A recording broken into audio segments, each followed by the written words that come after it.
anyone can list a home, but not everyone can sell it right. Debbie and Sarah are so confident in their abilities to get the job done that if your home doesn't sell, they will buy it at a price agreeable to you, guaranteed in writing. So take it from me. Call right now, 844-654-SOLD. That's 844-654-SOLD, or visit DebbieAsTheBuyers.com. That's DebbieAsTheBuyers.com. 1-877 Cars for Kids.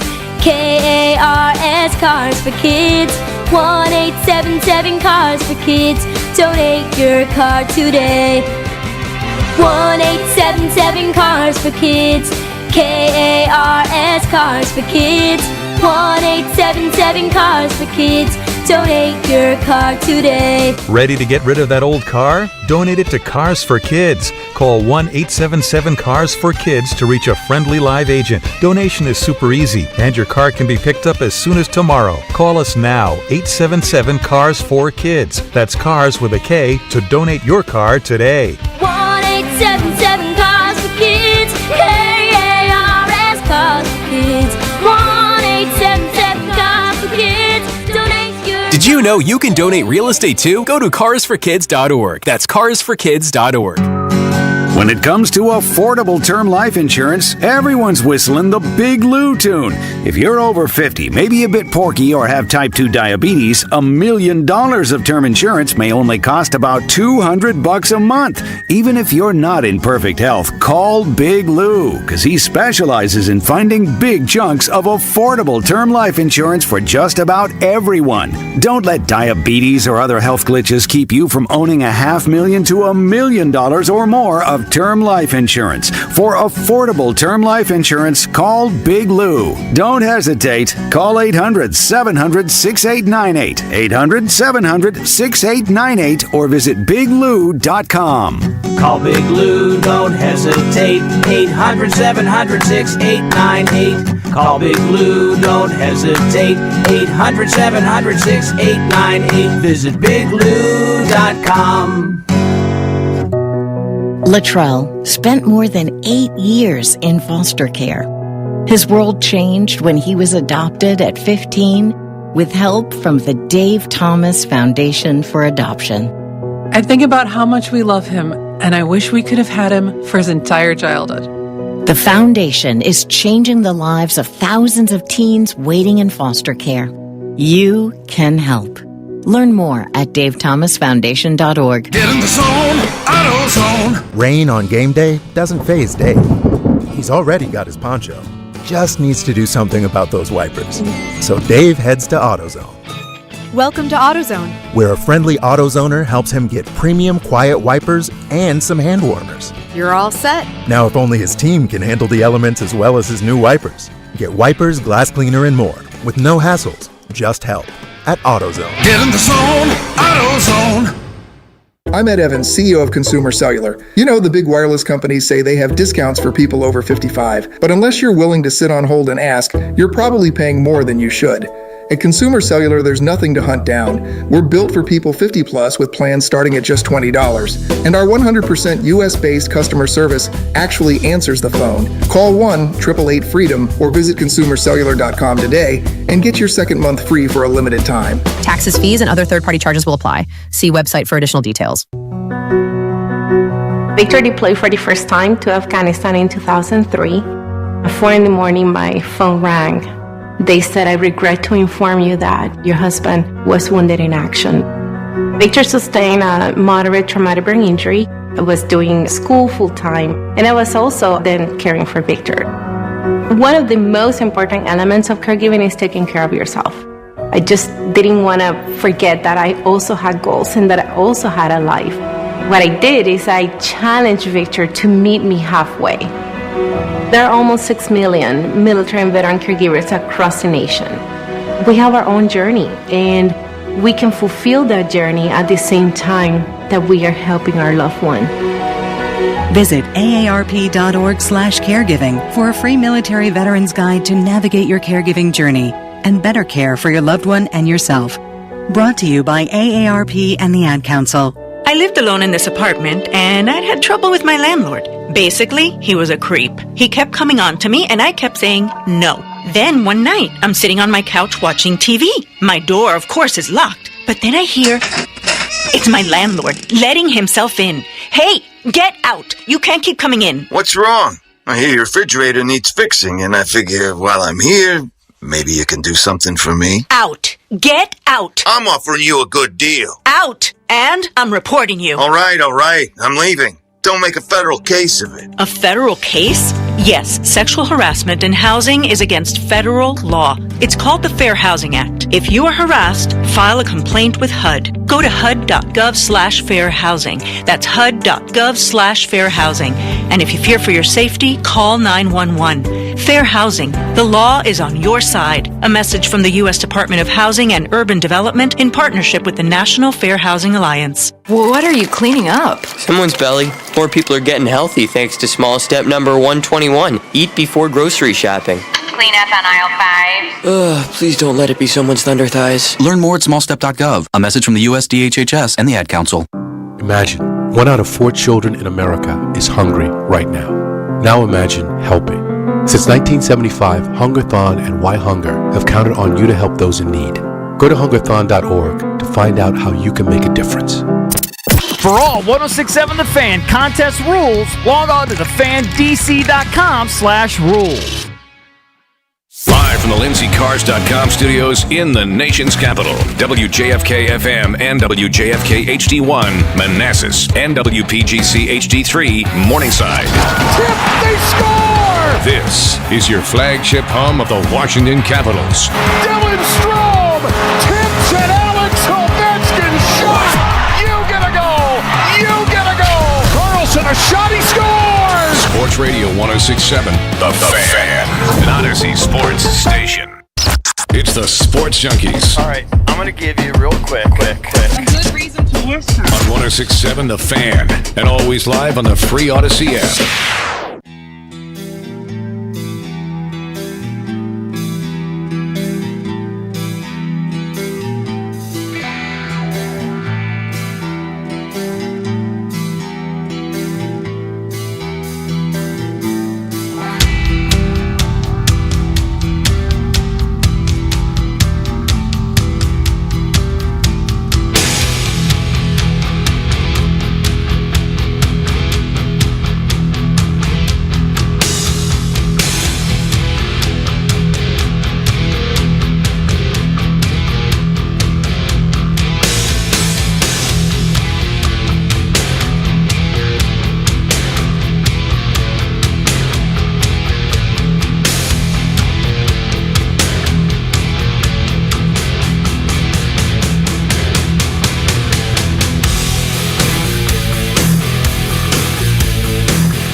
Happy Thursday morning, Rickies. We are the Junks coming to you live on 106.7 The Fan, Team 980, 910 The Fan in Richmond. You can watch us on the Monumental Sports Network, celebrating 30 years of the Junks, presented by Main Street Bank.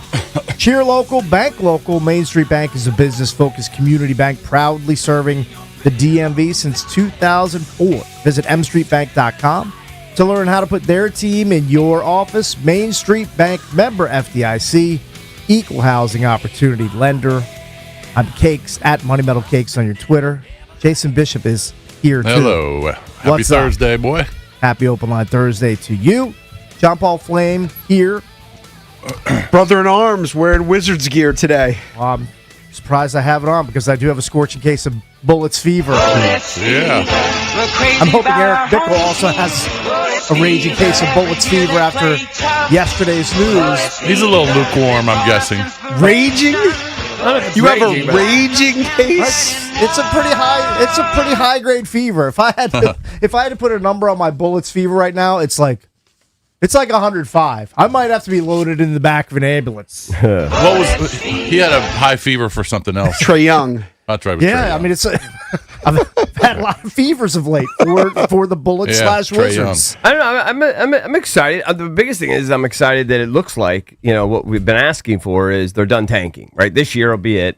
Yep. Obviously this year they're going to lose as much as they can. Correct. But we're going to try to win games. Yes. And so I'm excited for the end Dawkins of that era. isn't messing around. Yeah, I'm excited for the end of that era. I saw an interesting note, though, from Wizards Muse. I don't know if that is 100% credible, but it said that they were trying to get Cat, and I can't remember the other player first, and they ended up with Anthony Davis, so he wasn't the number one apple of their eye. Well, it did say it came out of nowhere.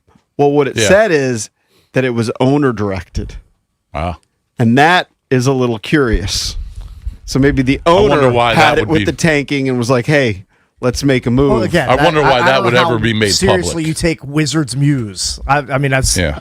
I just don't know how serious you take that as a source. Yeah. Yeah. Not sure I believe it. But I will say this. Yeah. You're right. It's the Anthony Davis thing because there was talk that because he wants to get out because Dallas doesn't want to extend him. And there was talk that he was going to get dealt, but the Wizards never came up. No. Yeah, I mean, other teams Will came up. Said it came out of nowhere. Yeah. So I'll take his word for it. Listen, the obvious concern I have immediately is, oh my God, this guy hasn't played in in fact, I tweeted about 2 months ago or a month ago when he got hurt. Like the video of him getting hurt is like comical. Like he just kind of bumps into somebody with his hand and he falls down. Like you'd have thought he got shot. Freak injuries. It was the most comical thing I've seen.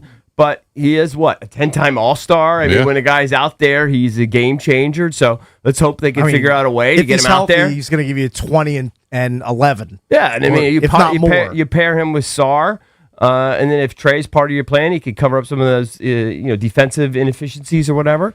It's super exciting. And I think the last. Right, when they won like 3 of 4 or whatever, and then they won again the other day when they weren't even trying to. Like, it's getting to the point now where the young boys are starting to really compete. They're developing, and it's a little bit harder to tank actually. The young guys, time to turn the corner, and this may not hit, but that's okay. They're starting to turn the corner. The young guys have shown enough, and yes, on paper, if you have Trey in the backcourt, plus a possible lottery pick like Darren Peterson, but you don't know. But let's say you have Trey, Keyshawn, Sarr, and AD with Bilal and Bub coming off the bench, and Jaden Hardy. Hardy, 2 seasons ago during the Mavericks finals run, showed serious offensive potential. Yeah. This year he hasn't done as much, but I would not sleep on Hardy. The rest of the guys are bums. Exum, get rid of. They're all free agents. D'Angelo Russell. All of their contracts expire. So that's fine. So, but I think Hardy could be a piece, and then you draft somebody that could be something. Sure. The warning is Anthony Davis showed up this year fat. Okay, so you don't know if you're going to get a motivated Anthony Davis. Now he might want an extension down the road. He definitely does. But he showed up fat, and during his tenure with Dallas. Since the Luka deal, 83 games, basically a season, he played in 29. Yeah. 29 out of 83. And I looked at his entire career. He's only been over 70 games 3 times. 2 of them were in his first 3 seasons. Yeah, he had one a couple years ago, but beyond that, it's been. And those are red flags here's the deal. No doubt. Okay, it's a flyer. Okay, right. It's a crapshoot because of his health. They didn't give up anything. Right, they gave That's a big thing. Don't worry about the first round picks. They're not, the Thunders is going to be the last pick in the first round. Be like 30, and the other one's don't worry about that. The other one's a top 20 protected pick. Yeah, but that's 5 years down the road. Right, that's in 2030. They didn't give up cares? anything, so they're taking a flyer. Now, who knows if they're going to try and extend Davis? It probably kind of depends on how he plays next year if he stays healthy. But you're getting an all-star if he stays healthy. It's a plus. If he doesn't, oh well. My Wizards fever. Cakes has a raging case of Wizards fever. Big one. I had 0 on the Trae Young deal. For AD, I'm at about a 99.2. It barely registers. I was probably more excited for Trae than I am AD, but just because of the availability issue. Yeah. But availability of Trae Young? I haven't seen him on the court yet. You might not see either of them this year. That's the plan. The Yeah. plan is not to see AD or Trae. Trae Young. They're moving their pieces around to start winning next year, and that's what I'm excited They about. want to accomplish the mission of this year. The mission of this year is secure, hopefully, a top 4, top 5 pick. Okay, my lukewarm on Trae and Trae AD is are gonna be on I the don't court believe next year. Trae is a winning player. I think there's a reason Atlanta dumped him. Right. His shooting percentage has declined over the years. He's a defensive liability. I don't love him. AD, when healthy, he's won a championship in college and in the pros. When healthy, he's one of the best players in the game. Little worried. The reason we're only at 99.2 is not just that he's missed games, that there are reports that he showed up fat. He's 32, and maybe he's lost some motivation. Well, I think also it was a very awkward situation. They all wanted Luka. I mean, that put him in. It could put you in a depression. You know what I mean? Nobody wanted him in Dallas. I might give him benefit of the doubt. I'm not sure he has a history, a track record of showing up fat. So let's maybe give him one pass on that and see if he can't figure it out. Be motivated here, motivated for an extension. I would guess he'd get himself together and try to be healthy and fit. I would guess that would happen. Look, it could be a very I would be imposing front line, especially defensively, with Anthony Davis and Alex Sarr. I've been begging for them for the entirety of the show. We're in our 30th year to play defense. And believe me, defense is boring, but you just can't give up 130. They're going to block a lot of shots if they stay healthy. They just can't. For 30 years they haven't played defense. They don't go, well, renewed effort. It's going to be, and it never happens. If they could get these guys out there, even with Trae out there, they're going to be better defensively. I was surprised at how many people hated the trade. These sports writers online. I mean, a lot of guys gave the Wizards a C- to a D plus. Yeah, because they're just kind of concerned that with all these young players, if you have Trae Young and Anthony Davis on the court, I mean, those two guys are going to dominate the ball. So how are you going to get all these young guys shots? I'm for it because you didn't give up anything, and you get another star. It's going to put people in the seats. Hopefully, he stays healthy. If Young try to win. and Davis stay healthy and they get a top 3 pick, right, and you get a stud next year, I think Wizards fans should be excited. And as much as I love acquiring the young core and those young pieces, you have to meld them with some vets at some point, and the Wizards felt like next year is that point. It's their first crack at it. They're mini going for it to be competitive in the East. Yeah, they're going to try to. Season. They're going to try to win games again. Right. Well, they've had vets, which is refreshing. They've had vets while they've tried to lose. Okay, but I mean, these are higher caliber vets. Yes, McCollum The warning is Chris Middleton. The warning is what kind of Anthony Davis you're going to get. Right. So he's been a first-team All-NBA player 4 times, which is top 5 players in the league. 2015, 2017, 2018, 2020. So it's been a while. He made the second team in 2024. Are you getting a player in his prime, tail end? Are you getting a player who's on the decline? Probably. But maybe he'll be motivated for this extension. So, well, he's definitely past his prime. It's they're going to play secondary roles. They're superstars. They'll play secondary roles of the young guys. That's the idea, I think. I don't think he's going to be a secondary role. What I've said about the Wizards, and I think Trae Young and Anthony Davis, should they play, will fill this role, is they haven't had a number one guy like scorer. You know, I think Keyshawn George is a nice piece, but he's not a number one. I like Bub. He's going to probably be a bench player. Trae, shows some flashes. Maybe he could turn into that guy. Like, at least for a few years, these are guys who can fill it up and be your go-to guys. Anthony Davis is a go-to guy. He could score. Correct. Yeah, I don't see them playing secondary roles. No. Well, I mean those guys in a are sense, well, okay. They're stars, and once they get on the court, they're going to do what they got to do. And remember, both these guys want extensions. I'm not sure it's going to be AD out there trying to get career highs every night. Like, I think they'll play within a system, but I don't know. Maybe I'm wrong. Not career nights, but he should be. Those two guys should be their leading scorers. Yeah. If they're on the court, they're going to score. I'm not sure. Sarr will be right in there. I'm not sure Sarr you're will be going to up get there. Anthony Davis to be leading scorer night in and night out. I'm not sure. He should be. I think that I want him pouring in 20. I'm not sure if he's that guy If you bring him in, I want him. Maybe. And he's healthy. I want him scoring. So 20 he's a night. owed $58.5 next year, and then he's got a player option of $62. So I would assume he's going to decline that because he wants an extension. So who knows what the Wizards' plan is going beyond the player option? We just have no idea. Look, I'm not looking 3 or 4 years down the road. I'm looking Next year. Next year. Right. See how they pair them up on the court. See how they perform together. See how the mix works with the younger players. I'm worried about next season. Here's what Not Anthony 3 or 4 Davis years gave down the you road. just the last 3 years with the Lakers. He averaged 26 in 2022-23. In 23-24, he averaged 24.7. And then before being traded to Dallas, he was averaging 25.7. That's your number one scorer.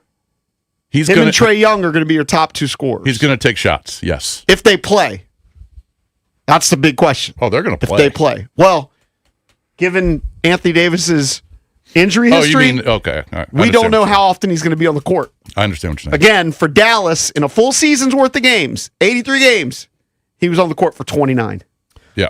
right, He's got to stay healthy. Got lots to get to on this open line Thursday. Here's your guest line at Bears Verluga, former Washington Post columnist, calling from the Winter Olympics in Italy. I guess he's still presently a Washington He's Post gonna columnist. still cover it, This yeah. is his last assignment for the Washington Post, sadly. He will be on the show at 7 a.m. Brandon Duhaime from the Caps, he'll join us prior to their final game before the Olympics break. That's coming up at 8:45. And Michael Wilbon, former Washington Post columnist, we will talk to him about the dissolution of the Post sports department and the Anthony Davis trade here to the Wizards. So lots to get to on an open line Thursday. When we come back, we'll get into some audio clips from ESPN and Gilbert Arenas about the massive Anthony Davis to the Wizards trade that went down yesterday. DC's FM Sports Talk 106.7 The Fan. Home means everything to you. So when rates drop, you don't just sit back. Rocket Mortgage watches the market to help you save money when the time is right. We make refinancing simple and savings even simpler.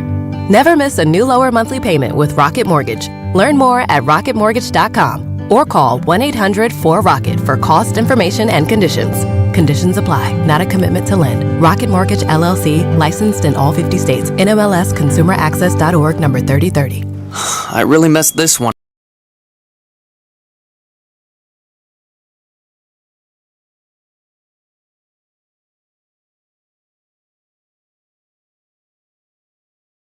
But also have a gorgeous selection of bracelets, earrings, and unique handcrafted jewelry. The best part is the perfect gift is ready to wrap today. Handcrafted custom design jewelry. Dominion Jewelers. In the heart of Falls Church, we make it beautiful, you make it yours. By appointment only. Win or lose, you've still got to eat. From February 4th through the 8th, or while supplies last, Boiling Bay Seafood is heating things up with a $5 and up seafood sale. Get $5 crawfish, $5 mussels, $5 shrimp, and snow crab clusters just $5.99 a pound. Miss the big game? No problem. The sale goes all week. Plus, a 10-pound king crab case, $399 plus shipping. Order now at BoilingBay.com. Boiling Bay Seafood. The party doesn't end at the final whistle. Hey, it's B-Mitch here. Don't get caught in the cold with an outdated furnace or heat pump. Rude Pro Partners have access to 60 months of same-as-cash promotions on qualified equipment from February 1st to April 30th. Rude also offers other aggressive financing options. As temperatures continue to stay cold across the DMV, make sure you're saving money with the most efficient HVAC equipment.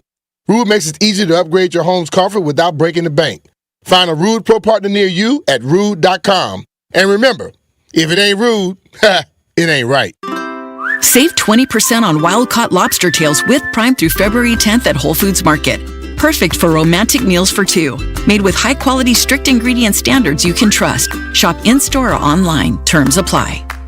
Hey, we're cutting it close to kickoff. Don't worry. Just got to make a stop at Giant for some wings, sides, chips, dip. The big game means a big appetite, you know? Nice. You got the Upside app too, right? Upside? What's that? Time out. You don't know this? Upside is a free app that gets you cash back at gas stations, restaurants, or grocery stores. And right now they have a $10 bonus when you shop at Giant. Wait, I can get money just from buying groceries? Yep, and with Upside, I earned about $200 cash back last year. Okay, pulling over and downloading Upside. think we can get pizza and drinks too, for the cash back. Giant is now on Upside, and it's a big deal for the big game. Download the Upside app and use promo code DC1 for a $10 bonus on your first grocery purchase at Giant. That's promo code DC1 to get a $10 bonus. Use promo code DC1.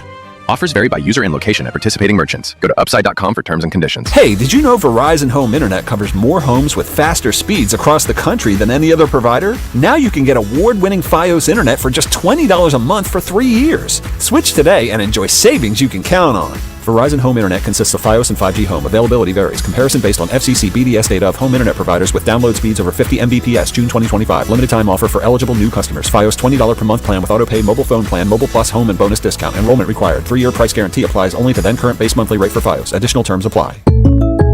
Having insurance isn't the same as having State Farm. It's like needing a lawyer, but getting some guy who just watches courtroom dramas. How does the defendant plead? Guilty. Wait, what? Also, objection. You object to what? Erroneous. Counsel, approach the bench. Hey, can I get a whack at the gavel? You wouldn't settle for just any lawyer, so don't settle for just any insurance. Get the real deal with State Farm. Like a good neighbor, State Farm is there. Every morning, we rise and shine, make breakfast, and brush away the night's rest. These routines help us start the day off right. Nature Made vitamins are a simple step in that daily care regimen. Multivitamins with daily essentials, clinically studied probiotics for gut health support, magnesium to help relax the body. Nature Made is made to care for you every day. These statements have not been evaluated by the Food and Drug Administration. These products are not intended to diagnose, treat, cure, or prevent any disease. I'm Bob Burke, founder and chairman of Burke America Parts Group, a family of brands that includes RepairClinic.com, an appliance and HVAC parts solution company that's grown into an international brand. Before AmericanEagle.com, we partially launched a new technology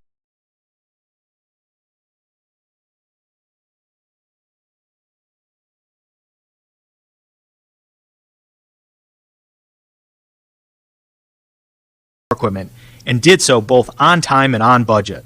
AmericanEagle.com has the resources, experience, and talent needed to produce solutions.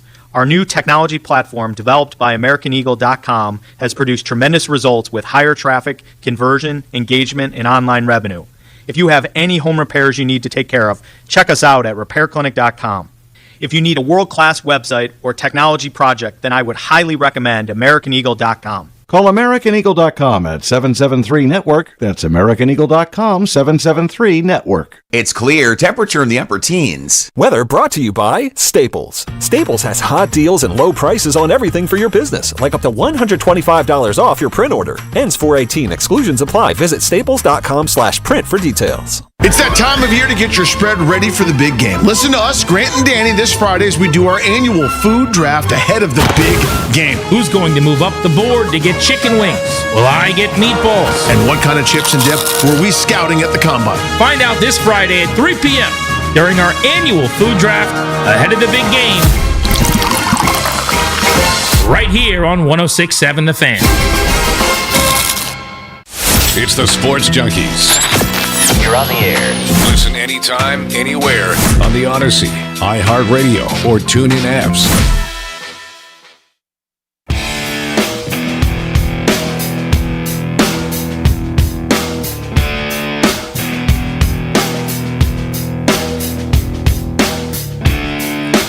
Barris Verluga, Washington Post columnist, who's always been great to us over the years. He will call us from the Winter Olympics in Italy. Opening ceremonies, I believe, tomorrow. Yep, tomorrow. That's right around the corner. Barry, one of the many people that was on the wrong end of the layoffs from the Washington Post. So very nice of him to call in. That's coming up at 7 o'clock. Mm-hmm. But we wanted to continue talking about the Anthony Davis deal. We have a bunch of clips here of reactions after the deal went down. I believe this first clip is from ESPN, Brian Windhorst and company reacting to the Anthony Davis to the Wizards trade. As Shams said, this is all about the price. The price for Anthony Davis is next to rock bottom. This is a glorified salary dump. But couldn't they have waited and could his price have gone up? Could they have gotten more in return? I don't think so. Okay. I think they evaluated that the price for Anthony Davis is very low. And This is not an insult to Anthony Davis. This is just a reality. They did get 2 first-round picks in name, but the one pick is Oklahoma City's pick. That is very likely going to be the 30th pick in this year's draft. If they're passed by the Pistons, maybe 29th. The other pick that they got is top 20 protected 4 years from now. Okay, then the second-round picks. Basically, this was a salary dump, and Washington just couldn't say no to this. And so Washington is just doing something that is hard to do. They're going to be in a tank, and so I expect Anthony Davis to barely play at all this year, like Trae Young is going to play. And then as soon as Trae Young's going to play at all this year, they cannot, because their pick is top 8 protected. And as soon as they get that pick top 8 protected, they're going to flip the car around and say, okay, here we go. Let's go next year. We're going to go. Here comes Trae Young. Here comes Anthony Davis. They're going to be magically healthy, and they're going to have a nice high draft pick, and they're going to be ready to go. Team has been unlocked. So this is sort of ideal for Washington, and this is kind of what Utah did yesterday. They're going to try to do the same flip as well. They're going to continue tanking and do the flip. That's ideally what you do, and that's what this trade deadline has been about. It's a bold strategy. I mean, I've been doing this for 30 years. I've never seen a team go out and trade for 2 all-stars who are injured to keep their own pick this year, and then basically flip that rebuild to next year and hit the ground running. Can you imagine a healthy Anthony Davis and Trae Young, and then getting a top 5 pick with already Alex Sarr and Bilal Coulibaly and Trey Johnson here? As Brian has said, it's pre-free agency, and I think for Dallas, listen, Dallas had 2 ways to go here. They could have gone the way of acquiring a long-term salary and spin the wheels competing for the play-in, or wipe it clean, build the roster on Cooper Flag, build up their draft assets. As Brian said, you get out of the aprons here and you move forward with a lottery pick in June. I can't believe I'm going to say this, but I really want to focus on the Wizards. I want to focus on the Wizards here. We all know what is going on with Dallas. They're going to rebuild around Cooper Flag. But for the Wizards, it finally seems like they have a sense of urgency to try to compete. And you're like, how do they normally get these types of all-stars? Well, they have to do moves like this to land these players. And unfortunately, sometimes they have injuries or they have deficiencies. But I do like the pairing. Because Trae Young, we all know he can score, but also one of the best assisters in the NBA. And his biggest issue is defense. Having Anthony Davis behind him sort of masks that liability, and also he's a pick and pop big, so 1-2 punch, it's a good look. I think what Jason said resonates the most with me. They didn't give up really anything. They didn't give up anything. I don't love it. I said 99.2. Tepid Wizards fever for me. GP, you can't get I would lean towards like the move. Very reticent about Anthony Davis's availability. He's injury prone. I know sometimes we debate whether guys are injury prone. Yeah. He's injury prone. I think it's safe to put that tag on him at this point and in his he's career. On the downside of his career.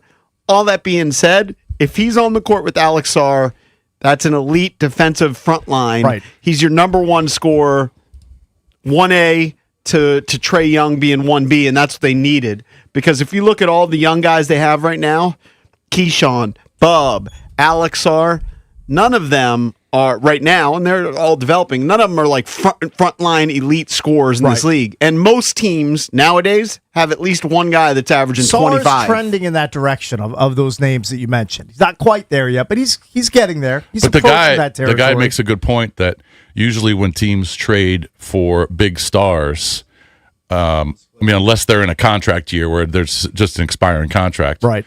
But when you're trading for big stars, you're trading because you're on the cusp either of making the playoffs or on the cusp of maybe winning a championship, and you're hoping that those guys come in and push you above that level.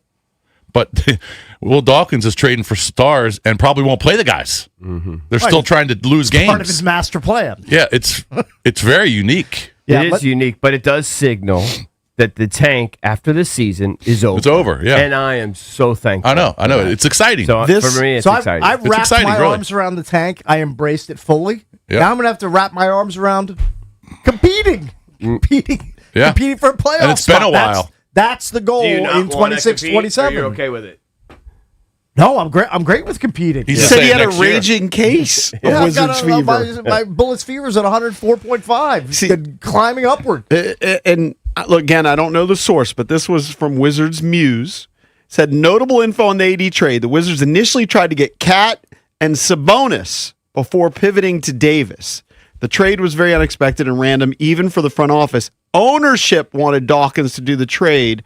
None of the picks given were Washington's own. I just worry a little bit about that. Like, was this, and we'll never know, was this Dawkins' plan all along? Did he want to play a longer game and Yeah. not necessarily trade for somebody like Anthony Davis? Don't know. I would be disappointed. Did Leonsis get impatient and Right. say, "Hey, pull the trigger on somebody so we can get competitive next year"? Because he wants to put people in the seats. I He's wonder. tired of losing. I wonder. No, I think, but I'm and, sure. and I do wonder. Look, I think the key is they got to hit in that lottery. Oh, absolutely. Because what they need is these are short-term fixes. Anthony Davis and Trae Young. Yeah. They need a difference maker. Like when I'm talking about a 1A option scoring, which I think Anthony Davis will be next year when he's on the court.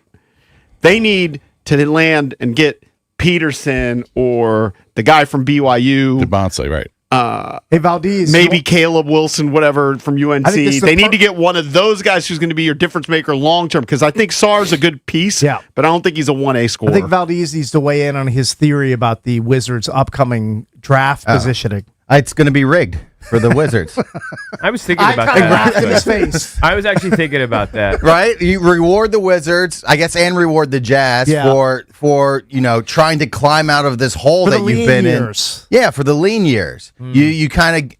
I It's was almost actually like thinking about this morning. I wonder if they Yeah. got the approval from the league. it's and almost the like fix is in. it's almost like mommy and daddy giving you a little extra money for your down payment on your house. Okay. Right? Which is always welcome. Yeah, Yeah. but I just wonder. they're just I just wonder if they finally are trying, and they're finally trying to get out of mommy and daddy's basement. So give them a little extra cash. Just give them a for little when, push. Yeah, for when they buy that new house. I literally was in the bathroom and I was thinking, I wonder if they got the approval from the league and To the wink rig it? wink. Yeah, And the wink You mean they don't want to rig it for Sacramento?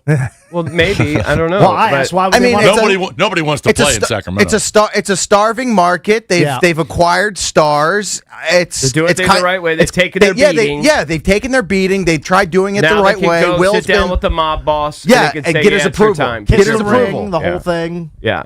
I'm not saying they're going to get the number one pick. Now, Get a but you top could 3 maybe. Yeah, but you could hide it in the fact that oh my God, they've been so unlucky with the odds against them this entire year. Oh my God, they finally got a stroke of luck, right? If they get the number one pick, I'm not saying they're going gonna to get I'm going to come around to your I'm side. not saying they're going to get the number one pick, but Yeah. I'm saying that As long as they get instead of top getting- 3. instead of getting 7 or 8, the league's Yeah. going to hook them. Right. Well, The they could league- also the hook league might Brooklyn if you want a big market. market. They could hook up Atlanta, who's got Atlanta. Jalen Johnson, who's a stud. They could definitely hook it. Atlanta could be this draft's Dallas from No, last but they're year. they're rewarding Washington for doing things the right way. I hope you're right.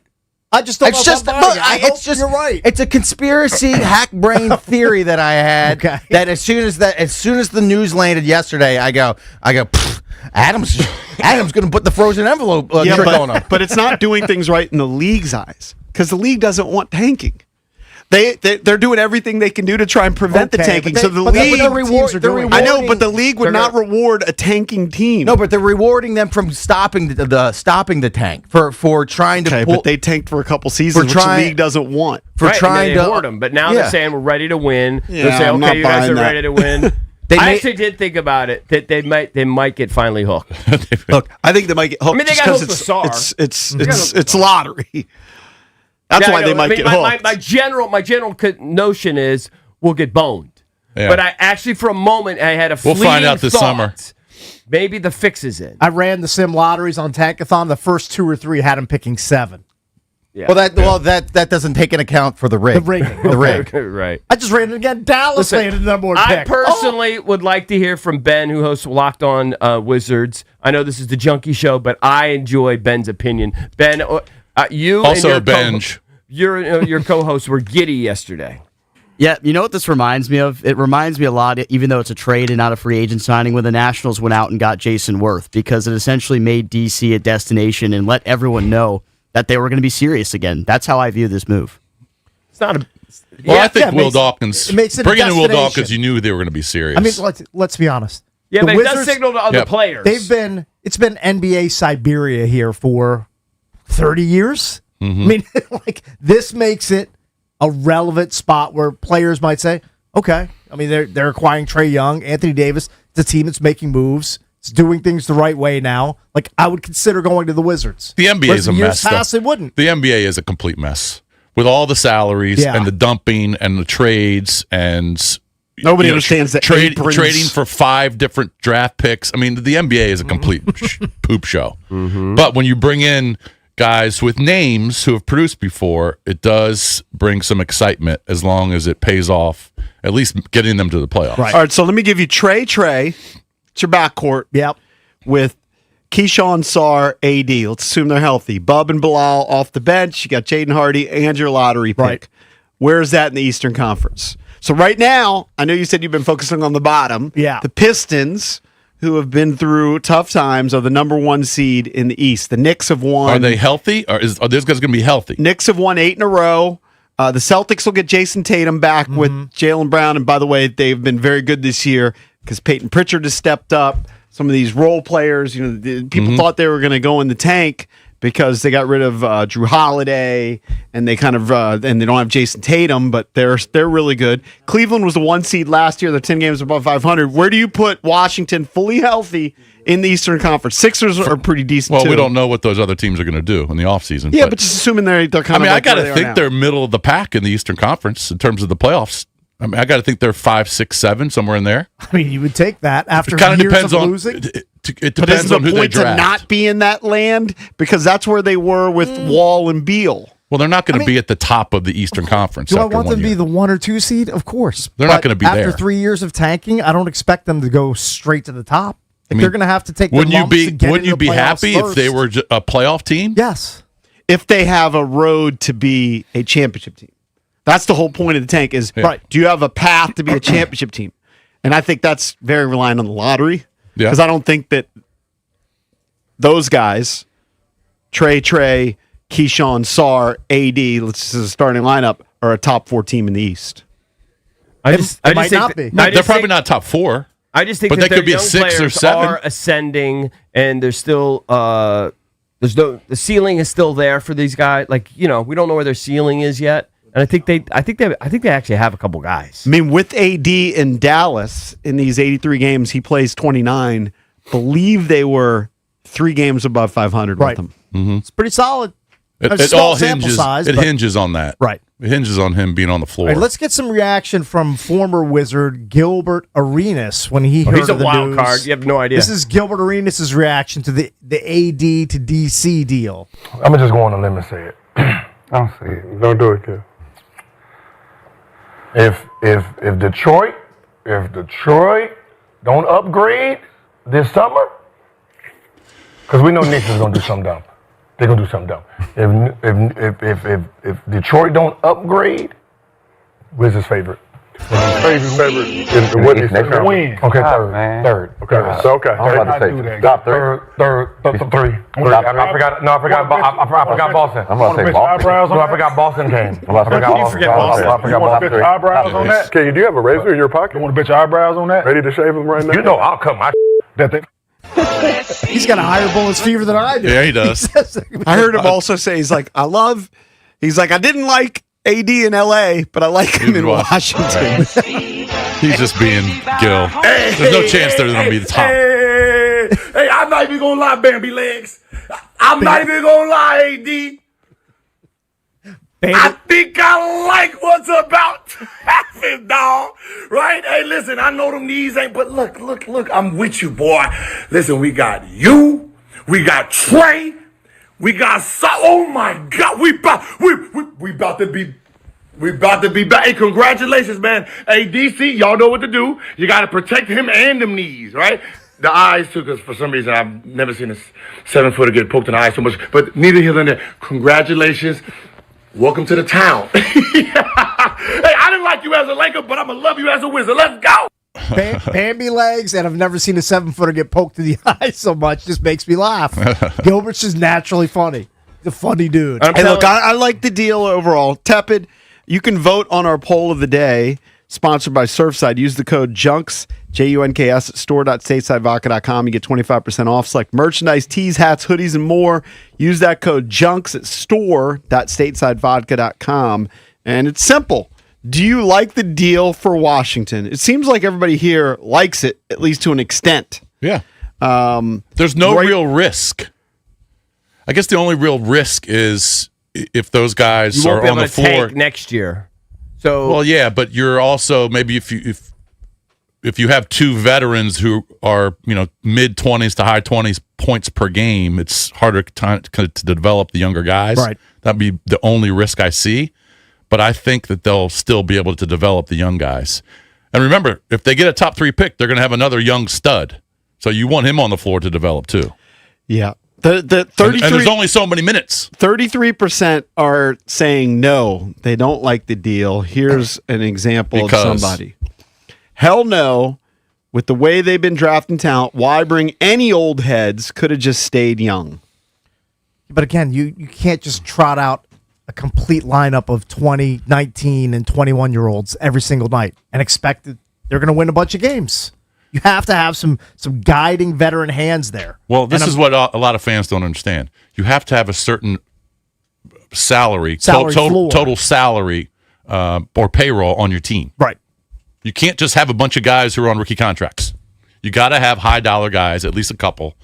Now, you could have like the C.J. McCollums of the world and the Chris Middletons, but at least with these guys, you have a chance of winning some games. And don't you want to see that? Here's the backfire. Absolutely. The backfire possibility. Yeah.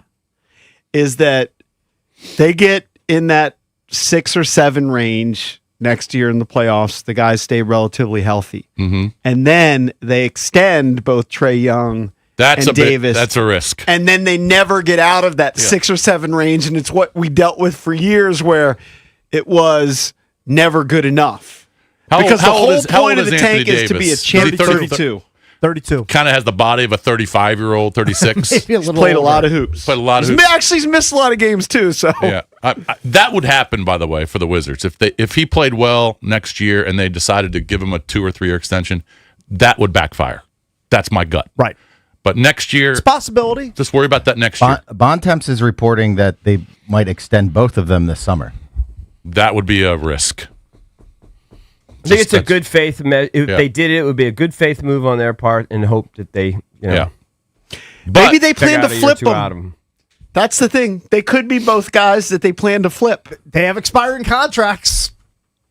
I mean, they don't have long-term deals that they're coming here on. Who? Anthony Davis? His isn't expiring. I think he's got 2 years. He has 1 year that's locked in. Then he's got a player option after that. Yes, that's in 2 years. The player option. Yeah.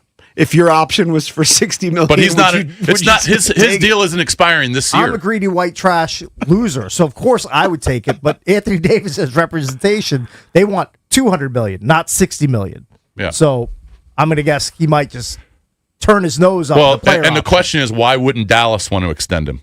They've got a young star in Cooper Flagg. They're kind of on the cusp. Why wouldn't Anthony Davis? They're pressing the reset button. They don't want any stench of the Luka disaster still lingering. They just wanted to get. Well, they also might get out of the AD. They also business. might realize we can't count on him.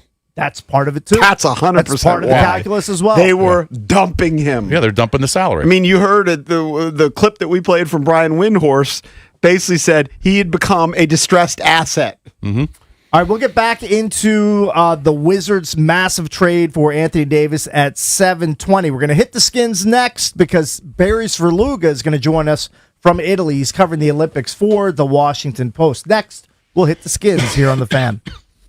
This is your flagship home of the Washington Capitals. Shooting, he scores! It's a power play goal! And DC Sports Talk all day. Sports Radio. 106.7 The Fan. That's another amazing run by Team USA. Mom, think I'll be on Team USA one day? Well, I'll take this one. What? Are you speaking to us? Yes, and to answer your question, anything's possible, especially with Xfinity. So, I can be the best snowboarder ever? Well, I can't guarantee that, but Xfinity can guarantee that your internet price won't change for 5 years. Okay. What if I practice every day? Then maybe you'll be snowboarding for Team USA at the next Olympic Winter Games. And Mom, you'll still be paying the same price for Wi-Fi. Ooh, really stuck the landing there. It's the Xfinity Gold Medal Celebration. Now through February 22nd, get our best price on gig Wi-Fi for 5 years guaranteed, just $50 a month. Plus, get Peacock Premium included for 2 years. That's a $10.99 value per month. Xfinity. Imagine that. Proud partner of Team USA. Restrictions apply. Requires paperless billing and auto pay with stored bank account. Taxes and fees extra. Actual speeds vary. Bet365 is paying out before the final whistle. Check out Bet365's unrivaled early payout offer. When you bet on a team to win and they take a 17-point lead, you get paid no matter the final score. Forget the final whistle and start counting that cash. Hold up. You get early payout on parlays, too. Download the app and see why it's never ordinary at Bet365. Gambling problem? Call 1-800-GAMBLER. 21 plus only. Must be physically located in Maryland. T&Cs apply. Hey guys, it's Grant Paulson for Virginia's American Revolution 250th Commission and Dad to 4 Presidents. America didn't just happen. It was made right here in Virginia. This year, the Virginia American Revolution 250 Commission, known as VA 250, invites you to experience 250 years since the birth of our nation in the places where it all began. From Jamestown and Williamsburg to Yorktown, Northern Virginia, and communities across the Commonwealth. VA 250 is bringing history to life with events, exhibits, and family-friendly experiences happening all year long. The Paulsons will be taking part. Walk the same ground as the founders. Hear stories of courage, sacrifice, and independence, and share them with your family. Whether you love history or you're just looking for something meaningful to do together, this is your invitation to explore the people and places that shaped America. The celebration is happening now across Virginia. Come experience the birthplace of our country. America made in Virginia. Plan your visit today at va250.org. That's va250.org. Welcome back to Winter Hack Radio, the place for clever hacks to survive the season. Icy driveway? Well, try spreading sand or birdseed to help with traction. Snowy puppy paws? Well, grab a whisk, brush it off, done. Catch COVID-19? Well, just get... Actually, there's no hack for COVID-19. But if you test positive, prescription medications for COVID exist. Ask your doctor if they're right for you. Visit PfizerForAll.com to learn more. Sponsored by Pfizer. This year, flavor doesn't walk. It runs wild. At P.F. Chang's, we're charging into the year of the horse with bold new wok-fired dishes like pork belly bao buns and refreshing cocktails like the Midnight Gallop. P.F. Chang's beloved red envelope tradition returns, adding a surprise element to every visit during the Lunar New Year. Each guest receives a red envelope revealing a special offer redeemable on a future visit. Celebrate the Lunar New Year with flavor that runs wild at P.F. Chang's. Valid for dine-in only while supplies last. Details at pfchangs.com. This is the story of the one. As an HVAC technician, he and his digital multimeter are in high demand. So when a noisy office HVAC turns out to be a failing blower motor, he doesn't break a sweat.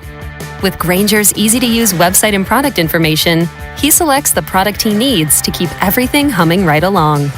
Call 1-800-GRAINGER, click Grainger.com, or just stop by. Grainger, for the ones who get it done.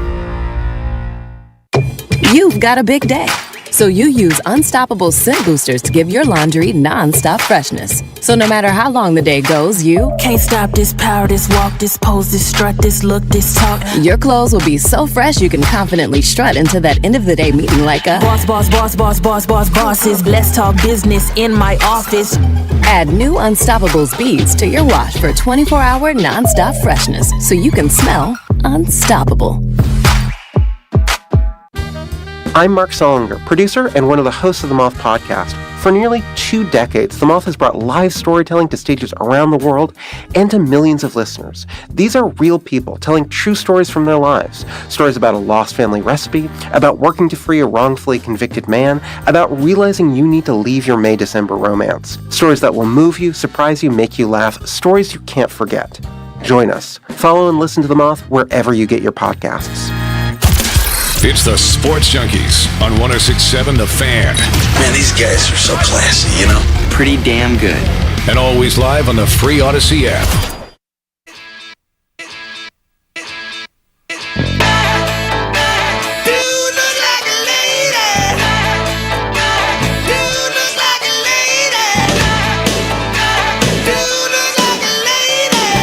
I know we're going to hit the Skins, but I'm climbing more steps than Alex Honnold climbed the Taipei Tower when he scaled the face of it because my car, my electric Hot Wheels car, is down to 60 miles of range. Mm-hmm. I need some juice. You have no. You're not plugged in, and both of the spots are being used. taken. All right, but you get home. Don't you have a thing at home? I can get home, but I have to pop out to MGM and JP and I did a podcast with Zabe out there yesterday. You left something out there? No, I brought home, like, we had to wear a certain badge or have it with us because we were... Oh, you brought yours I brought mine home. And my guy Ken He said he needs the it Felt back. Father needs it. That's He a needs it great back. nickname, by Yeah, the way. Zabe Dubs. Met Ken, good Yeah. guy from Davidsonville. Yeah. Has a lot in common with us. He used to work at the Outback on Hilltop Plaza Yes, man. in Bowie. Right. So what do Good you do? guy. That's actually one of the things that I'm anti with these electric cars is Well, I just don't I'm- want to be in that spot. I'm going to text my guy, and I'm 99% sure they have charging stations Yeah, in then a few ask 'em. spots in the parking garage. Can't you just Google it like on your phone or I already something? Googled it. I believe this is correct, but I need to know exactly where they're at. Yeah. You have a charger home, though, right? I do, but But if he's I got to mean, go I'm- to 60 miles, he should be good. yeah, but it's yeah, but what if you hit it can- traffic? it can- Do you want to be dicey? It can dip down with the quickness. I've been Yeah. burned once before. I'll never do it again. Never, Yeah. ever, ever. I'm telling Right. you, those things are dicey. It's not going to happen. Right. So I either need. I'm going to So go. it might be sick. It says 60, but it might be 40. Next thing you know, it's Yeah, so- 40. Then so- you know it's 26. so every yeah. break- It can happen every quick. break- here's like your phone battery. Yeah, it's at 100%, and then an hour later, it's at Gets a little 80. hot, all of a sudden you're cooked. Yeah, so every break I'm doing this. Or a little cold. Down, I look out the door. I see the same two jerks parked there, sucking up all the electricity. They're jerks. And they probably think you're a jerk because you usually take one of their No, but potential but spots in the morning. I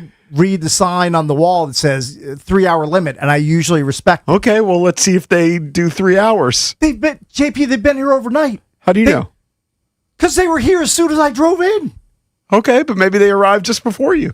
They arrived at 5 in the morning before me. I mean, maybe they're security I highly guards. doubt it. I'm going to say they've been there overnight. And they're getting greedy with the electricity. Are they cars you recognize?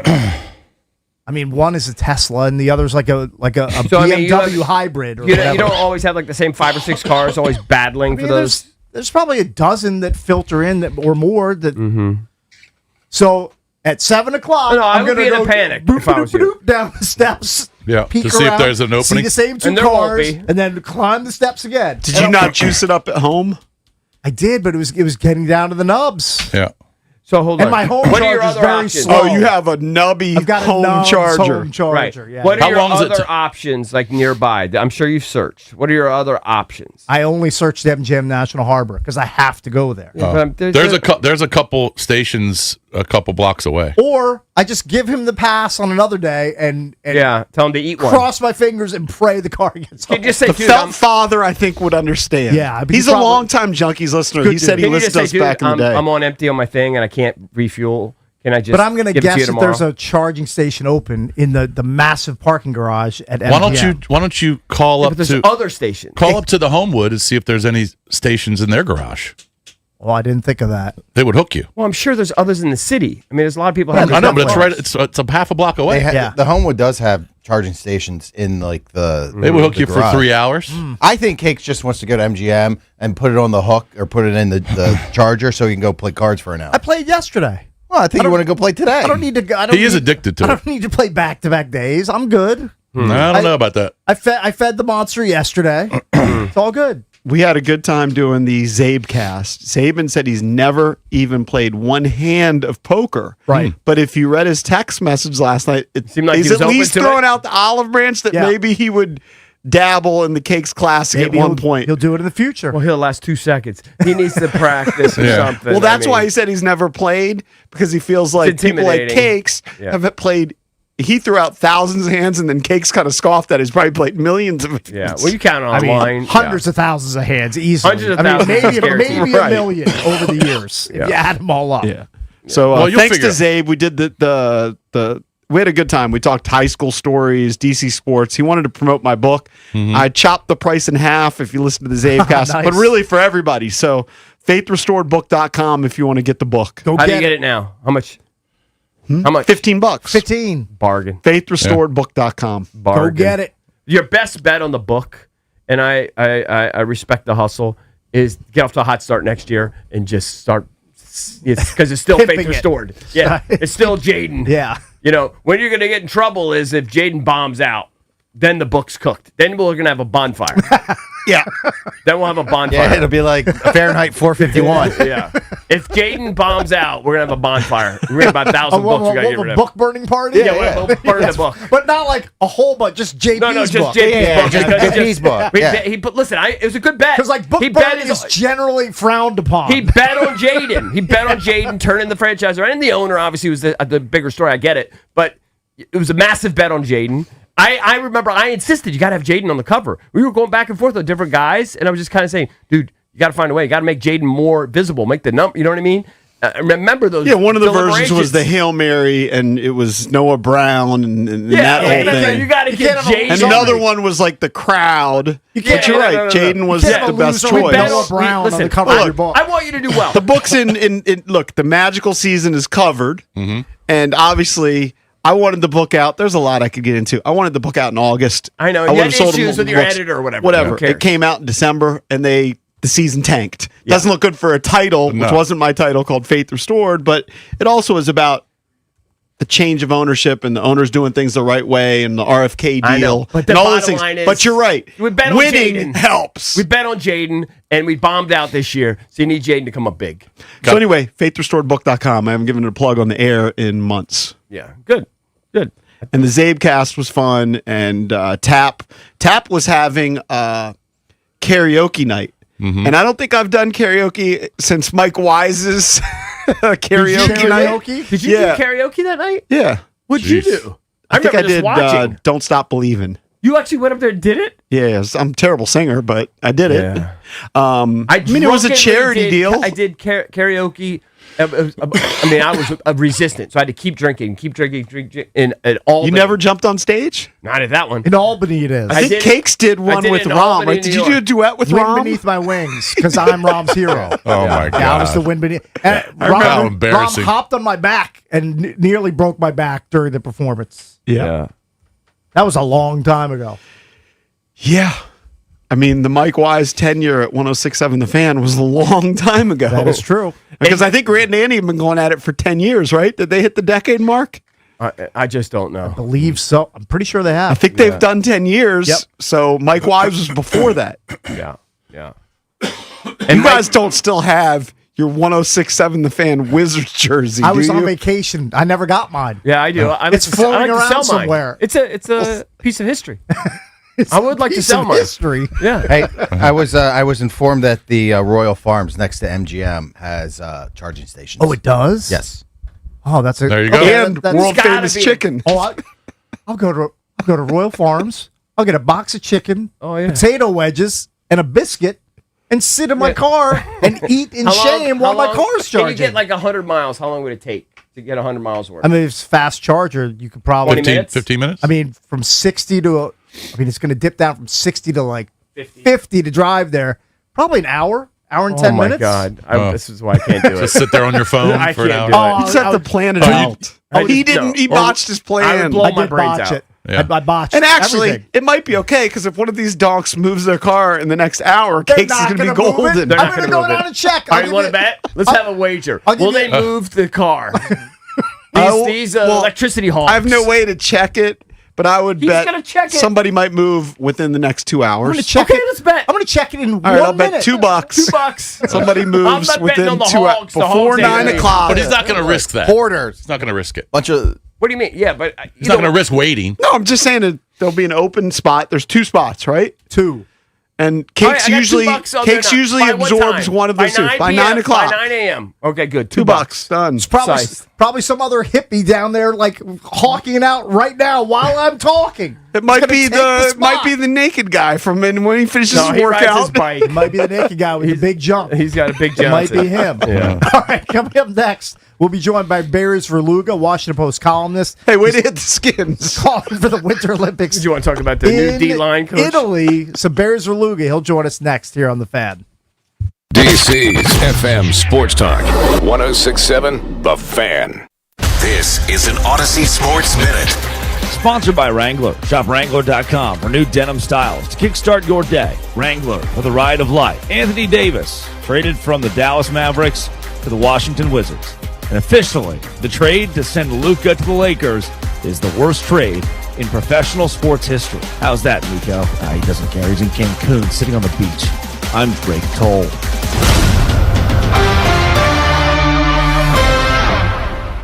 All right, guys, it's the last call for football, and FanDuel's giving you a daily profit boost. You know this, every single day leading up to the big game. Today's 30% profit boost is around touchdowns. Shortest touchdown scored, longest touchdown, first touchdown, last, all of that. Will the Seahawks run the tush push? will hit the under on the shortest touchdown scored. Kenneth Walker has the best odds to score a touchdown at minus 185. Will he get the first touchdown? Any of those bets? Find your own. Will the Patriots be thrown from behind, add a touchdown late? All you have to do is opt in each day and place an eligible bet to use that day's profit boost. First thing you got to do, though, go to FanDuel.com/EB to sign up. That's FanDuel.com/EB. Play your game with FanDuel, the official sportsbook partner of Super Bowl 60. FanDuel Sportsbook is the official sportsbook of 106.7 The Fan. You must be 18 and over, present in D.C., opt-in required, bonus issued as non-withdrawable profit boost tokens. Restrictions apply, including any token expiration and max wager amount. See terms at sportsbook.fanduel.com. Gambling problem? Call, text 1-800-GAMBLER. Liberty Mutual customized this song for you. Like your car insurance, it's custom too, yeah. Liberty Mutual's got the coverage that could save you money. Thanks to Doug and Limu, well now you can go and take that cruise. Liberty, liberty, liberty, liberty, yeah. Are you ambitious, results-driven? At the Fine Living Group with my guy, John Leahy, you get leads, expert training, and a guaranteed income to help you scale fast. Ready to lead the market and take charge of your career? Visit joinfineliving.com today. That's joinfineliving.com. Hey, we're cutting it close to kickoff. Don't worry. Just got to make a stop at Giant for some wings, sides, chips, dip. The big game means a big appetite, you know? Nice. You got the Upside app too, right? Upside? What's that? Time out.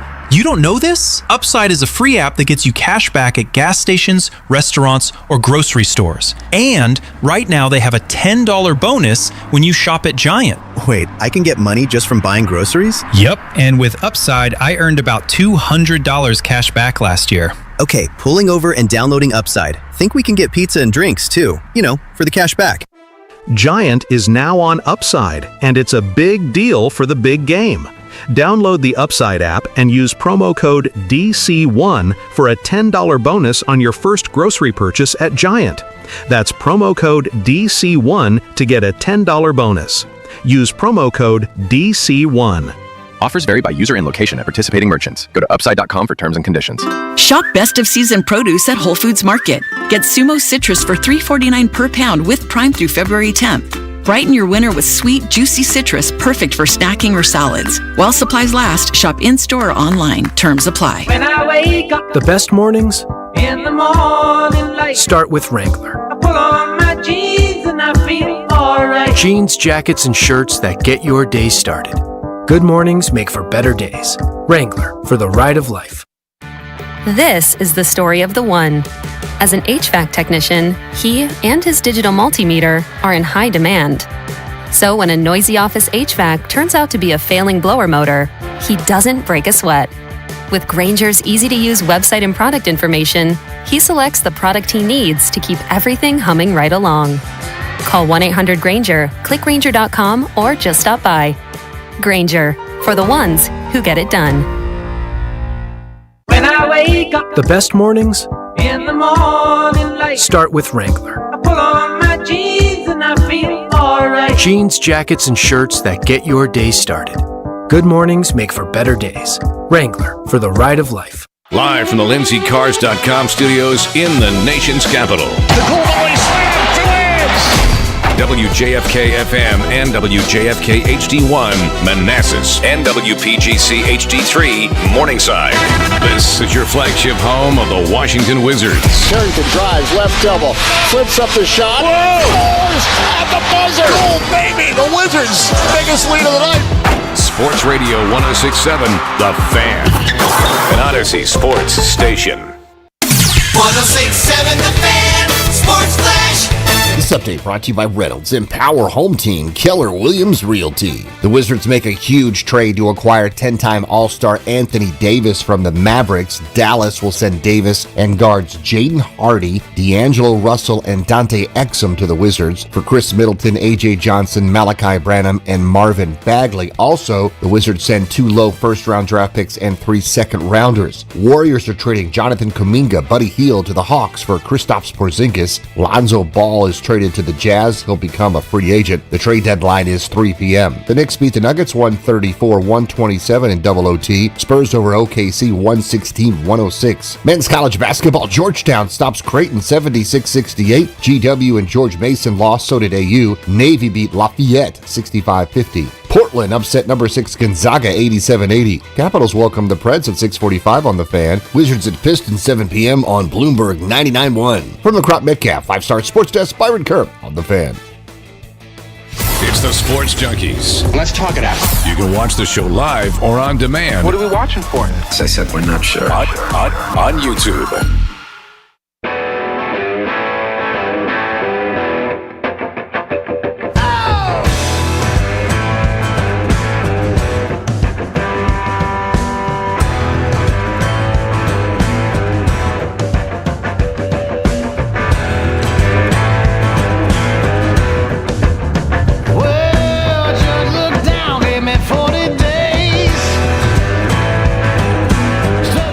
We're celebrating 30 years of the Junks, brought to you by Main Street Bank. Cheer local, bank local. Main Street Bank is a business-focused community bank proudly serving the DMV since 2004. Visit mstreetbank.com to learn how to put their team in your office. Main Street Bank, member FDIC, equal housing opportunity lender. All right, I know they're still trying to get Barry. They're kind of working out the kinks here because he's so far away. He's over there actually covering the Olympics. Did they finally get all of the arenas and everything ready in Italy? No. I don't know. They're still doing it at the 11th hour. Yeah. There were I haven't pictures heard. on Twitter of guys, construction crews in the main hockey arena still doing work like on the main concourse as of like yesterday or 2 days ago. There's going to be an issue. If they're still doing work, there's going to be an issue during the games. I would think there would be. It's going to rear its head at some point. I believe next Thursday's when the hockey starts. Okay. So a week. Is that going to be ready in a week? What are they going to do? Play outdoors? Can we do a test and see if we can hear Barry? I can't tell if it's on my end, on my phone. Barry, are you there? Hey, bud, are you there? I can't really hear him. Nope. Nothing. He's saying he can hear me when I talk to him. He can hear us, but we can't hear him. It's a ghost in the machine. So is he actually on a phone, or is he doing like a different line type This thing? is his cell. I think it's Wi-Fi calling that he's doing. Oh. But I just tested with Ben. Our phone's working because Ben Yeah. called in and I could hear him and everything. Right. So this is all right. You want me to let you work it out with him? Yes, exactly. Okay. He just hung up because I meant to put it on hold. I'll let you try to figure it out. So yeah, we'd like to get Barry's take and kind of sympathize with a lot of these Post reporters. You feel terrible for what's going on over there, but Barry's a superstar. I tweeted it yesterday. Honestly, having grown up on the Washington Post, all of us did. Diehard sports guys, at least for 30-some years before our habits really started to change, and I started to consume it, online, like I think a lot of us did. That still consumed it. Barry might be my favorite columnist of all of them, and they've had superstars. He's just so versatile. He's a good dude. He's so down to earth. Yeah. It's been good to us for years. Been awesome to us. And he's just he's a thoughtful guy. He listens to you. Why aren't all these other big papers doing it? L.A. Times, New York Times, I think a lot of them Chicago have. Tribune. I think a lot of them have. It's been happening for years. Cut it completely. Maybe not out cutting completely. the I sports think maybe the New department? York Times might have or something. Did they? And sports sections have become small. Well, I know Sometimes that. not like prominent. Yeah, I know that. Yeah. But I just haven't seen the headlines that the Chicago Tribune has cut the entire sports program. But maybe I'm wrong. No, I think you're right. I think it's one of the bigger dominoes to fall. Yeah. I was surprised to see the entire section gutted. I just never thought we'd see that day where they just I didn't either. balled up the sports section and they just consider it trash, not important. It's just right. Now I have to say I know there's a lot of anger at Bezos, and maybe well founded, but you can't expect a guy to just carry on $100 billion a year loser just because he's rich, right? So I don't know. I All right, believe is we Barry have there? him now. Barry's Verluga on the Rude Guest Hotline. He wins the award for calling from the furthest locale of 2026, I would think. So far. Hey, Barry, how are you, buddy? Great, guys. Hope you're doing well. Yeah, likewise. So I don't know if you saw yesterday, but I did tweet, and retweeted your thoughts. Obviously, we feel bad for all you guys, especially the ones that we know so well and had on the show. It's just, we all grew up on the Post. My earliest memories are delivering the paper, reading the sports page when my dad would read the front page, and that continued for 30 plus years. Yep. And I have to say, Barry, of all the studs that have worked there, you might be, I'm not 100% convinced, but I'm pretty close. You might be my favorite columnist ever because you're so well-rounded. You're so thoughtful. You listen when we have you on the show. You listen to our take. You give your. I just have really, really, really enjoyed your work. Well, I mean, I'm glad I called from halfway around the world to get my spirits lifted by the notorious optimist EB. That's true. I appreciate it, and I think that's my.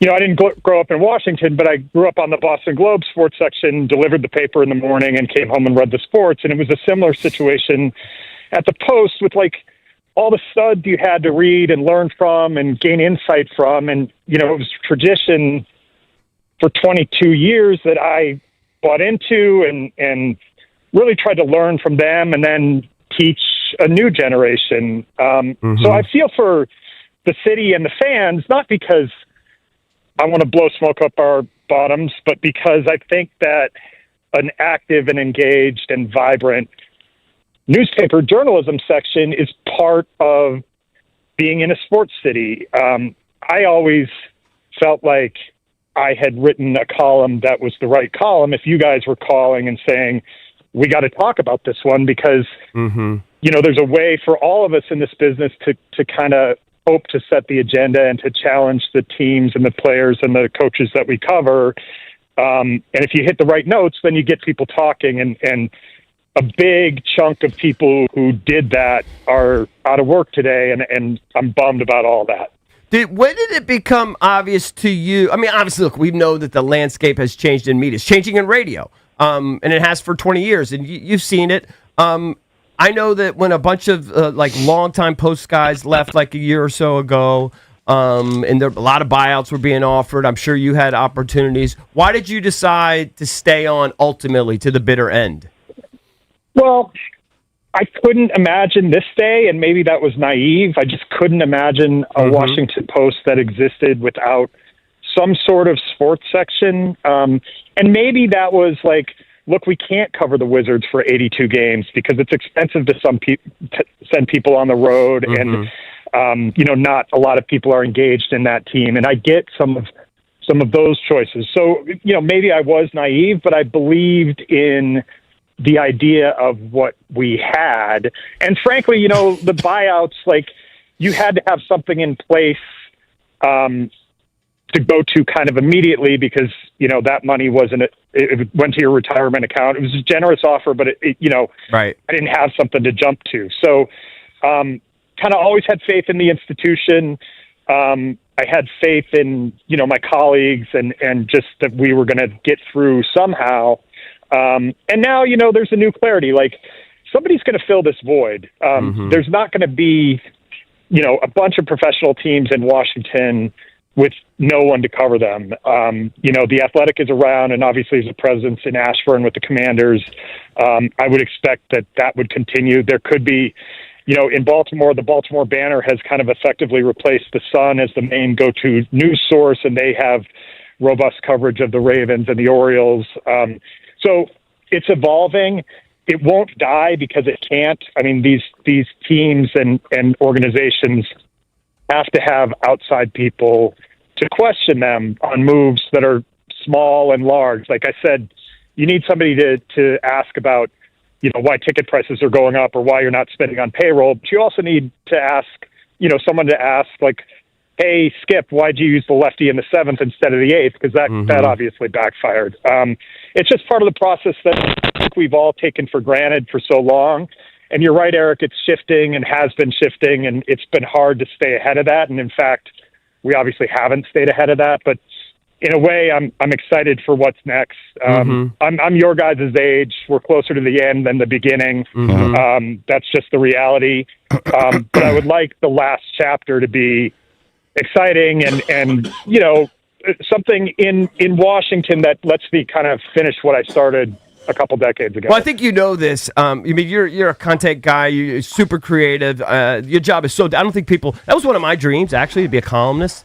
But the pressure to come up with these things, I don't know, how many did you have to crank out a week? 2? I don't know. 3? I don't. But I'd try to do 2 to 4, and then at something like the Olympics, it'll be 7. But whatever. That's incredible output. Incredible. And to do that for years and years and years. So I know you're going to be fine, and change is hard for people, but oftentimes, this, it's going to be okay for guys like Barry and these guys that are super talented. Barry's a superstar. I'm curious, Barry, if you had to think of your career with the Post, I mean, over 20 years, what was your favorite thing to cover?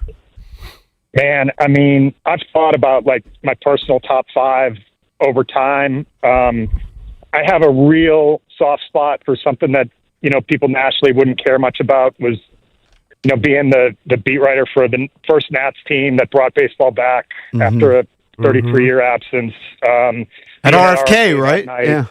Yeah, I mean, just Livan Hernandez against the Diamondbacks, throwing into the 9th and Chad Cordero nailing it down. Like that's special to me. But I mean, there's stuff that the Post has afforded me to do that I have to just eternally be thankful that I was able to be there for. I mean, this is my 12th Olympics, everyone since Athens in 2004. I covered all of Michael Phelps's 8 gold medals in Beijing. I covered, Sidney Crosby in overtime in Vancouver for gold against the U.S., Canada on home soil. I had Tom Watson against Stuart Sink in a playoff at Turnberry in 2009. I had Tiger in his comeback Masters at 2019. It's a fun list to have a beer and think about, what was the favorite, because it's just, they stack up over time and I'll hang up the phone with you and be like, damn, how did I not mention, X, Y, or Z? Because it's just, they put me in position to do my dream job, and I'm eternally thankful for that. Can I get your thoughts on the Wizards trade? I know you're at the Olympics, and I still am curious what Barry Svrluga thinks. Well, my head is spinning because I'm not good enough at NBA. Like, what's the cap contract that what do they want with Anthony Davis? And like, this is clearly, I will say, asset management at a very high level, and they are sifting through. I mean, you guys know Will Dawkins very well. I know his boss, Michael Winger, a little bit better. This is a long game, and the chess pieces are still in play. And like, is Trae Young really a Wizard for meaningful minutes in the future? Like, what?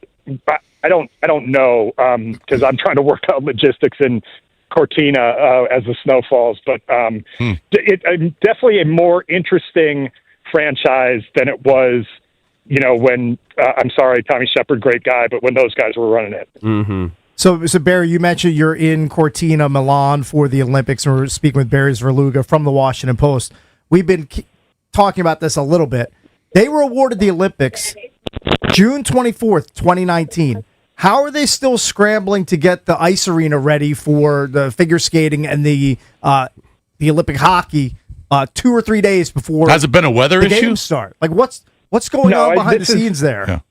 Yeah. What you want in an Olympic preparation is like Germany to host it, because everything would be in precision time, right? The Italians, like, they want the tomato sauce to sit on the stove for another 2 hours. Like, they're nothing if not patient and relaxed. So, this was like the same in Greece in 2004. It was down to the last minute. These things have a way of being able to come together when they need to. But you're right, Cakes. Like, that seems like 5 years ago seems like plenty of time. I'm sure there were a lot of nice cappuccino and cigarette breaks for the workers in the 5 years since then. Right.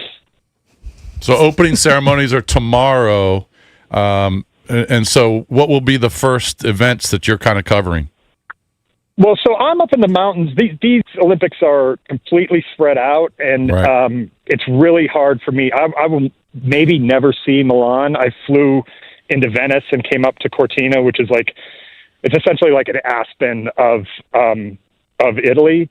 And so I've had Michaela Schifrin and Lindsey Vonn for going back years and years and years. And Vaughn, literally tomorrow, she'll train on a blown out knee, and then ski in the women's downhill on Sunday if everything holds together. She'll be my first kind of focus, just because, you know, coming back at 41, I think a lot of middle-aged women who don't know anything about skiing are gonna kind of be locked in on like, look what she can do, even on her broken body. She's such a stud. Right.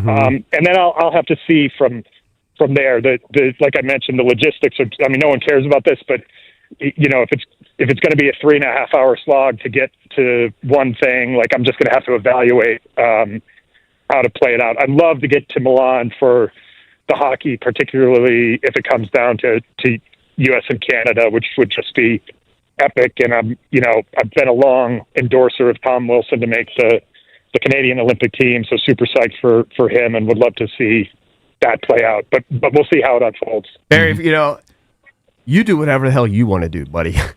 You know what I'm saying? This is your time, Barry. You do whatever the hell, you cover whatever the hell you want to cover. And run up a big expense report. Yeah. That's what you need to do. So many receipts to turn in. Yeah. So many bottles of wine. I'll send you the picture or I'll send Valdez the picture of my dinner from last night. I'm not leaving anything in the tank or anything on the table, believe me. Good. Love to hear that. Hey, and stay safe, because those roads in the mountains are dicey. I mean, you were here, right, JP? Yes. Like I think It's very nerve-wracking driving. 2 buses passing each other in on a road through a mountain that can barely fit 2 cows side by side. That's pretty nerve-wracking. Yeah, it is. Yeah, be safe, buddy. And I don't know, can we still get him during the Olympics? Maybe once or twice. Maybe I don't know. If you're up for it, we'd love to have you. Something big happens. Yeah. And then obviously when you come back, you're still going to be on this show if you're open to it. We want to have you as much as you want to be on. Yep. Open invite. Appreciate it, guys. Yep. Appreciate the support, and thanks for everything over the years. Of course. Absolutely. No, thank you. Thanks for your time. Thank you, buddy. Be safe. Yep. Same goes for all the guys, like Neil Greenberg, who comes on this show. You feel bad for all these guys. Yep. Yeah. 100%. So that was Barry Svrluga from Italy. He was on the Rude Guest Hotline. When we come back, we're gonna measure your Bullets fever. Where are you at with the trade that brings Anthony Davis to the Washington Wizards? A blockbuster. Cakes is from like Will 104. Dawkins. It might be climbing. I mean, that's like hot. emergency. I'm getting reclamped over here. It's very hot under this hoodie and knit hat. 800-636-1067. Are you pumped for the trade? Are you excited for the new look Washington Wizards? 800-636-1067. We'll take your calls on that next. 106.7 The Fan. Hey, it's JP for my guy, Dr. Sean Coomer and Elegant Smiles Dental Care. It's in Alexandria.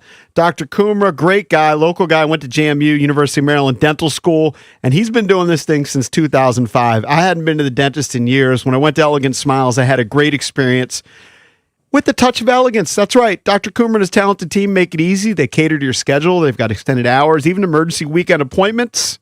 Follow my lead. Book your appointment today at elegantsmilesdds.com or call 703-750-1099.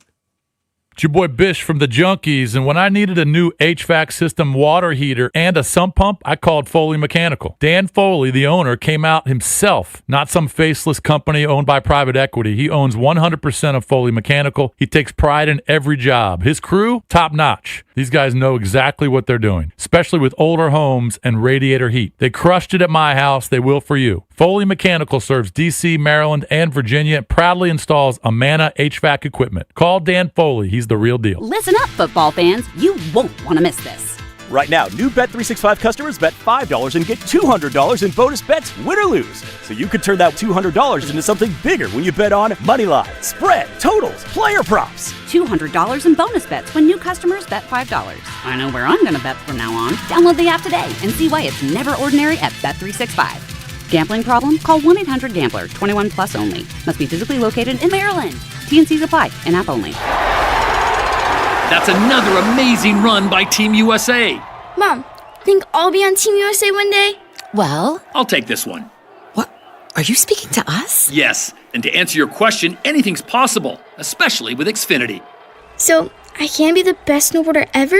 Well, I can't guarantee that, but Xfinity can guarantee that your internet price won't change for 5 years. Okay. What if I practice every day? Then maybe you'll be snowboarding for Team USA at the next Olympic Winter Games. And Mom, you'll still be paying the same price for Wi-Fi. Ooh, really stuck the landing there. It's the Xfinity Gold Medal Celebration. Now through February 22nd, get our best price on gig Wi-Fi for 5 years guaranteed, just $50 a month. Plus, get Peacock Premium included for 2 years. That's a $10.99 value per month. Xfinity. Imagine that. Proud partner of Team USA. Restrictions apply. Requires paperless billing and auto pay with stored bank account. Taxes and fees extra. Actual speeds vary. We all hear the radio ads about the IRS. They tell you to be afraid, to be scared, and they try to frighten you into calling. I'm not here to do that. Tax Relief Advocates is different. TRA is here to tell you that if you owe money to the IRS, whether it's $5,000, $50,000, or $500,000, we have a solution. It doesn't matter if you're sitting in your car, at work, or with your kids. No matter where you are, call now. 800-575-9049. Don't lose hope. TRA can eliminate or reduce what you owe to the IRS. Generous programs are now available that can give you a fresh start. Our passion is taxes and helping individuals fix their IRS problems. We have over 1,000 5-star reviews on Google and an A+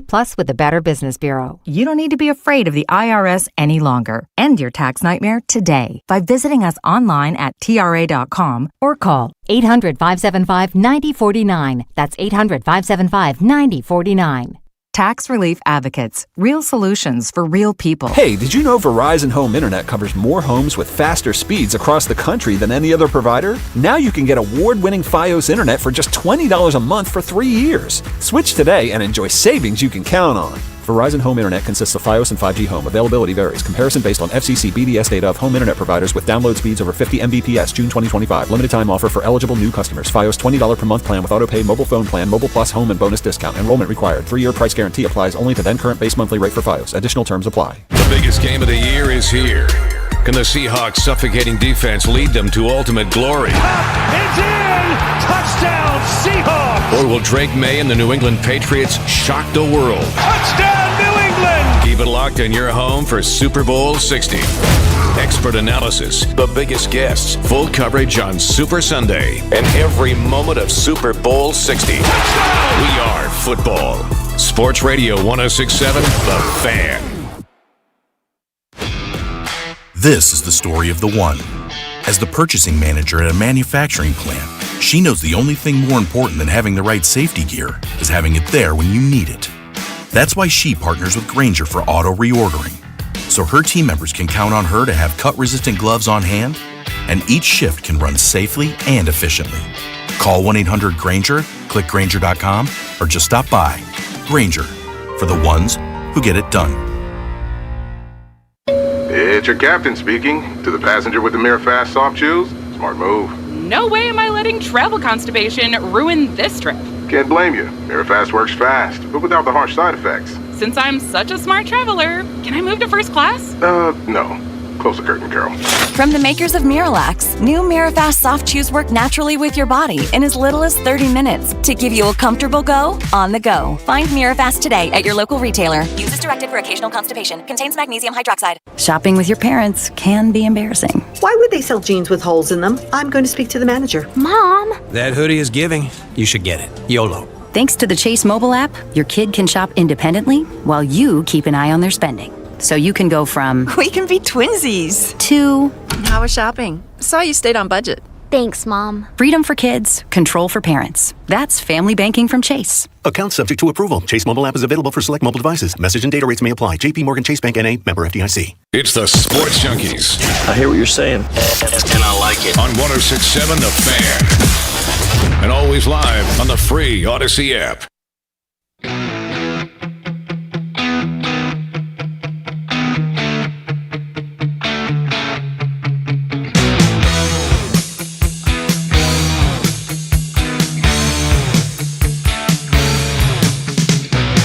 It is an Open Line Thursday brought to you by Window Nation. Searching for new windows and doors? Search windownation.com. Their windows are measured to fit the first time and installed by experts to last.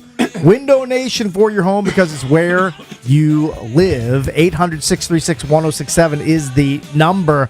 How pumped are you for the massive blockbuster that Will Dawkins and company pulled off yesterday? Anthony Davis on his way to D.C. in a huge trade with the Dallas Mavericks. So scale of 1 to 10, you're a 10. Yeah, I mean, he's all in. For the last few years, this team's been doing nothing but losing and tanking. Now you have some light at the end of the tunnel where the team should be competitive. Yeah. If Anthony Davis and Trae Young stay on the court, along with the young core that they've been drafting and developing over the last 3 seasons, I'm optimistic about it. I'm at a 10 for ending the tank next year. Yep. I'm 10. I'm thrilled about it. And I'm at about a 7 to see if it works. To see if those guys work. If they don't, they'll move them. I'm at about a 7. We talked about it earlier. The biggest warning sign on Anthony Davis in particular is just the injuries. And the 1 year in Dallas since the Luka trade, he played in 29 out of 83 games. Yeah. And that is not a one-off. That's kind of what happens with Anthony Davis every year. Yeah. Tantalizing talent. I'm just a little worried at 32, and even looking at his all-NBA selections, that the best is behind him. Yeah. And then there were reports this season that he showed up a little out of shape to camp, so I wonder about his motivation. Now, you can counter that by saying he's going to want to play for an extension ultimately, and he's going to improve himself here. Mm-hmm. But we played that Brian Windhorst clip. He's as plugged in as anybody, NBA insider, and he described him as a distressed asset.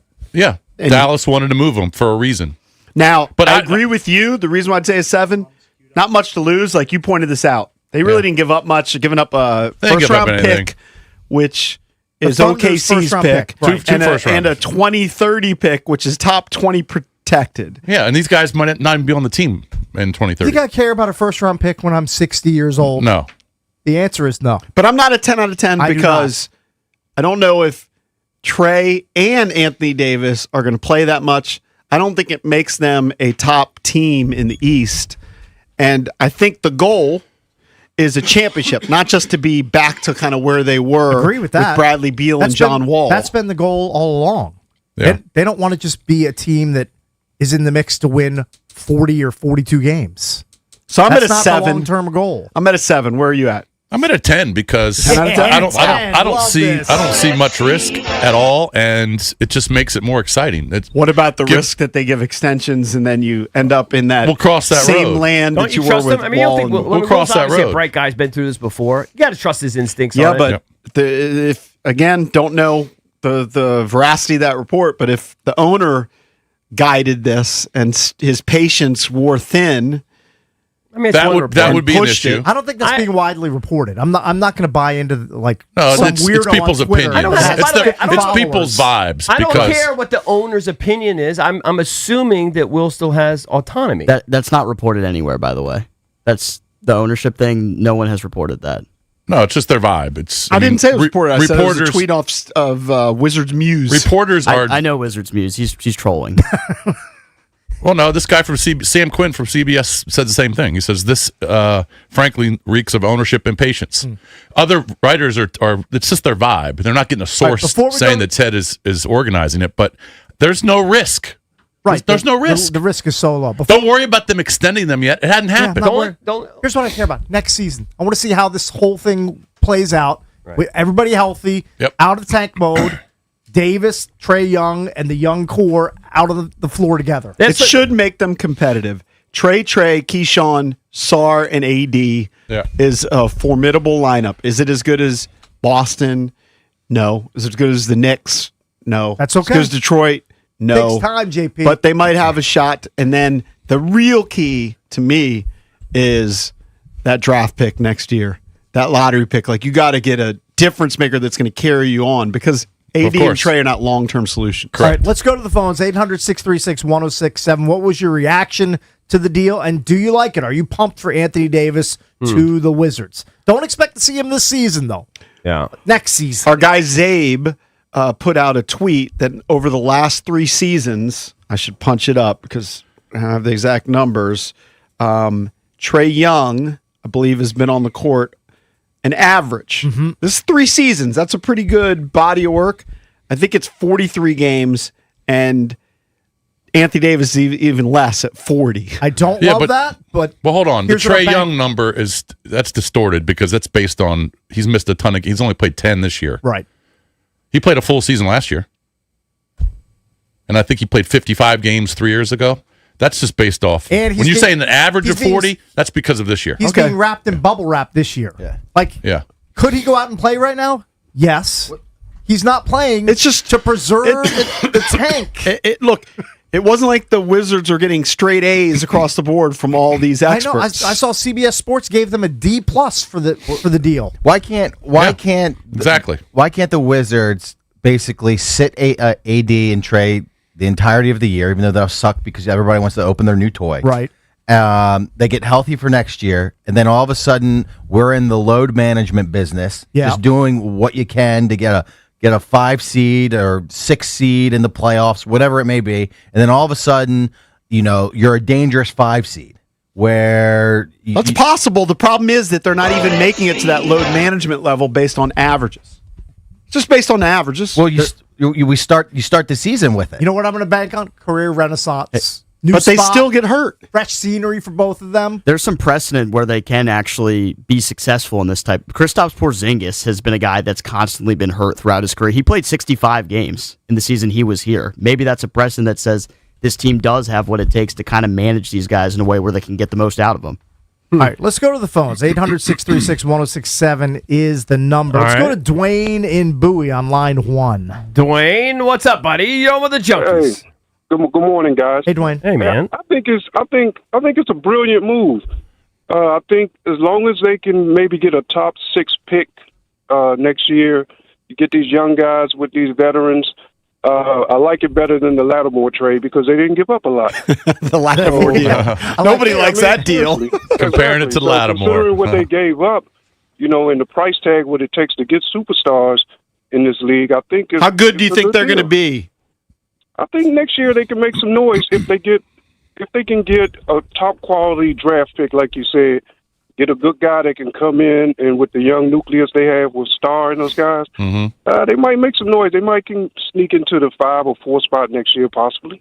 Well, I wouldn't expect too much from the rookie in the first year. Thank you, buddy. Ben and I were looking at Anthony Davis, his rookie season, and who he played with.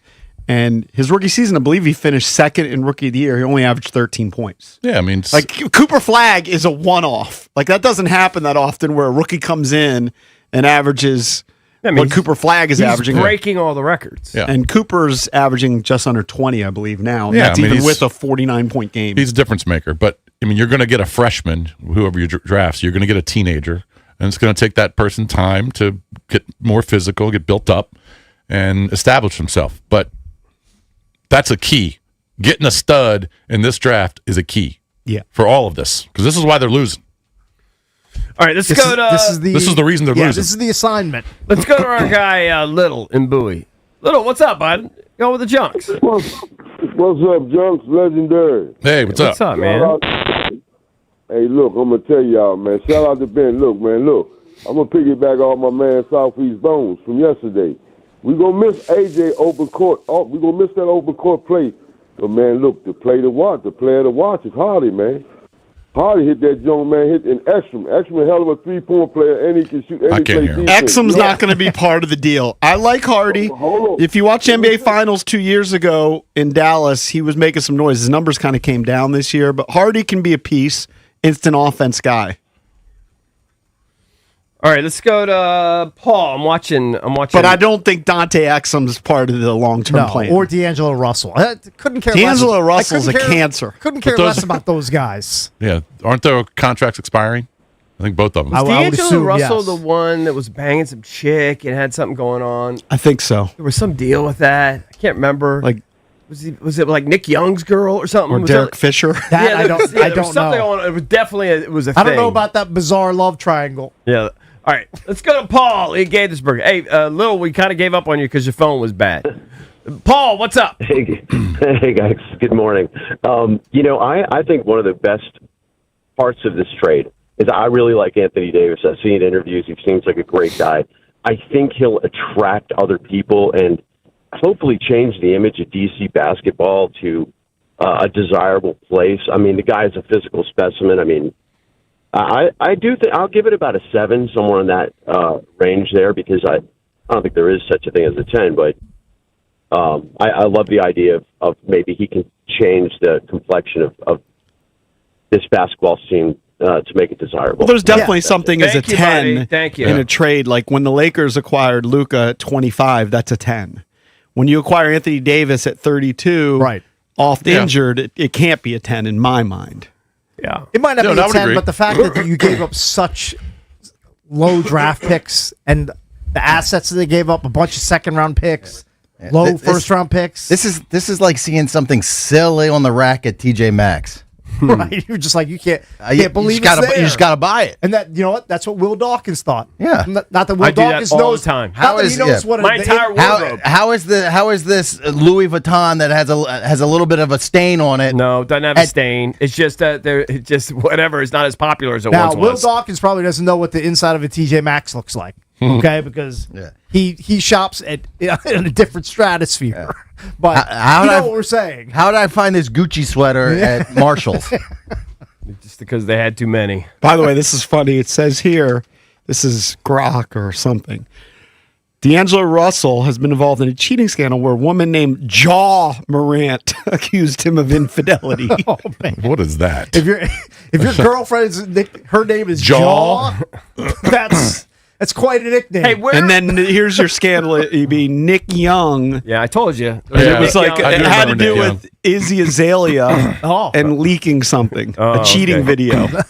Where will they be in terms of like cap room next year, so that or the year after, so that if like a guy wants to come over, I guess you could always do like a mid-level exception or something, but where you could just add one more kind of veteran piece to put you over. Will they still have a little bit of flexibility that way? Or you could get an attractive free agent that says, hey, I think the Wiz they're kind of on the cusp. Yeah, I want to go there. They see Will Will they Dawkins have building that something. flexibility, or will it just be like an exception? But eventually they're going to have to pay big bucks to SAR if they decide to. Right. Like your guy Koulibaly. Yeah, I don't know. They're not paying big bucks to Koulibaly. Not unless something really radical changes in the next year and a half. Bye-bye. Yeah, it's distressing. I'll still root for him when he's on the Wizards. Not as vociferously, though. SAR is going to get a big contract. Have you been rooting for Kispert? Do you even remember where he's playing? Atlanta. Yes, he's in Atlanta. He's in my golf pool. You can tell he's going to be in Atlanta for this year. He'll be somewhere else. Yeah, he's going to have the Kevin Hurt. He's a very He's in your golf pool. Yeah, he's in my golf pool. Who do you take for the waste management? Hold on, Corey Kispert is in your golf pool? Yeah. That's weird. The picks aren't out yet, but I'll tell you when it comes That's in. hilarious. Let's go to Reggie in DC. Reggie, what's up, man? Hey, what's going on, fellas? Look at me, man. Reggie, what's up, Reggie? What's up, Reggie? Man, I love this. This is a 10. Like, okay, I get it.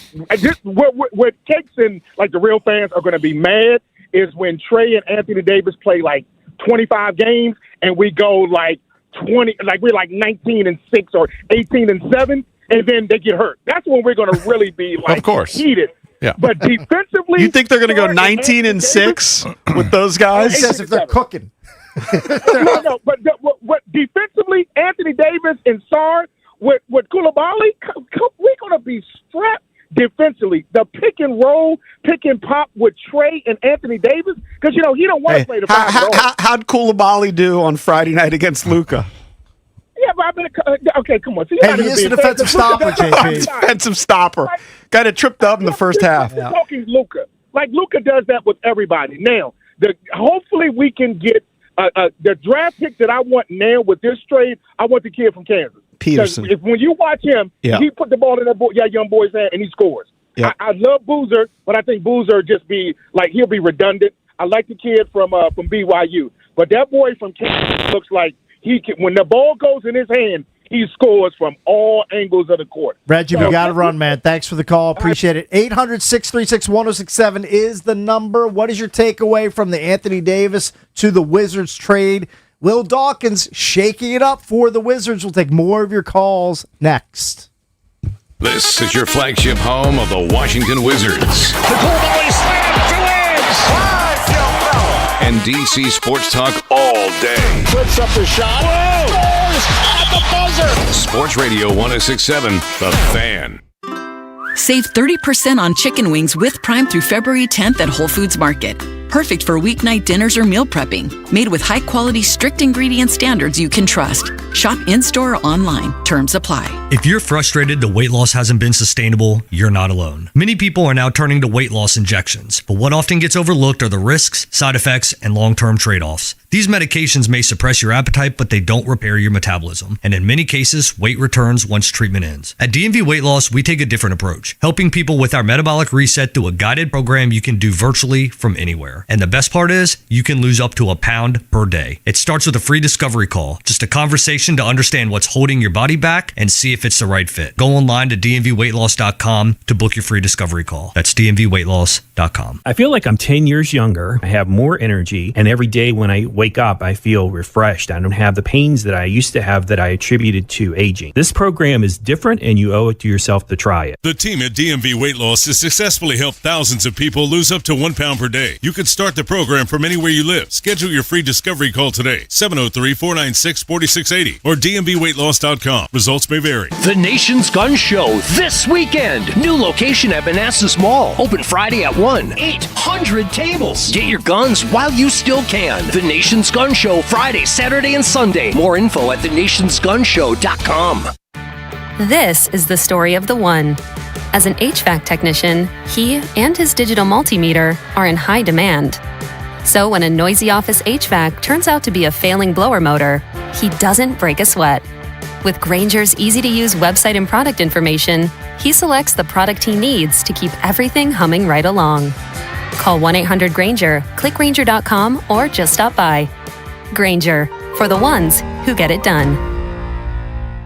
If you own a small business, the pressure never lets up. Cash flow, tariffs, payroll, taxes, every day starts with a full plate. So you got ahead of it. Had to. That's why I checked out Linseek. How was the process? It was simple. Linseek's AI platform showed me real funding options. Fast, clear, and no games. Any upfront costs? None. Zero out of pocket. No prepayment penalties either. Up to $5 million, with funding in as fast as 24 hours. Start ready, stay ready. Lenseek.com. LENDSEEK.com. Hey, we're cutting it close to kickoff. Don't worry. Just got to make a stop at Giant for some wings, sides, chips, dip. The big game means a big appetite, you know? Nice. You got the Upside app too, right? Upside? What's that? Time out. You don't know this? Upside is a free app that gets you cash back at gas stations, restaurants, or grocery stores. And right now they have a $10 bonus when you shop at Giant. Wait, I can get money just from buying groceries? Yep, and with Upside, I earned about $200 cash back last year. Okay, pulling over and downloading Upside. Think we can get pizza and drinks too, you know, for the cash back. Giant is now on Upside, and it's a big deal for the big game. Download the Upside app and use promo code DC1 for a $10 bonus on your first grocery purchase at Giant. That's promo code DC1 to get a $10 bonus. Use promo code DC1. Offers vary by user and location at participating merchants. Go to upside.com for terms and conditions. That first year in your new home matters. With preferred pricing, Redfin and Rocket Mortgage make the path to your next home easier. When you buy with a Redfin agent and finance through Rocket Mortgage, you can lower your interest rate by 1% for 1 year or choose up to $6,000 in closing credits. See how it works at rocketmortgage.com or call 800-4ROCKET. Additional terms apply, not a commitment to lend. Rocket Mortgage, LLC, licensed in all 50 states. NMLS ConsumerAccess.org number 3030. At Uline, the prevailing opinion is, if you don't live it, you don't believe it. The people at Uline believe in hard work, and they live it by being there 24/7 to answer your call, having 41,000 items in stock, and offering same-day shipping from 12 locations across North America. Business owners, sellers, buyers, shippers, and packers believe it. Uline is the hard-working, dependable source for your shipping and industrial supplies. Visit uline.com. As a mom, comforting my family is what I do best. Vicks VapoStick provides soothing, non-medicated Vicks vapors in an easy-to-apply stick, and it dries fast, so there's no mess. I use it to comfort myself and my family. Thanks, Mom. Vicks VapoStick, soothing comfort for the whole family. And try Vicks Vapor Shower Max for steamy Vicks Vapors when you need more comfort for yourself. Use as directed. It's the Sports Junkies. Speaking of fans, let's go to the phones. It's funny. 106.7 The Fan.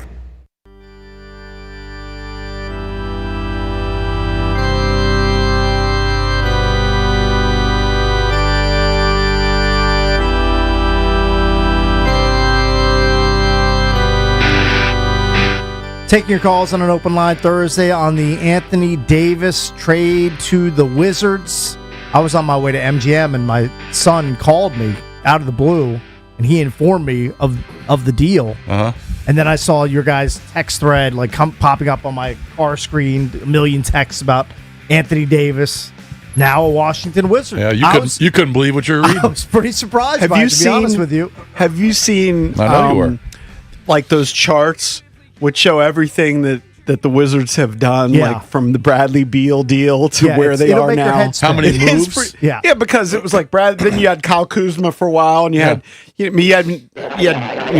most recently C.J. McCollum and Chris Middleton. You've had all these guys to get to this point, so hopefully they'll win. It's interesting. Somebody tweeted us you can always tweet us at Junks Radio and said, well, now Sarr can finally get to play his position, which I was assuming he was saying that Sarr's, he envisions him as a power forward. The irony is the rap on Anthony Davis in LA is he hated playing center. Right. Yeah. So I don't know which guy they see as the five. And you know what? It doesn't even matter because nowadays it's a lot of five-out offense. Positional fluidity. Anthony Davis, if you haven't watched him a lot, Anthony Davis brings the ball up the court a decent amount of times. Well, he'll rebound. I mean, because, famously he learned this when he was at Kentucky, that he had been a point guard in high school. Yeah, he was. So he has ball handling skills and he's can initiate. But an defensively, they're going to be, if he can stay on the court, they're going to be really good. I mean, I don't know Trae Young's dicey defensively, but even if guys are getting by him and getting in the lane with Sarr and AD there, you got two rim protectors back there. What AD didn't like in LA, and he's gotten a little thicker. He didn't like having to be like the defensive center against like big like Jokic guys. Right. Yeah. But nobody does. And there's only a few of them now. And we'll see what happens with the draft. If they don't get a top 3 pick, okay, well, you're not getting DeBonsa, you're not getting Peterson, you're not getting Booz. You might get a nice point guard. The kid at Houston's really good. The kid at Bama is really good. Philon, he can shoot it. So who knows what position they're looking for. But if they don't get the number 1 pick, but they get 2 or 3, and Peterson's gone, I would assume you're getting DeBonsa. I just have to hope it gets fixed like Valdez. Here's the problem with Peterson. Peterson played 12 games. He has an injury issue. Okay, he's got cramps. He had a hamstring issue. Now, the most recent game, he did play 35 minutes and balled out when they went down to Texas Tech and won. But there's some concern over his legs. He's still going to go top 3. Man, they don't call him Bambi legs, though, do they? Like Gilbert Arenas calls him. I just ran a brutal sim lottery for the Wizards. They got the 8th pick.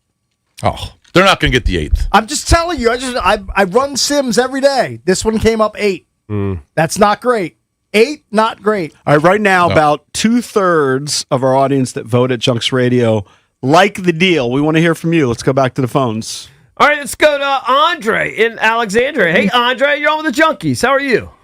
Okay, good morning, guys. Good morning, guys. I'm going to keep this short and sweet, and I need y'all to think outside the box a little bit. Right. I would not play Trae Young or AD this year. Both of y'all sit out because we're tanking. Come back next year. You well-rested, and you healthy, and we can kick it from there. And knowing me, if I was a GM, I would trade AD next year because he's healthy. He's more valuable. He's not hurt, and he's fresh. I'd get me 2 second-round picks for him. I wouldn't play him at all this year.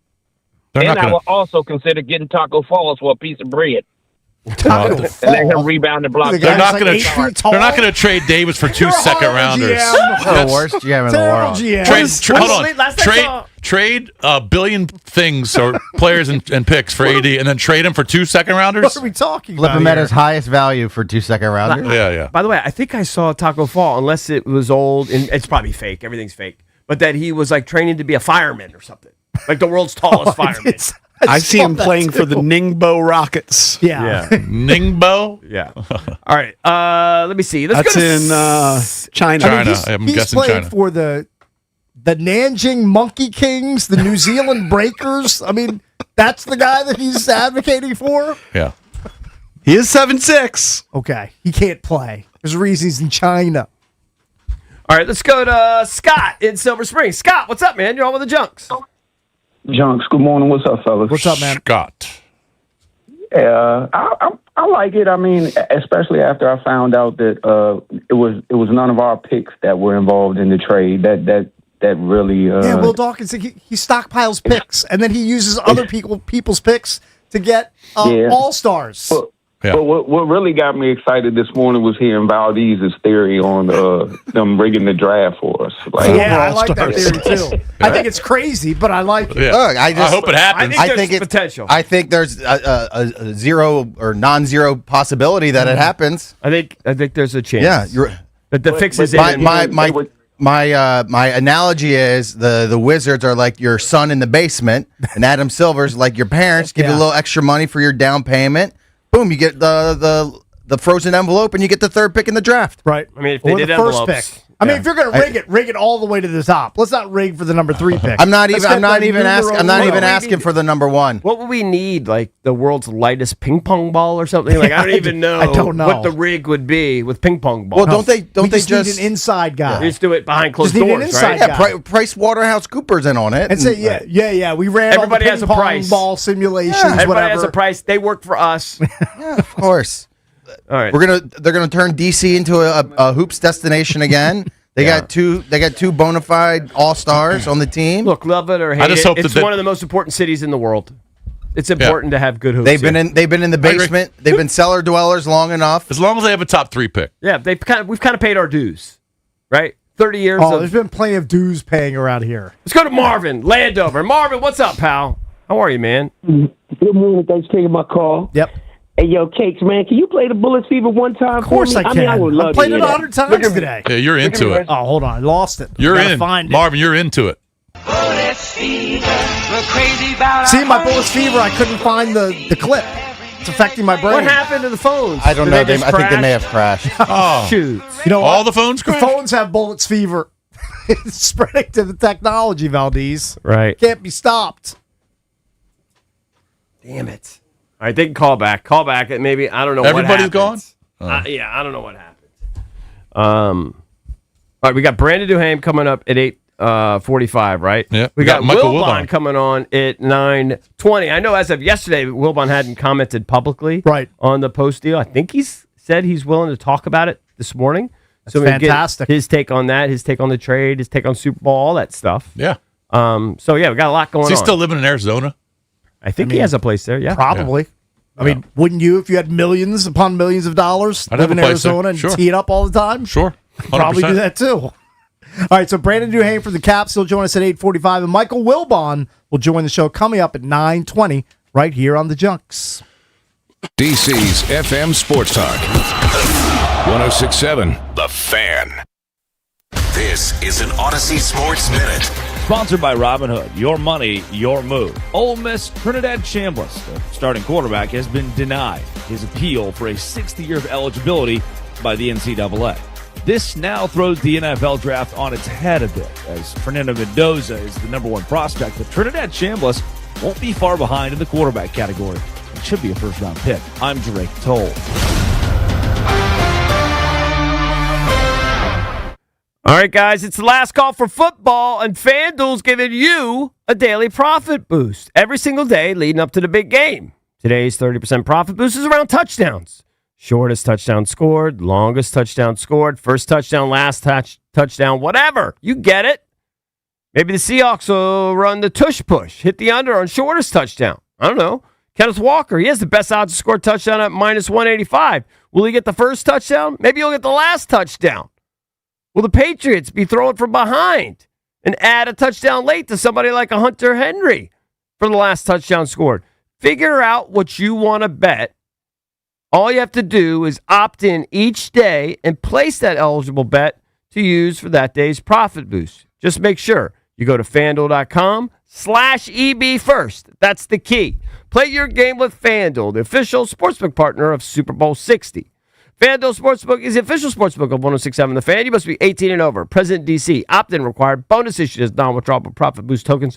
Restrictions apply, including token expiration and max wager amount. See terms at sportsbook.fanduel.com. Gambling problem? Call, text 1-800-GAMBLER. My name is Whitney Allen, and I'm a widow. After my husband died, the last thing I wanted to think about was money. Ethos made it affordable to get life insurance. Signing up was fast and 100% online. I knew that I could pay our mortgage and have food in the fridge. I could focus on my kids. No one ever tells you how much you're going to depend on that policy. I am so grateful we had coverage. Get your free quote at ethos.com/save. That's ethos.com/save. Paid spokesperson. Time spent on application may vary. Online health questions required. Wesley Financial Group is not a law firm. I'm Chuck McDowell, founder of Wesley Financial Group. Did you buy a timeshare because they told you it was a great investment? That's a lie. Most timeshares can be bought online for $1. To find out what your timeshare is worth and to cancel it, call us today and we'll send you our timeshare exit kit free with all your options for cancellation. Call Wesley for your free exit info guide. 800-990-1551. That's 800-990-1551. When it comes to affordable term life insurance, everyone's whistling the Big Lou tune.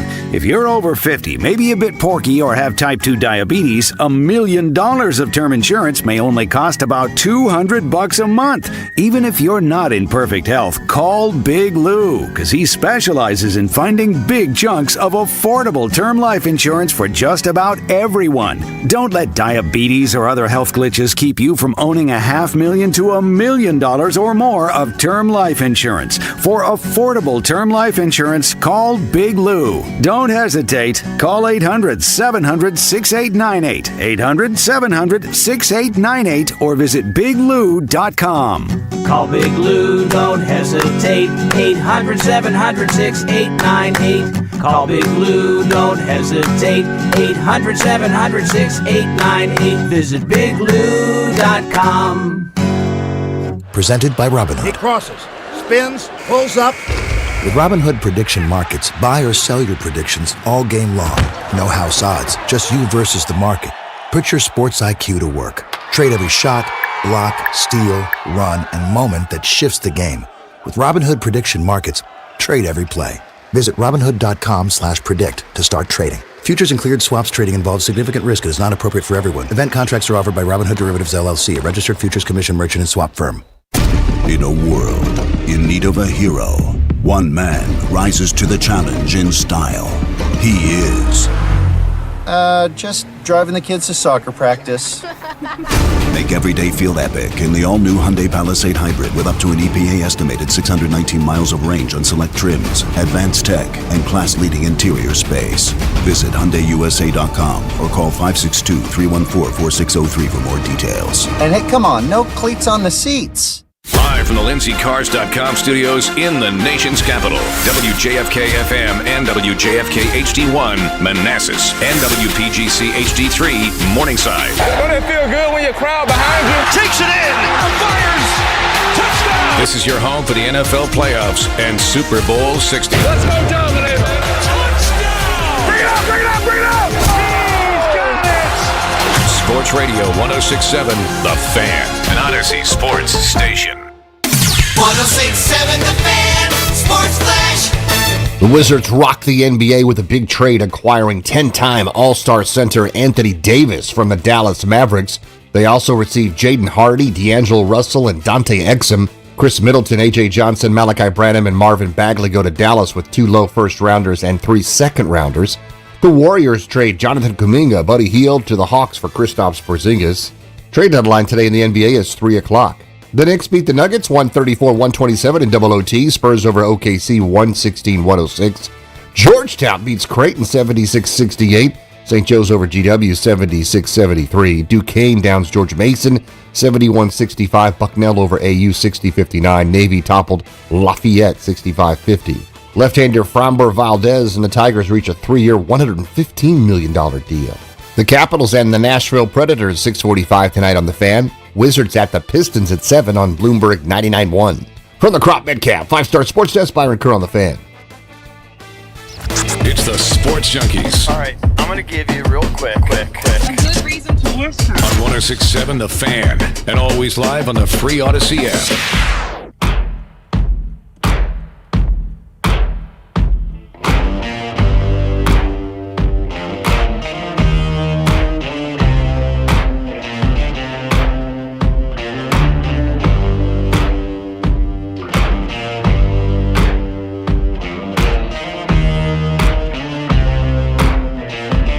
We're celebrating 30 years of the Junks in 2026. Brought to you by Main Street Bank. Cheer local, bank local. Main Street Bank is a business-focused community bank proudly serving the DMV since 2004. Visit mstreetbank.com to learn how to put their team in your office. Main Street Bank, member FDIC, equal housing opportunity lender.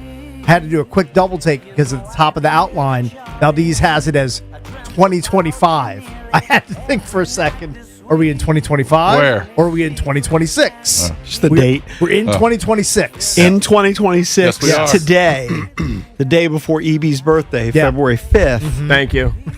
Eric Bickle. are the two spaces You'll get some still cash today. occupied, and you're not able to get your car into the two spaces. Update. I did not check in this most recent break, but I checked as of 7:45. No change whatsoever. You got to check. Here's the thing. You threw out the I don't think they're moving. Yeah. You threw out the theory that these two interlopers left their cars there overnight. Well, then how did they get home or get back to work? I don't know. Maybe they're staying in It's a just a condo. theory. Maybe they're tagging some chick I in a don't condo know. next door. But Possible. Here's what I do know. I know that I drove in here at about 5:10 a.m. And if they're sticklers for listening to the rule is you have a 3-hour window to park there. Their time is running short. Well, I have a $2 bet. Okay, it's running short. I know it's important in your trips to have the proper amount of mileage, but EB and I also have a $2 bet. So I think that's derelict in your duty not to check Guys during have the to commercial sweat. break. All right, so I will check. He'll check next break. I'll I check. think by the way, I win if it's not the Tesla and BMW. If somebody else slides in there, EB, and takes And they Cakes' move? spot. Which could very well happen, and I will be crestfallen. Cakes if that isn't happens. checking Consider enough. I would consider that a loss. Yeah. That's fair. But I think the odds now are in your favor. I'm running out of time. Yeah. All right, so we'll get back to your calls shortly, but before we do that, we need to go around the room and give our realistic expectations for the Wizards. Not this year. We know what's happening this year. The tank is still on. Anthony Davis and Trae Young, they're either going to play sparingly or not at all. You have to protect the top pick. But what are your expectations realistically for this Wizards team if both of those players are at full health, hopefully play, I'll just put a random number on it, 65-plus games each, which might be wildly optimistic for both of them to hit that number, and you land a top 3 or 4 pick in the upcoming draft? What's a realistic expectation for this Wizards team next season? I'm in on 6 seed. I think Boston's going to have the best roster next year, assuming Jason Tatum comes back healthy. I mean, he's talking about coming back this year, which I think is probably outrageous. The Knicks will be good, too. The Knicks will be good. The Pistons. The Cavs were the 1 seed last year. They made like a minor move. Well, not minor move. Got James Harden. Big deal. But, I mean, it's almost like a minor move because to me, Garland and Harden about the same. So I don't know how much that makes them better. 2 superstars. 76ers with Maxey, Embiid. I don't know about those other teams. 6. I don't know about those other. I'm We have at no 6. idea. I predict now, again, this is if they stay healthy. Yes. Correct. 40 and 42. So tickling 500. And that puts them probably around the 6th seed because I think last year the 6th seed had 41 wins. Although the 6th seed this year is the Toronto Raptors right now, and they're 8 games above 500. Yeah. I think they'll be in that range. That's because there's so many teams, so many bad teams at the bottom of the conference that they're just tanking. The tankathon is on. I think winning. I'm going to say 40 wins. I could even see your Next record. year? Yeah. I could see it flip flopped. I could see it being 42 and 40. Like they could make that sort of. But leap again, with those this guys personnel. have to be on the floor. Absolutely. And then the other guy and the young guys have to get better. It's definitely contingent on Trae Young and Anthony Davis's health. When they can't AD play in 30 games and expect this team to be a playoff contender. When AD played in Dallas, again, he only played in 29 out of 83 games. Right. Believe the record was 16 and 13. Right. Now, that's some with Cooper Flagg, and that's some with last year's. Well, Kyrie's been lineup. hurt too. Right. I think they'll be competitive. I think they're going to be competitive, reminiscent of what they were before they started tanking. Now it depends on who they get in the draft. Right. Like that could be huge. And Trey Johnson's development in my mind, and Alex Sarr's continued development, Keyshawn's continued development. But it's acceptable for them to go back to that level in year one of the reboot with Young and Davis. That's not acceptable to keep at 40 wins every season. No. The goal has to be higher. I have a theory, and I could be wrong, but I have a theory that these young guys came together a little bit quicker than they had anticipated. Right.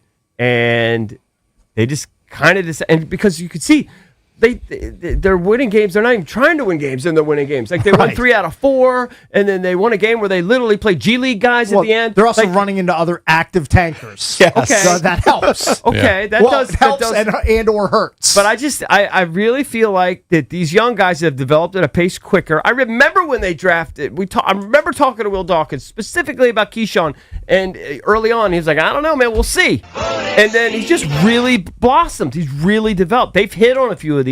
I think Trey, all their work ethic. I think the Will guy is blowing them away a little bit. Koulibaly's a defensive stopper. I think they really. I think this thing may have come together a year before what they had originally anticipated. That's my theory. Look, I think that if you could somehow get to 6 is a good jump. Look at the Pistons. Pistons were terrible in the Eastern Conference the 3 years before last season. 14th, 15th, 15th. They were barely winning any games. And then last year they made the jump to 6th in the conference, led mostly by Cade Cunningham, young player, point guard, who's a stud. And as he's continued to develop, they've gotten better. And this year they're the first seed in the Eastern Conference. So I think the high bar to me would be 6th. Where would you have them, Cakes? And where would you have me be? I mean, I'd even be comfortable with 7 or 8.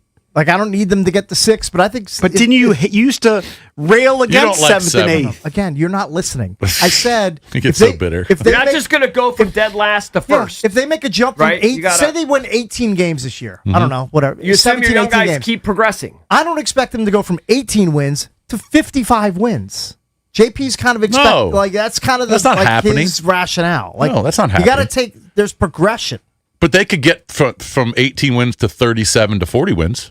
Right, that's what I'm saying. JP's saying that he's framing that as a disappointment, it's not a disappointment. No, I'm wondering about your mind frame. As a return to the mediocrity of the last 30-ish years before they blew it all up and started over again. I understand their steps, Cakes. I'm just wondering your mind frame because you used to rail against that, and it sounds like now you're excited for that. No. Well, he is because it's building blocks. He's not excited for 7. But it's a building block. It's a way station. The idea is you have the young players. They're going to keep getting better, so that you're going to improve. So it's a starting point. It's not the destination. Why are you battling him? You're battling. Not really.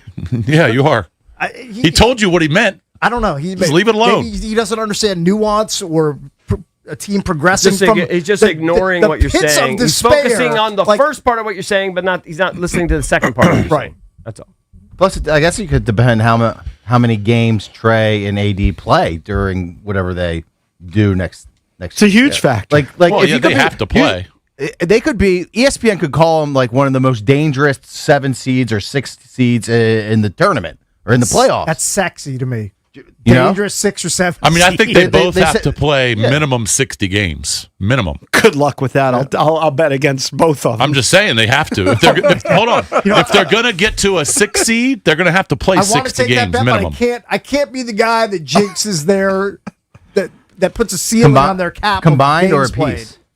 I think he's saying each. Combined, the season will be a disaster. I'm not convinced that both of them will be on the team at the end of next season. I think they'll. Well, I mean, kind of depends on what's going on with their health, but yeah, I think they will. Look, Will Dawkins may balk at whatever numbers Rich Paul, I believe that's the agent for Anthony Davis, is throwing out there as far as an extension.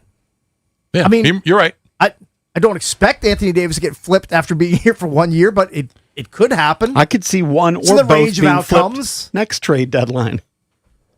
It could happen. All right, let's take a couple more calls here. How you feeling about the stretch? What are your expectations? I think if these guys stay healthy, I like them certainly to make the playoffs. You got them at 40 and 42. If they stay healthy, I think they would be better than that. Okay. I think they would be, 46 and do the math on that, which is 46 and 46 and 36. 36. Yes. Yeah, 40, I'll give them 46 and 36. All right, let's go to. That's a big jump. That's a big one. Let's go to Marvin in Lando. Marvin, what's up, buddy? Well, thank you for taking me back. Hey, look, I'm all in. I've kind of mapped out what I'm thinking next year. So I always think that the players are getting better, and I'm really think they hit on Riley. So I just think that there's going to be an uptick in their youth. So I'm looking for everybody to get better. Do you agree with my theory that these guys have gotten better a little quicker than they had originally anticipated?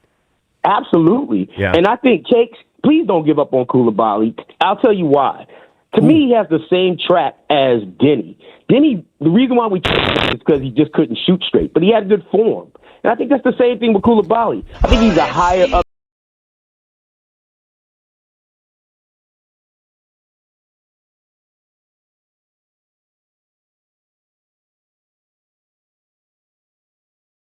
Marvin, I love you and I love Koulibaly, but you may have a bullets fever of 110 right now.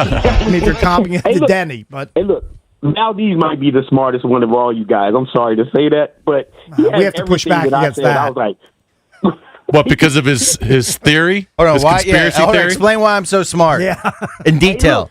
Hey, look, everything you said is what I was thinking. It's like I believe in that they might get the hook on the what's that thing? Lottery, called? the draft lottery. The lottery. And then I also think that they're going to load manage these guys for 55 games. Like 2/3 of the games they're going to miss. I think they want to be.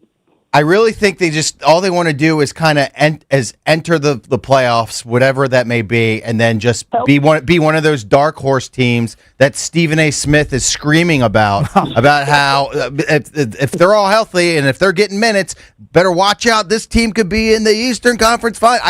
I see it right now. Oh, by the way, that's exactly what I wrote down yesterday. Marvin. So I'm just going to say one more thing, and I'm going to let you guys go.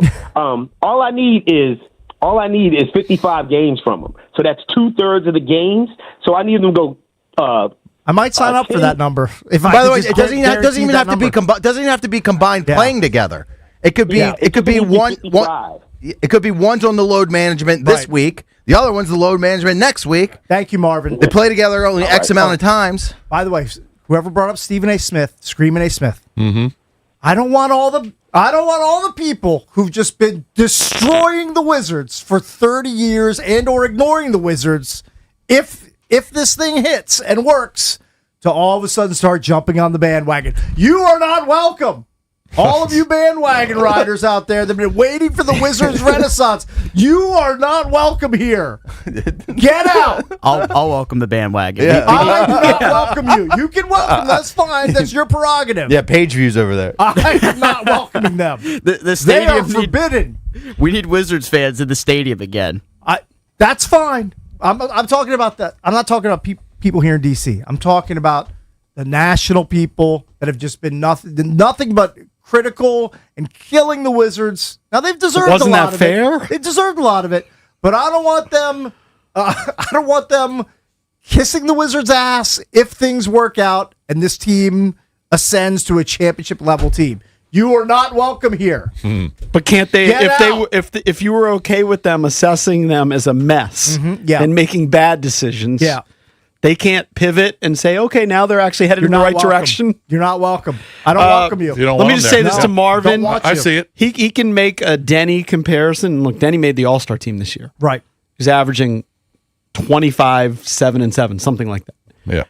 Bilal, the thing concerning to me is his 3-point percentage, his rookie season was 34.6%.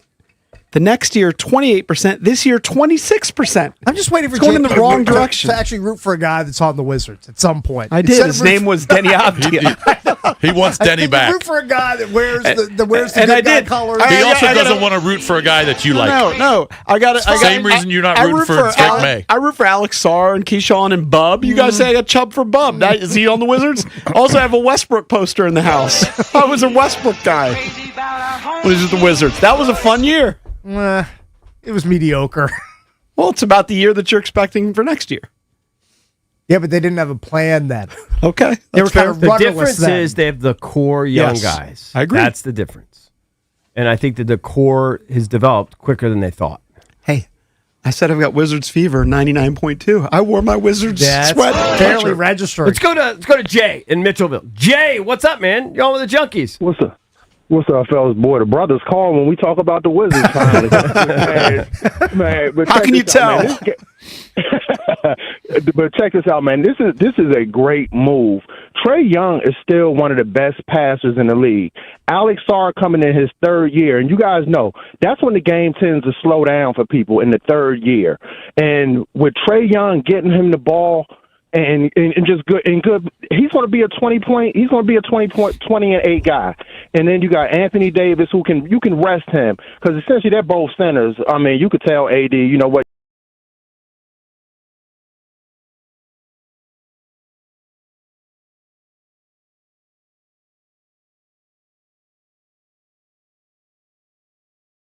Have y'all been checking out Bub Carrington? Hey, I've got Chubb for Bub.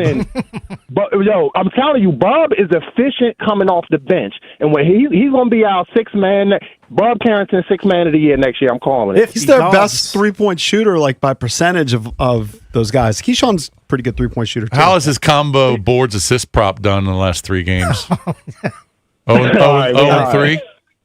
Thanks, Jay. Yeah, Appreciate it, probably. man. 0-3. All right. Say again. What's the question? Bub's the betting prop, the combo rebounds and boards assists and combo? dimes. Yeah, he doesn't. No, they it's don't. dead to me. I haven't Yeah, even yeah. looked Dead. at it. Ever since Mark touched it, dead. Yeah, 0-3, I think. Kiss of death. He killed it effectively. Mars bet put Bub on the bench for every fourth quarter that he's played it. Bub Carrington this year shooting 40.5% from the 3-point line. Ooh, like that. It's kind of tasty. I like to bet his 3-pointer numbers going forward. Yeah, don't say I don't root for Wizards. Chubb for Bub. Yeah, but you root more for Denny and Luca and a bunch of guys that aren't on the team.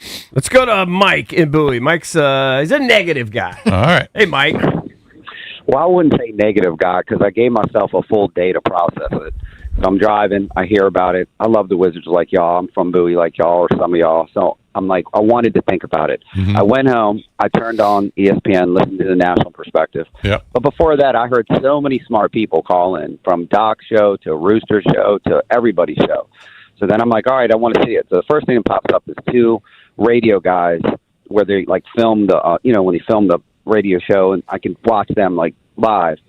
And they're talking about it, and they're saying, and I listened to the whole thing the way they analyzed it at the end and said, well, a guy that doesn't play, that has a giant cap space, and we got rid of him for 5 young picks. I'm going to call this a miracle. At that moment, I was like, yep, that's what I see. I like the trade from, the point guard. And I do think like having a young team with a veteran center and a veteran point guard is crazy valuable. I'm with it. But I'm still just too much into. At the end of the day, it's 5 picks. Those picks could have been European players. They could have been anything. And you could have found Anthony Davis. So I'm saying we gave up 5 picks. First of all, your phone is clipping. We got to let you go. Yeah, your phone's You're going to bad, find buddy. Anthony Davis with the 30th pick. Yeah. Anthony Davis This is the number 1 pick. overall pick of his draft. I don't think you're going to find that guy at 30 or with a top 20 protected pick. And there were 3 second-round picks. Like, come on. And look, those are dicey. What are we talking about? They didn't give up anything. Believe me, they didn't. Coming up The later, thing which I mentioned before, and just leave it at this, is that he's an amazing player. Mm-hmm. He's a champion in college and in the NBA. His all-NBA first teams, which is top 5 players, 2015, 2017, 2018, 2020. He's on the downside, and he's oft injured. Right. Things you have to consider, no doubt. Valdez, I don't think it's a bad idea, if we want to stay with this before we have Duhaime. It's the hottest story in town. It plays some of the audio of the national guys again. We played it very, very early in the show. Yeah. Right? There's a lot of people in their cars right now that haven't heard that. We can play Shams, Yeah. Charnia. We can get his input and more. Yeah. And like Edie mentioned, Brandon Duhaime from the Caps coming up at 8:45. And you don't want to sleep on the fact that Michael Wilbon, former Washington Post columnist, he's going to join us coming up at 9:20. So you don't want to miss that. 106.7 The Fan.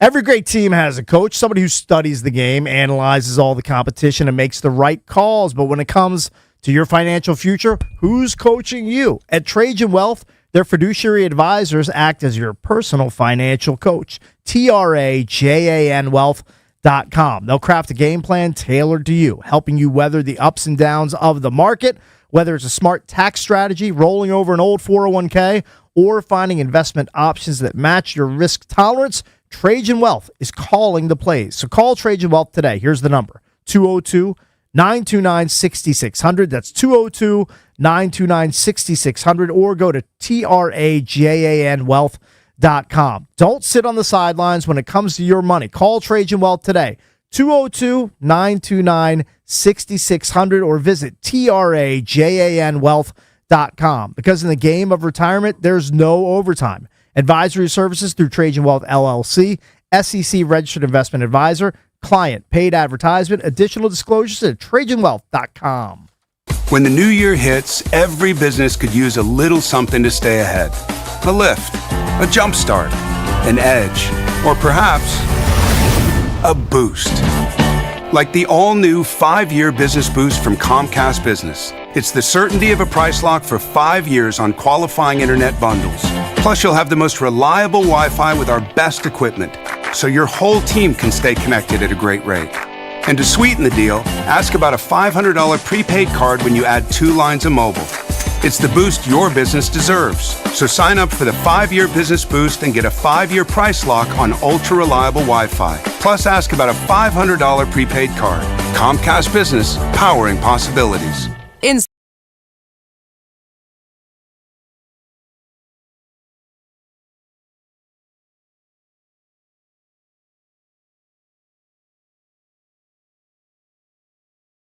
May 2025. Save 20% on wild-caught lobster tails with Prime through February 10th at Whole Foods Market. Perfect for romantic meals for two. Made with high-quality, strict ingredient standards you can trust. Shop in-store or online. Terms apply.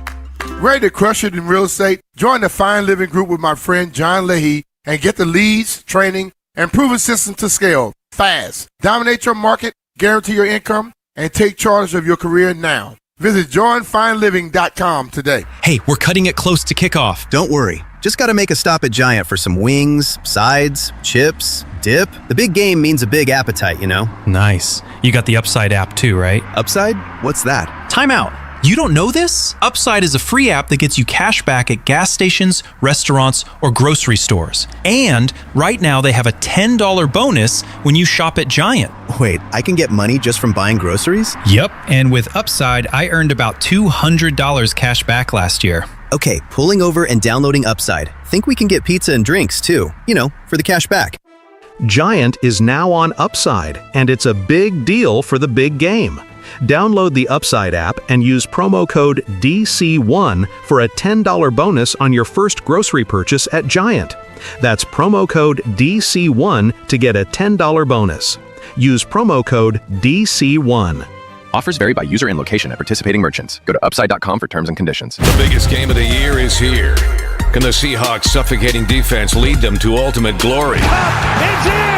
Touchdown, Seahawks! Or will Drake May and the New England Patriots shock the world? Touchdown, New England! Keep it locked in your home for Super Bowl 60.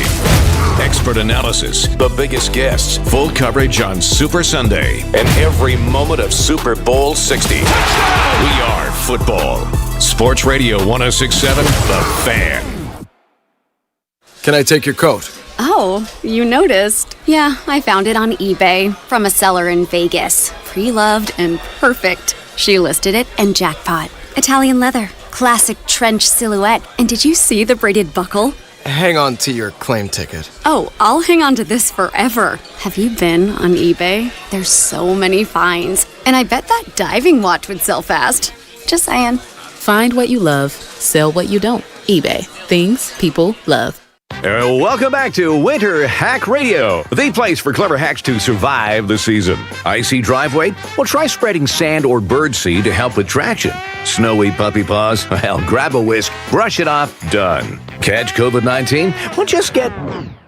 Actually, there's no hack for COVID-19. But if you test positive, prescription medications for COVID exist. Ask your doctor if they're right for you. Visit PfizerForAll.com to learn more. Sponsored by Pfizer. Staples presents That Was Easy. So I opened a restaurant and needed everything. Menus, signage, catering brochures. Everything and then some. I went to Staples. They printed it all and even suggested takeout menus. One money pit with a side of fries. But now at Staples, you get up to $125 off custom print orders. $125 off. Now you're cooking. Brand your business in a big way at Staples. That was easy. Shop Staples in-store, online, or in the app by 4/4 to unlock. Exclusions apply. Visit staples.com/print for details. Well, good morning, kiddo. I love that you're home from college. I've missed you. Still taking your Nature Made vitamins? Every day. A multivitamin and a probiotic. You better be taking yours. Still looking out for me, Mom. I'll never stop. Made to care for you every day. Nature Made, the #1 pharmacist-recommended vitamin and supplement brand. Find us in the vitamin aisle, based on a survey of pharmacists who recommend branded vitamins and supplements. It's the Sports Junkies. You're on the air. Listen anytime, anywhere on the Odyssey, iHeartRadio, or TuneIn apps.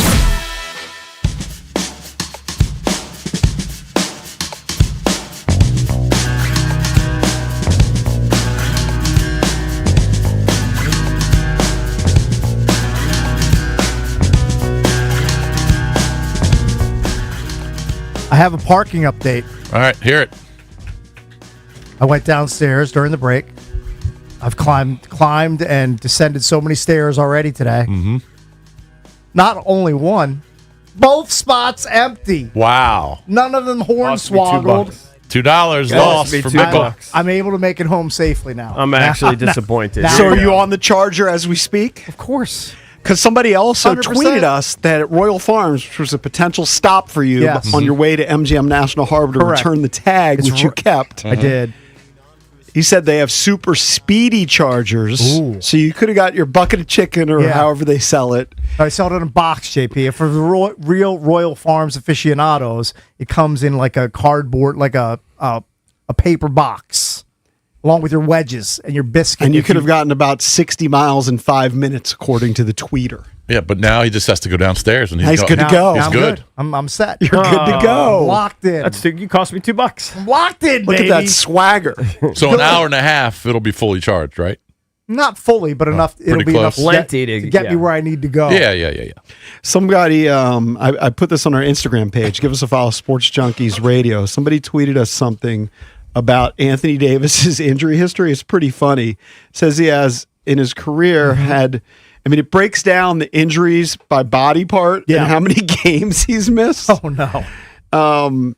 He's had just 24 separate injuries above his neck, including concussions, eye pokes, 296 total injuries across 51 different body parts. 296 injuries? That's It a says lot. in his lower body alone, 197 injuries, with the most being 55 to his feet. Who's this? Anthony Davis. Anthony Davis. Unreal. He's had 20 injuries just to his back over his career. Okay, but you know what? Is this dating into college? You're trying Or to is this just panic NBA? everybody. No, it's just funny. You're panicking everybody. That can't be real. They have to. That has to. it can be include- real. That has to include like hangnails, contusions, little tiny bruises. things that It's would just keep saying him that out he's of a missed a game. game and Things it that lists it back. If it misses a game, it lists his Okay, foot. okay, but if it's the same foot injury, it Yeah, can't be yeah. 197 foot injuries. That is, it's just a That's funny absurd. Right. He's missed a lot of games. All I can say is, and I tweeted it at the time or shortly after, the video of him bumping his hand or whatever. It's the softest thing I've ever seen. Yeah, I got to like in see the that. history of injuries. I got to see that. And I think it's to date maybe knocked him out of the season. Now I'm gonna go on something YouTube. underneath the basket, and I can't even tell where he came in contact with anything. All of a sudden, he just grabs his hand or finger or whatever, and it's bizarre. I just have never seen anything like it. He looks like the most fragile person on the planet. Now you guys are forcing me to look to put in the YouTube search bar Anthony Davis injury compilation. No, look at his most injury. Have you Well, seen who's it? the guy? Have Is you it seen David the clip Chow? I'm Or talking about? is it one of those guys? Oh, One of those guys on Twitter or Instagram. They'll do injuries where they have like the body and then it'll have like point to their injury history. Mm-hmm. You know, it'll say 2013 shoulder, 2015 Right. On a side oblique. note, Dr. David Chow, he almost got another injury because there was Ryan like Leaf. an altercation between him and Ryan Leaf out at Radio Row. What at the was Super Leaf's Bowl. beef with Chow? Well, Leaf's beef with Chow is that he was the Chargers doctor, and he feels like he got mistreated when he was the team doctor. Oh, when he was back and he with the accused him of Chargers. that on Radio Row. I think he's been accusing him publicly for years. It's been an ongoing. It's a thing. I want to hear that. I think maybe with concussions, possibly too. I'm not sure. Anthony Davis is going to get injured next year. Maybe just that's what It he just does. depends on how serious it is. How severe. I think Charles Barkley's nickname for him over the years has been Street Clothes. Yeah. I don't like that nickname. But as long as it he is what doesn't, it is. as long as he doesn't miss more than 30 games, We double check he's that. got to get in at least that 55 to 60 range. I feel like I have to bet on him, but I don't. Again, I don't want to put my jinxie mush powers to to work against the guy. Now, I'll I'm not be actively saying rooting for. I'm not saying that this is the all of these misses were because of injury, but that he's been in the league for 1,148 games. Right. He's played 800 of them. All right, Cakes, here's the injury. All right, you do the math And on I am that. correct. Charles Barkley's nickname, I just Googled it, for Anthony Davis is Street Clothes. I mean, I hate it personally because he's not funny. my guy, but it is funny. It Look, does make Cakes, me laugh. look at here's January 9th. I tweeted it. Go to EB Junkies. Type in. I'm watching it. I mean, have you ever seen a softer injury? I mean, I can Dr. Cakes is going to diagnose that from All right, right go ahead, here. go ahead. He got his finger jammed by whoever that is driving to the basket. He's like missed the whole season since. Well, maybe a severe jam. See, Cakes had a thumb injury from bowling. Yeah. So he relates I can to relate. it. How many games has he played this year? Completely relate to Anthony Davis. 20? 20 games. Don't let He's played Anthony 20 Davis games. go bowling. He's Don't played let- more than Trey Young. Don't let yes. that happen. So I'll give you the stat on it. In his time in Dallas, he never played more than 5 games in a row. Mm-hmm. That's the reality. That is a fact. So that's definitely something you can be concerned about. The Wizards will just have to find the way to manage it. Yes. It's a project. They're It going to is. have to figure it out. That's why I said he's got to play 60 games. Well, he, is hasn't, there- he hasn't played 60 games since 24. They need to hire one person whose entire job is to keep Anthony Davis on the court. Just create a position. I Yeah, don't know but how when you he's on do the it. court, he gets hurt. How do you avoid that? That I don't know. He's going to get hurt. He's going to get hurt. He is. Just make sure it's minor. Can It's gotta be minor Can we injury. assign him a personal bodyguard while he's out on the court? Yes, Like we do Messi, like you know how Yeah, Messi had that guy on the something sideline like anything. for just like if a kid ran on the field now or something. Anthony Davis he is now a national treasure. He needs to be protected at all costs. I would love to know what Jay Williams is talking about. If he's dissecting the trade right now. on I ESPN. don't know what he's talking Watching about. most of those I wonder shows, if he's though, pro AD trade.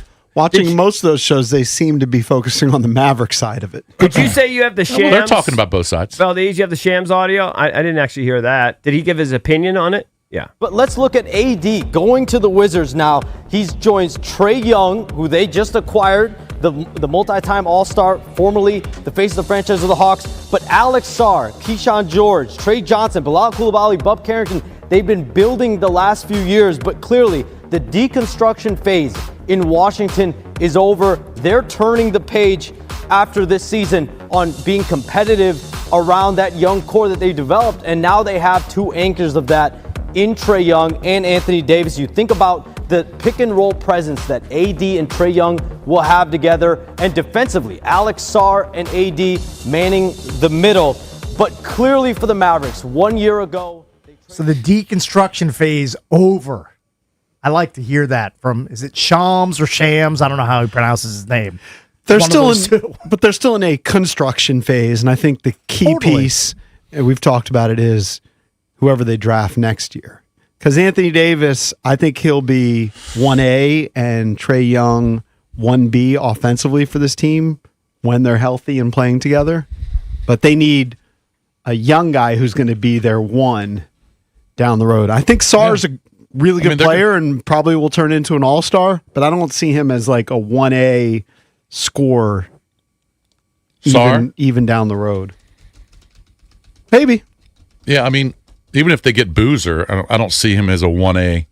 I mean, he's a double-double machine, but let's just say they get the third pick and DeBonce's gone and Peterson's gone, and you draft Boozer. I mean, you got Davis and you've got Sarr. I mean, how many power forwards do you got? I mean, is there enough minutes for all those bigs on the block? I don't know. That's why I say I still could see one or both those guys getting moved by the trade deadline next year. Definitely. I think it's definitely possible. All right, and the NBA is such a joke because so many teams just make moves on like salary dumps. Mm-hmm. I know. It's a mess. It's hard to track. Let's go to JC in DC. JC in DC. What's up, JC? What's up? What's up, guys? I have the shakes. I have a fever. I'm going to die of bullet fever. And do you know why? All right. Why? Next year, make sure to buy your LeBron James Wizards jersey. Okay, not happening. Hold on. He's unhappy in L.A. He's boys with AD. Same agent, Rich Paul. We got all this young, fresh talent. He's going to come here. Lock of the century. Have a good day, guys. Oh, that's quite a theory. If it happens, JC, you can call in. Yep. Take a victory lap. That's a Mike Marlock. Yeah. Oh, yeah, exactly. Hey, careful there, man. You're getting kind of funny. I think if Don't wanna go against LeBron your nickname. were to change teams, it'll be back to Cleveland for one last year. Right. Would be my guess. All right, let's Man, go to... I'd be forced to root for LeBron. Yeah, if he came here, I'd be He's forced not to root coming for here. him. You're crazy. I know he's not coming here, but You can daydream, though. I would have to root for him. Who was the guy that went public? I think it was a UFC guy, and said he knows LeBron's on steroids because he has the same steroid doctor. Oh. I don't know. He said it in the last There's been week or rumors so. for years. Yeah. Because I know exactly. Trust me, we have the same doctor. No. Yeah. Maybe he's just getting I'm not supplements. shocked CB. by that. Yeah. Is it Chael Sonnen? He's huge. Might be. He's taking B12. I can't remember who it was. Let's go to Bam. Hey, Bam. Bam, what's up, buddy? You on with the Junks? 1, 2, 3. Oh, that might be me. I think that might be me. Did I not press it? Oh. All right, not there. We got a guy who's crying about America's Got Talent. Well, it is an open line Thursday. You kind of relate to that. I mean, I do cry during American Idol. Yeah. And the voice. Yeah, when they do the chair bit. You haven't made it over to America's Got Talent to cry. No, I haven't watched it in years. What's your name? Barber? Name's Tom. Tom. All right, I don't know why it's a barber, but okay. Tom, what's up? Maybe he's a barber. Yeah, man, long-time fan, first-time caller. I was inspired to call by your earlier conversation about crying at America's Got Talent. No, I performances. cry during American Idol sometimes. Was and that I will earlier cry. today? That was a couple days ago. Yeah, okay. And I'll cry Couple days sometimes ago. during the voice. Like the music, when I see singers and they come out of nowhere, like some hillbilly or whatever, somebody from the city. Somebody from Pasadena. Yeah. And I just, out of nowhere, this voice from heaven, it affects me. I don't know how to explain that. Yeah. Well, same for me. And all those songs all those shows are the same to me, kind of. So I confuse them. But Same genre. Typically, I'm like Bish. I'm an unemotional robot. Okay. But for whatever reason, those shows, if you get the right performer on, just kill me. And I think my phone was listening to that conversation you guys were having because this video popped up on my feed right after. I was, possessed to watch it. Mike Bennett does this song. I think it's called "Waiting at the Gate" or "I'm Waiting at the Gate." Who does it? It's Michael Bennett. Okay. And Never heard of him. Absolutely destroyed me. Like I was swimming in a pool of tears. I don't really Were want you to the only cry. one? It just happens. Did anybody? Did anybody? I don't really want to cry. It just happened. Did anybody see you cry? No, it's by myself, and couldn't stop, couldn't hold it back. Crushing song, beautiful song. All right, you know what? I will Google it and see if it moves me. I'll look at it during the break. All right. Thank you, pal. I Thank will you. not look at it during the break. 30-second aside, TV related. I finished Thank Black you. Rabbit yesterday. Yeah. There's a scene in Black Rabbit which was a Good Will Hunting ripoff. Did you notice it in the end? It was good. Black At Rabbit's the end, Jason Bateman and Jude Law were doing the Robin Williams, Matt Damon bit where Robin Williams says to Matt Damon, "It's not your fault." Right. Yeah. And he says, "It's not your fault. It's not your fault." And in this case, Jude Law is telling his brother, "You're not a bad person. You're not a bad Oh, so person." it's I was just a like, this complete is such a ripoff. Okay, but the very I know he is a bad person, but well, I'm just talking about the ending. What Jason Yeah. Bateman does. Yeah. Yeah. No, I know that. It Okay. was before that. It's good. Okay. You'd like it. I might have to check it out. All right, coming up next, Brandon Duhaime from the Washington Capitals. They close out the first, I guess, 2/3-ish of the Cakes has season 9 tonight. questions for I do. For Dewey. He's coming up next. And Michael Wilbon will join the show coming up at 9:20 right here on The Fan. From free agency to the NFL draft, this is your station for every move of the Commanders' offseason. The story is... Now let's just focus on the defense. You were right. We are football. Touchdown! Are we good to go? Sports Radio. Go! 106.7 The Fan.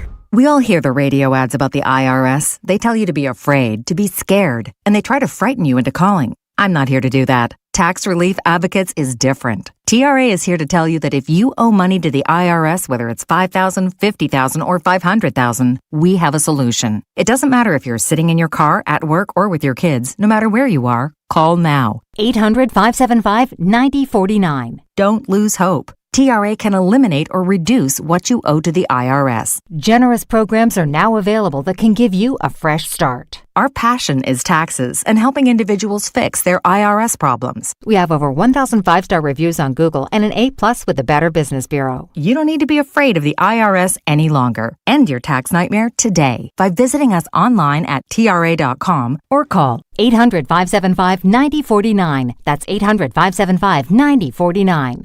Tax Relief Advocates. Real solutions for real people. That's another amazing run by Team USA.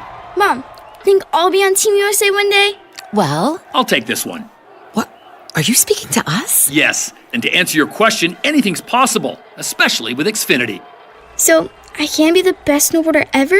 Well, I can't guarantee that, but Xfinity can guarantee that your internet price won't change for 5 years.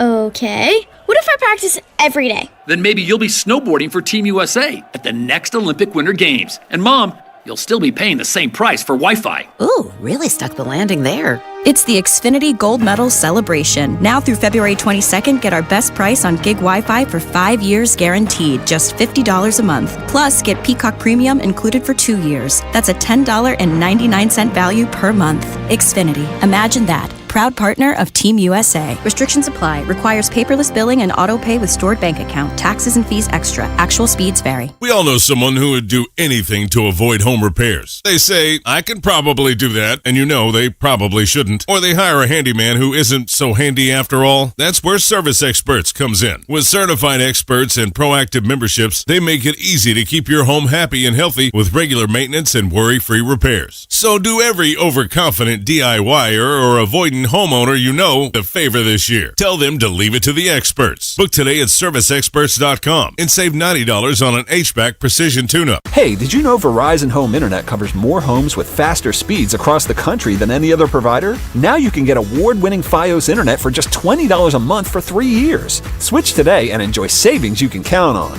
Verizon Home Internet consists of Fios and 5G Home. Availability varies. Comparison based on FCC BDS data of home internet providers with download speeds over 50 Mbps, June 2025. Limited time offer for eligible new customers. Fios $20 per month plan with autopay mobile phone plan, mobile plus home and bonus discount. Enrollment required. 3-year price guarantee applies only to then current base monthly rate for Fios. Additional terms apply. Oh, and that's a hard foul. Let's listen for the call on the floor. The taxpayer owes back taxes. Penalties and interest are assessed and wage garnishments to begin immediately. The IRS never misses that call. I wonder if they will challenge it. The call is under review. Priority Tax Relief has been called in for a review. Priority is the best in the business at negotiating your tax debt and has even eliminated the debt for some clients. Priority Tax Relief is saving their clients millions of dollars every month. After a careful review from Priority Tax Relief, the debt has been eliminated. No foul on the play. Whoa! That completely changes the game, folks. If you owe more than $5,000, call Priority Tax Relief, and in minutes they'll review your case for free with a direct line to the IRS to see if you qualify for life-changing relief. No more worrying about wage garnishments or frozen bank accounts. Call Priority Tax Relief today at 800-584-7531. That's 800-584-7531. We make your tax relief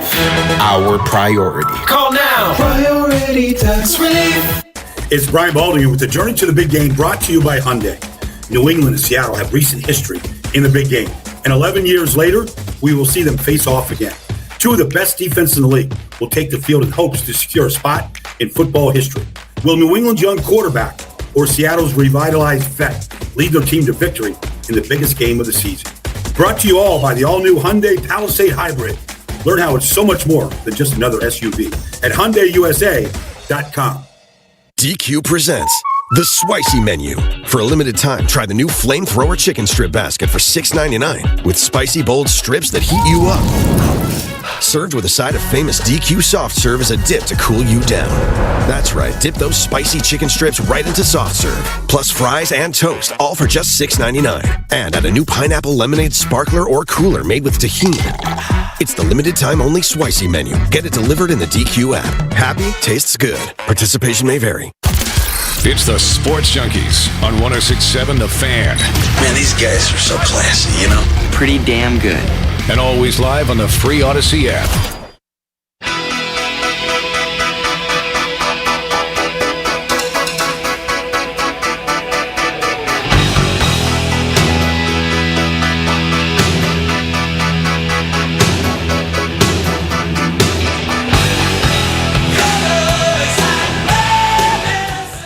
Coming up later in the show, Michael Wilbon, former Washington Post columnist. He will join us coming up at 9:20, so you definitely do not want to miss that. That is in the 9 o'clock hour. We should be joined shortly by Brandon Duhaime, a.k.a. Dewey, from the Washington Capitals. They close out the pre-Olympics portion of their schedule tonight at home against the Preds at Capital One Arena. Just a quick aside, Cakes and I mentioned earlier that we did the Zabe cast. Zabe, of course, does a lot of fill-in work here on 106.7 The Fan and the Team 980. He's incredible talent.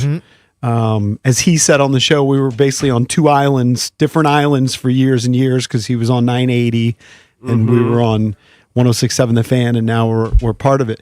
Anyway, he posted a video clip, and I couldn't look more effeminate the way that I'm sitting.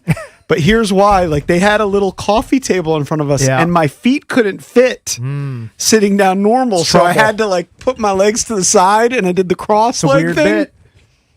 I mean, nobody cares. You're always on camera. At Class Joe JP or at Junks Radio. You're either showing your Johnson or you're sitting effeminately. It's the difficult thing to sit in a couch.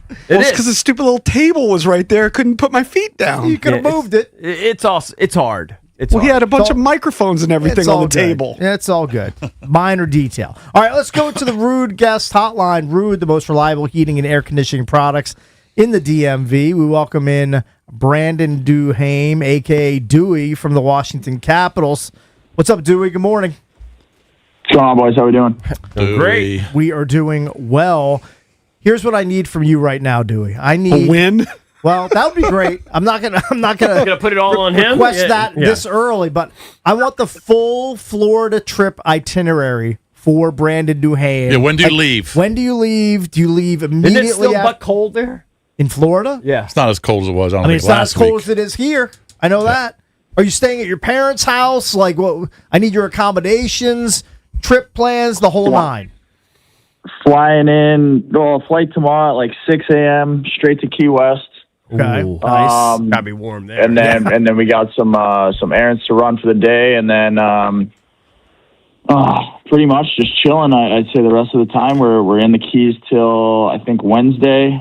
Just gonna hang out, work out, chill, kind of reset, and then I'll go back to my hometown Parkland right after that Thursday to I think Monday or Tuesday or whatever it is until we got to get back here. So this is very inside. Can you see Cuba from Key West? For longtime listeners, they would know. When you're doing the spearfishing, how seriously? I know you take it pretty seriously with your YouTube channel. Like, do you mix in like tropical drink here and there, a beer here and there, or is it strictly business when you're spearfishing? If I'm diving, it's business. Okay. There's no room for error out there. I'm dialed in. I'm taking a nice caffeine drink before, kind of hydrating right the night before. I'm taking it pretty serious. Do you also almost game day routine? Okay. Do you also scuba dive? Do you mix that in with the spearfishing, or is it just straight spearfishing? Straight spearfishing. No tank. I don't like the tank. Tanks are for wimps. Is that what you're saying? I wouldn't say that, but it's not that common down there to be on the tank. So I asked Coach this yesterday. You guys won 3 in a row after a little bit of a rough patch. Now, you lost your last game, but what was different in those 3 games that kind of changed things for you guys? Was it a sense of urgency, or what did you do as a team to play better to get those W's? Yeah, desperate group for sure. I think, given our circumstance, our backs against the wall. So I think we're we're all prepping to go to war every night, and I think we did a pretty good job in our past 4 games. Obviously, we don't get the results last game, but good process, and we got to just stay with it. How clutch has your guy Clay Stevenson, a.k.a. Mud, been in the absence of both Logan Thompson and Chucky? It's been great. Yeah, I mean, him stepping in, obviously given the circumstance, it's not like last year where, he played in Pittsburgh and, we were a lock in the standings or whatever it was. So to come in those high pressure situations is, I think it's a big testament to, the character that he has and his preparation. Dewey, I feel kind of dumb that I had to ask Coach Carberry why his nickname was Mud, and he said, hey, stupid, his name is Clay. Clay, Mud, kind of go hand in hand, and then a light bulb went off over my head. I felt kind of dumb. I'm going to be honest, I didn't know the origin of the nickname, and I appreciate you breaking it down for me there, to be honest. There you go. You weren't alone. You're late to brothers in arms. You're late to the party too, Dewey. He needs to think about it. Hey, Dewey, will you watch the Olympic hockey? Yes. Yeah. We'll watch, obviously, Team Canada pretty tight. Team Latvia, all the guys that are playing, we'll be watching pretty tight there. You mentioned working out, and I know when we had Coach on, he talked about how it was kind of critical that guys stay kind of locked in, like enjoy yourself, but stay locked in. You got to stay, in tip-top shape. How can you do that, like, without, I'm assuming you're doing that without skating, or maybe when you go back to your hometown? Yeah, well, we have, it's a pretty long break, so, we have that week, the week before our first game where we're all here and we're all skating, so. So you can get that part for me, back. I'll probably. Yeah. I'll probably stay off the ice for that week leading up to it. In these next couple of days here, get some good rest and getting in the gym. That's actually something I really enjoy is working out in the gym. So that won't be too big of an issue for me. And getting the cardio in, doing some jogs here and there. It's a lot easier when you're in 70-degree weather in the sunshine running on the beach. So it makes life a little easier. Hey, Dewey, I know you're busy, obviously, working, but did you notice the celebrity that was sitting rinkside? I believe it was during the Islanders game. Or did you get word of it after the game? I did. Who was it? It was Trae Young from the Washington Wizards. Yeah, I did see that. Yeah. I believe that was his first NHL game he's ever attended in person. Really? Yeah. Yeah, he had the Ovi jersey on, and I saw him crushing drinks on the side. He was having a good time. Hey, what'd you think of the... He was in the Vault Suites. Of course he had a Dewey, great what'd time. you think of the AD trade? Anthony Davis. It's great. It's great. I mean, that's pretty... wait, what? Hold on. Anthony Davis got traded? He got traded to the Wiz. When did that happen? Yesterday. Breaking news. You know what? He's... oh, wow. Okay. I'm actually big. glad you don't know. That means you're locked in on the Predators. You're locked in on your job. What did they trade him for? A billion picks. A bunch of junk. Yeah, a bunch of junk. Nothing really. Bunch of first and second round picks and some players they don't care about. They're taking a swing. No shit. I didn't see that. Yeah, don't curse. So now your boys got Trae Young and Anthony Davis for next year. Oh, we got a squad, man. I mean, do you know any of the Wizards personally? I don't personally know, but I'd love to hang out with them, though. They look like a good time. Definitely. So when Trae goes to the game, he didn't go in the locker room? No, I mean, he might have came down in the tunnel or something, but I didn't see him in the locker room, no. Gotcha. All right, Dewey, we had to bounce pretty quick, so yeah, right. That back to back. Get those 2 points tonight. Enjoy your trip back to your hometown. Get rested up, and we'll talk to you again soon, man. I appreciate it, guys. How are you going? Thank you, buddy. That's Brandon Duhaime, Dewey from your Washington Capitals. Don't forget, coming up in the 9 o'clock hour at 9:20, Michael Wilbon, former Washington Post columnist, he will join us. That's coming up at 9:20 here on The Junks. DC's FM Sports Talk, 106.7 The Fan. This is an Odyssey Sports Minute. Sponsored by Robinhood. Your money, your move. As of this morning, Giannis Antetokounmpo remains a Milwaukee Buck. Although each side wants a trade, they did make it clear it might not happen by this afternoon at the trade deadline. For now, Giannis is not a Warrior and will not be a Warrior and will remain in Milwaukee. I'm Drake Toll. Are your investments in the right accounts? What's best, traditional or Roth? Are you receiving all available tax deductions? Are you paying as little in tax as you can? These are all questions you can't afford to get wrong. Hi, I'm Jeff Jr., founder of Trajan Wealth, and in many cases, it's not what you make, but it's what you keep that makes the real difference. Trajan Wealth and Trajan Tax work closely together exclusively. No more guessing about whether you should do a Roth conversion, or if maxing out your 401k is really the best option. Our nationally recognized fiduciary advisors and CPA team work in tandem to make sure your tax strategy works with your investment strategy. We'll even do your tax preparation. One team, one strategy. Isn't it time for a second opinion? Call Trajan today, 202-929-6600. That's 202-929-6600. Trajan Wealth, an SEC-registered investment advisor. Additional services through Trajan Estate and Trajan Tax. Additional disclosures and accreditation at TrajanWealth.com. Hey, we're cutting it close to kickoff. Don't worry. Just got to make a stop at Giant for some wings, sides, chips, dip. The big game means a big appetite, you know? Nice. You got the Upside app too, right? Upside? What's that? Time out. You don't know this? Upside is a free app that gets you cash back at gas stations, restaurants, or grocery stores. And right now they have a $10 bonus when you shop at Giant. Wait, I can get money just from buying groceries? Yep, and with Upside, I earned about $200 cash back last year. Okay, pulling over and downloading Upside. Think we can get pizza and drinks too, you know, for the cash back. Giant is now on Upside, and it's a big deal for the big game. Download the Upside app and use promo code DC1 for a $10 bonus on your first grocery purchase at Giant. That's promo code DC1 to get a $10 bonus. Use promo code DC1. Offers vary by user and location at participating merchants. Go to upside.com for terms and conditions. Do you owe $10,000 or more in credit card debt or personal loans? With credit card debt at all-time highs, Debt Relief Advocates is urgently notifying consumers of debt relief now being made available, designed to aid consumers with out-of-control credit card debt. Those who qualify and enroll for this relief program will only have to pay back a fraction of what they owe. This is not bankruptcy or a debt consolidation loan. This is a relief program that credit card companies would rather you not know about, as it ends your debt nightmare and saves you lots of money. Consumers owing at least $10,000 in credit card debt or personal loans can now take advantage of this debt relief as the cost of living skyrockets. Debt Relief Advocates has established a relief hotline for you to call to learn what debt reduction you may qualify for, so don't wait. For this free information, call the Relief Hotline at 800-390-1164. 800-390-1164. 800-390-1164. What if sports were traded like markets? Now you can test your sports IQ in real time with Robinhood Prediction Markets. It's not you against the house, it's you participating in a live market. You can buy or sell your positions all game long. You know the game, put it to use. Trade every play with Robinhood.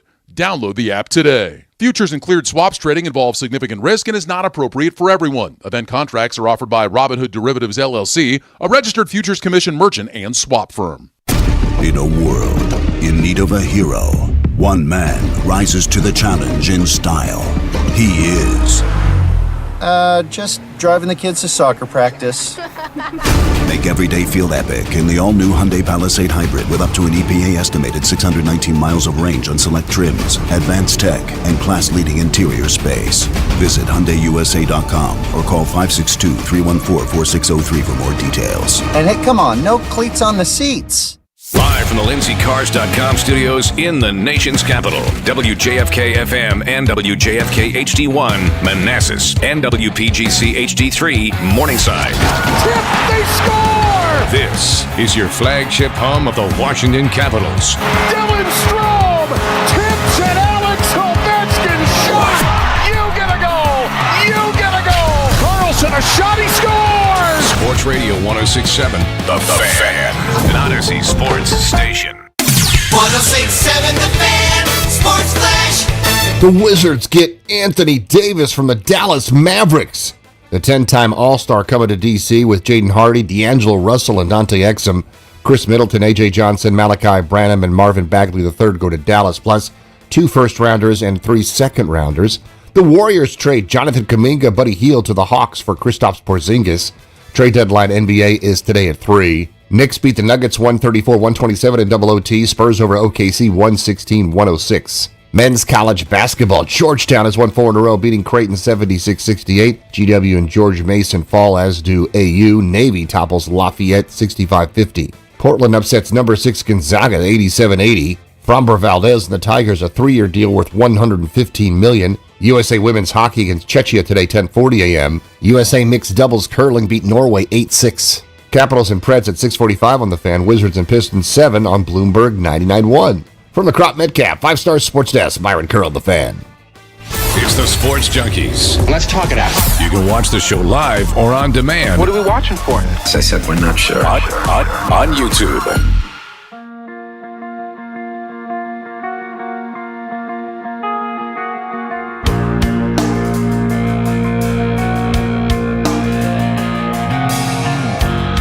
We're celebrating 30 years of the Junks, brought to you by Main Street Bank. Cheer local, bank local. Main Street Bank is a business-focused community bank proudly serving the DMV since 2004. Visit mstreetbank.com to learn how to put their team in your office. Main Street Bank, member FDIC, equal housing opportunity lender. So I know Cakes is not a like a doom scroller with like Instagram. I don't even think you really. No, but I could be. But I'm not. I want to invite you to the party. Sure. Because, about 1 billion of us that do it. Appreciate it. You can also do it with, like, have you ever done it with, like, YouTube? Like, all of a sudden you're on YouTube and you start getting YouTube shorts. You've ever done that? I mean, I get them, but I don't really. You don't really I don't really engage because I'm too busy watching old WSOP. Well, it would be recaps. There's got to be 1 million WSOP, like, shorts and yeah, but Instagram I'm reels. more of a long form guy. Okay, fair enough. Mine is filled with like golf tips, all kinds of things. Things that I'm interested in. Lacrosse highlights, maybe. Maybe some Jaden Daniels stuff, whatever. And then also, just super viral moments. Think about this. This has been super viral in the last 3 weeks. Mm-hmm. Now, it's on Instagram. It's now even on YouTube. They started this site on YouTube January 16th. Okay, that's like 3 weeks ago. Okay. They only have 39 little shorts. They've already got 23 million views. Okay? Seems like a lot. That's a ton. And you know what it is? What? It's a pizza shop in Florida where they have a girl wearing the tights and she's showing her ass and she's just pulling the pizza out. And literally 23 million dudes are looking at it over and over and over. Valdez, you know what I'm talking about. It's gone super viral. It's called Ian and Kai's Pizza. It's literally happened over the last 3 weeks. Unfortunately, I know what you're talking about. Because it's not an isolated thing. It's the epitome of going viral. Yeah. And I don't even know if she's Ian or Kai. I don't even know, but she's working in the kitchen there, and she's got the wooden pan. The pizza looks really good. I didn't even look at the pizza. I know what you're looking at. And she's just wearing the little tight Yep. thing, and then the Lululemon stuff. Yeah, the yoga pants. The yoga pants, and then like yoga pants shorts. And it's got 23 million views. 23 million views on the 39. So some of them have like 4 million views, and they're just putting them. They're brilliant marketers. They're not putting. I think it's in Florida. I don't know where. They're probably exploding with business in the last couple weeks. They're now selling merch. I know another guy who has a similar tactic. Maybe he hasn't reached 23 million views, but he used to work on this show. Is it Sup Pizza? Yeah. Did you see the Sup Dogs bit that he did recently in the snow? I'm gonna text him about the Sup pups all came out in the snow in their bikinis. Brilliant. It's brilliant marketing. I think what Brett does is if you show up, they call it's Sup Ski Lodge. Yes. And if you show up to Sups and you wear your bikini in the snow, a free hot dog or something. He gives you a $25 gift card. Nice. I saw a video of about 10 to 15 girls in bikinis lined up coming on into the restaurant. Yeah. Shocker, no dudes show up in your Speedo, you get $25. Blondes only.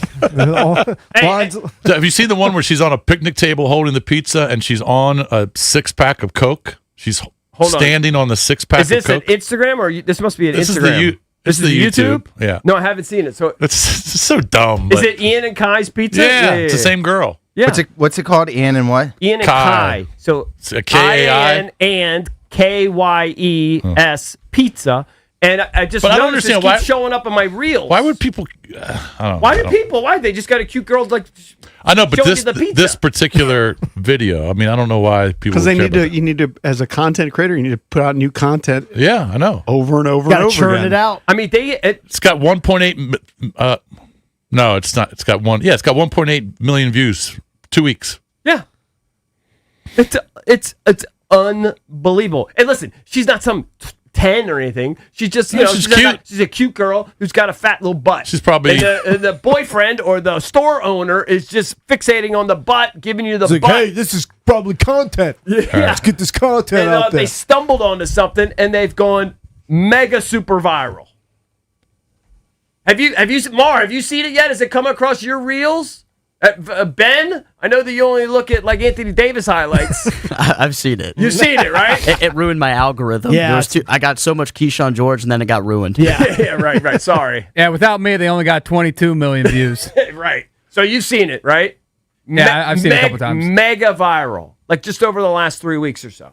Hey, is there an update It's unbelievable. on the Nancy Guthrie?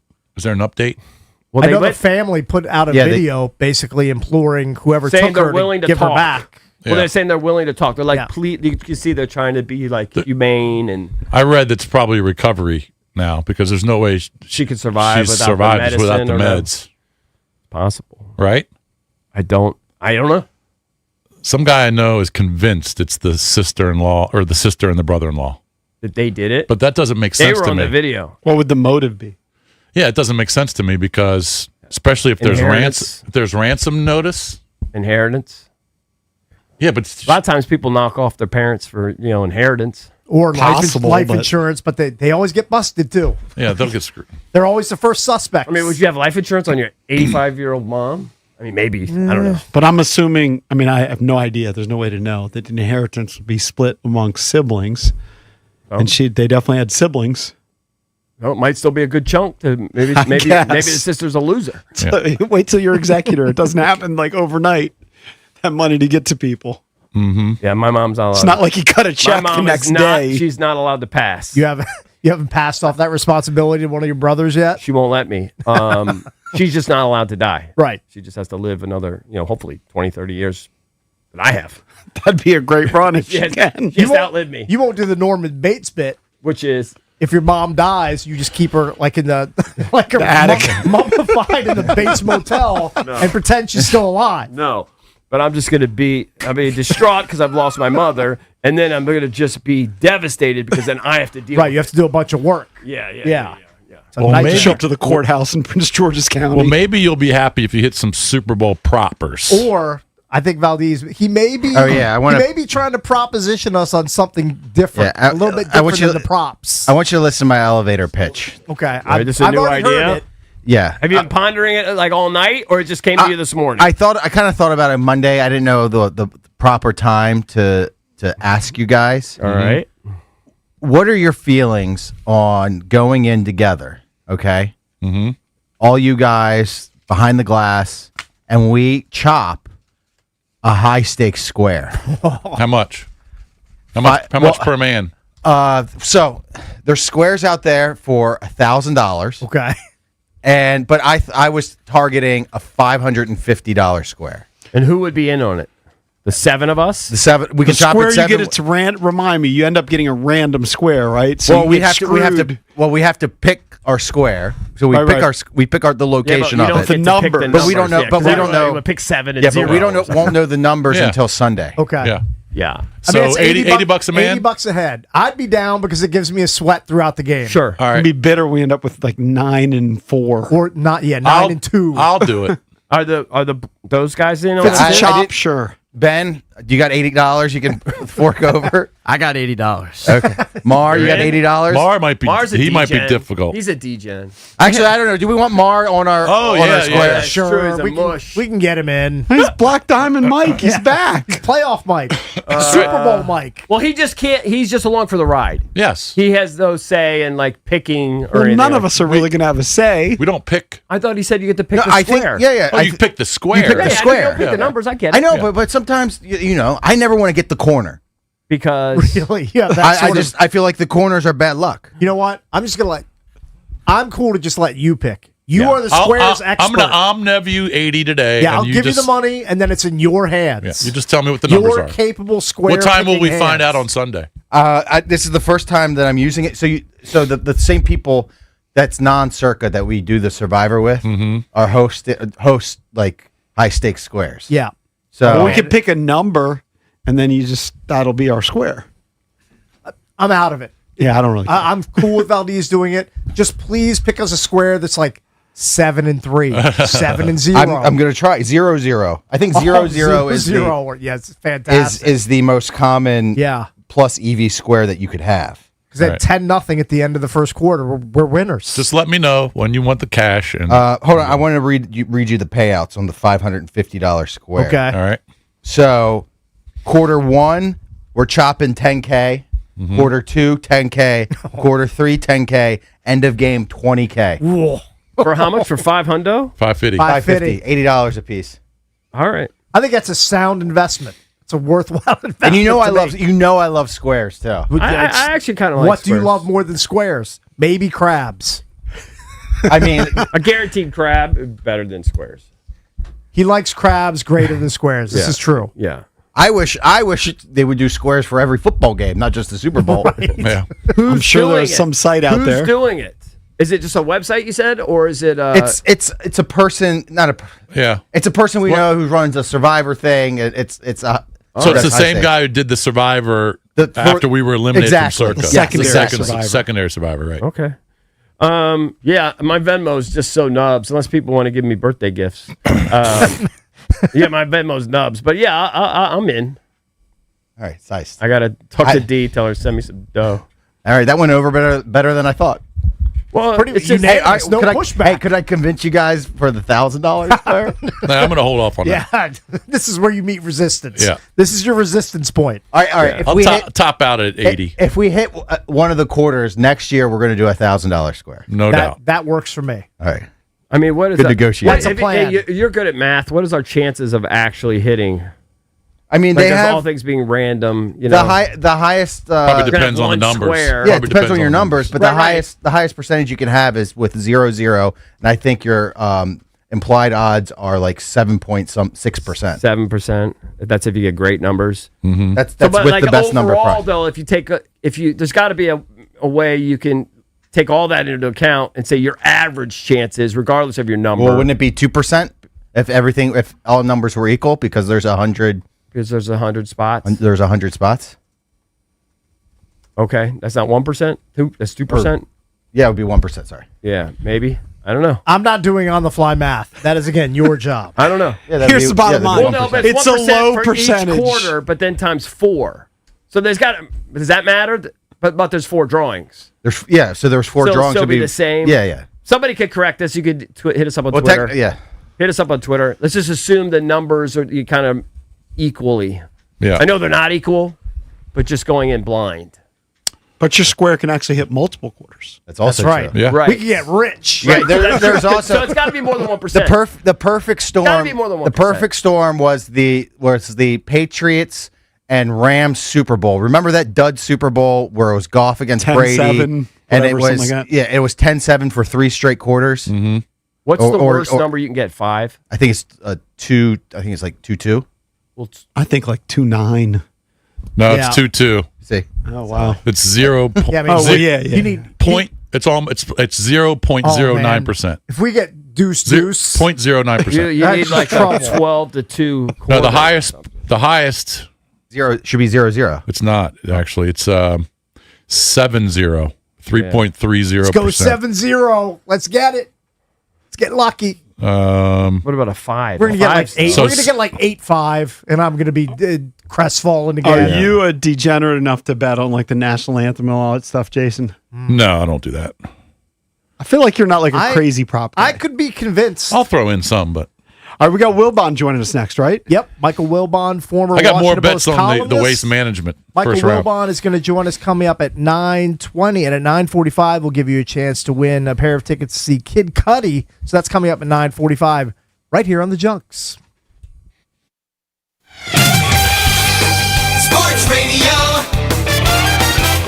106.7 The Fan. Good Coach Wooten's Basketball Camp, the world's #1 teaching basketball camp since 1961. Your child will learn the game, play the game, have fun, and get an experience of a lifetime at Coach Wooten's Camp. Let your kid be a kid. Put down the screen and go do what we do. Let's go shoot some hoops. Early registration discounts available. CoachWooten.com. Shop Best of Season Produce at Whole Foods Market. Get Sumo Citrus for $3.49 per pound with Prime through February 10th. Brighten your winter with sweet, juicy citrus, perfect for snacking or salads. While supplies last, shop in-store or online. Terms apply. I really messed this one up. What's wrong? Valentine's Day. I procrastinated and now I'm stuck. It's easy. Dominion Jewelers. I thought they only had custom jewelry. Oh, they are amazing at custom design, but also have a gorgeous selection of bracelets, earrings, and unique handcrafted jewelry. The best part is the perfect gift is ready to wrap today. Handcrafted custom design jewelry. Dominion Jewelers. In the heart of Falls Church, we make it beautiful, you make it yours. By appointment only. That's another amazing run by Team USA. Mom, think I'll be on Team USA one day? Well, I'll take this one. Are you speaking to us? Yes, and to answer your question, anything's possible, especially with Xfinity. So, I can be the best snowboarder ever? Well, I can't guarantee that, but Xfinity can guarantee that your internet price won't change for 5 years. Okay. What if I practice every day? Then maybe you'll be snowboarding for Team USA at the next Olympic Winter Games. And Mom, you'll still be paying the same price for Wi-Fi. Ooh, really stuck the landing there. It's the Xfinity Gold Medal Celebration. Now through February 22nd, get our best price on gig Wi-Fi for 5 years guaranteed, just $50 a month. Plus, get Peacock Premium included for 2 years. That's a $10.99 value per month. Xfinity. Imagine that. Proud partner of Team USA. Restrictions apply. Requires paperless billing and auto pay with stored bank account. Taxes and fees extra. Actual speeds vary. Hey, it's B-Mitch here. Don't get caught in the cold with an outdated furnace or heat pump. Rude Pro Partners have access to 60 months of same-as-cash promotions on qualified equipment from February 1st to April 30th. Rude also offers other aggressive financing options. As temperatures continue to stay cold across the DMV, make sure you're saving money with the most efficient HVAC equipment. Rude makes it easy to upgrade your home's comfort without breaking the bank. Find a Rude Pro Partner near you at rude.com. And remember, if it ain't rude, it ain't right. When it comes to affordable term life insurance, everyone's whistling the Big Lou tune. If you're over 50, maybe a bit porky, or have type 2 diabetes, $1 million of term insurance may only cost about $200 a month. Even if you're not in perfect health, call Big Lou, because he specializes in finding big chunks of affordable term life insurance for just about everyone. Don't let diabetes or other health glitches keep you from owning $500,000 to $1 million or more of term life insurance. For affordable term life insurance, call Big Lou. Don't hesitate. Call 800-700-6898, 800-700-6898, or visit biglou.com. Call Big Lou, don't hesitate, 800-700-6898. Call Big Lou, don't hesitate, 800-700-6898. Visit biglou.com. The Nation's Gun Show this weekend. New location at Manassas Mall. 800 tables. Huge selection. Everything you need for the shooting sports, self-defense, and training. Get your guns while you still can. Concealed carry classes. The Nation's Gun Show at the Manassas Mall in Manassas. Friday 1 to 8. Saturday 9 to 5. Sunday 10 to 5. More info, advanced tickets, and coupons at thenationsgunshow.com. That's thenationsgunshow.com. You know how it feels when a same-game parlay actually hits? Yeah, me neither. But my guys at BMW Fairfax, they're on a heater. They pulled off a deal with all 15 of their stores nationwide, and now they're loaded with new BMW X3s and X5s. We're talking rates as low as 0.9% APR on the X3 or 2.99% on the X5, all priced to move. For the ultimate buying experience on your ultimate driving machine, hit up my girl Miriam at BMW Fairfax and tell her EB sent you. Check them out at BMWFairfax.com. Next on The Fan, it's B. Mitch and Finley. What's up, everybody? It's B. Mitch from B. Mitch and Finley. Make sure you tune into the show today. Chris Miles will join us at 10:30 to talk about the Wiz big trade from yesterday. We have Fitzy Stevens joining us to talk all things New England in the Super Bowl. Joe B., the great one, joins us at 1 o'clock. And our guy, Peter Rosenberg, joins us at 1:30. B. Mitch and Finley coming up 10 to 2. Brian Mitchell and J.P. Finley. Weekdays from 10 to 2 on 106.7 The Fan and the Odyssey app. I know that hiring can be challenging. You need someone to match your role perfectly. Well, now you can meet them fast on ZipRecruiter. Build your team, build it sooner. Meet your match on ZipRecruiter. Just head to ZipRecruiter.com/free right now to try it for free. That's ZipRecruiter.com/free. Meet your match on ZipRecruiter. Try it free. It's impossible to have a bad day when you started with Chick-fil-A. Hi, I'm Miles. And this is Grant. And the little thing we love about the Chick-fil-A chicken biscuit is how the fluffy, crispy goodness wakes us up in the morning. The chicken is crispy, the biscuit is soft, it's iconic. Throw some jelly on it, you can throw some honey on it. It helps me kick off the day. The hash browns are great. And I really like the shape of them too. Little circles of crispy goodness. Yeah, those early morning chicken biscuits are just great, man. Mornings are a little bit brighter with the Chick-fil-A Chicken Biscuit and Simply Orange Juice. Available on the Chick-fil-A app. Real guests paid for their testimonials. This is the story of the one. As an HVAC technician, he and his digital multimeter are in high demand. So when a noisy office HVAC turns out to be a failing blower motor, he doesn't break a sweat. With Grainger's easy-to-use website and product information, he selects the product he needs to keep everything humming right along. Call 1-800-GRAINGER, click Grainger.com, or just stop by. Grainger, for the ones who get it done. It's the Sports Junkies. I hear what you're saying, and I like it. On 106.7 The Fan. And always live on the free Odyssey app.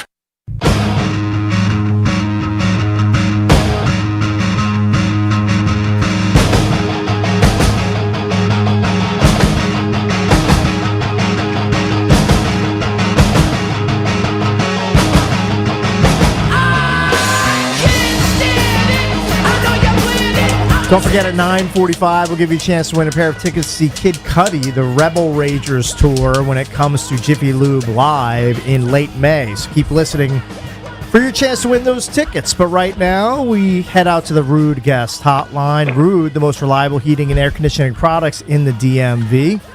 Say good morning to Michael Wilbon, former Washington Post columnist. Michael, good morning. Thank you for joining us, man. We appreciate your time. Morning. How are you, man? Hello, Michael, you're tight with Charles Barkley. He's infamously called Anthony Davis street clothes for years. What was your take on the Wizards acquiring AD? My take on it, I guess, is sort of complex. I think that, look, I'm not thinking that AD is going to lead the Wizards, he and Trae Young, to a championship or a serious contention. But at some point, because they did not give up their young players, that core of guys they've drafted, and because they did not give up their own draft picks, you got to have veterans around. You can't just have a bunch of kids. Look at the franchises where that has been attempted. Memphis, to some degree for a bit. New Orleans, not now that Joe Dumars is there, but you can't. I don't care how talented they are. You can't just have 19 and 20 and 22-year-olds bringing building a program. It doesn't work that way. Yeah. You need veterans. Are Trae Young and Anthony Davis those veterans? Maybe they're professional. Their careers have not been. Anthony Davis has had stellar moments. Obviously, the injuries have dominated lately the news with him, and even Trae Young, and that wasn't the case in his first few years when he got to a conference finals very early on. But you have to have them. Yep. And anybody who doubts that, just look at the history of the league. So, I'm thinking there's no risk because they didn't give up any of those 4 or 5 players, and they didn't give up their own draft picks. So if there's no risk and Anthony Davis is in street clothes, okay, it may not work, but there's no risk, no great risk. Right. And Michael, so I think my first blush, I like what the Wizards. Yeah, it's worth it. It's also an attempt by Will Dawkins and the brass for the Wizards not to be like a punching bag, no longer to be like a joke around the league as far as like a place where players don't want to get traded to or don't want to sign as there's free only agents. one way to solve that. There's only one way. I'm not big on statements and PR moves. You do that by winning. You change it. You change how you're perceived, even in your own industry, particularly in your own industry, by winning. And I don't mean winning everything, but by being first competitive and then a winning program. And so that's what the Wizards have to do. And I hope that they've been irrelevant now for a while. Right, long time. Yeah. And it's like, man, will this help them become relevant again? I hope so. You started writing for the Post in 1980. That was after they won a championship. It's been a pretty spectacular, terrible run for Washington, the Bullets, and now the Wizards since. Mm-hmm. Yeah, I wrote 20-some years ago that the Wizards Bullets missed the golden age of pro basketball. Just missed it. And they missed like two of them. So they missed the one with, Magic and Bird and Jordan, and they missed that one with the Dream Team. Because spectacularly, and it was a brilliant marketing idea. Susan O'Malley, then the president, had a campaign where the team sold tickets, a ticket package to see the Dream Team. Sure. To see them come in. I remember those commercials in the Washington Post. Like in the sports section, you would see for the Bullets, you would see all of the little pictures of all the Dream Teamers. I remember waking up seeing that too, thinking, oh my God, this is both brilliant from just a business standpoint and also sad competitively. And that wasn't Susan's job to deal with competitive the competitive nature of the team. I should sell tickets. But it was the reality. Yeah. They missed the golden age of pro basketball, if that was the golden age. And I thought, being the age I am, that was, and to some degree other people agreed, because obviously you could package that group, the Dream Team. But now, and so there were three home games. There was one home game in that stretch, one home playoff game against the Bulls in 1997. Yep. Now, this age of LeBron, the Wizards were really involved with it intimately, playing LeBron a couple of times, but never being involved in the big action in May. Once the series with the Celtics in a 6-game loss, but it sort of skirted another golden era of pro basketball, and people here, in a town that understands a lot about basketball, from the high school level to all the colleges, Division I college basketball teams that people have followed all their lives.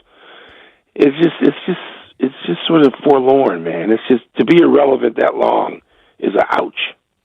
Mike, you talk about golden era. JP mentioned you started the Post, I think, 1980. You were part of the golden era, right, of the Post. And I don't know if you've had an opportunity. I'm sure you've thought a lot, these last few days, weeks, about sort of what's happening in the industry. It's been happening for years. But to see what happened with the Post yesterday sort of actually happen, I don't know. You care to give any thoughts on it? I mean, it's a death. It's a death. Mm-hmm. I'm not overstating it. When someplace that you called home, I called the Post home for 30 years and 6 months. Mm-hmm. I left. I resigned on December 7, 2010, and 30 years and 6 months. 30 years. I was. What was I then? 51 years old. I'd worked there way more than half my life. Getting off on the 5th floor of that elevator every day, happily, proudly, arrogantly, having worked someplace at that age that was, we went to work every day thinking we were battling, the New York Times and the Wall Street Journal, and specifically our sports section was better than the New York Times. It was. The people that we had, the things that we did, the places we went to cover sports and bring people the best stories we thought in the world, to have that gone, it was bad enough. When in 1991 and 2, I guess, when they were tearing down the old Chicago Stadium, Michael Jordan, he started driving into the stadium when they were building the United Center. He started driving to the arena in a way so that he didn't have to see the tear down of the old Chicago Stadium, which he loved. So he just didn't have to see it, didn't have to deal with it. And I feel that way. I wouldn't go down 15th Street, the 1100 block of 15th Street. I wouldn't go down that block in recent years after the Post was torn down, the old building. I went in every day, and it was moved to the current building you see in these pictures if people are following the story. I just didn't go. That was one, you felt homeless. But I went to the new building a couple of times, and you see the people that you left behind earlier, and you're like, okay, just get over it. Mm-hmm. This, we'll never get over. This is the death of something, if not someone. And those of us who participated actively, proudly, arrogantly, we'll never get over this. Is this same thing happening with all the big market papers? L.A., New York, Chicago? Yeah. I mean, yeah. And the New York Times got rid of their sports section before we did. The L.A. Times has reduced it greatly. I don't know to what percentage. Right. Yes, it's an industry issue. Yeah. But the Post has some very specific things that were just specific to the Washington Post that didn't need to happen right now, like this, in this way.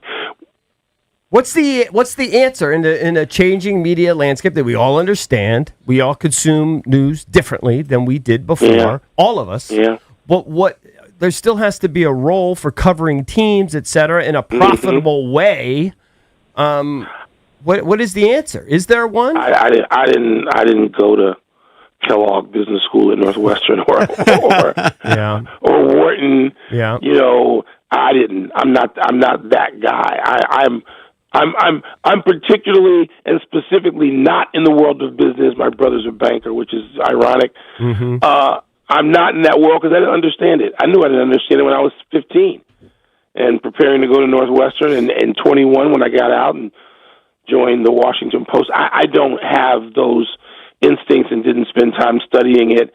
I obviously I'm very aware of it and think of we've seen some things like the Post did not, I'm not going to say refuse, but did not get into the podcast business at a time when it apparently should have and promised various reporters it would. We were early on in the digital world. We were actually early on. I mean, Tony and I were doing that before PTI. Yeah. We had we called it the chat house. Mm-hmm. You can go back and look at it. We did that in the 90s. I remember the story about Michael Jordan coming to Washington to run the Wizards before we knew he was going to play.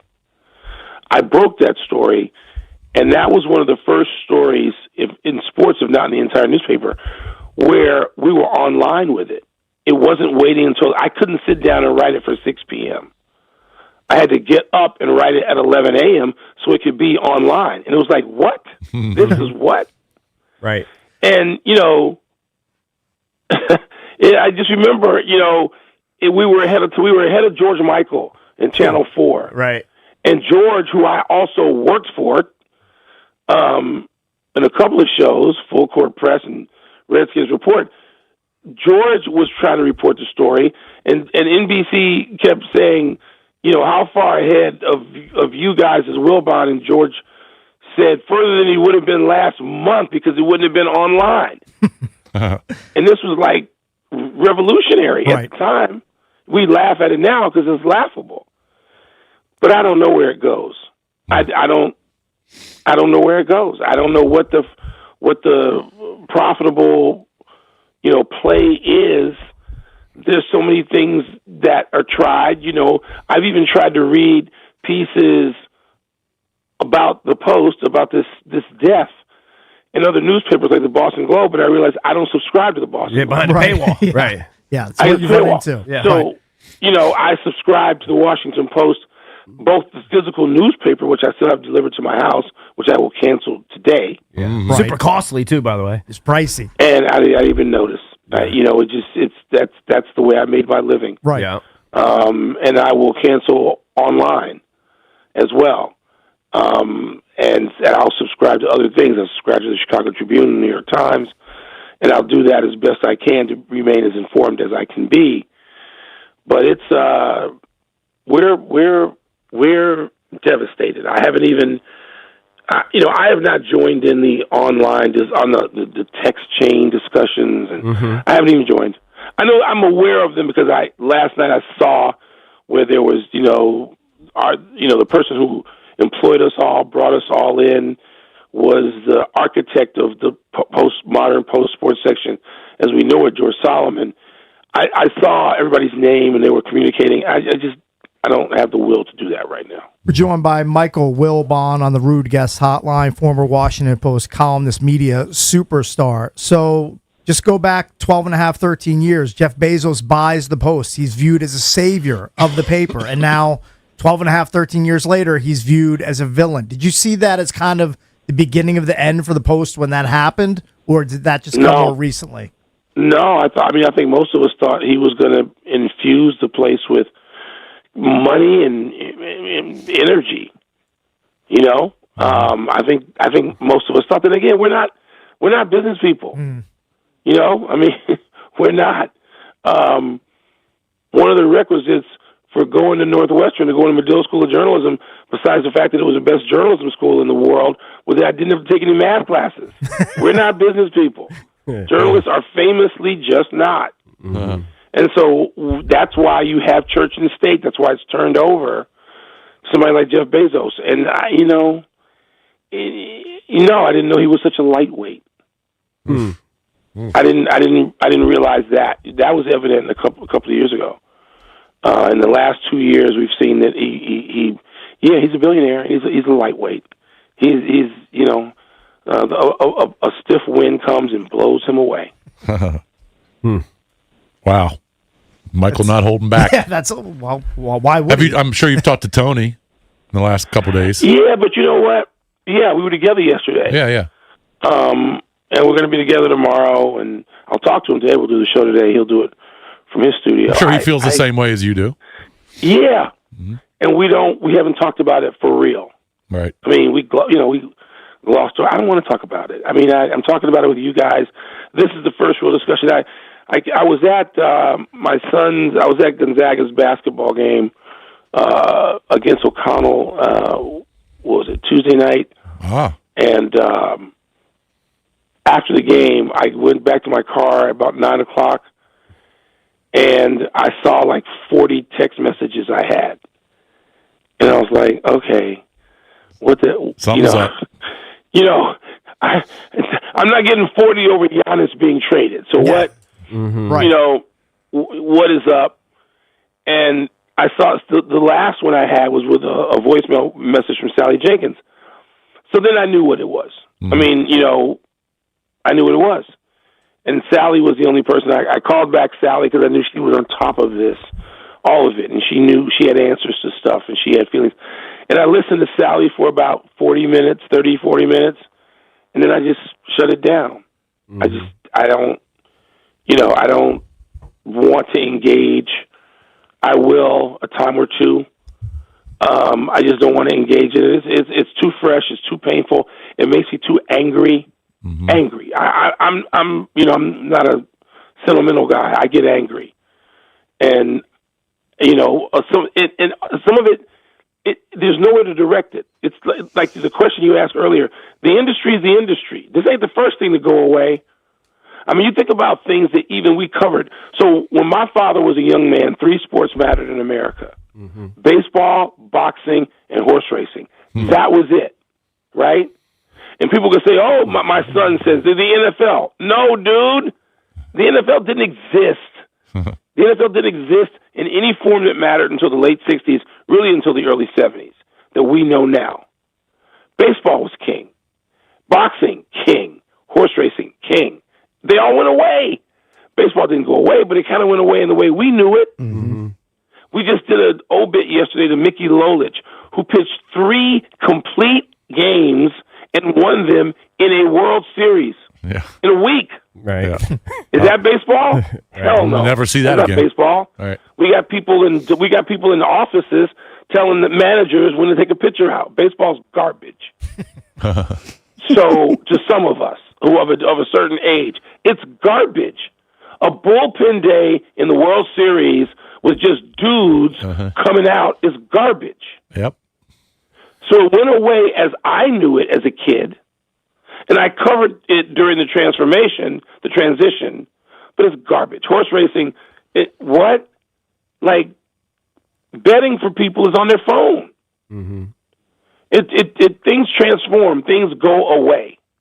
The newspaper industry, sadly for me, is going away. Much of it has already gone away. I don't know how to fix it, and I don't know that it's boxing. I got to watch MMA. I got to watch people gouge each other's eyes out in their own blood. Yep. The next match comes on, and they're grappling in somebody else's blood from the previous. Really? That replaced Muhammad Ali and Sugar Ray Leonard and Marvin Hagler and really? Well, Michael, college quarterbacks are getting paid $10 million to stay in college. Yeah.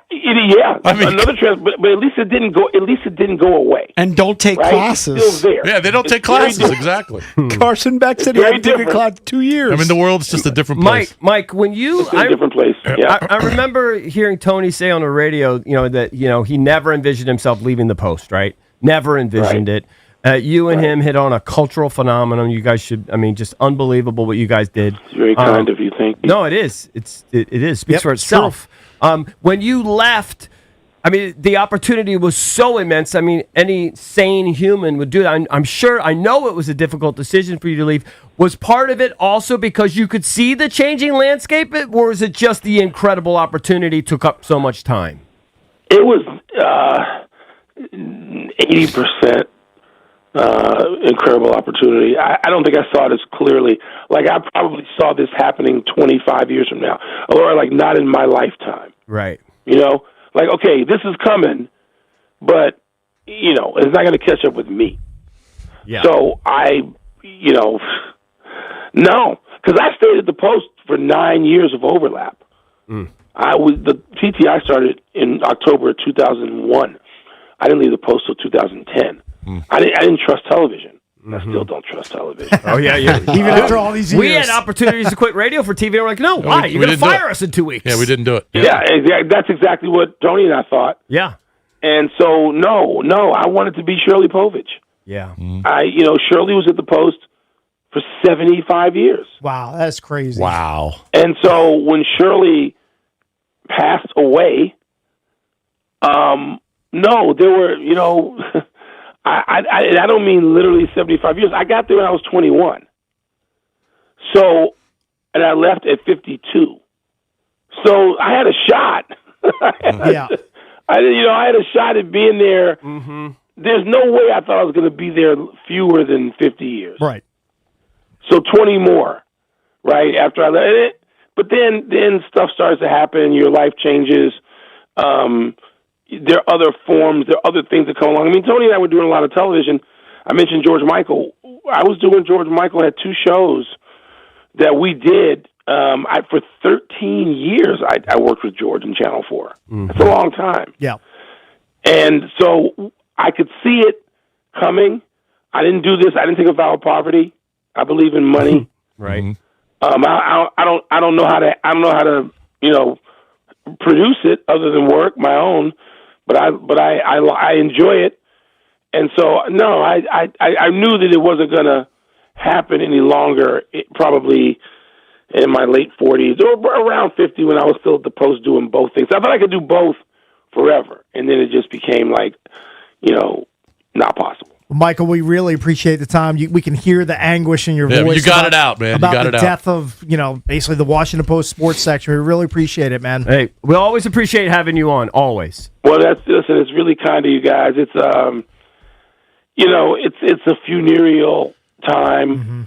Mm-hmm. I don't know how much I'm going to indulge in, things like going away parties. And, there'll be all kinds of stuff. I don't know. Yeah. Again, because I'm angry more than wistful. Right. And there's nowhere to direct it that's reasonable because stuff happens. But this stuff didn't have to happen right now, at least not in my eyes. Well, you've got I appreciate you guys letting me talk about it. You've got your own outlet, obviously, way bigger than ours, but if you ever want to talk specifically to this area, you're always welcome on the show. Yep. Always. That's damn kind of you. Thank you so much. Thank you. Thank you, Michael. Again, appreciate that's it. Michael Wilbon, media superstar, former Washington Post columnist. We're the Junkies. We'll be right back. 106.7 The Fan. Brad Evans here to help it beat the Bulls with National One Sports. Walker the Third is sure to be a focal point in Santa Clara. Seattle's RB1 ranked top 10 in juke rate, explosive rating, and evaded tackles in the regular season. Against a Pat Steen, number 17 in rush EPA since week 12, he should rumble. For the fourth straight game, I'm betting he tops 100 combined yards at minus 120. Bet smarter, be the books. Download the BetMGM app today. This new year, get started on your next success with University of Maryland Global Campus. Apply now and save with no application fee. Classes start February 11th. An accredited state university, UMGC offers online and hybrid classes while giving you a head start on 2026. Earn up to 90 credits toward a bachelor's for prior learning and experience, or transfer up to 12 credits toward a master's. Learn more at umgc.edu. Certified to operate in Virginia by Chev. Oh, and that's a hard foul. Let's listen for the call on the floor. The taxpayer owes back taxes. Penalties and interest are assessed and wage garnishments to begin immediately. The IRS never misses that call. I wonder if they will challenge it. The call is under review. Priority Tax Relief has been called in for a review. Priority is the best in the business at negotiating your tax debt and has even eliminated the debt for some clients. Priority Tax Relief is saving their clients millions of dollars every month. After a careful review from Priority Tax Relief, the debt has been eliminated. No foul on the play. Whoa! That completely changes the game, folks. If you owe more than $5,000, call Priority Tax Relief, and in minutes they'll review your case for free with a direct line to the IRS to see if you qualify for life-changing relief. No more worrying about wage garnishments or frozen bank accounts. Call Priority Tax Relief today at 800-584-7531. That's 800-584-7531. We make your tax relief our priority. Call now. Priority Tax Relief. JP Finley here, and you've heard me talking about how great the service has been from Better Services. Now's the time to get your handyman list complete before the big game. Appliances on the fritz? Call for a repair or replace them by visiting the Better showroom in Kensington, Maryland. Better offers same-day or next-day delivery. Better can help with all your kitchen, bath, and handyman needs. Better serves Maryland and D.C. Call for service areas and mention me, JP Finley, for a special rate. Contact BetterServices.com. That's BETTAR Services.com. Hey, we're cutting it close to kickoff. Don't worry. Just got to make a stop at Giant for some wings, sides, chips, dip. The big game means a big appetite, you know? Nice. You got the Upside app too, right? Upside? What's that? Time out. You don't know this? Upside is a free app that gets you cash back at gas stations, restaurants, or grocery stores. And right now they have a $10 bonus when you shop at Giant. Wait, I can get money just from buying groceries? Yep, and with Upside, I earned about $200 cash back last year. Okay, pulling over and downloading Upside. Think we can get pizza and drinks too, you know, for the cash back. Giant is now on Upside, and it's a big deal for the big game. Download the Upside app and use promo code DC1 for a $10 bonus on your first grocery purchase at Giant. That's promo code DC1 to get a $10 bonus. Use promo code DC1. Offers vary by user and location at participating merchants. Go to upside.com for terms and conditions. Hey guys, EB here. Are you thinking about selling your home? Then call the only team I would trust to sell my home. That's Debbie, Sarah Reynolds, and Power Room team with Keller Williams. You will absolutely love working with Debbie and Sarah Reynolds. Their results are incredible. They sold over 790 homes this past year, and they are once again ranked #1 for families served in the D.C. area by the Wall Street Journal. Call Debbie and Sarah now. They'll sit down and show you exactly how they get homes sold for top dollar using their exclusive database of over 16,300 buyers who are ready to buy right now. They'll walk you through the process step by step from start to sold. And get this, if your home doesn't sell, Sarah and Debbie will buy it at a price agreeable to you, guaranteed in writing. You got nothing to lose. That's how confident Sarah and Debbie Reynolds are in getting their clients top dollar and a faster sale. So call now at 844-654-SOLD. That's 844-654-SOLD, or visit DebbieAsTheBuyers.com. That's DebbieAsTheBuyers.com. I'm Piera Palazzolo, VP of Digital Marketing for the American Management Association, a company focused on the management training skills needed to enhance the careers of business professionals. We did our research when it came to the best companies for website development and chose AmericanEagle.com. And we couldn't be happier. AmericanEagle.com worked closely with us to understand the front and back end requirements needed to launch an e-commerce website that could handle the complexities of running thousands of seminars nationwide. Our robust new website and improved SEO saw immediate increases in site traffic and web revenue. If you're in need of managerial effectiveness and success, visit our website at Amanet.org. If you're in need of a website that provides an unparalleled consumer experience, I highly recommend AmericanEagle.com. Transform your business today. Dial 877-WebNow1 for a free digital consultation with AmericanEagle.com. It's the Sports Junkies. Just hear me out. Speaking of fans, let's go to the phones. It's funny. 106.7 The Fan.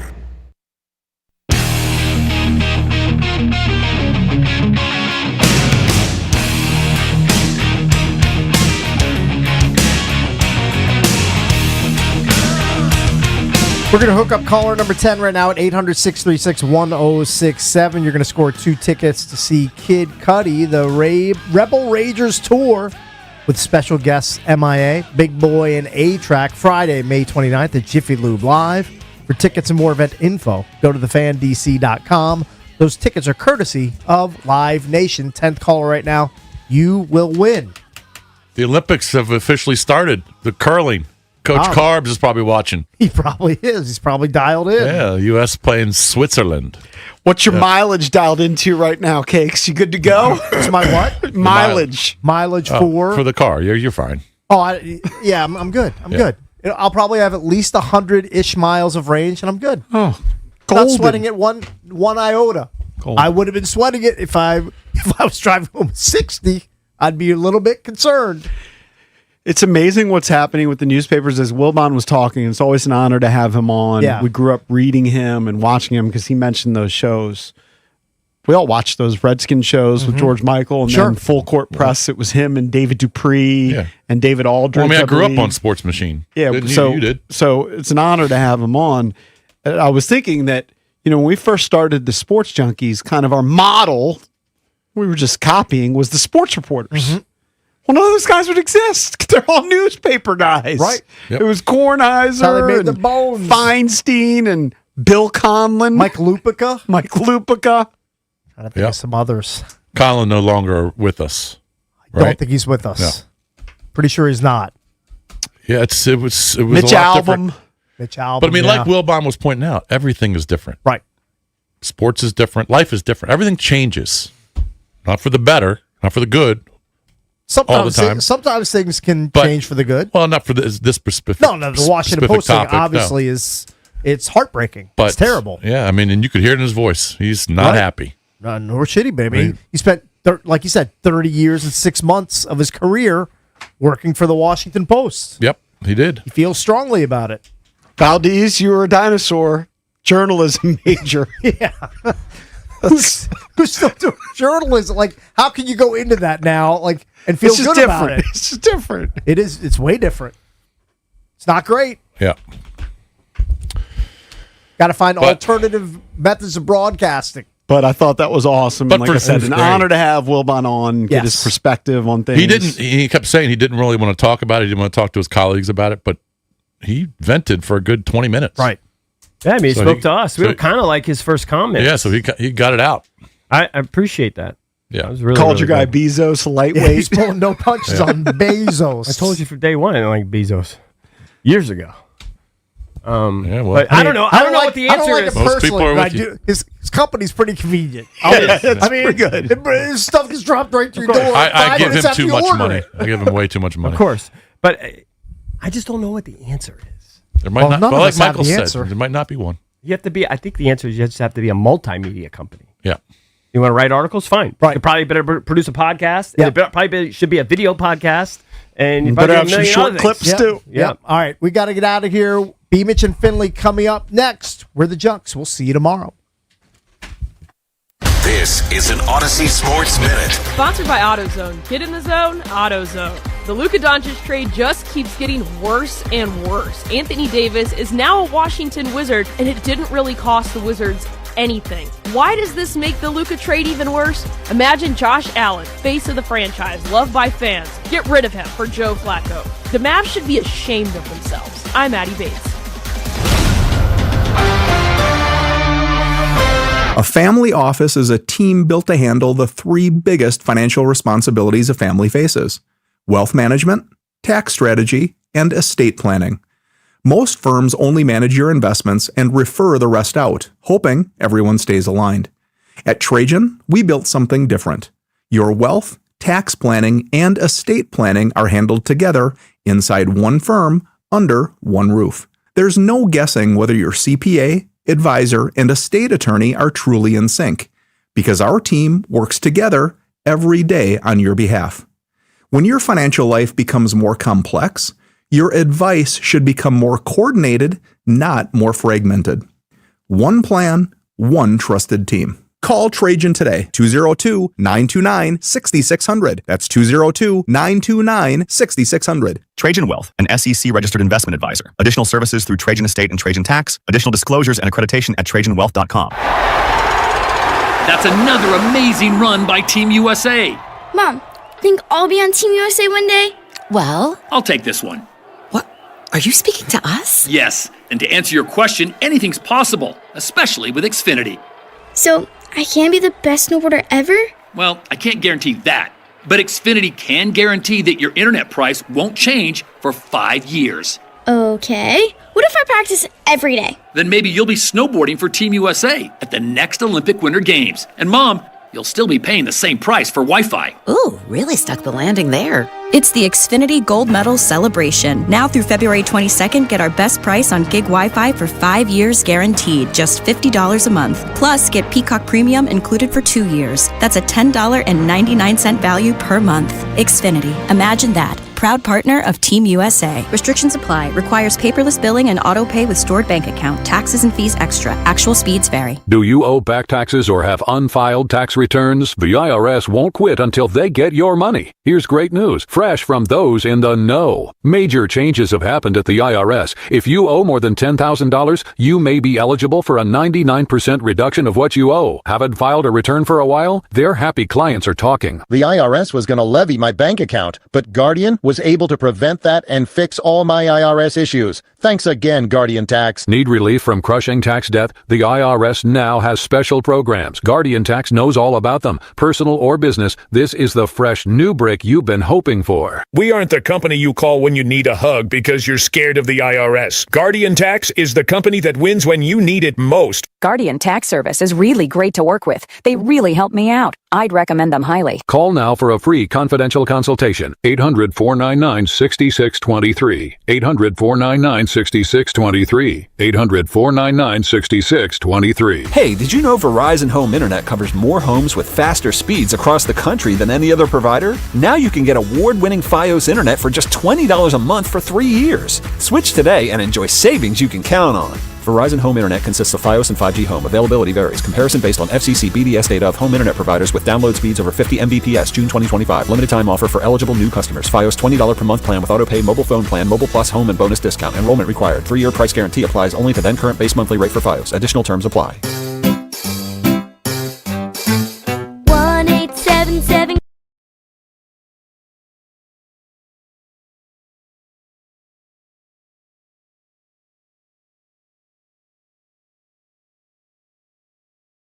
1877 1-877 Cars for Kids. Donate your car today.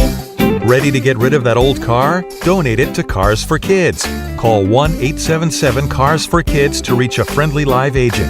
Donation's super easy, and your car can be picked up as soon as tomorrow. Call us now, 1-877-CARS-FOR-KIDS. That's Cars with a K to donate your car today. 1-877 Cars for Kids. KARS Cars for Kids. 1-877 Cars for Kids. Donate your car today. Did you know you can donate real estate too? Go to carsforkids.org. That's carsforkids.org. Get in the zone, AutoZone. Charlie's battery is struggling to start. Not ideal before the tailgate, so he goes to AutoZone. Welcome to AutoZone. Where a friendly AutoZoner tests his battery for free. Looks like he needs a new one, so he gets the Duralast battery. Have fun and stay warm. And he makes it to the tailgate early enough to get his favorite spot. Free battery testing and charging. No hassles, just help. Get in the zone, AutoZone. Restrictions apply. I checked Allstate first and saved hundreds on my car insurance. Really smart. Unfortunately, I didn't check if I left the pizza box on top of my car before driving home. Not smart. Oh, and a semi just turned my deep dish into a thin crust. Yeah, checking first is smart. So check Allstate first for a quote that could save you hundreds. Potential savings vary, subject to terms, conditions, and availability. Allstate North American Insurance Company and affiliates, Northbrook, Illinois. Brad Evans here to help get beat the Bulls with One Sports. Walker the Third is sure to be a focal point in Santa Clara. Seattle's RB1 ranked top 10 in juke rate, explosive rating, and evaded tackles of the regular season. Against a Pat Steen, number 17 in rush EPA since week 12, he should rumble. For the fourth straight game, I'm betting he tops 100 combined yards at minus 120. Bet smarter, beat the books. Download the BetMGM app today. WJFK FM and HD1 Manassas and WPGC HD2 Morningside. Sports Radio 106.7 The Fan, an Odyssey Sports station. 106.7 The Fan, Sports Flash. This update brought to you by Reynolds Empower Home Team, Keller Williams Realty. The Wizards make a huge trade to acquire 10-time All-Star Anthony Davis from the Mavericks. Dallas will send Davis and guards Jaden Hardy, D'Angelo Russell, and Dante Exum to the Wizards for Chris Middleton, A.J. Johnson, Malachi Branham, and Marvin Bagley. Also, the Wizards send 2 low first-round draft picks and 3 second-rounders. Warriors are trading Jonathan Kuminga, Buddy Hield to the Hawks for Kristaps Porzingis. Lonzo Ball is traded to the Jazz. He'll become a free agent. The trade deadline is 3 p.m. The Knicks beat the Nuggets 134-127 in double OT. Spurs over OKC 116-106. Men's college basketball, Georgetown stops Creighton 76-68. GW and George Mason lost, so did AU. Navy beat Lafayette 65-50. Portland upset number 6 Gonzaga 87-80. Capitals welcome the Preds at 6:45 on The Fan. Wizards at Pistons 7 p.m. on Bloomberg 99.1. From the Crop Metcalf 5-star sports desk, Byron Kerr on The Fan. It's B. Mitch and Finley. We've got a lot to say in a short time to say, so sit down, shut up, and listen. Listen anytime, anywhere on the Odyssey, iHeartRadio, or TuneIn apps.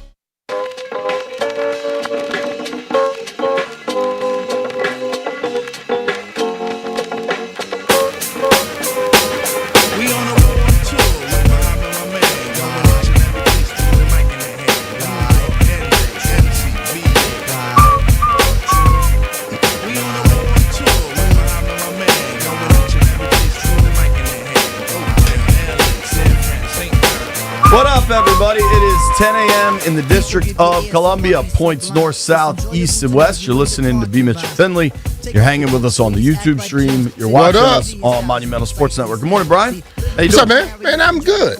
Got here early today. Hey, man, early start. Well, I'm up anyway, so, you know, just I had to do a 9:15 interview with a dude down in Richmond. Delvin Joyce is a good friend of his. Like, yo, man, my buddy was wondering if you could talk about the Super Bowl. I was like, I'm cool with that.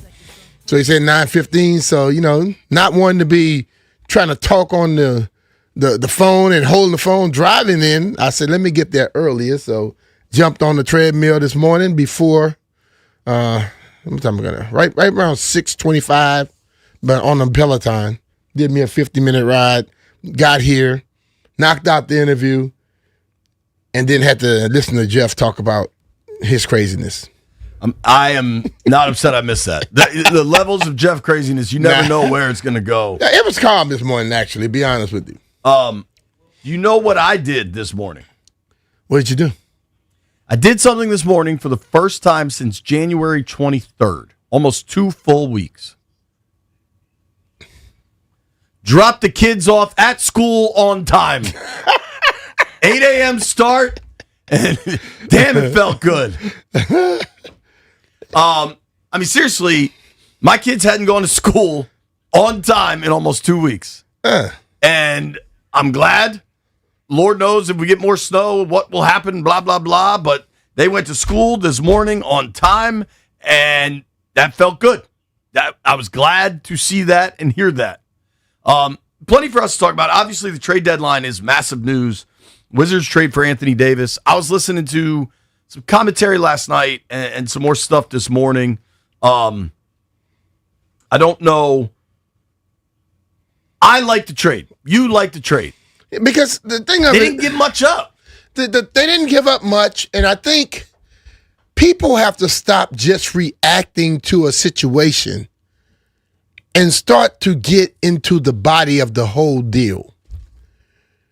When you hear about them trading the first, those are a 30th pick and a 20-something pick. Yeah. They kept the one that's protected. Also, this is not about this year. Like, well, man, they don't want to win games. They're not trying to win games this year. This is about a next year thing. If they gave up, for me, it's fairly simple. If they had given up their own first rounder, that sure looks like it's going to be a top 5, maybe a top 3. If they had given that up, I would not like to trade. Mm-hmm. But it's similar to Trae Young. They found star players. Anthony Davis is damn near a household name. Mm-hmm. Like, I was at Channel 4 all afternoon yesterday. Everybody over there knew Anthony Davis. Like, I didn't have to explain who this was. You know what I mean? Yeah.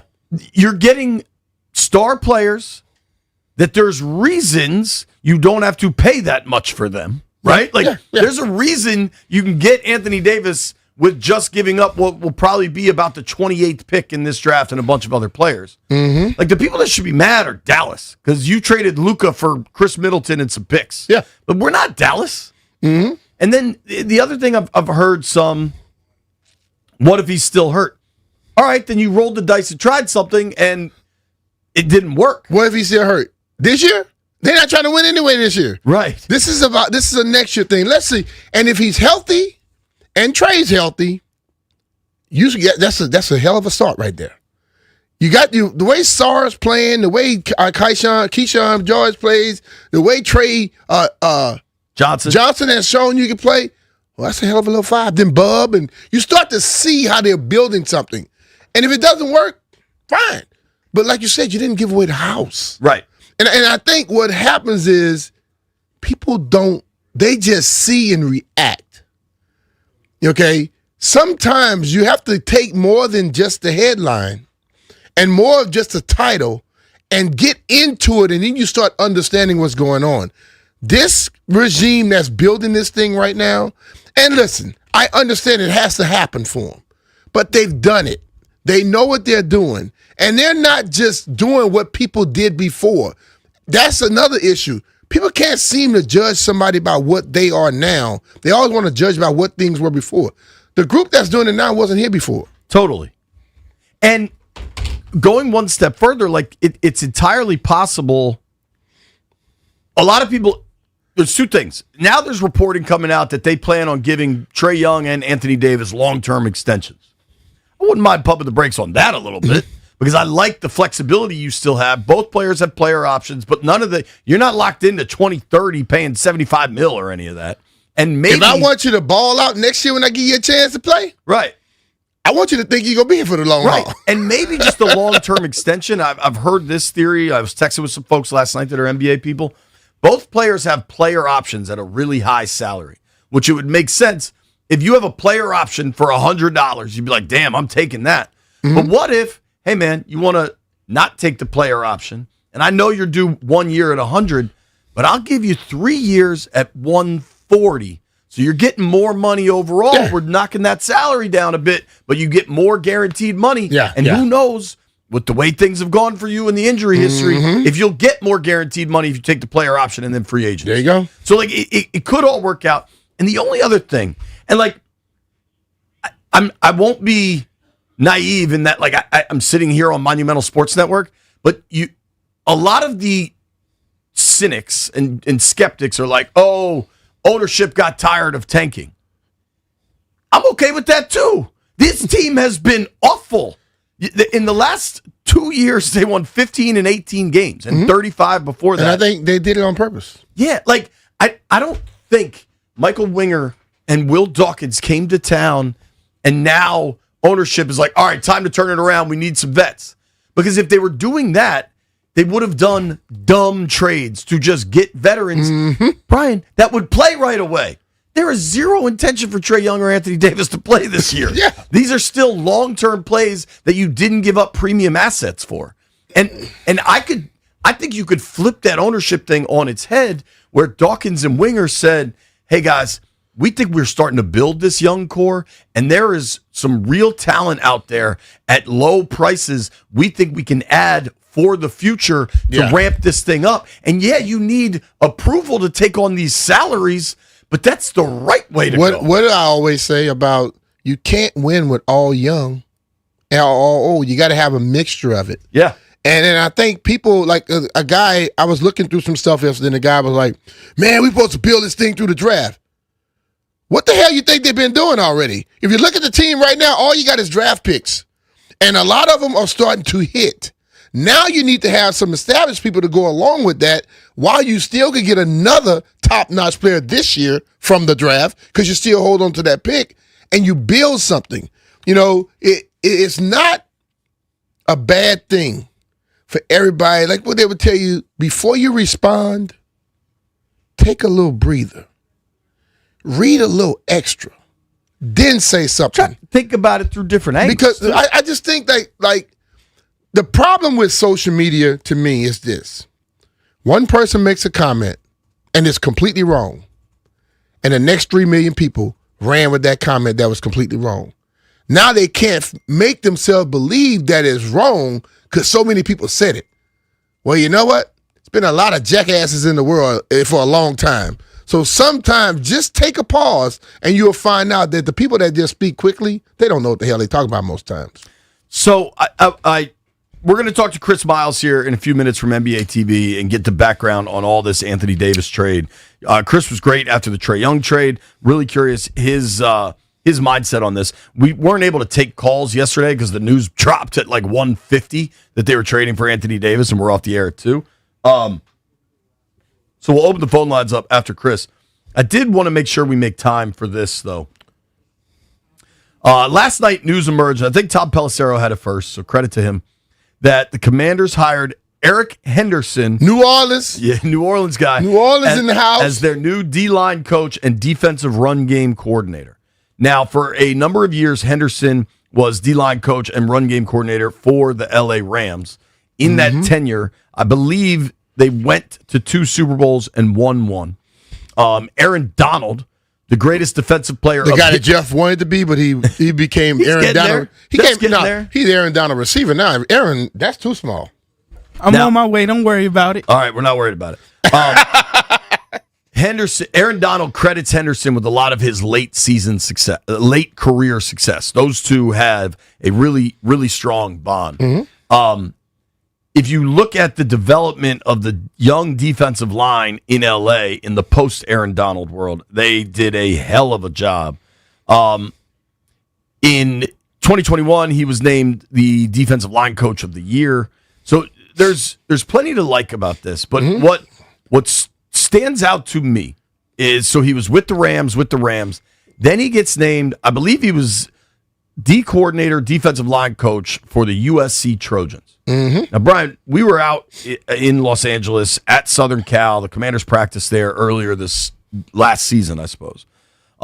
If you spent any time in Los Angeles and you understand UCLA is the private school that's got plenty of money. It's in Brentwood. Yeah. But UCLA is the public school. USC is the private school. You know what they got at USC? Cheddar. Money. Money. Like money that's... What I've learned about Southern California and Los Angeles in particular, the money that's there blows away the money that's elsewhere. They got bleep you money. Like it's a different league. Like Rolls Royces are commonplace. Bentleys are commonplace. That's their run around car. Yeah, dude. Yeah. And you know what Eric Henderson was named this year by 24/7 Sports, which is one of the biggest kind of recruiting websites in the country. 24/7, White Brian, you cover college football. Very reputable, right, in the recruiting space? Yeah, them and On3 are like the big two. They're the top dog, right? Do you know what 24/7 Sports named Eric Henderson this past offseason? What? The number one recruiter in college football. Not the number one recruiter for his position or the number one defensive recruiter. The number one recruiter in college football. So he knows talent. Well, yes, but so he was named number one. Number two is a fella, Frank Wilson at LSU. Number three is a fella, Chris Hampton from Oregon. Number four, Lou Esposito from Michigan. Number five, defensive backs coach at UGA, the Georgia Bulldogs, Dante Williams. Do you know what all those schools have? USC, LSU, Oregon, Michigan, Georgia. Money and talent. Money. Mm-hmm. So there was a silly debate about if Washington hired David Blau and Durante Jones as their coordinators in an effort to cut costs. Hey, we're going to get two first-time guys. Might not cost us as much as Jonathan Gannon or Brian Flores or something. Do you remember that topic? Yeah. How much money do you think you have to pay a defensive line coach to leave L.A., USC, where you're a coordinator in the Big Ten, to move across the country? He's lived in Los Angeles now for close to 10 years. How much do you have to pay that dude to move across the country to take a D-line coach and run game coordinator job? Because it's got to be more. You're not doing it for the same. Maybe you want to get back into the league, but USC is plenty big time. Oh, yeah. And I think this shows the commitment to Durante Jones to try to build it the way he wants. See, this is the problem, Jay. You hear so many. I just thought that was worth pointing out. But you hear so many people in this town saying we got to get the young, innovative people. And then when you go get young, innovative people, know what they say? They cutting costs. We don't want the same old people popping up all the time. When you don't go get the same old people popping up, then you cutting costs. They never ever want to agree with what's being done. So getting the young, innovative has happened, and then you go get extra talented people to fill out that staff. We were talking about when they start filling out the staff, then we'll see what's going on. Now they're filling out the staff with legitimate people. Like, well, Durante's never called. He called it for a year. At LSU. Yeah. This dude has called plays as well at USC. So you have that experience coming together, but young and innovative, right? So how about sometimes just go along with what happened instead of feeling you got to go against everything that goes on? I think it's exciting to see this staff start to take shape. I think it also says something, and maybe it's contractual. We don't know. But Daryl Tapp is going to move to the assistant D-line coach role. I think they recognize up front has to change and get better significantly, and that's a good realization. And if you watch the games, I think we all recognize that. But it can't end, to me, with changing the coaches. No. Got to change the players. Well, that's the whole thing about it. You got to get better with the players. You have to understand there are a lot of coaches that has been around this league where they look great with a certain slew of talent with them. Then they look bad with another slew of talent with them. A lot of times those players can make the coach look better. And also lack of players can make a coach look bad. You got to get better talent-wise, point blank. And I think that's understood. But you also want to make sure you have the proper coach in place to teach. And I think what they've done now with Durante, also Eric, and I like Tapp. And we don't know that they're right or wrong, but I can understand the thought process to get there. Yeah, but what I've always liked with Tapp, I think Tapp is a teacher. A lot of enthusiasm. Yeah, you look at his success as a player, and then you look at how things go. We've seen guys on this team that he may play better. So I just think that you got to keep coaches that are teachers around to be able to get guys to that next level.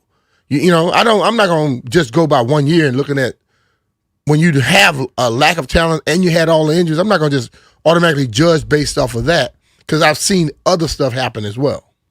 I like the Henderson hire. Texting with folks last night. I think there's real excitement about him, and I just he's gonna bring that flavor, dog, that Louisiana flavor. Yeah, and it'll be a little spicy. who knows, right? Like it may work, it may not, but they're recognizing a hole. You're empowering your new D coordinator to make the moves you want. There was a lot of talk of like, oh, well, DQ let him run his system.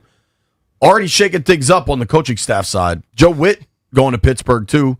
They got a big Mike McCarthy reunion. 11 years they spent together already. Now they're back together. So a lot of moving parts there. Obviously, there's plenty going on. The Wizards make the big trade yesterday for Anthony Davis. Apparently, the Olympics have actually started, even though the opening ceremonies are Friday. They normally night. have some events normally always before the opening thing. What is started? Look, I thought I saw curling on television. You said you like. I like curling, man, because it's beer drinking with it. I mean, curling is definitely a beer drinking sport. There's no doubt about it. We could do a form of curling today. Maybe we do some curling. Look, curling. When people say you do the 12-ounce curl. Caps have their last game tonight before the Olympic break. Joe Beninati is going to join us. Peter Rosenberg is going to join us. When we return, Chris Miles on the program talking Wiz trade for Anthony Davis. Nobody go anywhere. B. Mitch and Finley are presented by John Leahy and the Fine Living Group.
Wizards traded for Anthony Davis.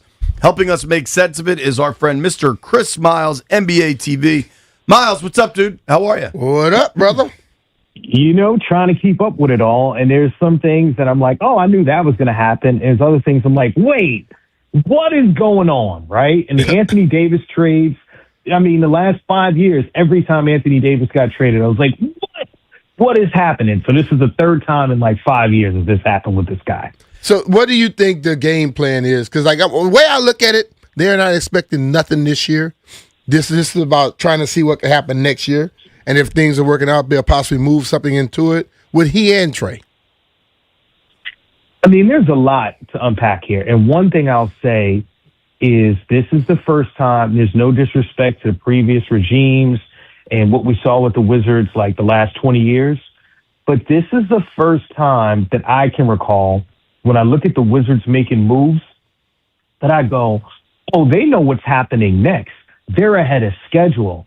Oh, man, they fleeced, right? Mm-hmm. And what I mean by that is as much as we've talked about last year's draft and this upcoming draft, 2026, the next two drafts after that are down. Like you watch these kids, you're like, I don't know if anyone is special. Maybe someone will eventually be special. Mm-hmm. And it seems like the Wizards are getting ahead of that. Like, okay, enough of the tanking, right? Next year, let's try to be good. And, I understand the availability issues with Trae Young and Anthony Davis, but they held on to their 2026 pick. Trey Johnson's developing. They didn't give up Keyshawn George. I'm like, oh my gosh, they're getting players and keeping their young core.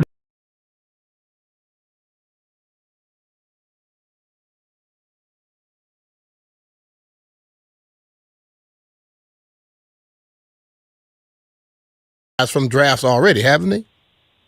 Yeah, and they're still building in the draft, right? Like the picks they gave up when I saw it, I was like, is this real?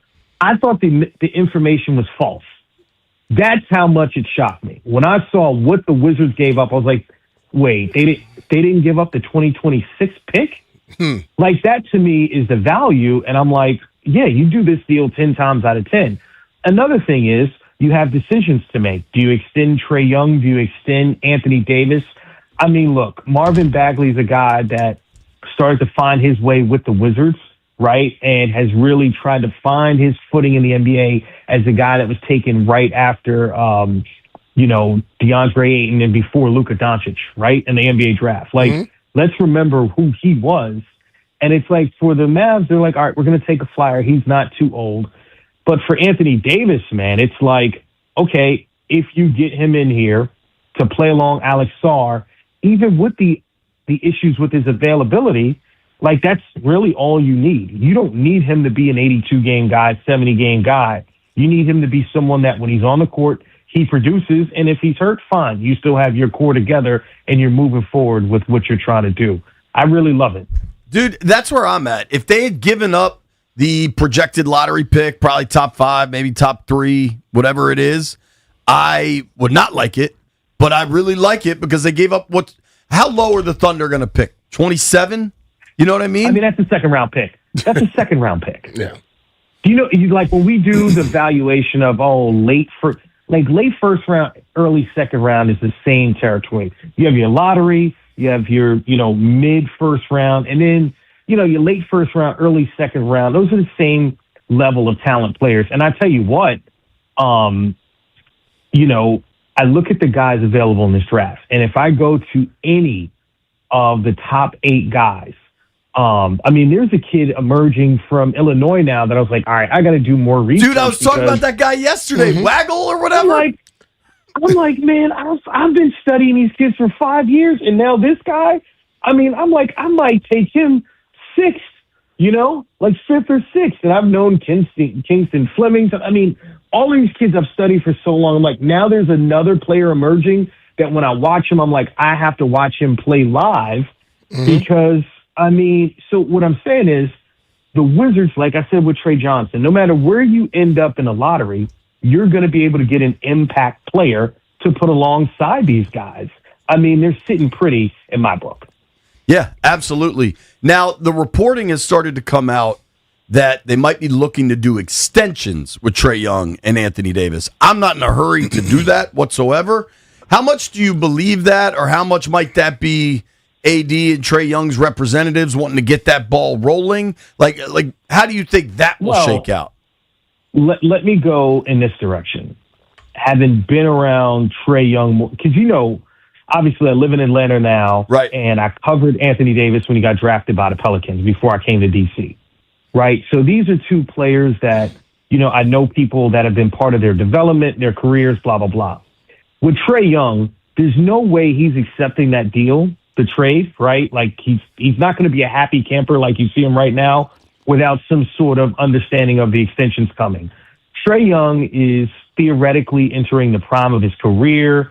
Trae Young is a guy that, when you look at his camp and how they view him and his career success, that, hey, I can lead the league in assists. I can be your star player. That's how he's coming in here. Now, Anthony Davis is a little different because you start to wonder, all right, is he becoming a journeyman? His availability is really, really an issue that's hounded him his entire career.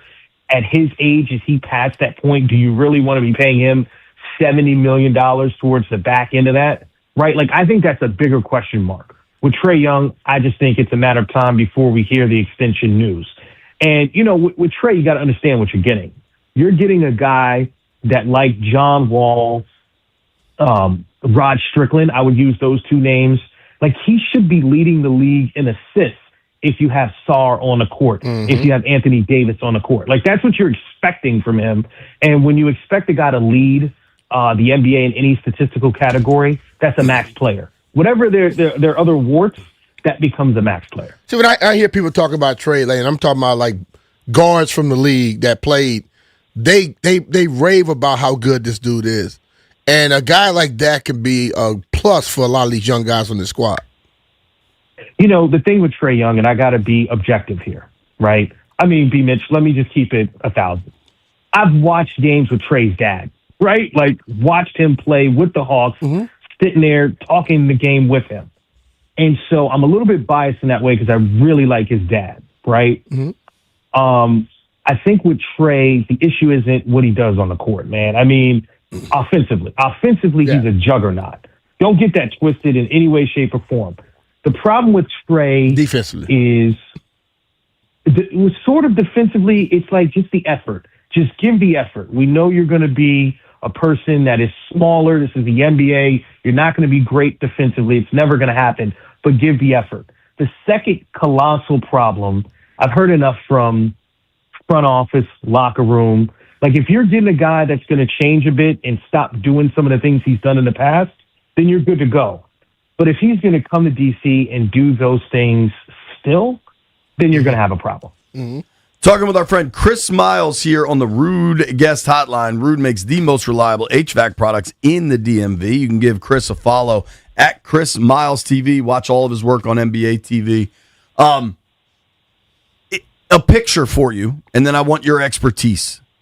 You've got this young core, Sarr, Trey Johnson, Keyshawn, Bub, Bilal.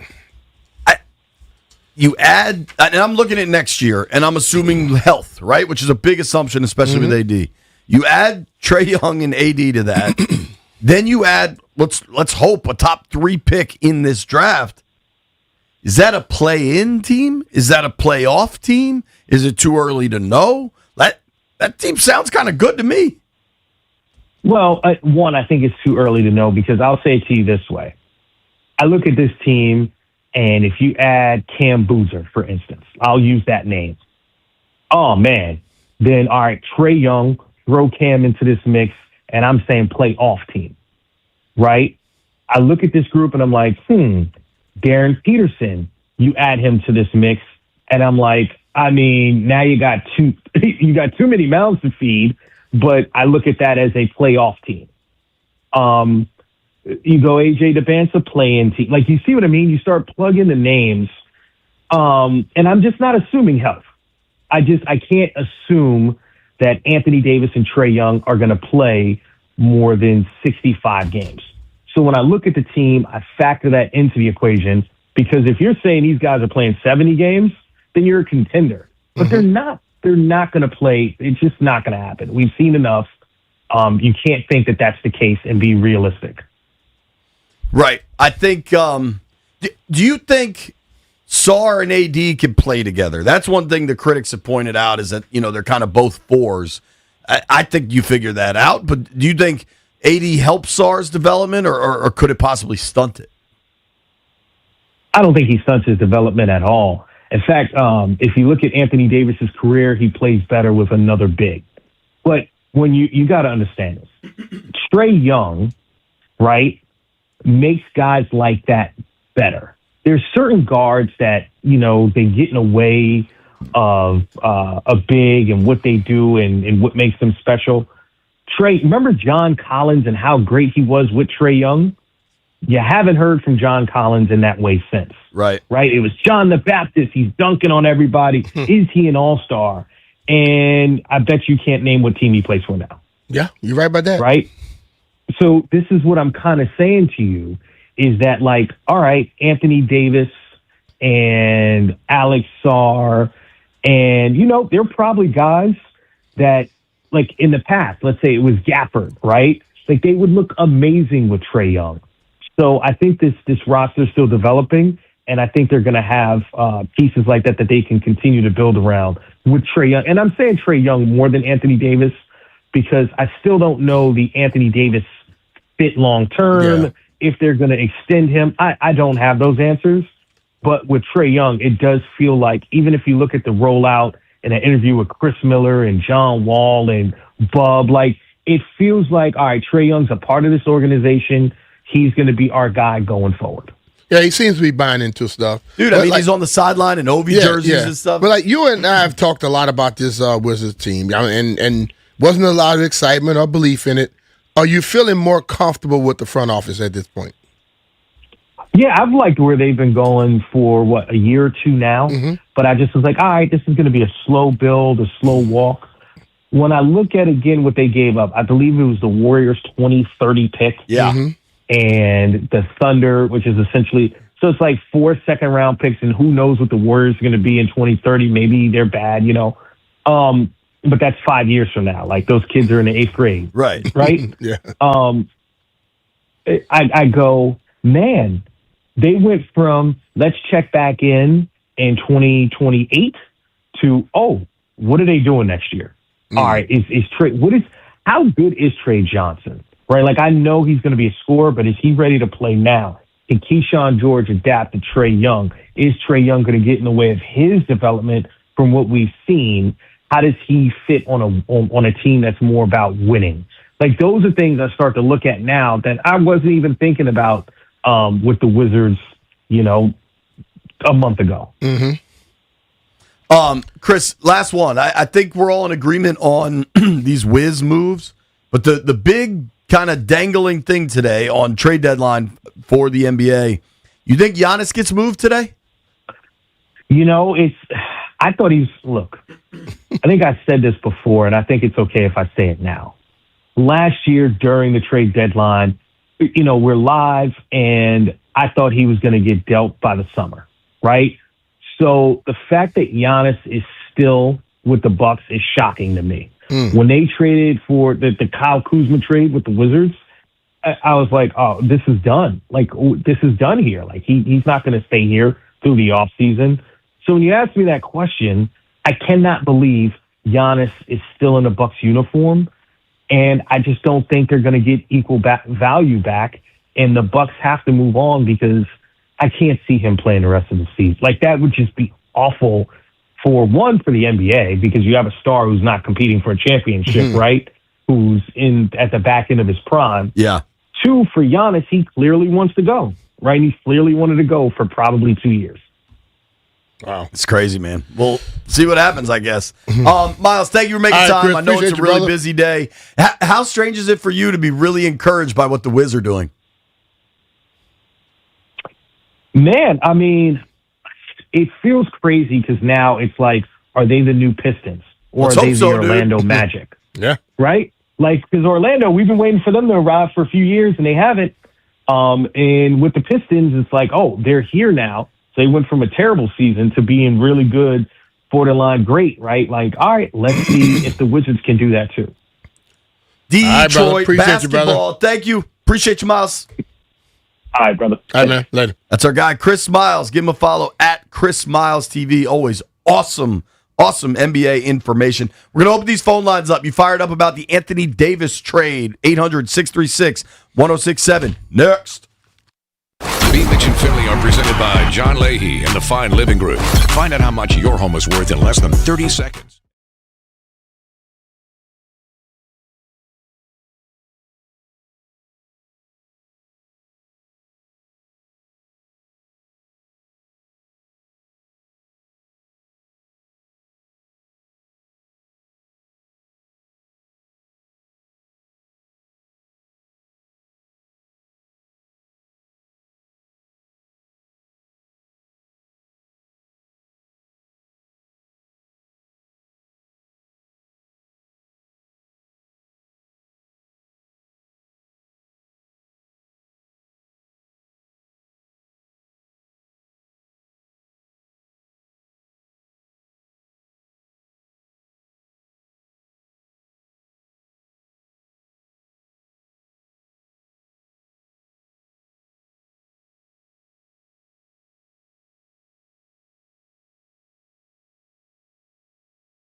The Wiz trade for Anthony Davis. Good options here. Oh, yeah. I'm going to repost that one. Like it, love it, meh, hate it.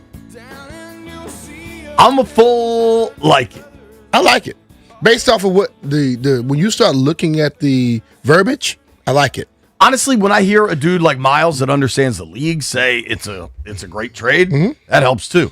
As of right now, 42% of people like it, 25% love it, only 12% hate it. Okay. AAA poll of the day brought to you by AAA. Level up with the new AAA Commanders MVP membership. Get all the benefits of AAA plus exclusive experiences, discounts, and tickets. If you're already a AAA member, upgrade for free or join today at AAA.com/Commanders. I want to let these folks on the phones chime in. Cairo 495. What's up, Cairo? Hey, how's it going? Good, dude. What do you think of the trade? I love it. I think he's going to be a great addition to the team. He's a proven winner. He's got a ring.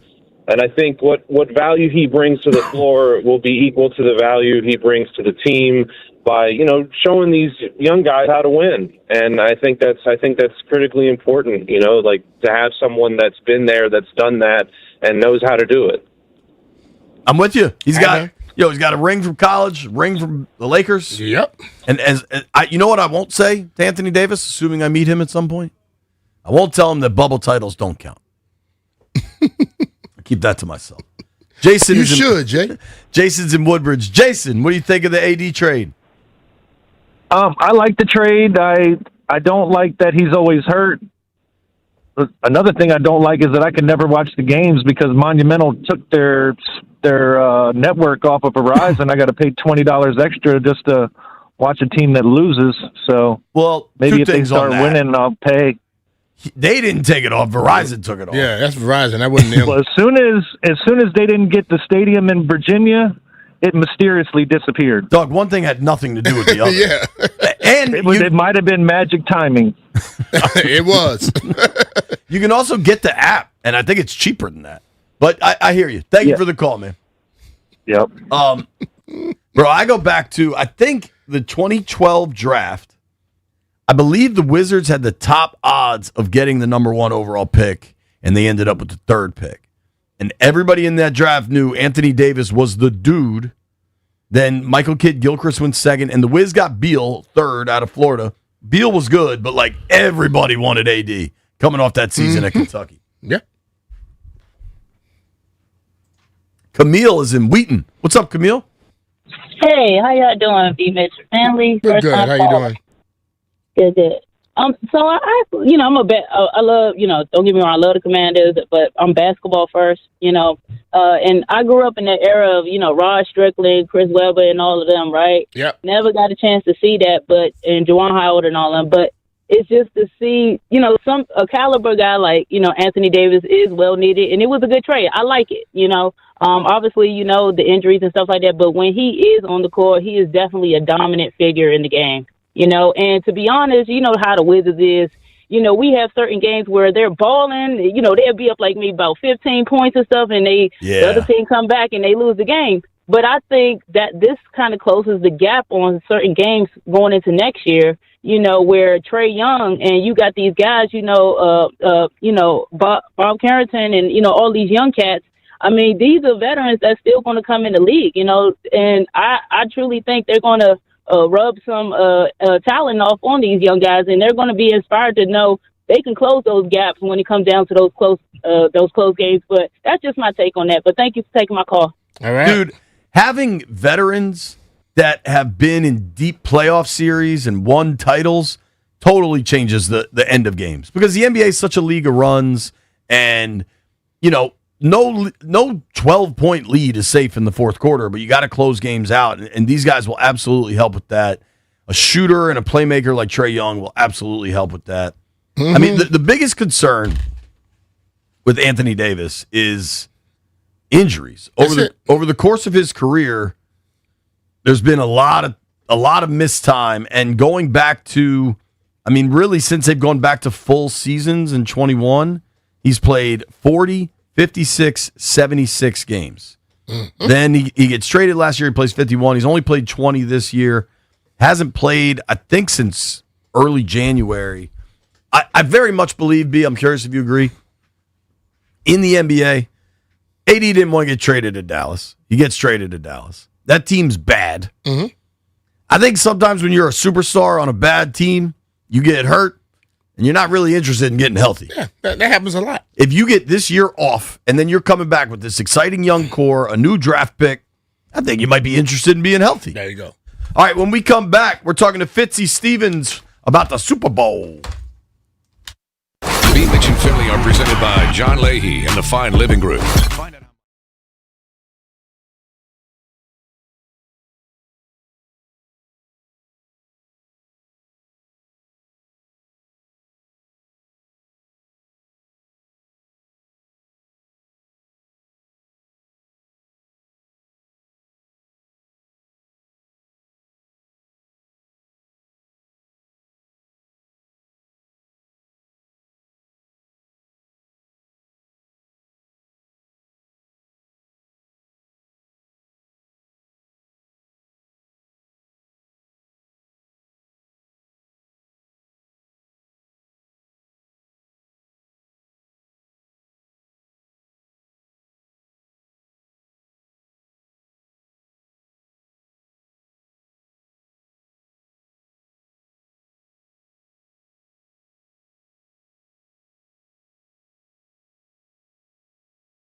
B. Mitch and Finley, 106.7 The Fan. Fired up to get to the Rude Guest Hotline. Talk some Super Bowl with Fitzy Stevens from WEEI in Boston. Fitzy, what's up, man? How are you?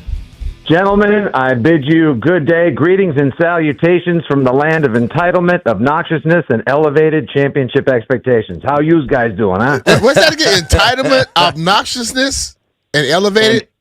And elevated championship expectations. You see, when your favorite football team has gone to 1 out of every 5 Super Bowls, and listen, B. Mitch, I watched a lot of you playing with the Redskins growing up. You know, the Patriots weren't always good. Some of us who became football fans well before Tom Brady took over in September 2001 had to adopt alternate teams because the Patriots on TV, much like their fans in the stands, were blacked out. So the Redskins were my alternate team. So I used to love watching you guys because you were the only show in town. Appreciate that. Love that, man. Definitely some entitled folks up there. Not going to lie to you. Yeah. What do you think for the Pats this year? Because this has got to feel a little different. This is not Brady and crew. This is a whole new operation. How you feeling about this Super Bowl?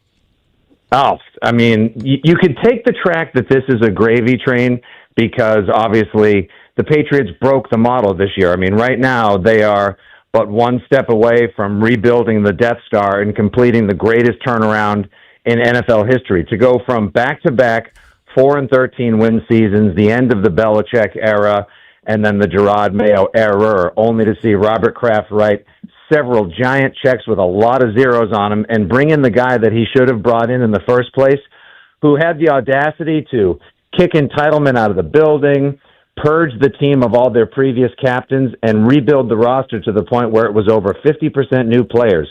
And do all of this in a year's time. Some might say, like, oh, God, the Patriots are back in the Super Bowl. This is my worst nightmare. But to me, in addition to that, which I could totally understand, it should give a lot of other fan bases hope because, I mean, look what the Commanders did last year. The Commanders were, you know, a tire fire by the side of the road, and then Jaden Daniels takes you guys all the way to the NFC Championship. Vrabel, May, McDaniels and company have just gone one step further. So it has been a remarkable ride, to say the least. The story came up about Drake May with a shoulder injury. How serious is that, and is that something to be concerned about? No, Drake May is going to be fine. Are you kidding me? Listen, Waffle House Josh Allen, a.k.a. Drake May, is going to be just fine on Sunday. Don't you worry about him. Look, it's probably, we spoke last week on WEEI. We had a chance to speak with our guy, Ted Johnson, the old Patriots linebacker who's on the show with us. We spoke to his specialist, and his best guess was it was a grade 1 AC joint sprain. So he's going to be managing. I'm sure you probably played through that and 10,000 other things that make you the warrior you were, B. Mitch. But, you know, it's the kind of thing where, you know, maybe it'll be a lidocaine issue. Maybe he'll have a quick encounter with Professor Toradol, but he's a gamer. You know, he's a big dude as well. And you got to think, like, the aggregation of all those hits, he's been sacked 5 times in each of those playoff games, is something else. And this is the longest season a kid who was only 2 years removed from college has ever played, but he's a tough guy. He really is. And I think, you know, push comes to shove, he'll get through it. It is only one more game. It would speak to why his accuracy has been a little off in the postseason. But then again, when you play through the perfect storm and you go up against the Chargers, the Texans, and the Broncos, these things happen. Specifically with May, he was fantastic throughout the regular season. And then you get to the playoffs, and he hasn't looked the same. Now, to your point, they went up against some incredible defenses. Remove the shoulder from the equation, which by everybody I've talked to is fine. What is your level of concern just with his performances in these 3 playoff games? Well, I mean, he put the ball on the carpet a little bit too much for my liking, but then again, you know, he's got, you know, Sling Blade, the left tackle over there, Will Campbell, who, you know, promises us, I'll die out there for you, Drake May. I promise I will. I'm going to lay my life on the line for you. Well, he laid himself on the line, and he also laid himself on the floor at Empower Field when he missed a cut block on Benito as well. The line has been a bit of an issue for him as well. But you got to think at the same time, yes, he has not been quite as accurate. Yes, he's had a face full of pressure. And yeah, he's done a few too many deep, you know, 7- and 9-step dropbacks where it's been 5 Mississippi, 6 Mississippi. But what's really gotten him and the offense there to do just enough, like the good old Brady days before he became, the world's greatest passer and Mr. 50 touchdown offense, is his legs. Now, the decision-making has improved. He's got McDaniels coaching him through brilliantly. And his legs, like his ability to just be able to force teams to not play man but have to do a zone, because at any moment he may giddy up for 38 yards, or as we saw in the AFC Championship, not tell the entire offense what play he was running, and then boot naked left for 7 to take the team back to the Super Bowl. So I'm okay with where he's at. He's played better, but I think he's still got one really good game left in him. And the brain trust that is guiding him is elite. McDaniel is great, but this is the thing. The Seattle Seahawks can get pressure with 4 people. Does that concern you? Because you just talked about Will Campbell. They can get to your quarterback, and they've done it throughout the year with 4, which I think changes up him being able to scoop, because they don't have to send 5 and 6 to get pressure. No, I know they don't. And actually, the funny thing is, Drake May against the blitz this year was, I think, either the QB1 or QB2 as far as quarterback ratings go. So he's picked blitzes apart all season long. Yeah, no, this new Legion of Boom 2, or as they call them, the Dark Side, which kills me as a Star Wars fan that I have to go up against the Dark Side in the Super Bowl. No, that's a legitimate concern. Like, this is going to be a tough matchup for, you got a rookie left guard in Jared Wilson, who actually should probably be playing center. Garrett Bradbury is good, but he's a bit undersized. Mike Onwenu is a human bowling ball. I trust him. And old man Morgan Moses on the right side. I think he's that veteran pitcher that's going to leave it all out in the like. He's going to find that junk ball and get you 6 good innings and a quality start out there. So it's tough. Like, who told Leonard Williams to just step into the rejuvenation machine and have his best career year?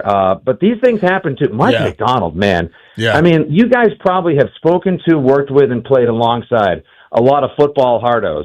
For a guy who, worked with Baltimore, was great as a defensive coordinator at Michigan, go Blue, for this guy to go out to the Seahawks and then openly discuss the fact that he's like, I'm so committed to coaching, I see my 1-year-old son 30 minutes a week.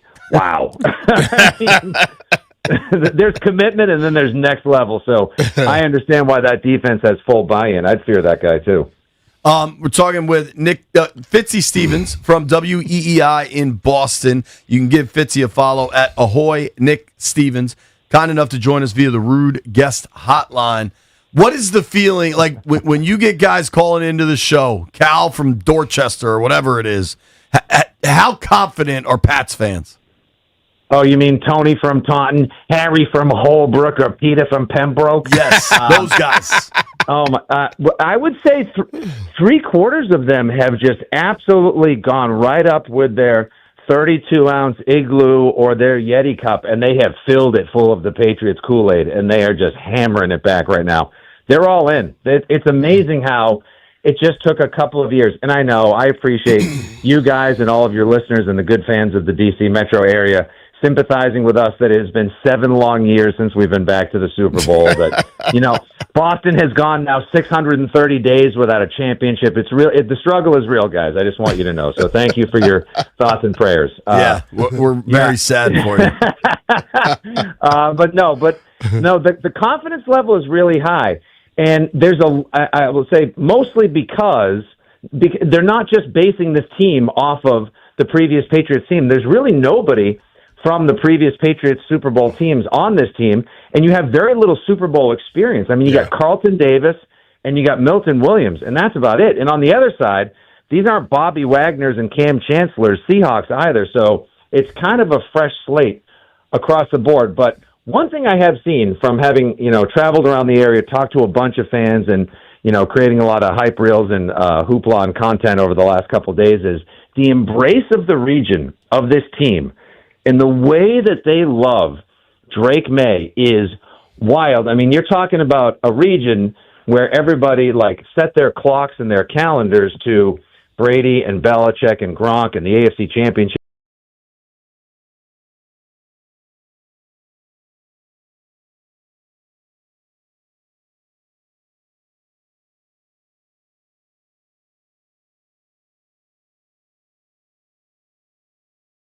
They have lines around the corner with "I love Drake May donuts," breweries making beers after him, people spray painting graffiti "I love Drake May, go Pats" everywhere. It actually almost feels like there's a greater emotional surge and attachment to Drake and this team than there was all those years of Brady and Mr. Belichick over there. Dude, I do want to ask you, kind of some Seattle questions, but you brought Belichick up. Obviously, Belichick, to me, undoubtedly is a first ballot Hall of Famer. I think the owners are far more complicated. I don't have a whole lot of beef with Kraft not going in on the first ballot. But what is the reaction up there? Is it another NFL conspiracy against New England? Can people comprehend that it was about getting these other senior players in? What do you think? Listen, L.C. Greenwood, that's an all-decade player, much respect. And, to me, regardless of what they were on or who they absolutely folded like a broken beach chair in their playing days, you can't put enough members of the Steel Curtain in the Pro Football Hall of Fame. And Roger Craig, long before people used first-round draft picks in fantasy on Priest Holmes or LaDainian Tomlinson, he's the first ever running back to catch 1,000 yards and run for 1,000 yards in a season, and he's a 3-time Super Bowl champion, so he belongs in there as well.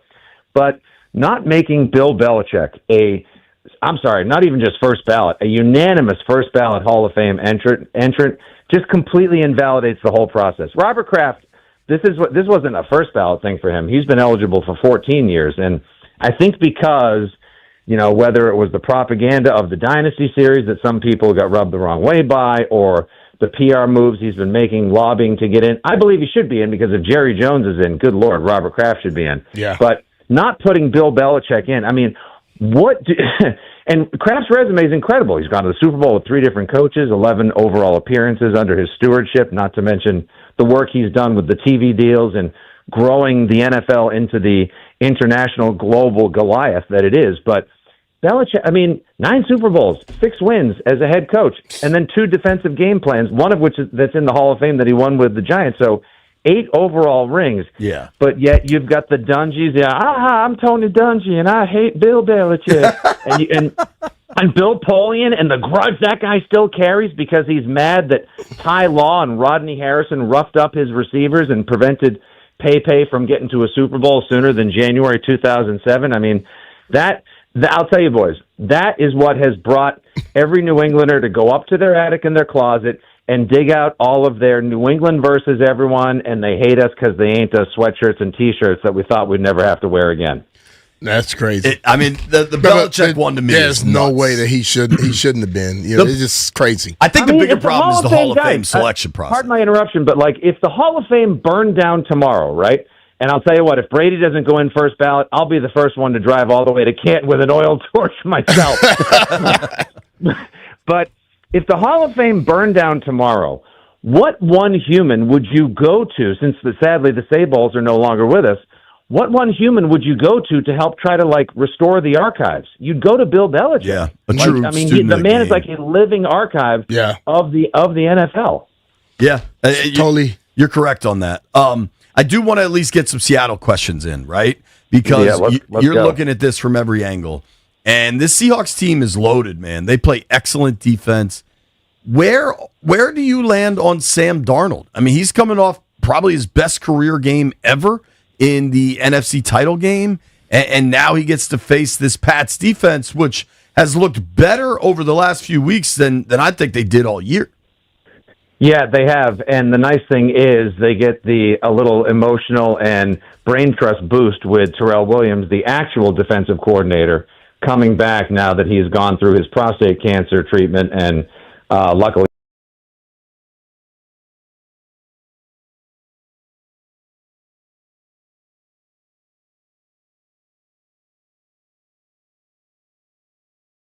all the legacy offensive wizards and geniuses of the last several decades. And what would he love to do more than take the contract that Tom Brady and the Raiders and Mark Davis are likely to offer him and gussy it up by a couple $1 million by saying, hey, I went up against a defense that was averaging 8.7 points allowed in their 3 playoff games, and I put up a 30-burger on them with Sam Darnold and Kenneth Walker and JSN. Mm-hmm. So I'm expecting a lot from them. They love to run.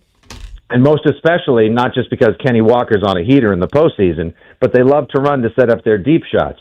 The Patriots and the Seahawks are like teams 1 and 3, I believe, in pass plays of 20 yards or more allowed this season. So it's tough to complete the short ones on them, but you can get them deep if you can lull them into a false sense of security. To me, this game, and I know this is the most boring thing in the world, but this is a game that's going to be won in the trenches. Can Milton Williams and Christian Barmore get up and in the business of the center and the right guard for Seattle, who are susceptible? Because that guy, the left guard, that rookie, Gray Zabel, I mean, that guy is stronger than the wall that kept out the dragons in Game of Thrones. That guy is an absolute monster over there. So I know which side the Pats are going to have to attack. If you knock Sam Darnold off his spot, he led the league in turnovers, that's going to be a good thing. If he's got time to sit back there and decide if he wants to throw to Kupp, Bobo, Shaheed, or the Barnyard, A.J. Barner, it's going to be a long, long night with a Bad Bunny show in between for the Pats. Do you anticipate Gonzalez following JSN? You know, it's funny because you would think that he should, right? Now, we're coming off an AFC championship where we see easily the number 1 cornerback in the NFL, hands down, no questions asked, Patrick Surtain II. But Gonzo is top 5 for sure, and he's going to get paid like that this offseason. The easiest thing would be just like, all right, kid, if you're going to go get a $33 million a year average annual value, you should have to go out there and cover a top 5 receiver. And just Smith and Jigba, this Ohio State wide receiver factory, one after another is so good. But if you watch this kid's tape, I haven't seen anyone else in the NFL move like him. He moves like water. He's just so fluid. Nothing looks difficult, and he stops and accelerates with such ease. So I would think that they should, but I was an advocate for putting Marcus Jones, the speedy slot corner, on him with a safety over top, kind of like try to do the Belichick bracket and minimize the damage that he does. But then I was reading on ESPN, Ben Solak, who knows a thing or two about football, he said the smartest thing would be have a safety nearby, but have Carlton Davis play press man on the line because Smith and Jigba is smaller and doesn't respond well to physical play. So it's kind of a wild card to me, fellas. Oh, yeah. So the only thing that I think is going a little unmentioned with Darnold specifically, he threw a decent amount of picks this year. Is that something you think that is not lost on Mike Vrabel? I mean, I think he threw 14 picks this year. Yeah, and 11 fumbles, led the NFL in turnovers. Right. Yeah, no, not at all. I mean, you may or may not be talking to someone who may have put, just a little pizza and beer money on a Marcus Jones anytime interception and return pick 6. I like that. Great value on that one. Yeah, no, they absolutely. You have to think, and the Patriots dialed up the blitz a lot more. I think they were blitzing about 43% of the time. And they, look what they were able to do with Stidham. Now, granted, that's Jarrett Stidham as well. C.J. Stroud was dealing with the elements and just had one of the all-time worst days.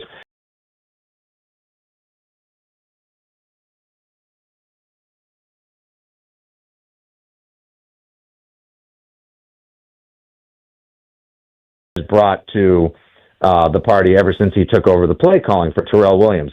I think it's going to be smart for them to try to get home as often as possible because I don't think you're going to have like a sequel to the infamous I'm Seeing Ghosts game of 2019, a reputation of which has dogged Darnold for nearly a decade. Yeah. But yeah, if you get in his face, if you leave him, free, clear, and easy in the pocket, then he'll pick you apart. The guy's obviously really good, and the front runner for MVP in the Super Bowl now on all of your betting applications. But if you knock him off his spot, he'll give you one or two, and that'll turn the table real quick.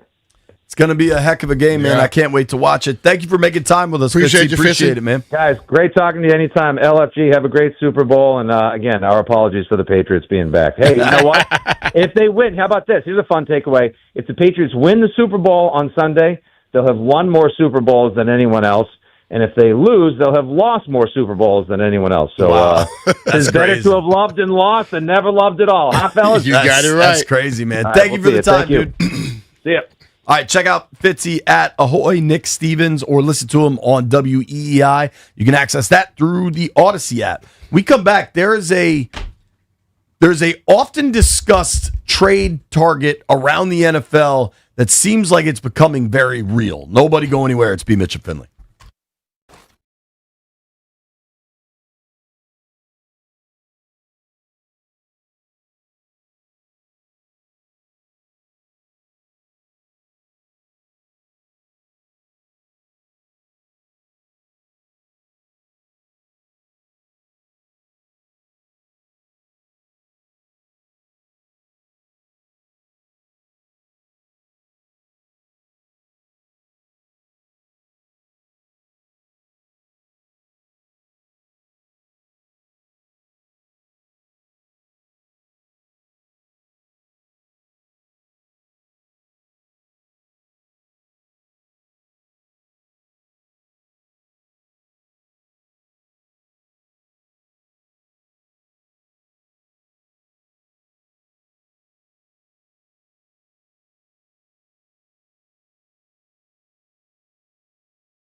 773 Network.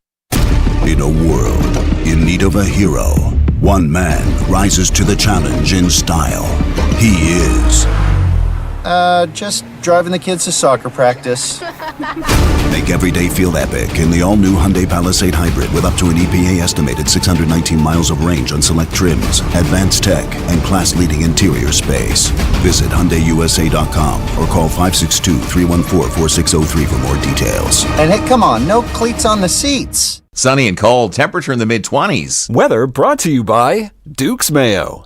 Welcome to Duke's Mayo Country, where the mayo is so smooth and creamy, it makes every bite better. Duke's Mayo. Look for the yellow lid. 106.7 The Fan, Sports Flash. This update brought to you by Coach Wooten.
The Fan. Miss any of our interview with Fitzy Stevens? It was awesome. Check it out on YouTube or on the Odyssey app or on Spotify, wherever you get your content. That's where we're at.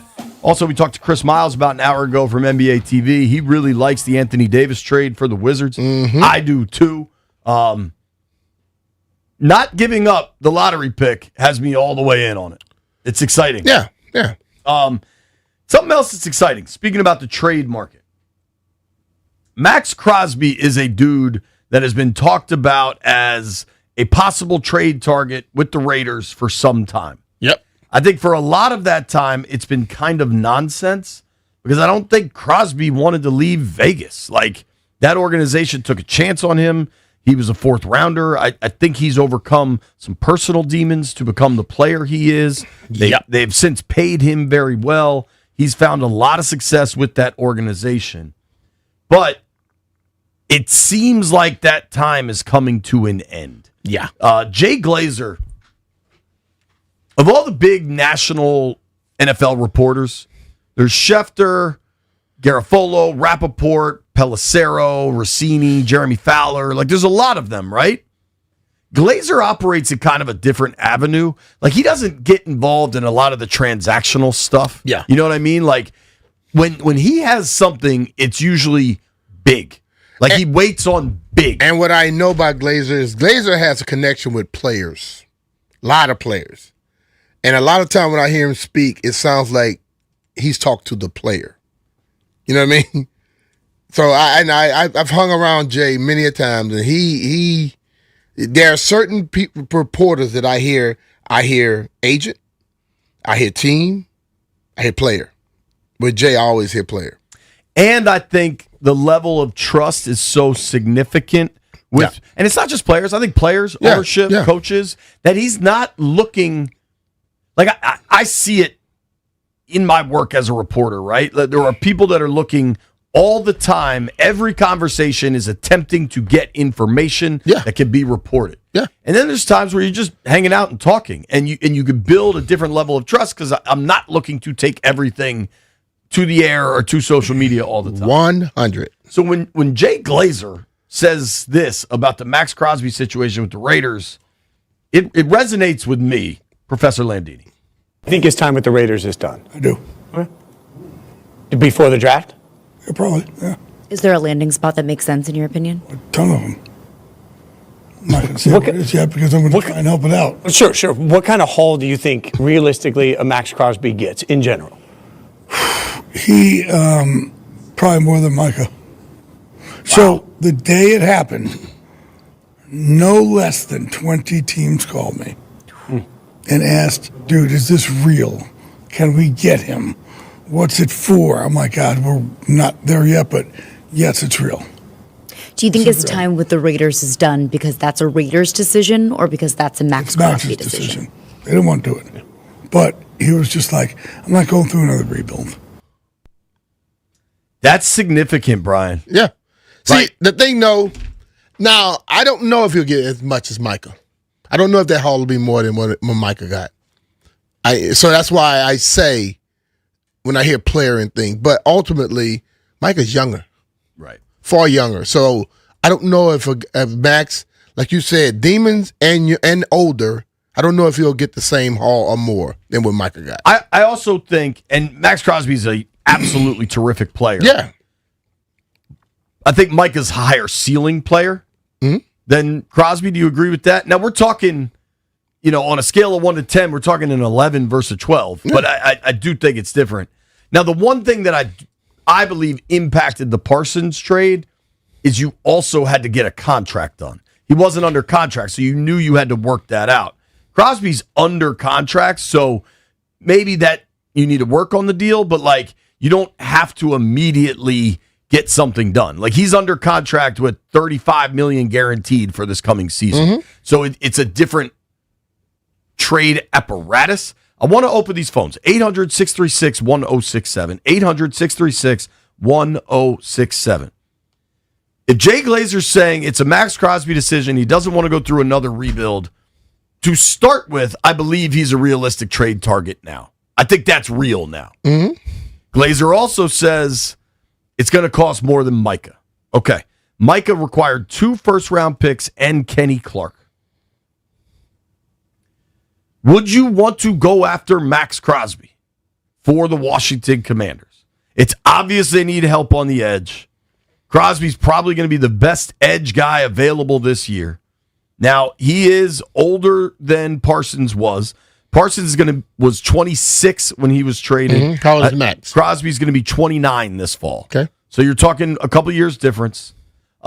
Crosby's production on a terrible team, I would add, over the last 4 years, he's had 3 double-digit sack seasons. He missed some time in 24. He missed a little bit of time this past year, but you wonder if that wasn't more of a, I'm shutting it down because we're god-awful.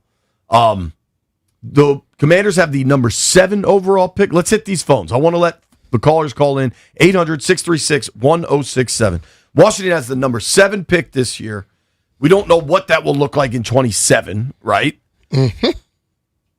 If you look at the Parsons trade, though, the one thing that kind of has a comp to me is it was 2 firsts and Kenny Clark. Yeah. Washington kind of has a player in that Kenny Clark role in Deron Payne available. I don't know that they're looking to move Payne, but to come up with the compensation required for this trade, it's probably not going to be all picks, especially for a team that has already traded away a lot of picks. But if you're talking 7 this year, 27 first, and Payne, is that a deal you do? I don't know if I want to give up. I'm being honest. At this point, I don't know if I'm seeking to give up 2 first rounders, because there are people coming out of college right now with ability. They may not be at Crosby's ability at this point, but that's much cheaper, and you could do a lot more with.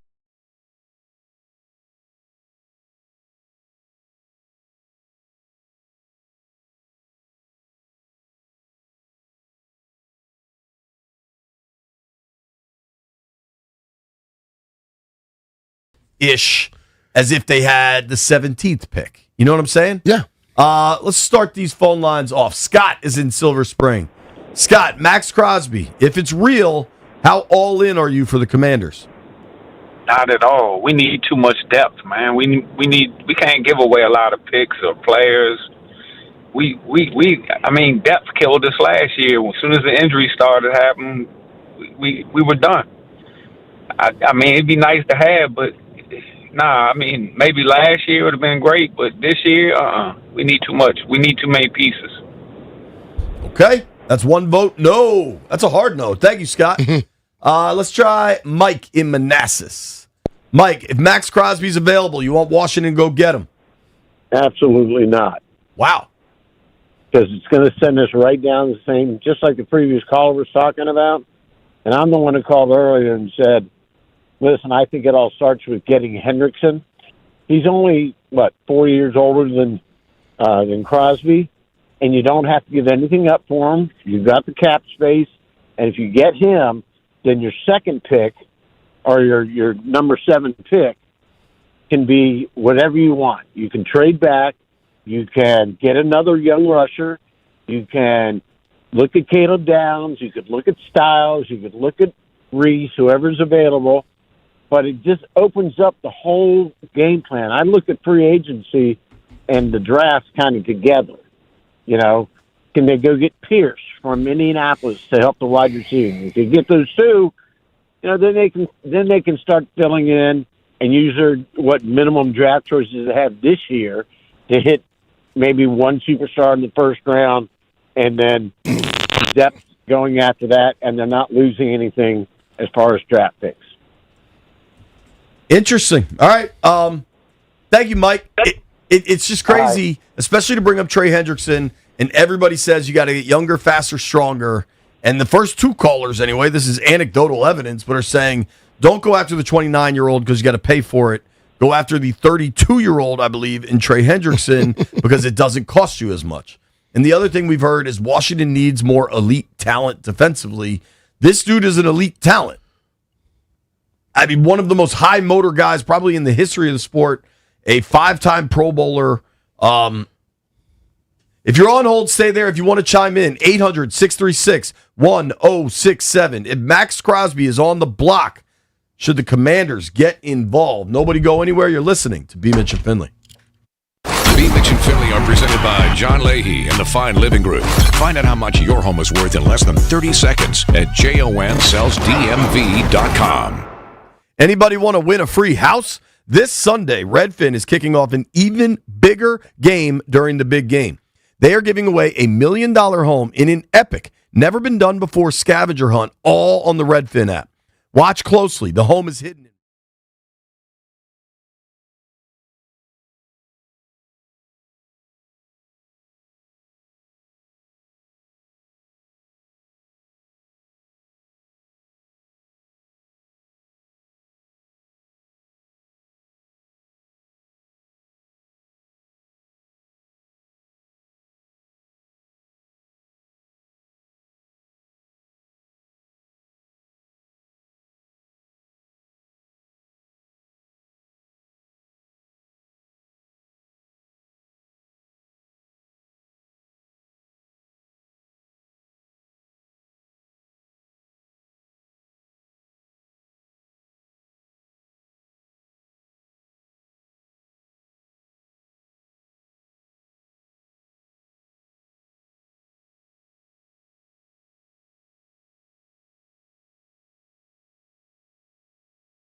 right, Jay Glazer says Max Crosby's going to get traded probably before the draft, and it's going to cost more than Micah Parsons. We've always heard about Max Crosby maybe getting traded. It seems like for Glazer to say it in that definitive of a manner seems like it could really happen. Got some replies via Twitter. Trevor says, yes, hell yes. Don't look back. Send Newton and 2 first-rounders. Crosby is a game changer. Game changer.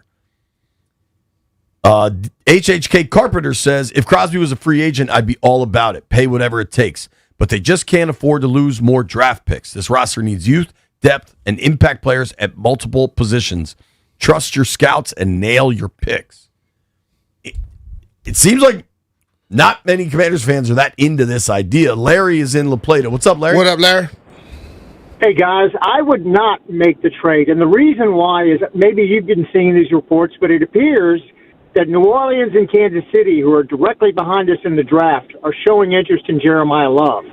In that event, we could get a younger Bain or even Bailey plus an additional draft choice. So those opportunities to get a team to trade up are few and far between when there aren't that many quarterbacks. I say we talk to New Orleans and we talk to Kansas City and see how interested they are in Jeremiah Love, and do not make this trade. All right. Interesting, especially the Love angle is a real one. You'd love if Love becomes the darling of the draft, and people will come get him above 7 or at 7 here. So right, but my question is almost if there's that much competition for him, for Jeremiah Love, couldn't he go higher? Like if people are all in on Love and they're willing to trade up for a running back.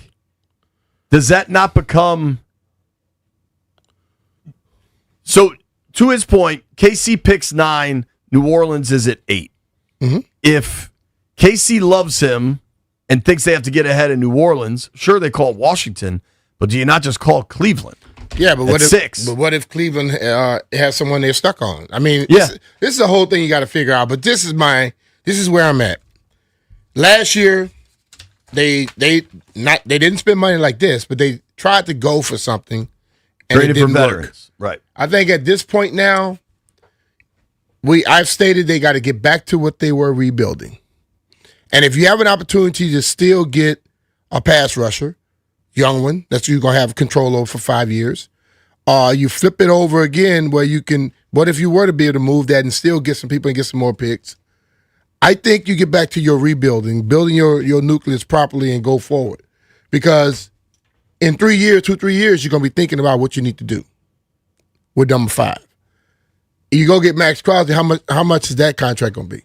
Yeah, and you got to redo Tunsil. So when you start looking at all those things, the youth movement in the draft right now, if you got some talent that you feel can end up being that later on, that's the best way to go because that also allows you to do multiple things you need coming up. I think I'm with you, especially, I mean, if Glazer's saying there's 20 interested teams, like that the price is only going to get higher 20 interested team, and you have money, but you don't have the picks. Well, and think about with the Parsons trade, rather, Jerry wasn't going to the highest bidder. He was going where he could send Micah away. Mm-hmm. You know what I mean? Yeah. Because the Eagles called and they, like, if you're the Raiders and you're god-awful and you're about to draft a franchise quarterback, you're going to the highest bidder, even if it's your division rival, the Chiefs or the Chargers or whoever. You just want the biggest bag. And with Crosby's contract, plenty of guarantees, a big number in 26. By 27, there's no guaranteed money on that. He's going to want an extension. Larry's in D.C. What's up, Larry? Larry, you there, bud? Yeah, man. If it's me, I think I double down on it, almost like the Wizards did in a different way with saying, well, you do go get Hendricks and Crosby, and then like the guy said with the 7th pick, you're flexible to try to make a trade because you're going to have some of the people like the Rams who feel like they're maybe a good player away. They got the 13th and another pick, so you're not pressing when you go with the number 7 pick.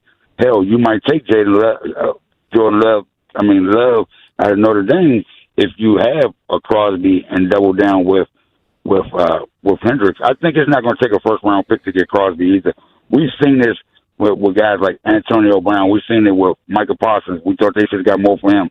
We've seen it. They got 2 firsts for Micah. Yeah, they got Antonio Brown was a very they got different a lot situation. for Micah, dog.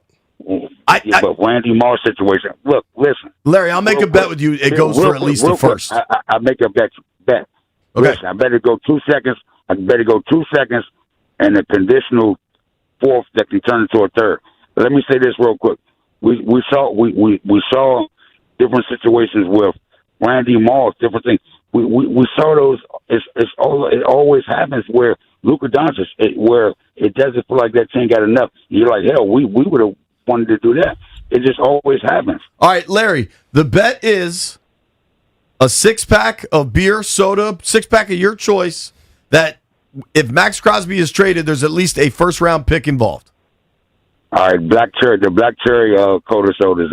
Black cherry. All right. Black cherry high noons? Nah, the regular ones, her Tita brand, man. I ain't got the money like you. All right. It's a bet. Larry, all right, I know you call in. You'll be a man of your word when Crosby gets traded. I appreciate you, bud. I'm going to ship them through Amazon quick. I ain't going to have to worry about that. I'm gonna come up there and drink a white with you. That's a good bet, too. All right, bro. Take care. All right. Overwhelmingly, Commanders fans, I feel like being pretty responsible and not just saying, bring me the shiny new toy. Yeah.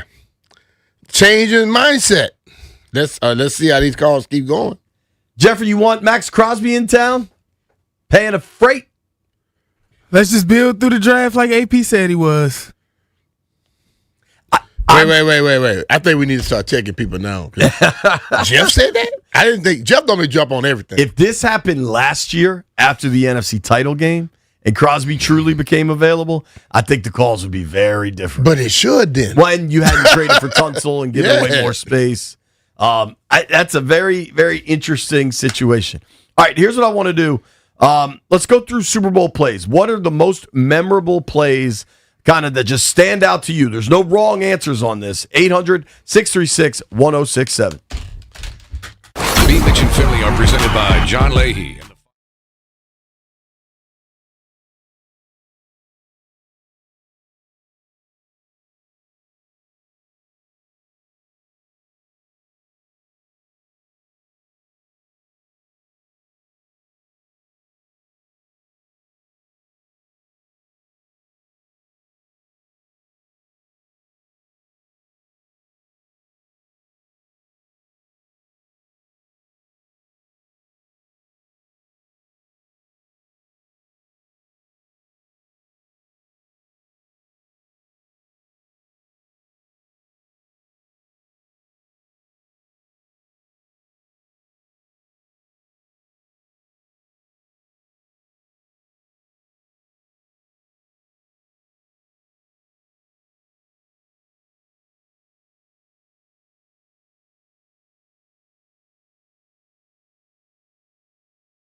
High noon in the District of Columbia. Appreciate everybody hanging out with us on the stream, on the podcast, on Monumental Sports Network, wherever you are. That's where we are. A couple of housekeeping items. Phone lines are lit. We're going to get to it, asking your favorite Super Bowl memories, or maybe just most memorable Super Bowl moments, because it's not always favorite, right? Just quick housekeeping here, Brian. Remember, it was only like 2 commercial breaks ago. We walked by and there were a bunch of pies out there, and we were like, "Ooh, I'm gonna try some pie." Yeah. You notice they're all gone now? No, there's still one there. There's one. There were 4. No, I think it's 2 there. It's a half of one and a full one. The one I wanted to try, the blackberry pie, got legs. Oh, I think Mikey got that. That's okay. It could be Mike's pie. That's fine. I'm just trying to It have was a nobody's slice. pie. They just dropped. It was 4 of them there total. Professor Land. No, I think the Junks got pie delivery, and that's great. I think it's Eddie, the pie When I walked guy. in, it was 4 of them. Do you have one in there, Jeffrey? The blackberry one is in here. Okay. I don't have it. It's just right here. Now we're making progress. Landfill, I can hear when you yell. Please stop doing that. All right. The questions now. Most memorable Super Bowl moments. Yeah. You have one? Not the one you played in. Why can't it be that one? You know what? Hell, it can. And you would be, the memory that I have is when Jumpy threw the offensive lineman and knocked Jim Kelly out. I love that. I just never saw a grown man throw a grown man like that. I mean, I'm just saying, it's like we knew how strong he was, and you see like. Can we talk about how crazy it is you tried to fight him your rookie year? I don't remember that. But I'm just saying, when I saw him lift this dude and he hit him and Jim was dizzy, I'm like, what the hell just happened? You know? That's wild. All right, let's hit these phones. Marcus is in Upper Marlboro. Marcus, what's a Super Bowl memory that stands out, dude? Hey, what's up, good folks? Thank you for having me on. B. Mitch, what's up, man? What's happening, brother? Ain't too much. So, look, I'm going to go back, especially with this being Black History Month. I remember being a little kid, we down 10-0 to the Broncos, and Doug Williams comes in after being knocked out the game for a minute, and he throws that touchdown, and the rest is history, 42-10. That's where it started for me, and so, yeah, I'll take it back to that moment. I'll never forget it. Yeah, man, that second quarter, I'll be honest, I don't really remember that as a kid. I remember, like, reading about it later, but, I mean, just unbelievable. Yeah. Just unbelievable to explode like that. We talked to Ricky Sanders about it yesterday, which was really pretty cool. Thanks for the call, Marcus. Appreciate you, man. I appreciate y'all. Have a good one. Peace. Did you ever, I mean, even on the college level, have a blow-up 35-point quarter? No, I don't think I ever seen that. But, like you look at that, and everyone immediately goes to the offense. My mindset was like, what the hell was the defense doing to get the ball back to you that quickly? So I tried to pull that up yesterday, and there weren't as many turnovers. Like, if you see a 35-point quarter, you would think there was like a defensive touchdown or something. Yeah, all right, so it was a bunch of 3-and-outs then. Well, there were turnovers, but it was just big plays. It was Ricky Sanders 80 yards, Timmy Smith 58 yards, Ricky Sanders 50 yards. Like, it was just these massive plays. But think about that. Those 3 plays right there. That other team got the ball. You know what I mean? So it's amazing team ball right there. Absolutely. Joe is in Rockville. Joe, what up, man? Hey, what's going on, guys? How you doing today? We're good, buddy. How about you? I'm doing good. Last time you were a little bit worried about me. Like, I'm worried about Joe. Oh, you were So I breathing thought heavy, a little- dog. Like you just climbed Machu Picchu or something. Yeah, you guys make me laugh every day you bring it. Appreciate so I it, got bro. 2 if you don't mind. All right. So the first one is when I was a college student. I'm from I went to Morgan State, and I flew out to Tampa to watch the Redskins and the Raiders. And I just remember, man, Marcus Allen cutting it back, running in. I think he ran for like 60.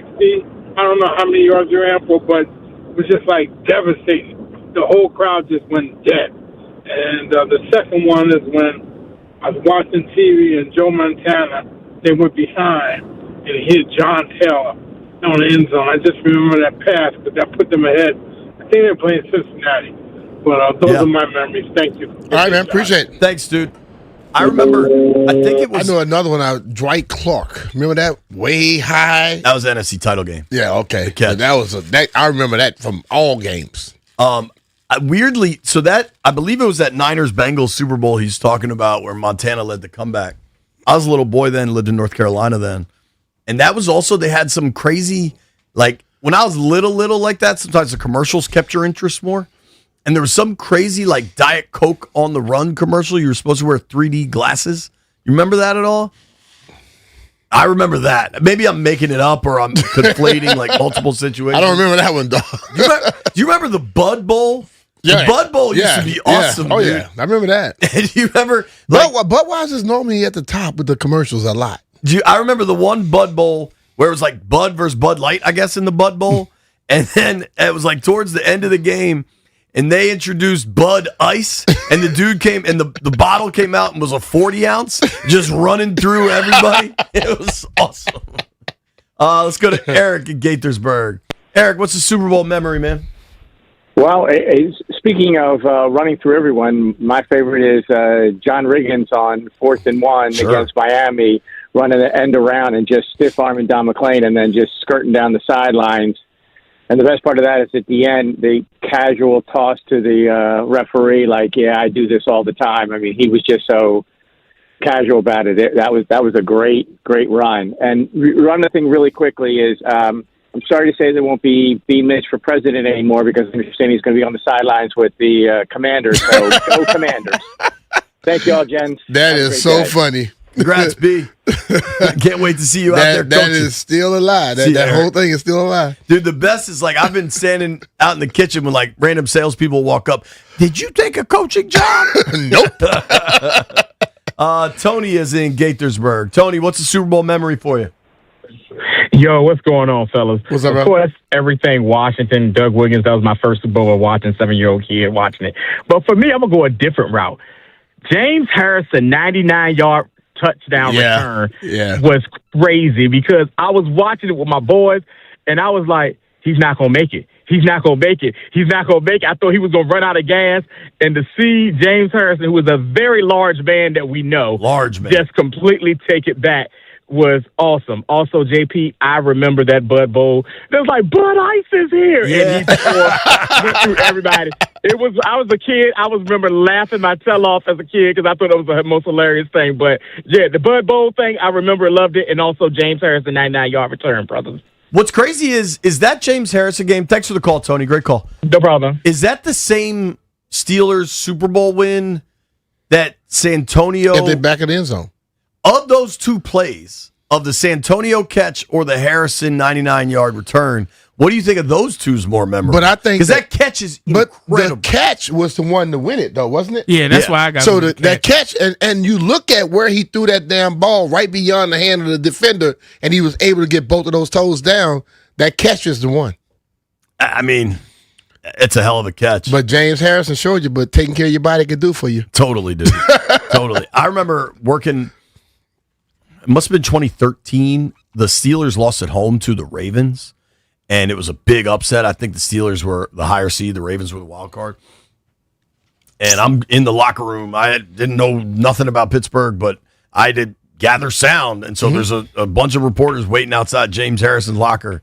And he's big. Oh, yeah. He's large. Oh, yeah. And angry and just lost He's in nice. the playoffs. He's nicer than you look at him. You go, I'm not saying that. You speak to him. He's a nice dude. He turned around, and whenever you're the reporter that it's not really your beat, I always try to like show appreciation for the folks that are there every day. And like, all right, y'all ask the questions first.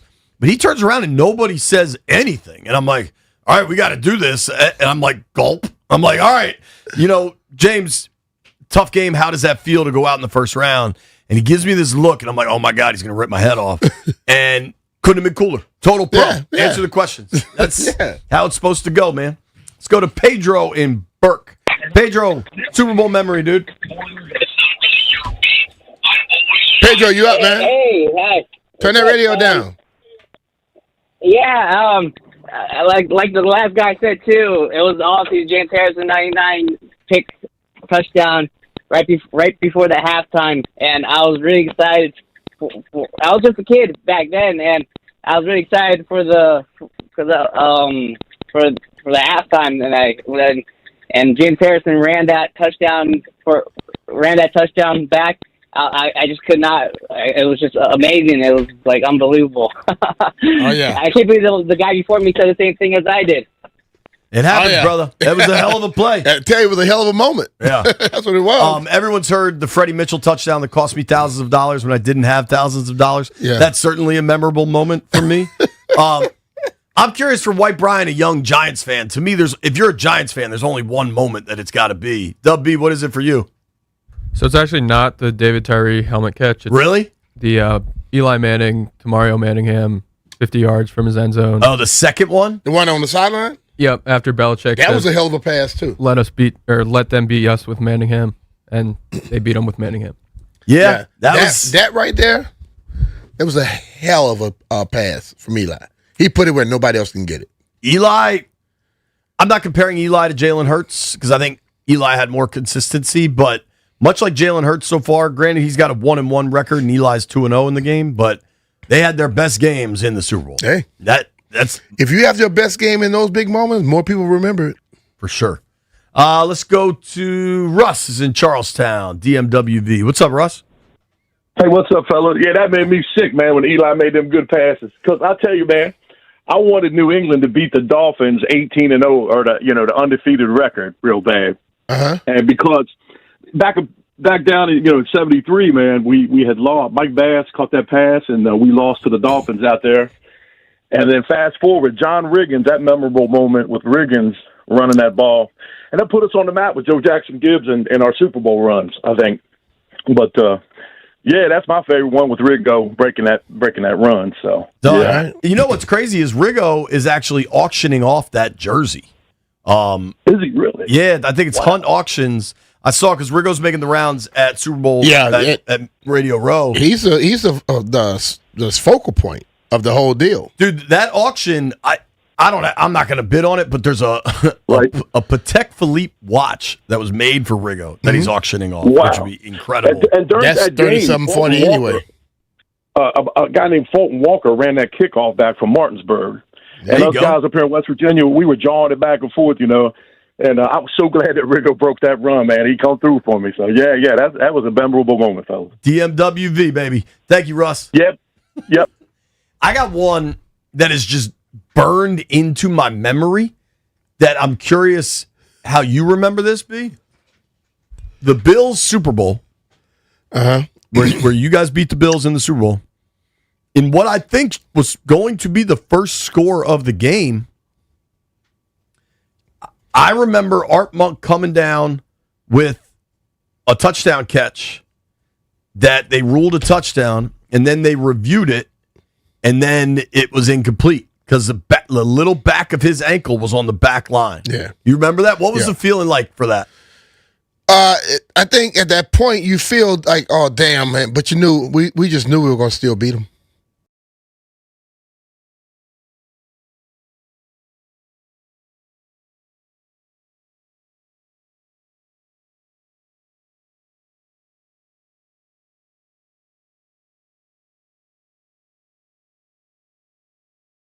In the third quarter. Quickly. And then it was 31-10, 34-10, 37-10. Just straight up ass kicking. But I'll always remember thinking Art Monk scored, and then when they showed the replay, the little bit of his heel was on the back line. We'll keep these phone lines going, man. People are lit up on this. Let's go to Dave in Dumfries. Dave, what's up, man? Hey, JP. Hey, guys. It's funny you just mentioned that one with Art Monk because I was going to say that one, even though I have another memory. That Art Monk one, though, that was controversial in my opinion, if you look at it closely. But I wanted to really call about the Riggo run, and it's not the run per se. It's what happened at my house during that run. I was probably 10 years old. It's 4th and 1, and Joe Gibbs never went for it on 4th down. So, we're on the edge of our seats, watching it with my dad, and Riggo breaks that run, and my dad screams at the TV and puts his fist up in the air. Well, we had little 8-foot ceilings with the popcorn ceiling. That stuff is sharp. My dad was, going crazy. And then, a couple minutes later, I'm like, Dad, there's blood all over your hands. Where did that come from? And I think from that day I became a screamer at the TV for the Redskins. It led to me crying when they lost as I got older, into middle school. But that was the moment for me. Take care of that. You gotta be careful with those popcorn ceilings, man. Yeah, they Thanks, will Dave. cut you up, dog. Dude, non-skins related, but a super memorable Super Bowl moment to me.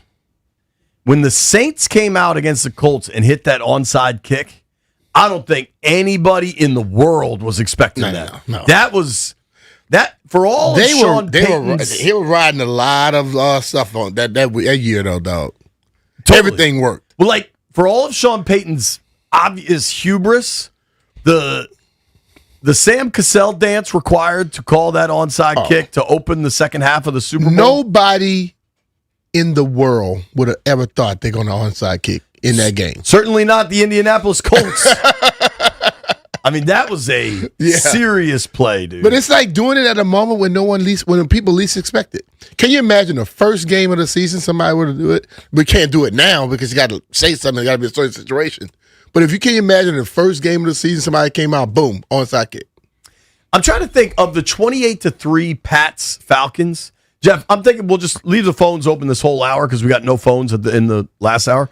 Of the 28-3 Pats comeback over the Falcons, like it was such an incredible comeback. But I guess that it was at the Edelman catch that was just so crazy that didn't look like a catch, but then they redo the one it. that he got way put his underneath. hand out and it bounced up. Yeah.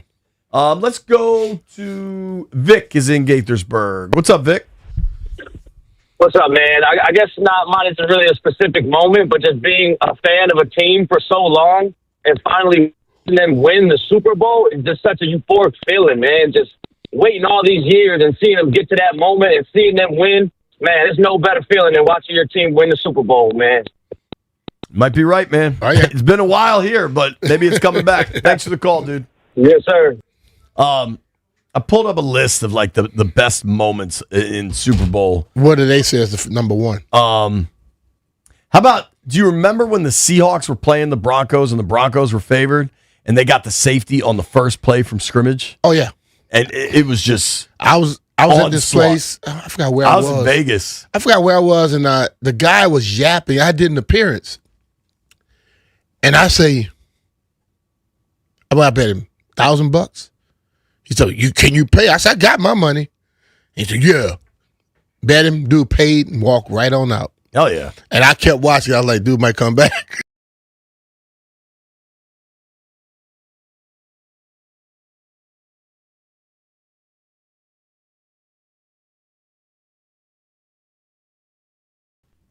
Hey, it's not the fact that it's memorable.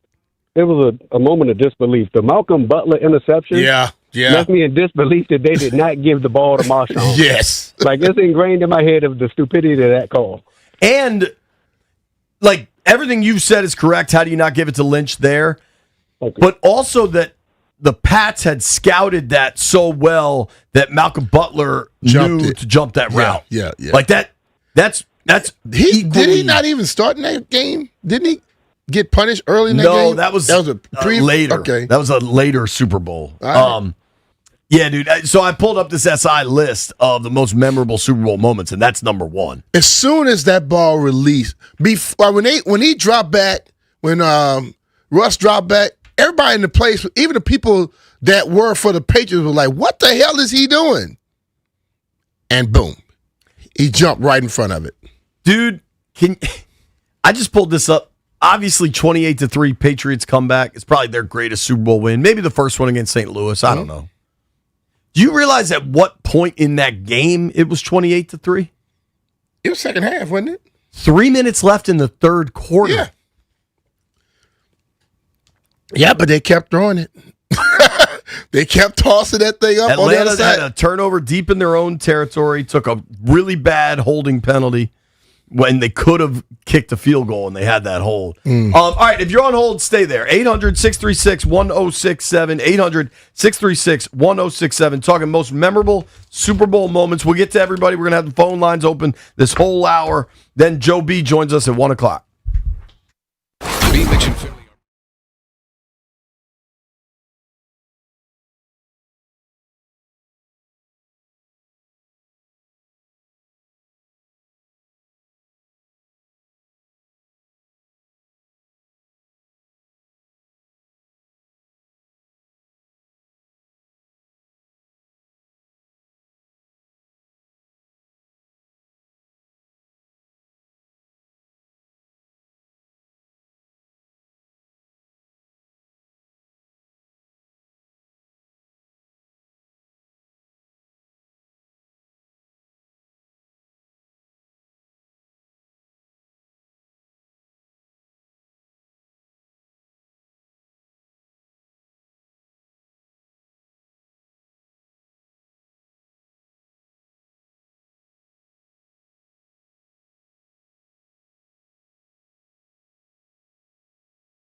just a little bit. Talking memorable moments from the Super Bowl. I mean, it's crazy. We're 3 days out now. Right? Yeah. Friday, Saturday, Sunday. Yep. A lot of incredibly memorable moments from the Super Bowl. One we haven't mentioned. I was there. I watched this happen live, and it was nuts. The Philly special. Yeah. Dude, the Pats, I remember walking around. They didn't expect it. I remember walking around that stadium before the game, and there were way more Philly fans than Patriot fans. Yeah. I'd say it was like, 2/3 Philly, 1/3 New England. Because New England had been to so many Super Bowls, and who the hell wants to travel to Minnesota? But Philly hadn't been there. They didn't care. And they were fired up. Yeah. And everybody's like, oh, man, Nick Foles ain't beating Tom Brady. They called the Philly special, man. That place was electric. It used to be Bill Belichick always coming with the proper play at the proper time. Yeah. They got him on that one. They did. Yeah. Let's go to, I think this is our guy, Josh Dubois. Josh, what's up, man? Hey, listen, you mentioned this, and I hate the Patriots, but we got to double click on how insane that comeback was, dude. By the time Lady Gaga was singing, that game was over. It was 28-3, like you said, late in the third quarter. Matt Ryan was cooking. They were running the ball. I mean, it was over. The New England scores, but they missed the extra point. Now you need 2 touchdowns and 2 two-point conversions and stops. Yeah. Then Atlanta gets the ball back, somehow doesn't run out the clock. Next thing you know, Dante Howard strip sacks Matt Ryan, but the Falcons still answer. Y'all got to remember, Julio Jones made one of the greatest catches in Super Bowl history, down to the Patriots 22, but then sack, holding, out of field goal range, punt, and then Tom Brady goes in God mode, man. You got the Edelman catch. I mean, it was just crazy overtime and the biggest comeback ever, man. So just had to double click on that one a little bit. Yeah, you're not wrong, dude. I mean, that comeback is... That's the closest thing to the 35 points in the one quarter. Come all the way back. They come all the way back and win that game. Yeah. Thanks for the call, Josh. Good to hear from you, buddy. You too, man. All right.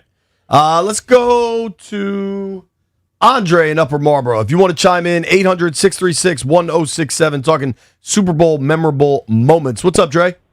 Hey, what's up, fellas? Hey, man, I was going to say that Rickman's run like a few people did, but what I remember is regarding all 3 of the Super Bowls, it was the efficiency of the offense. And if you don't mind me throwing this out, because I can't wait for the team to get back to this.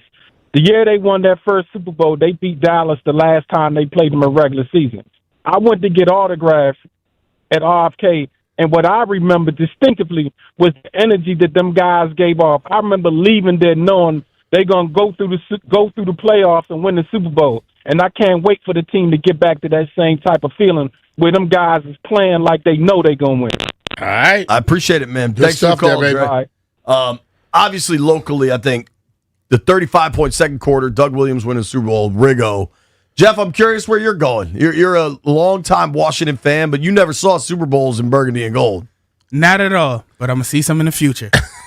Hey, White Brian is actually going to like this one because I got to say the David Tyree catch on the helmet. Unbelievable. So the reason why I love that so much, my brother had just became a football fan that year. The Patriots, they were undefeated. So he's like, oh, yeah, I'm going with the Patriots. Da-da-da. We undefeated, talking all this trash. And me being the sports fanatic as the kid, I'm like, you just got on that bandwagon. That don't count. Da-da-da.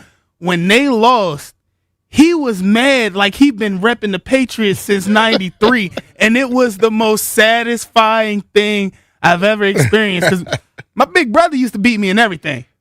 And for him to lose that, and he had to do them 20 push-ups, satisfied, most memorable, baby. I like that. I love it, Jeff. Our guy Tay on the chat said Janet Jackson's the best memory. To a lot of people. What about when Devin Hester returned the opener? That was Bears in Colts in Miami. Miami. Yeah, right? that was him. That had to Did be cool it rain for him. a little bit that game? It was raining the whole game. Yeah. That's Prince's halftime. Yeah.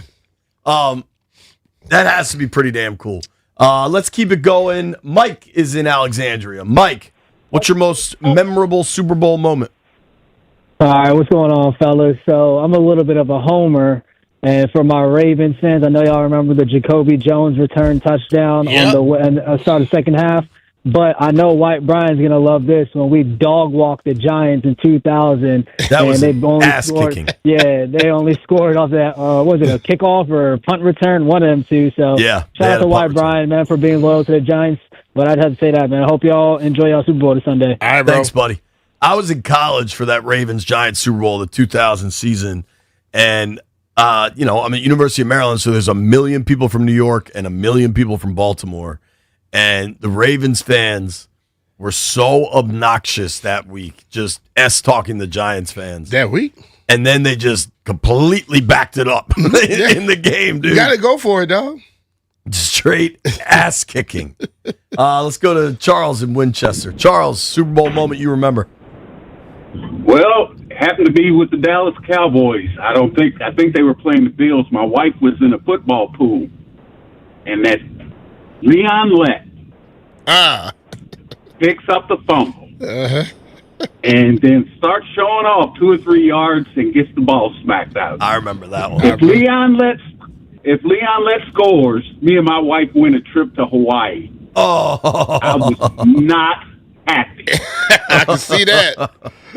It sounds like it stuck with you a little, Charles. It's stuck with me a long time. You can't say Leon Lett around me. It was disgusting. Appreciate you, buddy. I mean, we were pretty PO'd. I remember when thanks, man. The Steelers the Packers beat the Steelers in Aaron Rodgers' lone Super Bowl win. And I was in a Super Bowl pool. This is when I lived in North Carolina as an adult, and I was dead broke. I made $22,000 a year. I was beyond broke. I was broke's little cousin. And I would have won a Super Bowl pool. Rodgers just missed the touchdown throw. The receiver, I can't remember who it was. I thought should have had it. They ended up kicking a field goal. If they catch that score and get to 7, I would have won $1,000, which to me at the time would have been life-changing. Which you probably owed one of your betters. You know what was interesting about me, Brian, is regardless of how much money I was making, I was still firing. Joe is in Leesburg. What's up, Joe? What's going on, guys? What's up, man? My favorite Super Bowl moment would be that 49ers-Chiefs Super Bowl where the Niners D-line was just dominating that entire game, and Salah had those guys humming. Juszczyk just scored that touchdown. It was 3rd and 15. And then they run that wasp play, that Tyreek Hill. And I feel like that just changed the momentum of the game. And I love that Niners defense, too. And I always wish that we had that in Washington because that D-line would eat, the linebackers would fly around, the DBs would do their job. But I just feel like that moment kind of cemented Mahomes as, like, this guy could definitely be that great QB. For sure. I mean, and then the Chiefs win over the Niners a couple years later when they were losing in the fourth quarter. For sure. Good call there, man. Yeah. Thanks. Definitely. I definitely remember.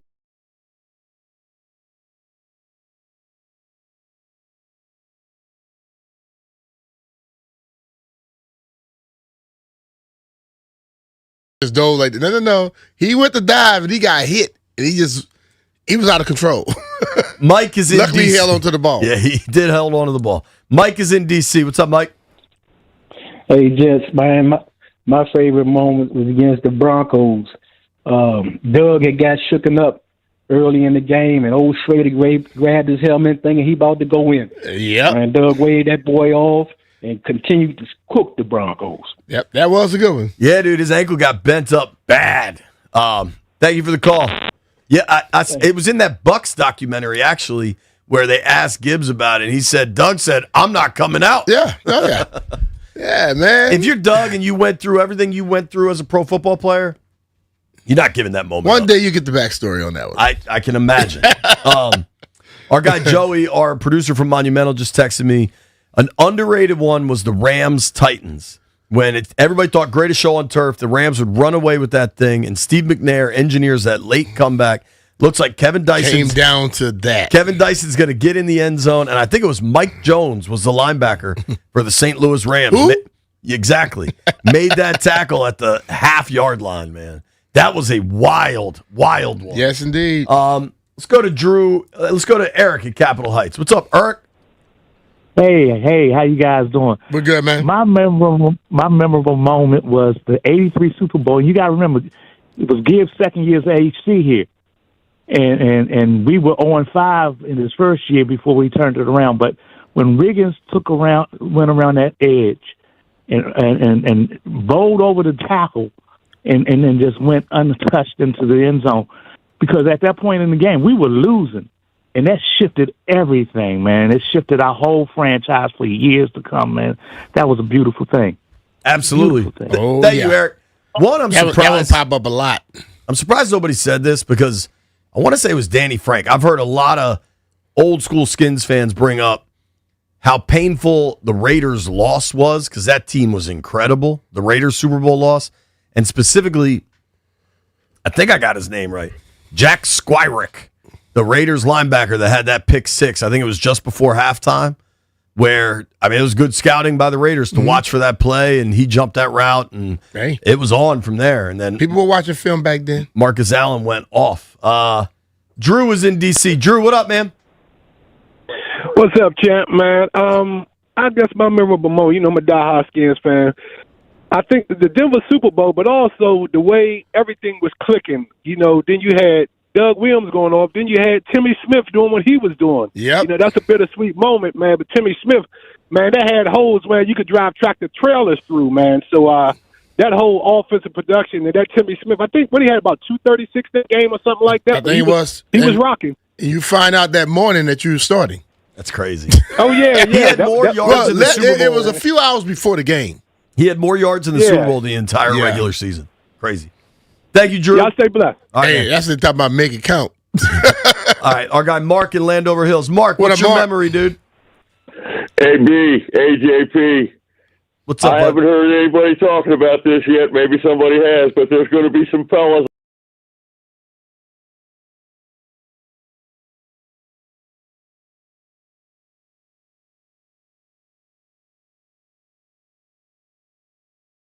first sniff of that Super Bowl for Brian to come in and win was a pretty good team also. And my favorite moment, I have his jersey to this day with the 50-year NFL patch on it, was put on by a gentleman named Mike Bass to avoid the skunk. And, man, that was a pretty good moment, and that was our first Super Bowl. We didn't win, but that put us on the road. And Brian made me think of this the other day when you guys were talking about the distance between each one and how tough it is to win. Well, there's our example, 1972. And the next one was 1982, B, just like you said, buddy. All right. And hey, I know you guys are loaded up, man. Have a good day. Thank Take you, brother. care of yourself now. Yeah, man. I wish it was the next one 10 years after the last one. It's been how many years now? Rather than 35 or whatever. Lord. Yeah, but I mean, the Skins' first Super Bowl was 1972. They lose 14-7 to the only undefeated team in NFL history, the Miami Dolphins. All right, nobody go anywhere. Joe Beninati will join us at 1 o'clock.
say the new RFK's done 2030, like starts to look pretty bad at like the actual. Now Cap One did get a little dated, right?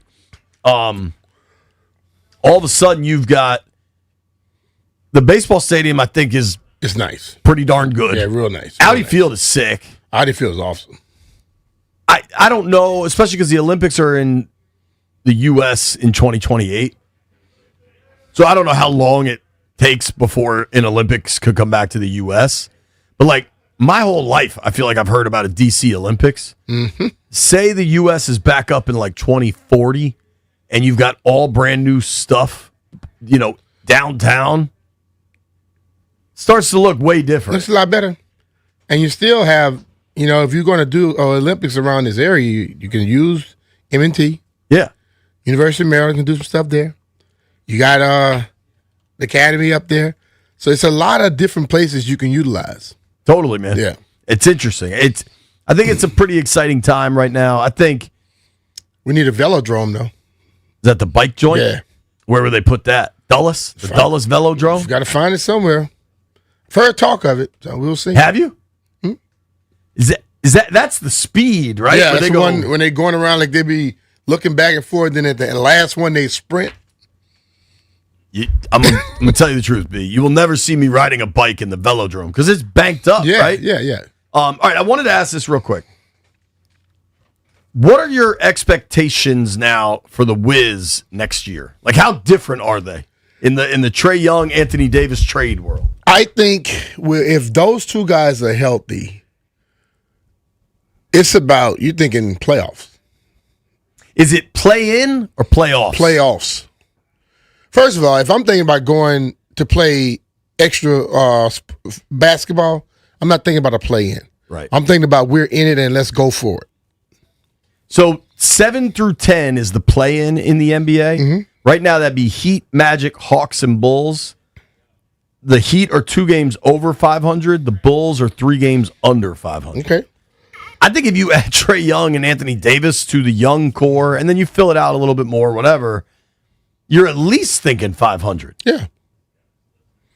Which should put you in the playoffs. The 6th seed, which is firmly playoffs, not play-ins, 30 and 22 Raptors. Okay. 8 games over 500. Like, what do you think is a reasonable expectation for how much Anthony Davis is on the court next year? Yeah. If they how many games they played so far this year? They play 82, but they played so many. How many so far? Right now, the Wiz have played about 50. Call it about 50. So you got 30-something more games. So if you expect him, if you're not expecting much out of him, he may not play again this year. So you are given the time to get a jump start on being healthy for next year. I'm expecting, if it's 82 games, you saying? 82 game regular season. I need to have 68 or better. Dude, one guy we're not talking about at all, and I understand he is not the player that once was, but like, there was a time D'Angelo Russell was a pretty big deal. Yeah. Now, maybe he's getting flipped or bought out or whatever. Like, who knows what to make of this anymore? But, I mean, D'Angelo Russell, I think, was the 2nd overall pick. Point guard, right? Yeah, played at Ohio State. Yeah, doing that stuff he did with just threw a lot of people from being pulling for him. With Nick Young, when he ratted him out too. What was the little girl name he was dating? I don't know this story. You remember? He I think he took a picture or sent the video to the whatever. He was like a little entertainer chick, whatever she was.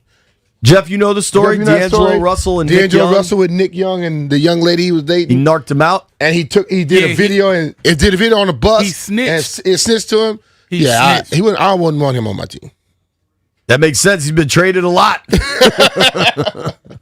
Yeah. I mean, he's been traded a bunch and not that. And listen, I watched him play a few games when he was going back to the Lakers. Duke can ball. Yeah, I mean, I think he was an all-star early in his career. It's been a while, but like I didn't know that. Maybe that's why you just we want him out of here. I mean, when did that happen? Do either of you guys remember? I don't know the year it was, but I know Nick Young was there with him. Iggy Azalea. Iggy Azalea. That's who he used to date. Okay. Yeah. Since 2019, he's been traded once, twice, 3 times. This is his 4th trade in 6 seasons. Yeah. I think. So, hey, man, you can't trust the dude on the bus. It becomes 2016. 2016 is when it went down? Uh-huh. So, it's kind of remarkable. Like, his scoring and everything also went down after that. I don't know.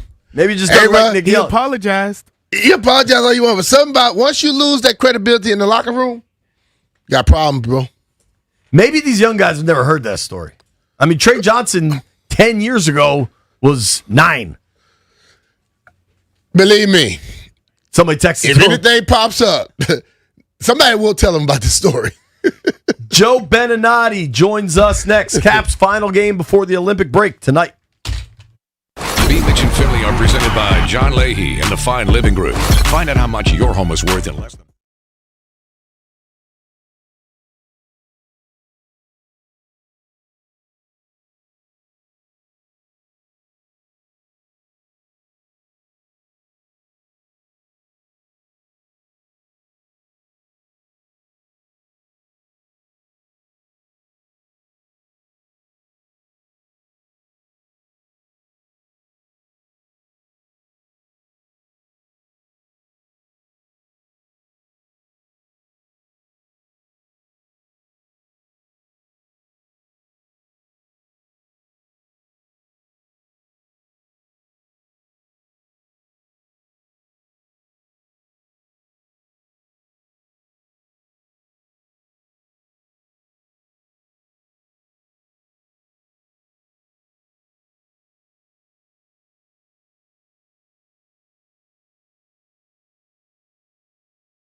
Little Van Halen, baby.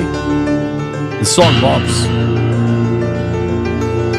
Sham says the Bucks aren't trading Giannis, B. Hey. Price wasn't high enough is my guess. That's it. Or they want a higher price because we're running out of daylight. See if Giannis stays a Milwaukee Buck before the end of the day. What we do know will happen before the end of the day, the Washington Capitals will play their last game before a 3-week Olympic break. The Caps host the Predators tonight in a game you'd really like to see them win. Plus, Star Wars night at Capital One Arena. Expect to see some weird stuff with Star Wars night. Helping us make sense of all of it is our friend, Mr. Joe Beninati, television voice of the Washington Capitals. Joe B., what's up, man? Hey, doing great, guys. How about you? We're good, brother. I want to start. What's the goalie situation? Can you get us up to speed on the netminders? Yeah, I'll do my best. Charlie Lindgren on injured reserve, will not play tonight, will not dress tonight, should be back by the resumption of play. So the Caps have 23 games remaining. I think Washington will be the only team at 59. I think they'll have played the most games of any team in the NHL prior to the Olympic break. Charlie should be back when the team resumes after the events in Italy. Logan Thompson, I believe the plan is for him to play tonight, unless something has happened in the afternoon where he's had a conversation with doctors or trainers or coaches.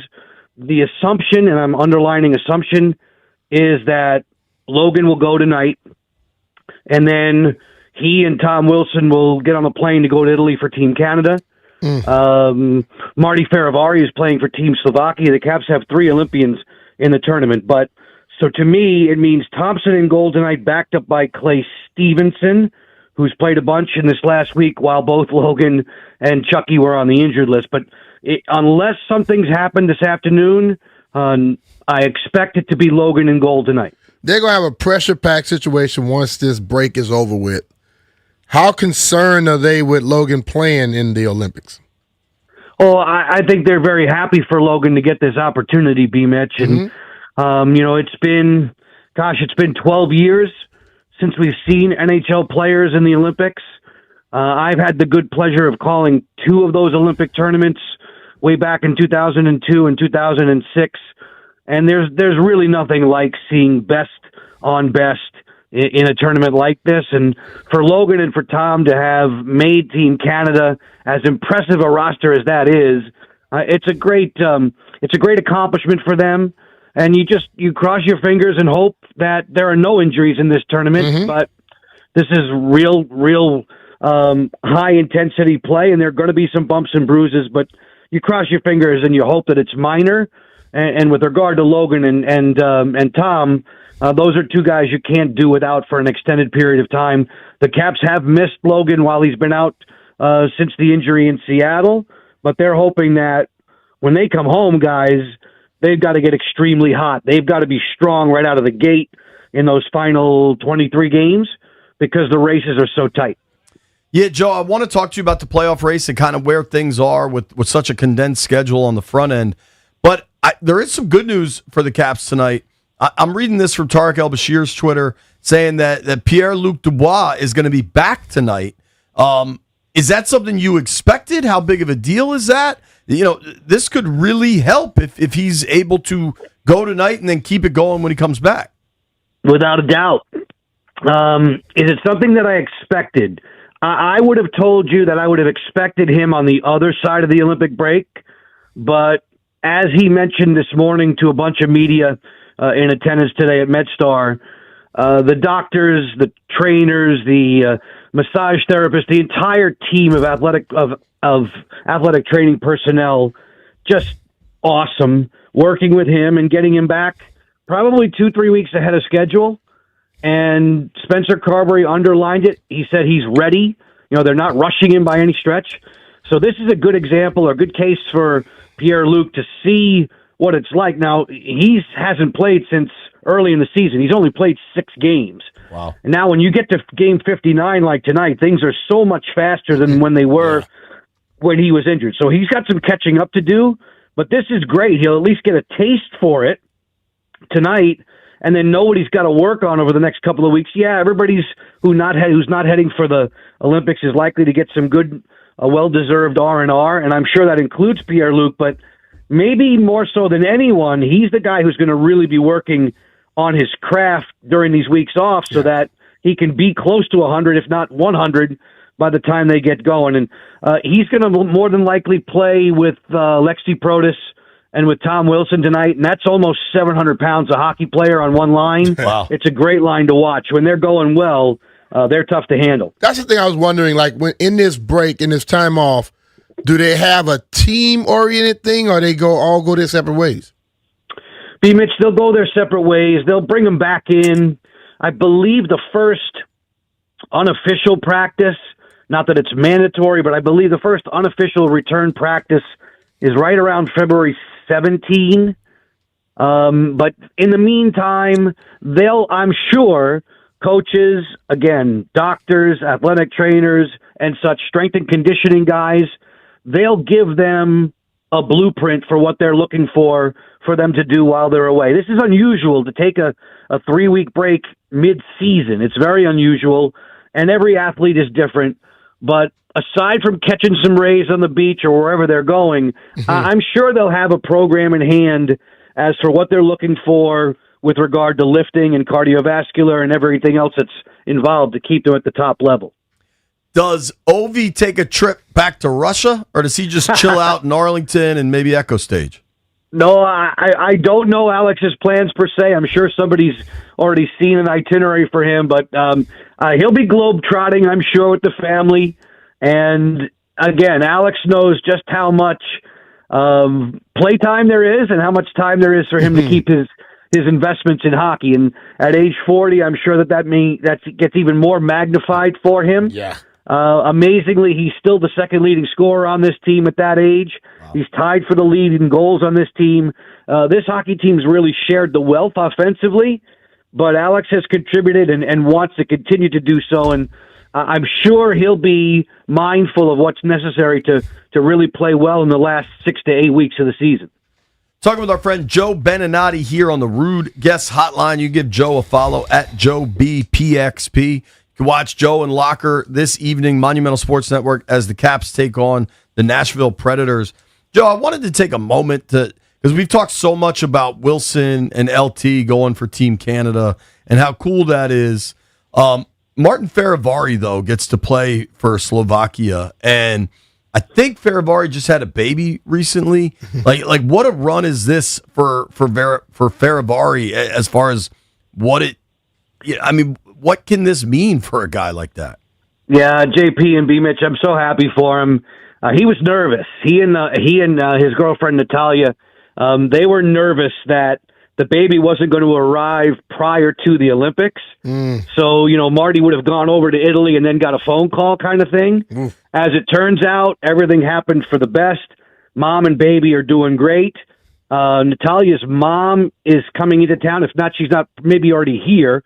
So they're not going to go with him. They're not going to travel with him to Italy. But Natalia's mom is there to come in and help out while Marty's gone and focused upon things and playing with Slovakia. And for Marty, anybody who knows him, such a fun-loving, great young man, tremendously talented, physical, more physical than most. Guys, I would compare him. I'd say he's a strong safety on skates. Loves to hit and be physical along the boards. That's a good comparison for what he and how he likes to play. No, Slovakia will not be a favorite for a medal, but more than likely, it seems like each year or every 4 years when there's top pros in the tournament, there are usually some unforeseen upsets, and it wouldn't surprise me to see a Slovakia or a Czechia trip up one of the big guns. Joe, this is a personal question for me. I know hockey is tough, physical, which I love about it. What's the difference in Olympic hockey and NHL hockey? Well, more often than not, if you're playing on a rink overseas, B-Mitch, the first thing would be the dimension. Normally, an Olympic-sized hockey rink is 200, which is the same as the NHL, by 100 wide. So normally the Olympic rink is 15 feet wider than what they play on in the NHL. I think you may have seen in some stories there were some issues with regard to the rink build in Italy.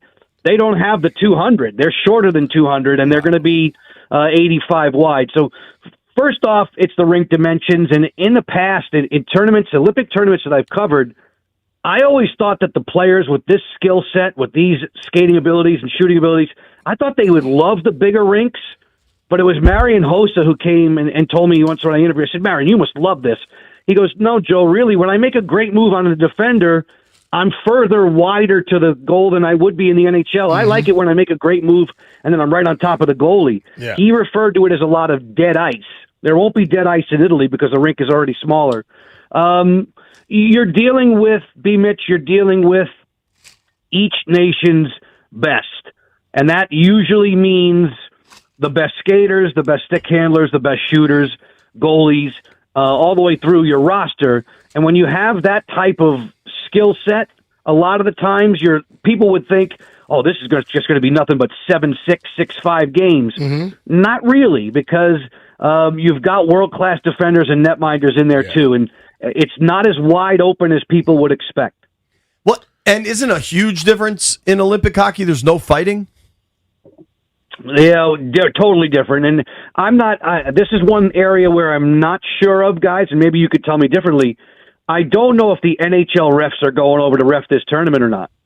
That's often a huge point of emphasis and concern when you have, and again, I'm just going to single out a nation. There's no reason for me to be putting anything specific on this, but if you have a gentleman from France officiating the game, or you have a gentleman from Stockholm, Sweden officiating the game, all of a sudden maybe that's different in how he calls penalties against NHL players. I don't know if the NHL refs are going. It's probably more than likely that they are, but in the past, in tournaments that I've done, that I've broadcast, there have been some really interesting officiated games. Like, what in the world are they thinking about here?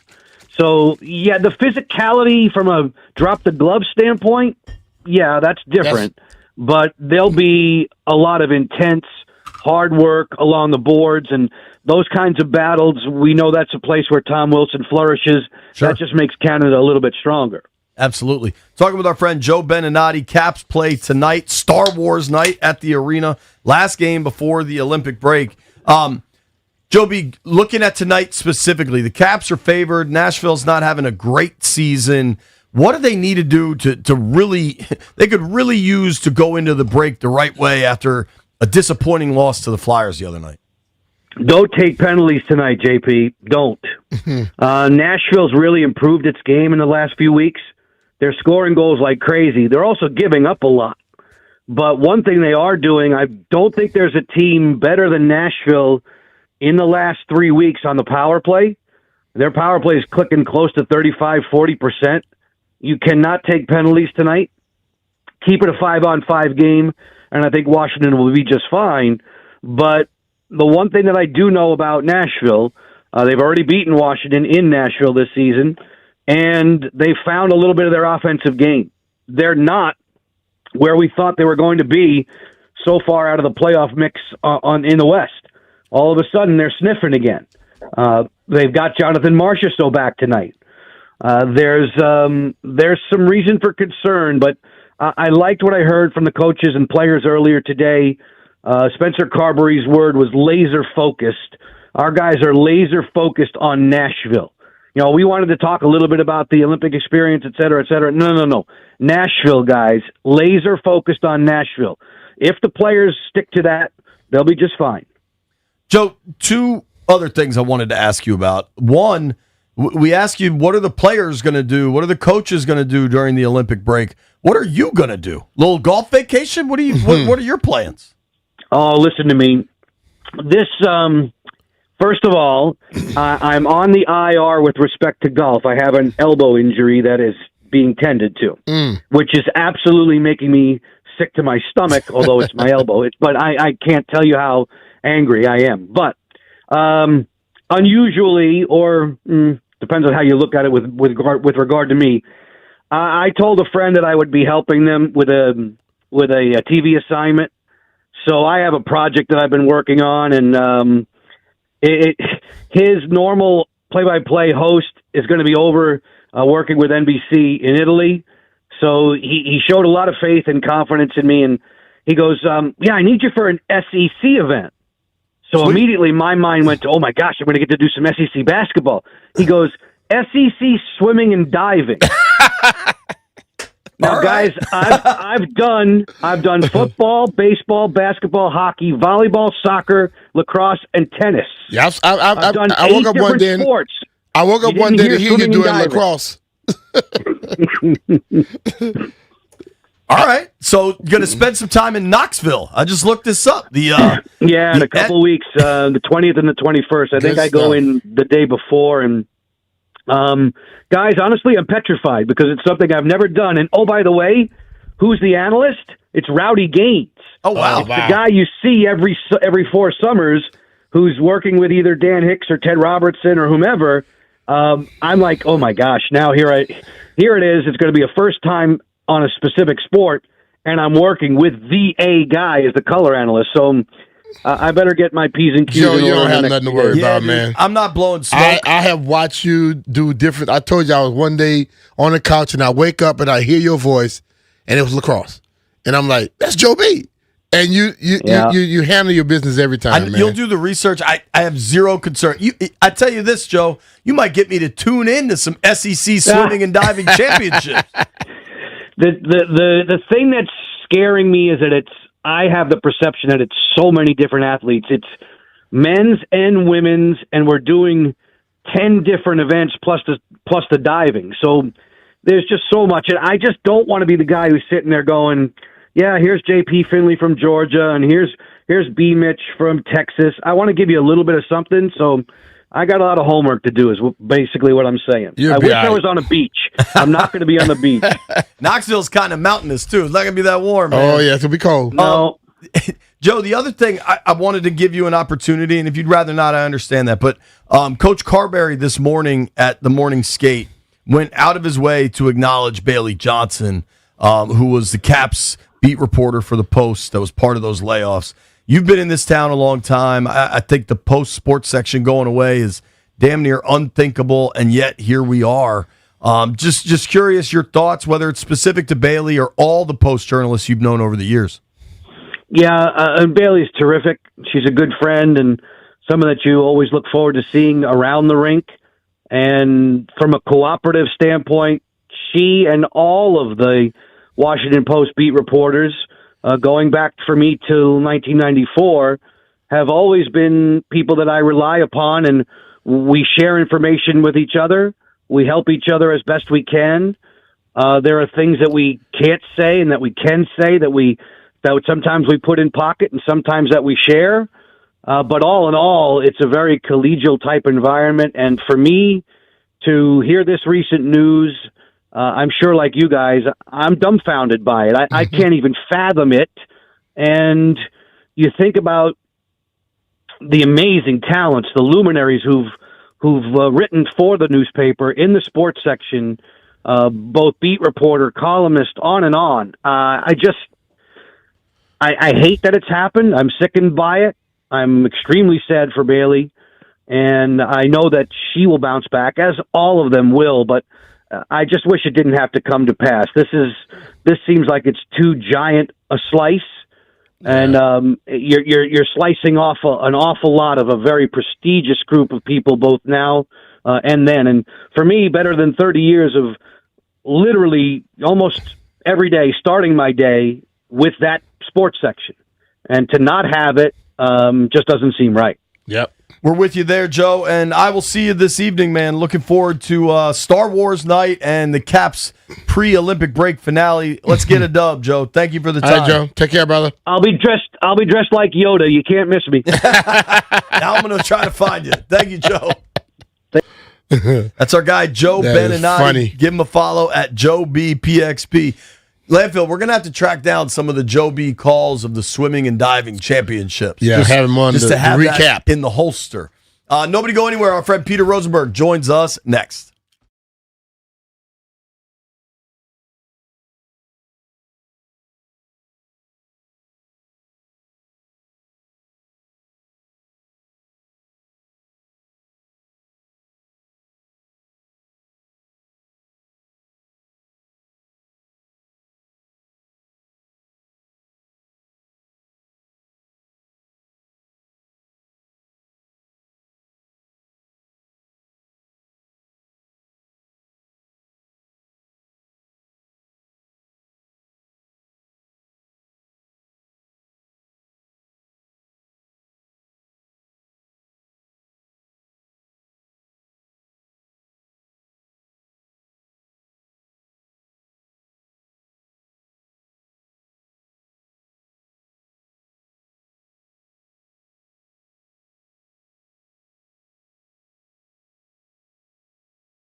1067 The Fan, fired up to get on the Rude Guest Hotline. Welcome in friend of the program, our boy, Mr. Peter Rosenberg, WWE, ESPN New York. He does it all. What's up, Peter? How are you? I'm good. I'm back from Saudi Arabia. I'm feeding my baby. I'm getting ready for the Super Bowl I don't care about. It's all happening. Dude, let's talk. I want to know the difference in the weather real quick. What, between Saudi and here? Yeah, when you got back home, you're like, oh, hell. I mean, listen, it wasn't like in Riyadh, it was like 60s. It wasn't like amazing. At night, it would get as low as like 49. Wow. But compared to here, where my car, I'm debating if today is the day I finish digging it out, I would say it's a downgrade. Wow. What was Saudi Arabia like? Like, just maybe you've been there before. I've never been to the Middle East, and I'm always just curious. You know what I mean? It was the Royal Rumble, right? Like, how does that compare to when the Royal Rumble is in Houston or something? Man, it's an overall different experience. The fans were amazing. The fans were like really sneaky, super aware of everything going on. I mean, I got a lot of love there. I definitely didn't expect a world in which people in Saudi Arabia would be chanting Rosenberg while I was at the desk. That's awesome. It wasn't on my bingo card, but I will say, man, really, I know a lot of people have a lot of mixed feelings on people doing business in Saudi Arabia, et cetera, and I get all of it. But I'll say this, to get to be able to contact the people and like just come into touch with people there, it's a very cool experience. And like, I was super impressed by their how astute they are as fans. In terms of vibe of Riyadh, it's like a new place they're trying to make, like, you know, Vegas, kind of like big, but it doesn't necessarily have like a super deep cultural history. So I didn't do that much, man. I gotta be honest. I was doing so many hits for different things from my hotel room that I was just, you know, absorbing the people and eating delicious Middle Eastern food at every moment I could. And then we went to an amusement park and went on the tallest, longest, fastest roller coaster in the world, which was wild. Were you scared? Yeah, how fast? How crazy? Bro, it hits 155 miles an hour. Damn. I wasn't that shook before we went on because you can't see it very well. The second drop was unlike anything I've ever done in my life. And I'll say this, the first two, it's the longest ride ever. It takes 3.5 minutes. So the first minute and a half, I was kind of yelling and still being silly and fun because like it was me and a whole bunch of other WWE people all on there. The last minute, I was just dead silent. That's how you know it's no longer fun. It's just pure fear. That's wild, dude. So are they trying to build up Riyadh to kind of compete with Dubai and stuff as like a world-class destination? That I think is what the plan is. That's why you have all these events that are under the guise of Riyadh season. Their way of promoting it, like that's where you're getting all the fights, you know, the Zuffa boxing and this and that. It's all sort of around this promotion of Riyadh becoming a Western destination. They used to also do more stuff in Jeddah, which is beachfront, and I heard a little bit prettier and it kind of has more of a Miami kind of a more chill vibe. But yeah, they seem very all in on Riyadh. But listen, it's definitely a place that when you go and you tell people you got back, it garners an interesting reaction. Yeah. But the experience that I had with the people there was super cool. And I love, like, you know, my wife is Israeli. Her parents' families are Tunisian and Iraqi. So, like, my sort of comfort food has become, like, all things North African, Middle Eastern. So the food was just slamming. Outstanding, That's cool. Dude, when you're traveling like that, do you still do the radio? Like, do you dial in remote and do radio? So because the new show I do with Ebro and Laura every morning, we do live at 8 a.m. on YouTube. Right. So that I did flawlessly because it was an 8-hour difference. So it was 4:00 p.m. I paid for the good internet at the hotel. I had a tech person come and give me like my own line. And then for my ESPN show, which is 3 to 7 Eastern time, I would jump on. I jumped on for the first 2 hours each day. I did like 11 to 1 a.m. Wow. And with the tech, grinding all my life right there. Listen, man, I'm down one job. We got to keep making sure everything's good. You never know. Yeah, I get you. That's all right. So back stateside, you're doing radio in New York City. Would you have ever thought? I would say until, barring something happening in these last few hours of the NBA trade deadline, the biggest move in the association was the Washington Wizards getting Anthony Davis. How big of a deal was that for you guys yesterday? Well, I made it a really good topic for us, because I got on the air and I said, guys, let's have the conversation. Are the Wizards the worst organization in all of professional sports? And because now the Wizards, when you see these moves that happen, they've literally just become like a contract dumping destination.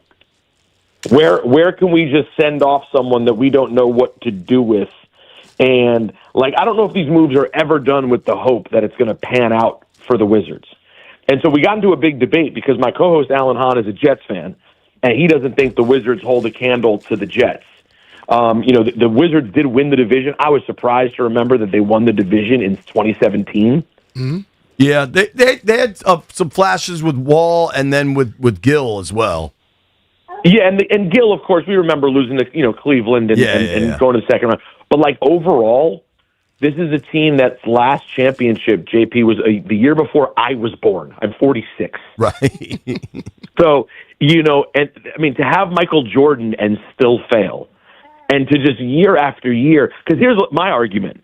Yes, the Jets are maybe worse. They haven't made the playoffs in 15 years, and once the Sabres make the playoffs this year, the Jets will be the worst in that regard, the worst drought in the four major sports. But wouldn't you guys argue the Jets, for example, while just as bad or worse than the Wizards, they're much more nationally relevant? The Wizards are nationally irrelevant. Yeah, but football's different than hoops. But yes, I hear your point. But like, no one talks about the Wizards in any way at Till all. yesterday. I think this move now, it seems like the same old, but I think it's totally different. Really? Please tell me on this. Do you think this is going to work out in some way? I think this crew here, they're not working on what's happening this year. They're working on something for next year. And I believe next year they're banking on, we're not playing Trae Young. We're not playing AD a lot. If they're healthy, if both of those guys are healthy with the ability of Trae Young, also with Sarr and a few of these other young guys on the team, Trey Johnson and Keyshawn George, and we got Bub. They have a nucleus of guys, and they get a guy, if they could keep a guy in the first 6 picks, let's say first 6 picks this year, they can be a problem, I think, next year. I don't think it's what the Wizards used to be anymore. I think this crew here now putting it together, they have a game plan. What they used to do before is fly by the seat of their pants. Well, the game plan's still going to be a major risk, though, just in terms of, like, Anthony Davis and health, right? Yeah. I mean, as great as Anthony Davis is, he's unfortunately still a risk. That's how he got here in the first place, because if he'd been healthy in Dallas, I imagine he wouldn't be a Wizard right now. But, dude, I'm somebody that watches a lot of Wiz games. The young core they have is pretty exciting. Sarr is an exciting player. And Keyshawn and Trey Johnson, like, even before the Anthony Davis trade, me and B would come in here after Wiz games. What they are right now, and I don't mean this funny and it'll sound kind of funny, of the real bad teams, of the teams competing to tank, they're by far better than all of them. And the plan with that young core is legit, to the point where they probably won't play. They have to put the young guys on the bench. They probably won't play Sarr the last month. Like, get ready for Sarr to have like an ab strain or something. Dude, like, and the guys they brought in, like Will Dawkins from Oklahoma City, built it the right way. So I was feeling encouraged about the Wiz prior to the AD trade. And yeah, the injuries are a massive factor, but like, if it goes sideways, then it becomes an expiring contract. You know what I mean? Well, listen, I love hearing that. I'm obviously very disconnected from all things Wizards and have been for a very long time. Getting back to my point about national intrigue. So to hear that that's actually, this could be different is fantastic, because what it ended up feeling like in the immediate is like, wait a second, didn't we just had Kyle Kuzma. It seems like over and over again, there's this repeat of people come here at sort of inopportune times, and then time fades and they move on. So the fact that this could be a different scenario, and you guys feel that good about the core, that's great to hear. It's the most exciting it's been as a Wiz fan in a while, because before they brought in Mike Winger and Will Dawkins to tear everything down, they were in that let's fight tooth and nail to be the 7 seed, and that just created this great sense of apathy and disappointment, and they've moved on from that. I don't know what... Listen, dude, I mean, Trae Young and Anthony Davis have significant injury histories. It may end up being a big mistake, but it feels pretty damn exciting right now. I had no idea this was where this call would go. I'm thrilled. I'm thrilled to hear this. And that's what I mean, though, about my point. To not be close to it, bro, it's like you're talking about a different league. Right. Like, no one even hears what the Wizards are doing in any way. How about this? You probably expected this one. Super Bowl pick. Let's see. I think I lean towards Seattle. I just think they're a slightly more complete team, and also it's wishful thinking because I really enjoyed Sam Darnold when he was here, and getting to see him exercise the Jets' demons is something that brings me a lot of joy. Furthermore, I just don't want to see the Patriots add to that Super Bowl total. I can't lie. I'll tell you guys, I'm more excited for Bad Bunny than I am seeing either of these teams lift a trophy. But I guess gun to my head, I'll go Seahawks. But this is going to be a Super Bowl that when you go back a few years, you're going to be playing trivia games about the players playing in this game. Yeah, I agree. Yeah, I I'm with feel that. like the excitement for this one's fairly muted. We'll let you go. I know that little girl's looking for dad, so thank you for the time. What's making you feel that way? Thank you, brother. All right, Later, Pete. boys. Have Be a cool, good brother. weekend. Take care, man. It's our boy Peter Rosenberg. But if I had told you 25 years ago that the Royal Rumble would be in Riyadh, Saudi Arabia, I wouldn't have believed it. No. What would have been more believable to 1999 Brian Mitchell? The Post doesn't have a sports section, or the Royal Rumble's in Riyadh? Hell, I probably would tell you both of those things were going to still be going on. You'd be nuts. We got to make some bets next. Beat Mitch and Philly.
Shout out to blackberry pie. Never had it.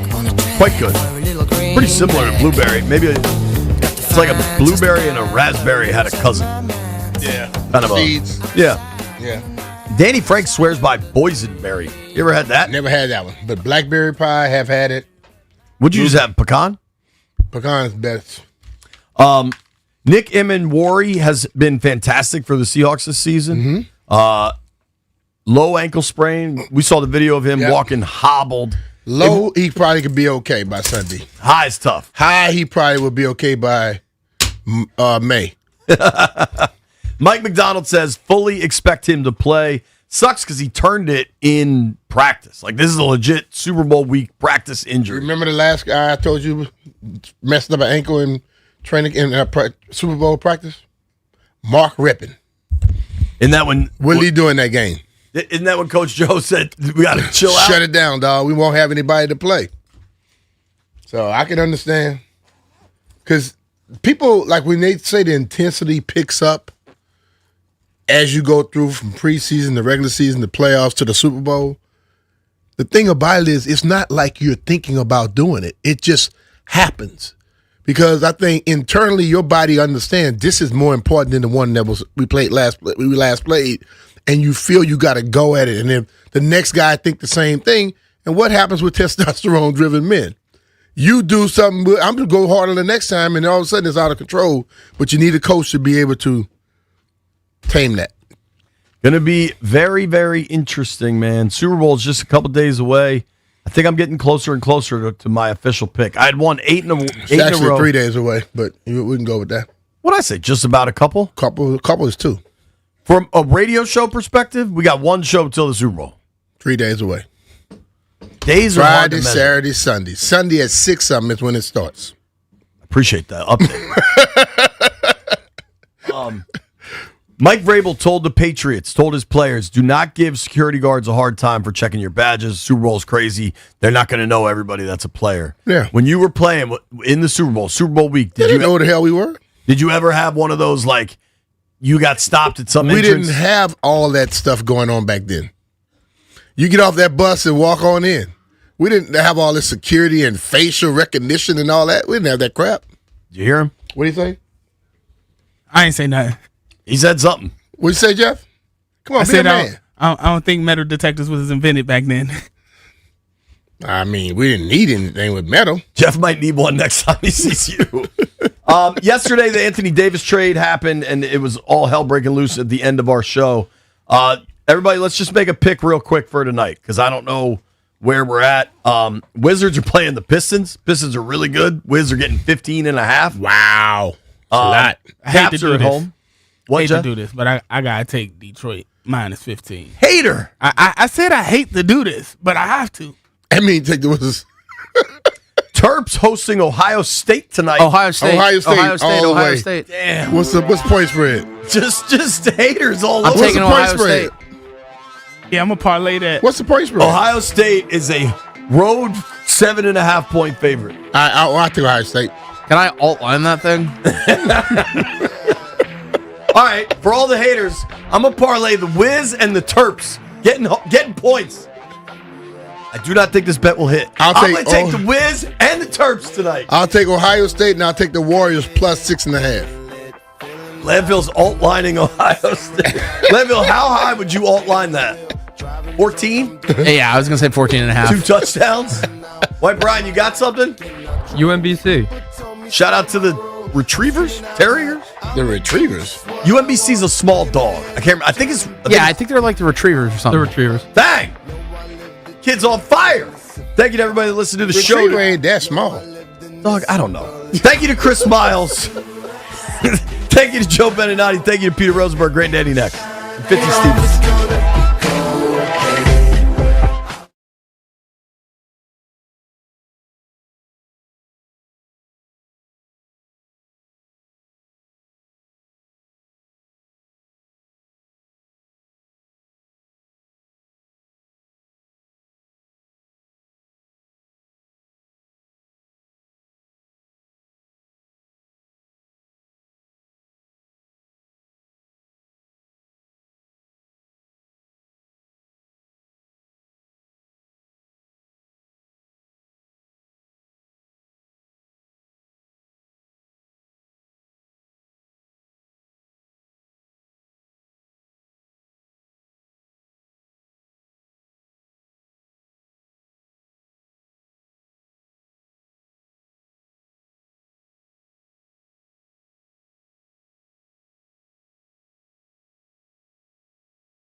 3 days from Super Bowl Sunday. Welcome in to Grant and Danny on this Thursday. We are live on The Fan.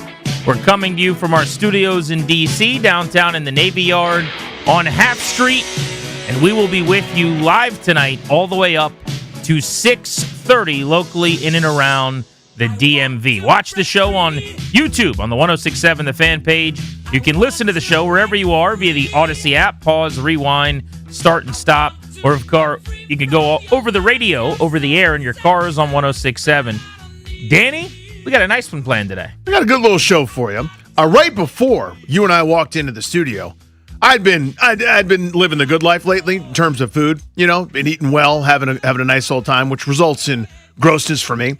So today I was like, you know what I'm going to do? I'm going to punish myself a little bit. I'm going to go full Clary. Not going to eat anything. Had some cottage cheese for lunch, and that's all, right? I'm going to be a little bit more miserable. There's a couple pies just sitting there staring at me. Pies. Pies. Edible pies. Our guy, Eddie, who makes unbelievable pies. They're here. So here's Mullins from the Midday Show. He's like, hey, you want that? Of course I do. Here's Brian Mitchell's like, hey, here's pecan pie. Do you want some? Of course I do.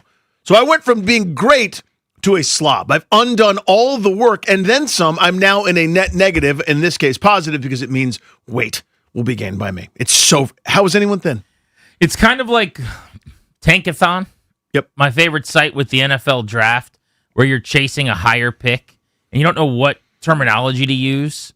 Is it good or bad? Are you higher or lower in the draft order? Because you said you'd been eating well, and I assumed you meant you've been eating healthy. No. You were saying... You've been eating things that you enjoy that I've been delicious. enjoying, like I had a cheesesteak yesterday. I've been enjoying my life. Different than well, but it's also well. You see what I'm saying? I know exactly what you mean. What definition of well are we going with? Mm-hmm. Our show is lined up well today. We've got Gary Bellin, an environmentalist, on the double play at 3:45.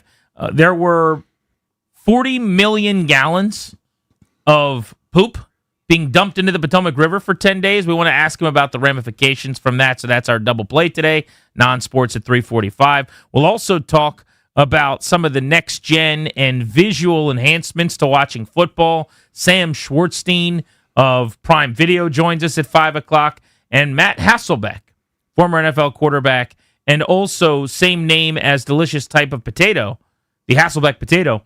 Matt Hasselbeck, the brother of Tim, former Redskins great, will be on the program at 5:25 today to preview the Super Bowl. I want to ask him how often, a number of questions, good quarterback, good football questions, but as brothers, I see how my two sons interact with each other, and I have to wonder if Matt ever just calls Tim and go, hey, 0.0, and just hangs up the phone. Like his quarterback rating for that one game against Dallas where he got hit a million times. I always wonder with brothers what that sort of relationship is like.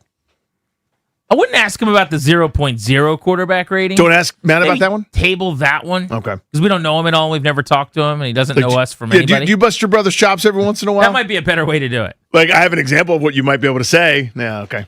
I'll frame it right. You had a really good career. He also had a career. And Tim played too. Do you ever mention that to him? I think you could get away with that. That's better. But maybe the time that he had the 0 quarterback rating for Washington, we could leave that one on the cutting room floor, possibly. Quick notes just off the top here. Toby deserves a tip of the cap. He has steadfastly said for a week, this is Milwaukee Tobes, that Giannis Antetokounmpo wasn't going anywhere. That Shams kept saying he's going to be traded, but Toby's point was he does this every year and he never gets traded. We all kind of told him might be the case this time. And then today we found out via Shams that the Bucks have told teams they are hanging on to Giannis. So Toby, you get to take your victory lap in the circle of correctness. Yeah, it feels good, but I also kind of knew that this was going to happen. Shams always does this when there's a dead period in the NBA, when nothing's going on in sports, or he needs to drive some interest. He always throws out Giannis's name and saying he wants to leave Milwaukee. Giannis has never said as much, and we'll continue doing this cycle until Giannis does leave Milwaukee, whether it's by retirement or in a few years when he does actually get traded when he's past his prime. Trade deadline, Danny, is 54 minutes away in the NBA. If the Wizards do anything else, we'll let you know. It will feel anticlimactic. I was going to say it'll feel secondary to what they've already done. Good heavens. Seismic shifts. Anthony Davis to Washington yesterday. We'll be talking about that on and off throughout the program, as you'd imagine. Today, that is still, those embers are still hot. Yeah. The fire might be out from the breaking news of yesterday, but you could still cook on top of those embers, and we will for sure. Here's where I wanted to start, though. Did you see the comment from Tom Brady saying that he doesn't have a horse in the race for this Super Bowl? I think the actual phrase he used was dog in the fight. Patriots players have come out and taken offense to this, including, oddly, some that haven't been there that long. Like Robert Spillane was signed as a free agent this offseason. He spent a lot of time as a Steeler, a little bit of time as a Raider, and less time his first season now with the Patriots. And he said the comment made him sick to his stomach. I've also seen where some of Brady's old teammates have come out and taken issue with this and been really, really upset. Weirdly, Asante Samuel is now threatening Tom Brady with a clock that he needs to respond to him, or he's going to put his business out there. I don't even know what that means. That was strange, by the way. That entire little Twitter saga. I saw that and I said, you know what? I can't go down this road. I'm gonna wait and see what happens, but I can't start double clicking and having people theorize what Asante Samuel's going to say. That was too much for me. He's spiraling. So he started by saying, Tom Brady, I am highly, and I mean highly disappointed in you for not rooting for your ex-teammate, Mike Vrabel, who is about to do something special. I'm going to I think he meant fry. I'm going to fry your ass up one of these mornings. Tag Brady, let him know I'm on him. Then he tweeted, Brady, you can't be the only one winning Super Bowls. Let me find out you hating on Drake May and Vrabel. I don't have a dog in the fight? Not what I wanted to hear. Brady knows how I get down. This ain't nothing new to him. Then Asante Samuel said, Tom Brady, new name, Flaw-Ass Brady. Okay. I said, maybe the greatest quarterback who ever lived, but no one's perfect. Well, I mean, wasn't that part of the roast of Tom Brady on Netflix? Didn't someone say Flaw-Ass Brady? That's the true. new... Asante Samuel then said, again, the spiral just continues. Tom Brady, you have 23 hours to respond or it's up. I don't know what it's up means. He goes, I'm going ape-S about who you are. And for those reasons, I'm out. What is that threat? We're talking about like things he did that he shouldn't have done? Again, I couldn't. Whatever, too much. Too much. Last one 1 hour ago, so he's still going. Okay. You're thinking maybe he had a few too many drinks or he's partying or something. Yeah. So 16 hours ago, he stopped the several text thread, right? 1 hour ago, he was back. And he said, does anybody believe Brady has texted Mike Vrabel by now? 8 hours and 30 minutes to go. So does he want him to reach out to Vrabel and apologize or congratulate him? Does he have to tweet Asante Samuel personally? I don't know what the criteria are here. Asante Samuel, this seems like the ramblings of a madman, but the reason I bring this up is, while it's not quite to this extent, there are a lot of former and current Patriots that are looking at this saying, what a ridiculous comment to make. And while Asante Samuel, commentary on Twitter aside, I actually think that's a good point.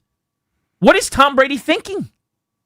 Imagine a Redskins legend who spent 20 years here and won all those Super Bowls and was arguably the GOAT and is a Hall of Famer. And there's quite literally a statue of him outside the stadium that they just put there.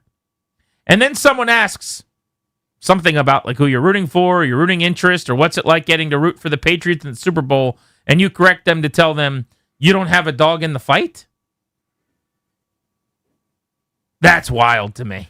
So here's how I read it at first. And I didn't think of it the way that you did, and I think it's good that you did because it got me to thinking. But my initial reaction was, this is the super handsome, always painted, always trying to show how professional he is, Tom Brady, just pretending to be a neutral broadcaster now. That I've moved on from all that frivolity. I'm a broadcaster. I'm neutral as a broadcaster. When it's, of course, not true. He's a human being. Well, if that's true, though, that's phony and fake and... Yes. No. How about no to that? Right. But that's my point. I think it's all a big phony fake act. I think the Patriots people, certainly Asante Samuel, but some of them are taking it as like he doesn't want to see another quarterback or another team win this quickly. I don't buy that. I don't think it's him thinking this tarnishes what they did, accomplish their legacy, anything like that. I don't really buy that. That's how they're taking it to some extent. I just thought it was an insincere thing to say, and it's ridiculous. The idea that Tom Brady wouldn't be rooting for the Patriots or prefer them in the game is absurd, but I put myself in the shoes of those fans. I'd be livid. Right. Any of these famous, and if you covered the Patriots for 2 years, you're pretty famous, or you've got a pretty good job in the media now. But all these people in Boston, you're Simmonses and your Portnoys and all these like famous for being famous Patriots fans who have stood by him during everything, the Deflategate and the we recorded videos of the other team scandal and the this and the that, and now, yeah, the Patriots are just one of 32 to me. Oh, that would not sit well for me if that was Darryl Green or something. Like, how would you take that as a Washington fan? Yeah, so if this person was calling games at a national level as part of the A broadcast team, I would go, he's probably just doing that because he thinks he's supposed to, but I wouldn't love it, right? But if he's just a fan, like if somehow it wouldn't be analogous, but the name you brought up was Darryl Green. If Darryl Green just was asked with Washington in the Super Bowl, like, yeah, I don't care, that would sting a lot. I would not like that at all. But to me, this is he has a role as a supposedly impartial observer that He's calls not calling games. the game. I know. If he was calling the game, that would make sense. He's just a guy watching the Super Bowl this Sunday. No, I understand that. But he thinks of himself now as a broadcaster who's supposed to be impartial, the same way Troy Aikman's supposed to be impartial, and everybody else. So I go, he's just putting on this act, and it's a big phony act, and that's all that is. But that's not the industry we're in. Michael Irvin's jumping around in a Cowboys jersey on NFL Network. And he's a cartoon at this point. But every former player roots for their team while they're sitting there. They go to Gronk to talk about New England, and he glows and talking about the Patriots and Drake May. Like, that is part of the fabric now. It's one of the things, frankly, I don't love about the analysis that you get on all of these shows on the desk or what have you. But you do get these personalities that are all just representatives of the team that they played for in a lot of ways when they're sitting there. On Netflix, when Austin Eckler's sitting next to, I don't even remember who the former Cowboy was. Maybe it was Michael Irvin. Could be. But they're like sitting side by side. We go to Austin Eckler for the Commanders version and then Michael Irvin for the Cowboys version. There's really no responsibility, I don't think, to do that unless you're actually calling the game when people say, I'm not going to pick the game, I'm not going to root for anybody. Right. But he's now in broadcaster world. I know I'm repeating myself. But to me, that's all I thought initially when I heard that. I go, that's a little bit silly. Like, he's putting on this big fake phony persona that he's above all this.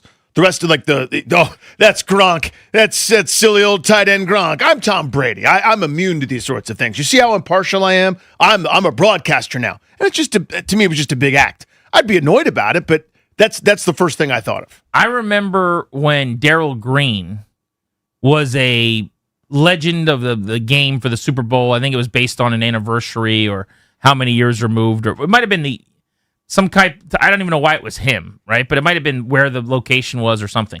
And so he had the honor of passing the Lombardi Trophy to the Philadelphia Eagles. Do you remember that? I don't specifically, but are you kidding? No, I don't remember that at all. Oh, a handful of years ago, they won the Super Bowl, and he passes off the trophy. Like, he had to do it. And Commanders fans were livid, like beside themselves. That is nothing compared to the most important and synonymous player in the history of your team. Like the definitive saying, player. Who's in the Super Bowl? The Patriots, team I played for 20 years. It has a statue of me outside the stadium. We just had a ceremony there a couple months ago. And who else? Seattle? Yeah, it doesn't really matter to me much. Just hope both teams have fun. I don't know. Good for you, I guess, that it doesn't bother you. But I think it's the lamest thing I've ever heard. Oh, I think it's very... Tom Brady's pretending like he doesn't care. I think it's very lame. I think it's a big phony act, and I think it's ridiculous. But I don't know. I guess...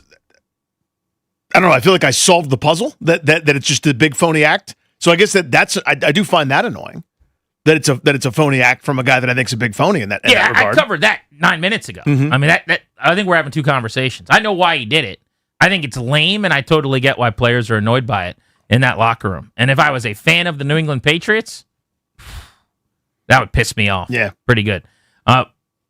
He's not going to root for anyone. I wonder who people are going to root for in this Super Bowl. This is a question we normally hit earlier in the week. There's been so much going on, though, between the Washington Post closing down its sports section and Anthony Davis being acquired and everything else, as far as news and the coaching staff hirings for Washington, that we haven't really gotten to this. So let's take the temperature of D.C. here and open up the phones at 800-636-1067,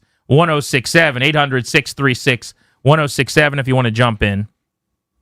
Who are you actually pulling for and why in this matchup? Typically, I think a lot of people would go AFC over NFC if it's a rival.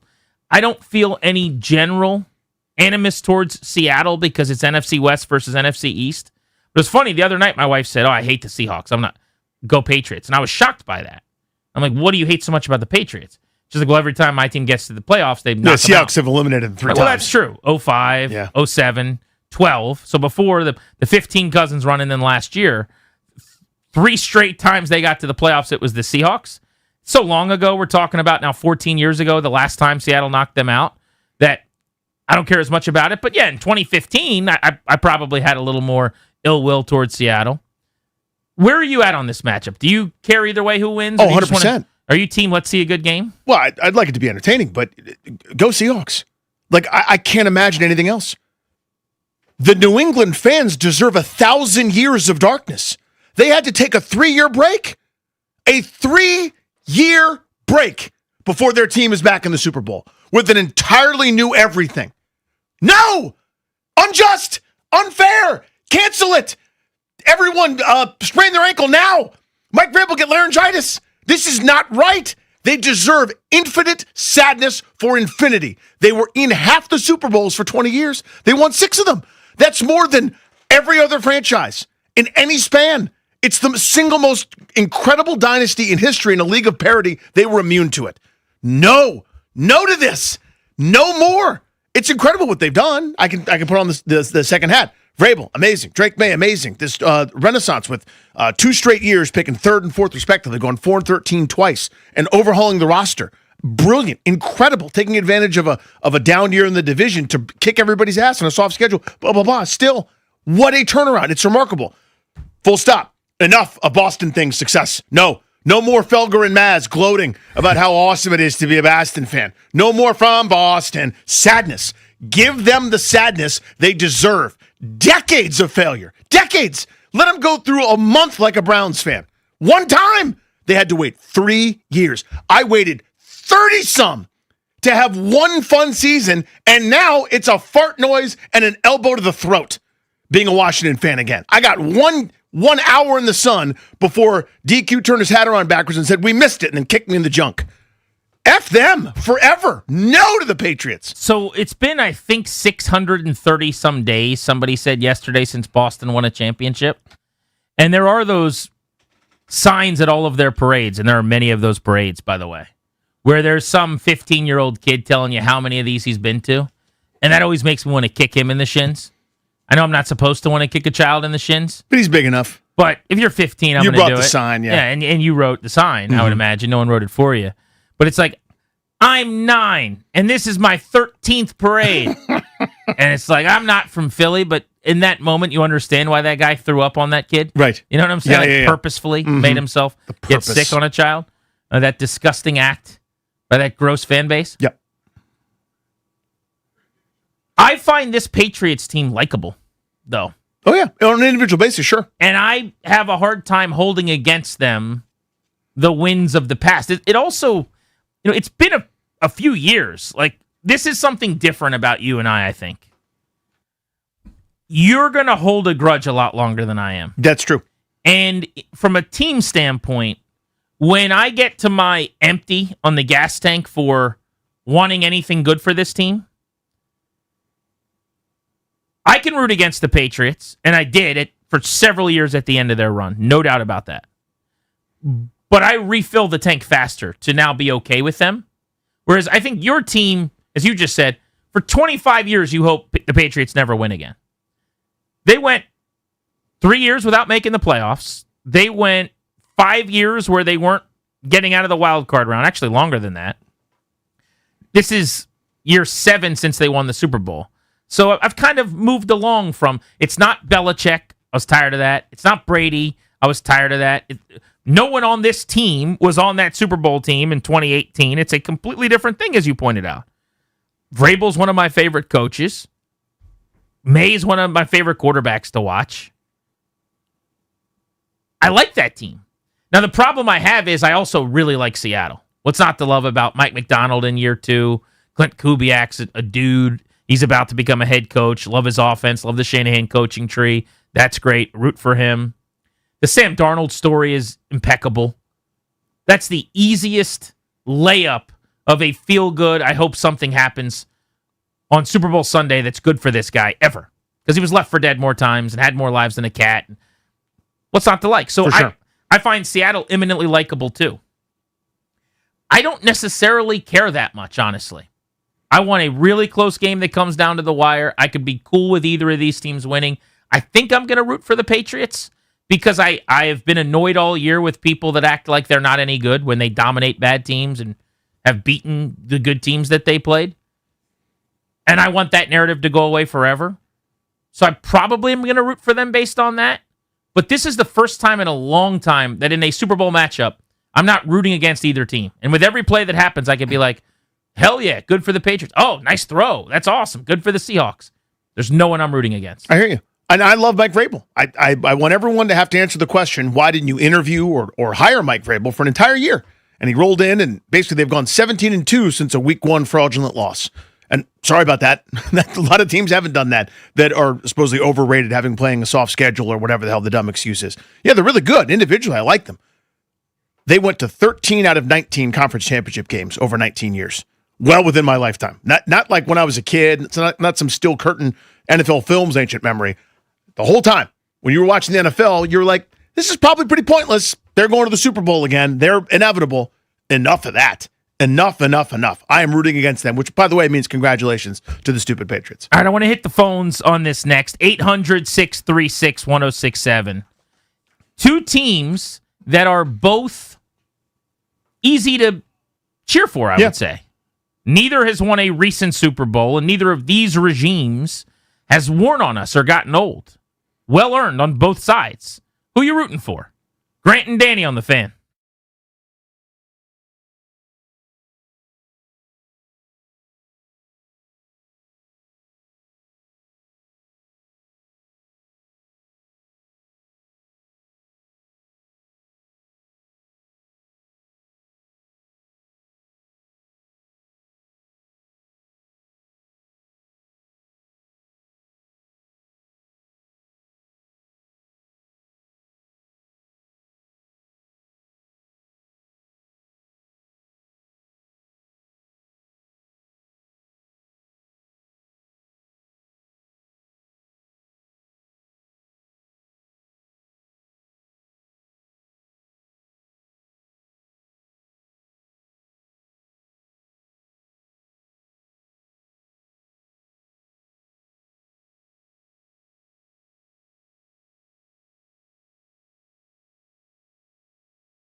that legends are made of. Well, I think it all starts with talent. I think he's extremely talented. I think he's athletic. I think he plays the position athletically and allows him to be accurate with the football, whether that's in the pocket or extended play. So he's a competitor.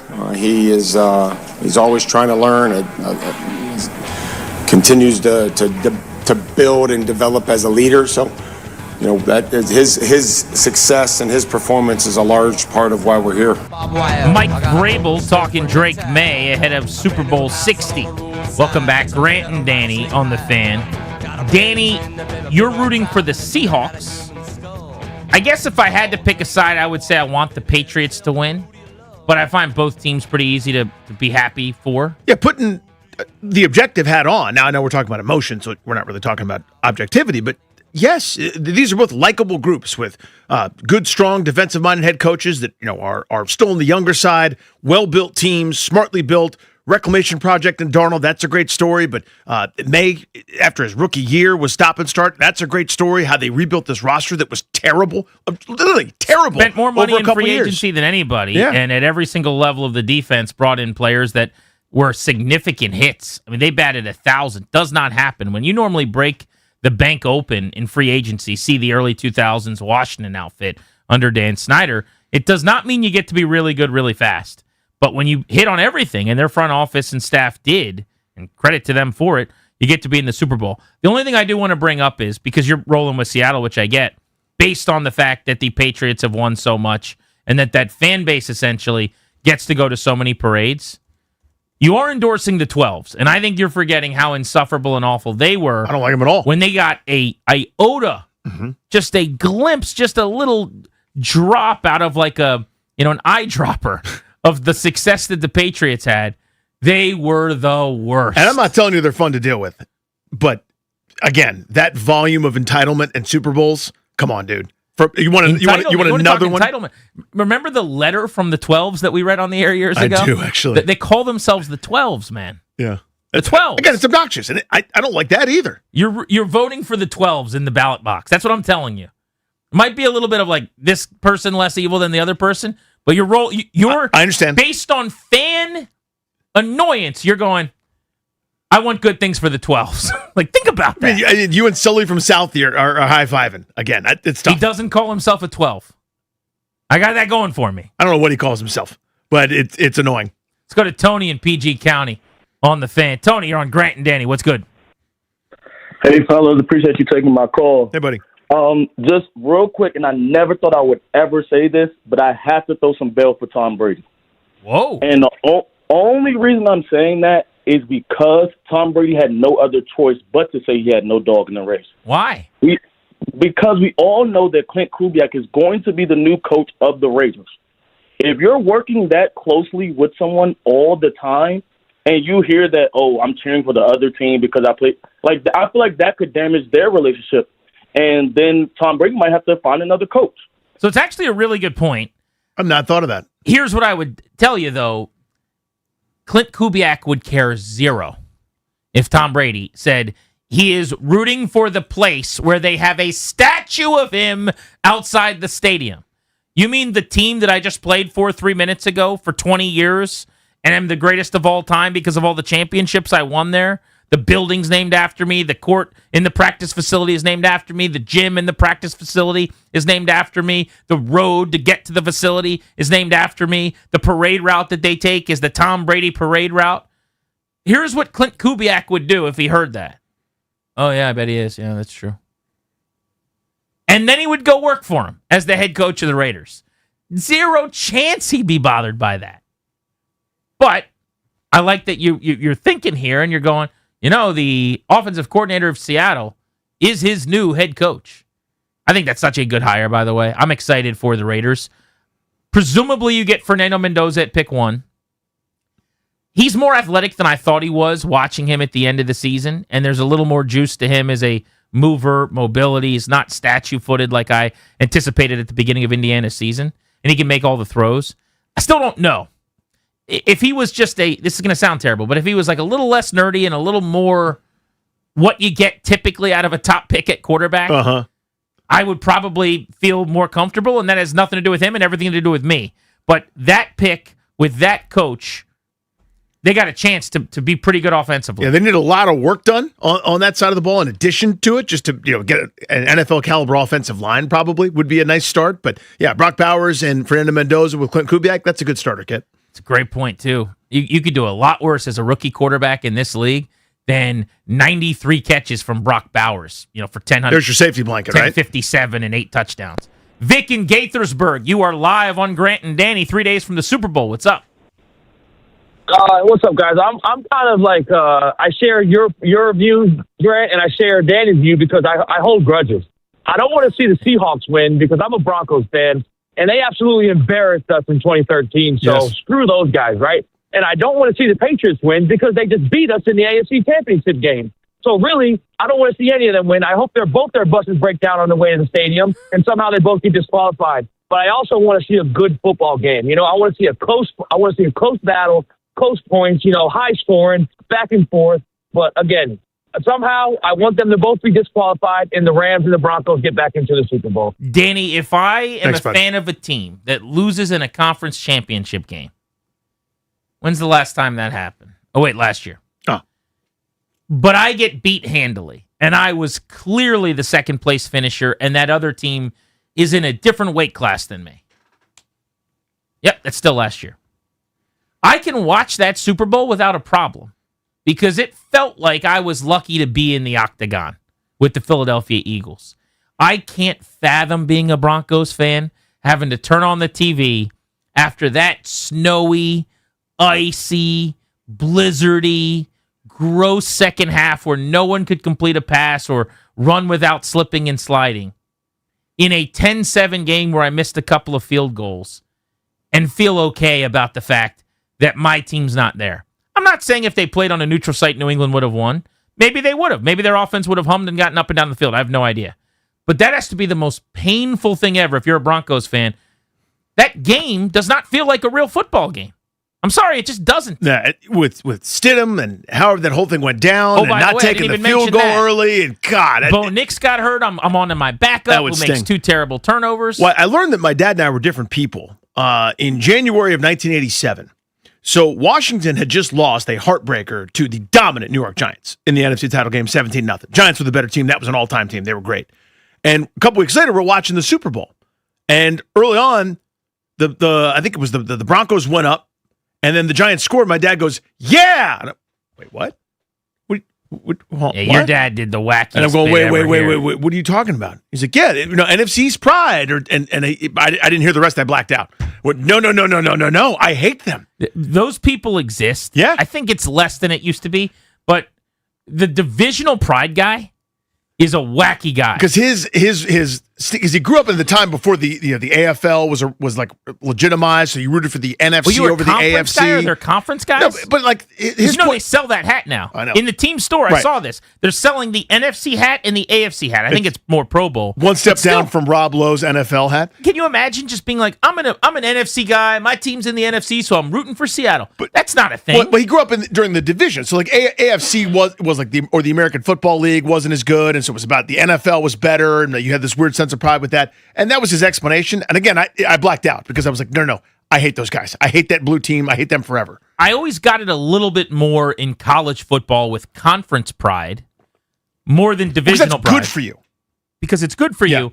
It matters less now than ever because the rivalries are dead and the conferences have shifted. And for some reason, UCLA is playing at Virginia Tech on a Wednesday night in an ACC game or something. So nothing matters as far as conferences anymore.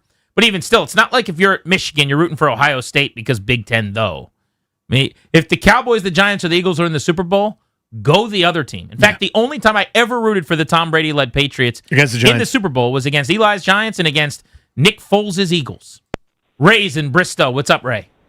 Hey, guys. So my son is 14 years old, so he's grown up a Patriots fan because they've won. Oh, man. All I've heard this year is Drake May, which is really annoying.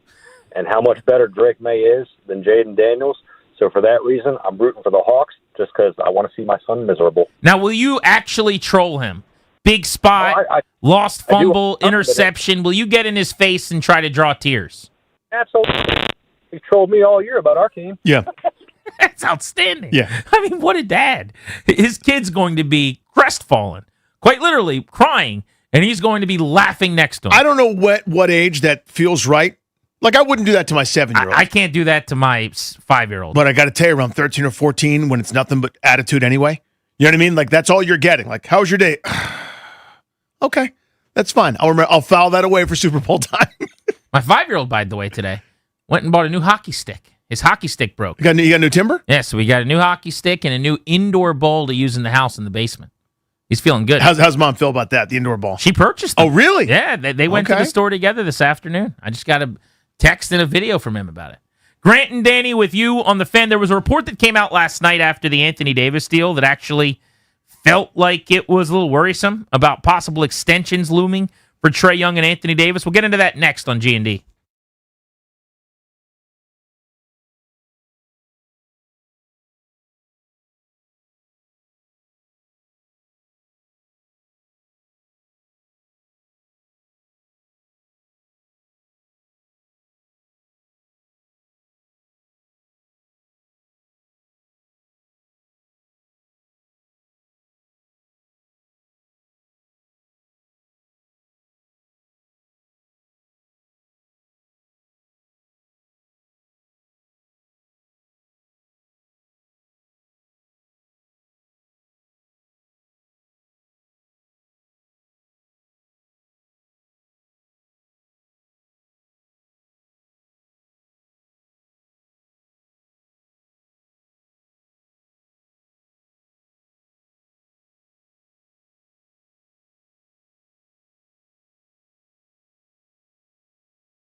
He's Danny. I'm Grant. This is The Fan. Thank you for making the show part of your day. Former Super Bowl quarterback Matt Hasselbeck is on the program coming up at 5:25 today. We'll take you up to 6:30 in Caps hockey, their final game before the Olympic break. They have been limping to the stretch, and they're that car that got into the accident. You're trying to figure out if it can get back to pit lane or if it's going to have to go into the garage. It's all banged up. You see the oil on the track. They're trying to get to pit lane here. Chance for 2 points tonight against Nashville at home. Yeah, it feels like the movie Cars, where like a bunch of stuff has happened and like whatever the car's name has been through, like cactus plants and a bunch of other stuff, and it's like just limping in, struggling. My Cars file's not good. I don't know anything about that movie. It's a kid's movie. I feel like that'd be your wheelhouse. You would have seen it. It was out before my kids were kids. Oh, right. But you would think just going back and catching up on everything Disney or whatever that is, we would have seen it at some point. It's a good little kids flick. Lightning McQueen, Owen Wilson's voice. Yeah, I should have seen that. I'm going to see if I'll get my guy to watch it. I bet you he'd like it. He's all in on Hot Wheels. That's his Valentine's that he picked out for his class.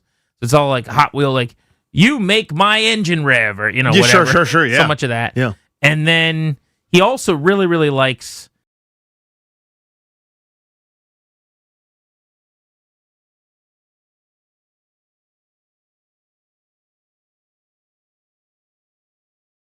acquired via trade. We talked a lot about it. If you missed any of our reactions, you can go back, you can podcast, you can grab some of our videos on social, on our YouTube channel. The point that I made yesterday was that while I liked what they did, I did not want to see anything about Washington extending either Anthony Davis or Trae Young sight unseen. I think these guys have to play next year on these contracts. I think you have to see how it works. In Davis's case, if he plays, he's going to be good, but you have to see how damaged are the goods here, how many games can he log, how healthy can he stay. I just did not want to hear that either Trae Young or Anthony Davis is an extension candidate. Well, then you fast forward to last night, and Tim Bontemps of ESPN wrote a story, and he said, quote, "The expectation among sources is that Davis and Young will play very little, if at all, the remainder of the season as the Wizards chase lottery luck, and that both stars will get long-term deals this summer." It's that second part that I went, oh. First part's great. Yeah, first part I go, yep, cosign, we're chasing the lottery. Yep, we got it. When they acquired Trae Young, we knew you probably are going to have him next year. You could take that, you could leave that, but the idea of him going out and pouring in 27 a game isn't that bad. There's areas where you got to hide him where he's not going to help you a ton, but we can sort that out. It's 1 year and you're out of the deal. Part of what I liked about the Trae Young move, maybe my favorite thing about it, was if it's bad, it's only bad for a year. Call me Andy McPhail. There's never been a bad 1 year contract. Part of what I was cool with yesterday, we were talking a couple of people off the ledge. I would say by and large, everybody was very happy and a lot of people love this trade. But the few people that called in that were annoyed, that felt like maybe you saved all this cash up and you dumped it on the wrong guy. You're trading these picks. I know they're not important picks or your picks, but the assets are the assets, and you could have kept yourself available for the next thing that came along. What we said was, dude, don't worry. The worst case scenario is if it goes badly, if he's hurt and he doesn't play, you're out of this thing in 2 years. But if you start signing extensions with Trae Young and with Anthony Davis, you are boxing yourself into this for an extended period of time. And now their durability and their health and some of those things do matter a lot more. So I did not like hearing that last night, I got to say. No, I'm in the same boat. It put a little damper on it for me. And I wonder if that's how behind the scenes, the only way the trade could be made, as powerful as some of these guys are and some of these agents are in a player autonomy type league like the NBA is, maybe he doesn't sign off on it or whatever unless an extension talk had to be had or something. Maybe it's the price you pay. I don't know.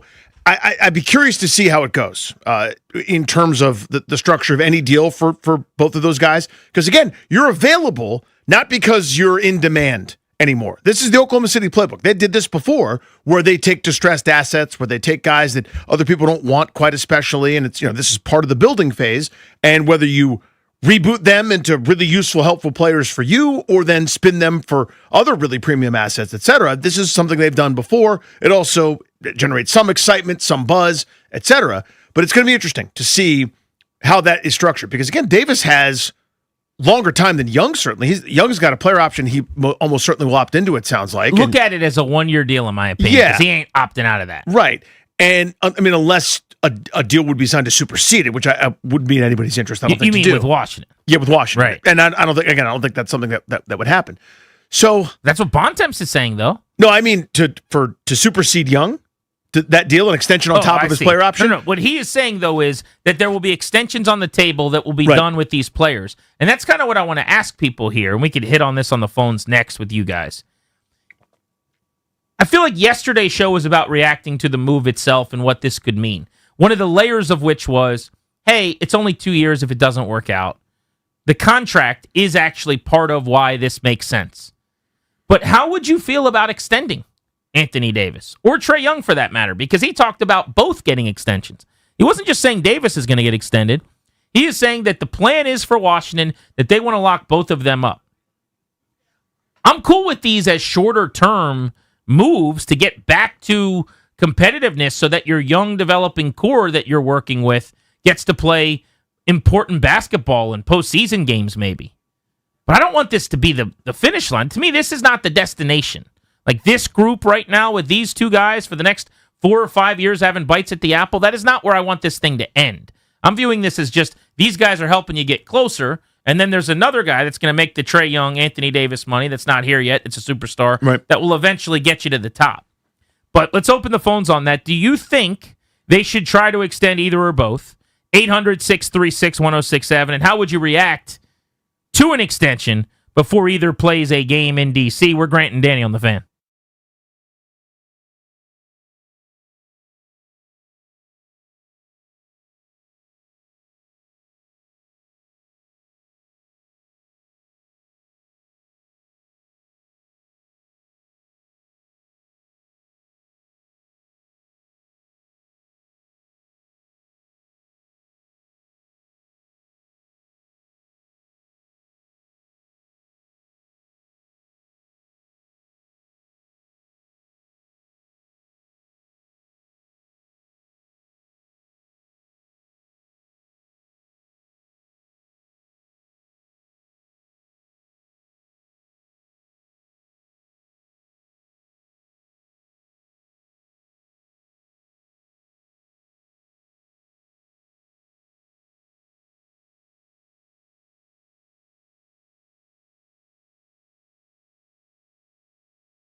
Show is brought to you by the law firm Kandorian Murad, estate planning, elder law, real estate transactions, probate administration. Their attorneys are always there to protect you and your family's assets. Schedule a free consultation with their team today at kmlawyers.com and be sure to let them know that we sent you. That's kmlawyers.com. Topic at hand, Tim Bontemps yesterday of ESPN suggested that he's hearing Washington plans on not playing Trae Young or Anthony Davis much, or maybe even at all down the stretch. So, by the way, kudos to them if that's the case. Yes. Hey, you know that injury you've got, Trae Young? It's hurting, right? It's like, I was hopping around. And it's hurting, right? I was in the John Wall jersey, like high-fiving everyone, and at the Caps game, I'm getting around just fine. No. You're still hurt. That's exactly what they should be doing. Tank the tank to the tank. Go get that top 5 pick and win that damn lottery. I'm hoping they're picking 1, 2, or 3, and they get a superstar and a plug-and-play starter, and it changes everything for years to come. They're doing that correctly. But the second part of this, man, that they may be extending both of these players this summer. It would change how I feel about these trades. And we're trying to figure out if you guys feel the same at 800-636-1067. One of my main reasons to advocate for the trade and why I was, anybody that was interested, we were going back and forth via text and, texting friends and Wizards fans and whoever about it, is this flexibility that this provides. Again, the downside, the trap door is if this doesn't work out with, especially, say, Anthony Davis. If it doesn't work with Anthony Davis, it's because he's hurt all the time and it's not working, and he and Sarr are too redundant. They're both kind of fours, and they don't really play as well together as maybe you thought, and Davis has lost too much, et cetera, et cetera. Okay, fine. You now have a deal that's basically on the way to expiring, and you can be the facilitator of something in terms of trades to unlock that, to unload that. You're not in any kind of rush.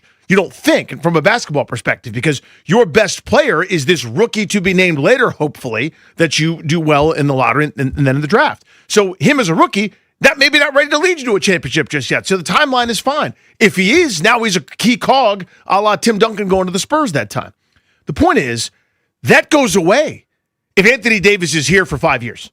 Now, this is still the way the NBA works. If you look at the free agents to be, it's not what it used to be where the free agent frenzy was everything. It's now all trades. If you want a superstar, you get them in trade.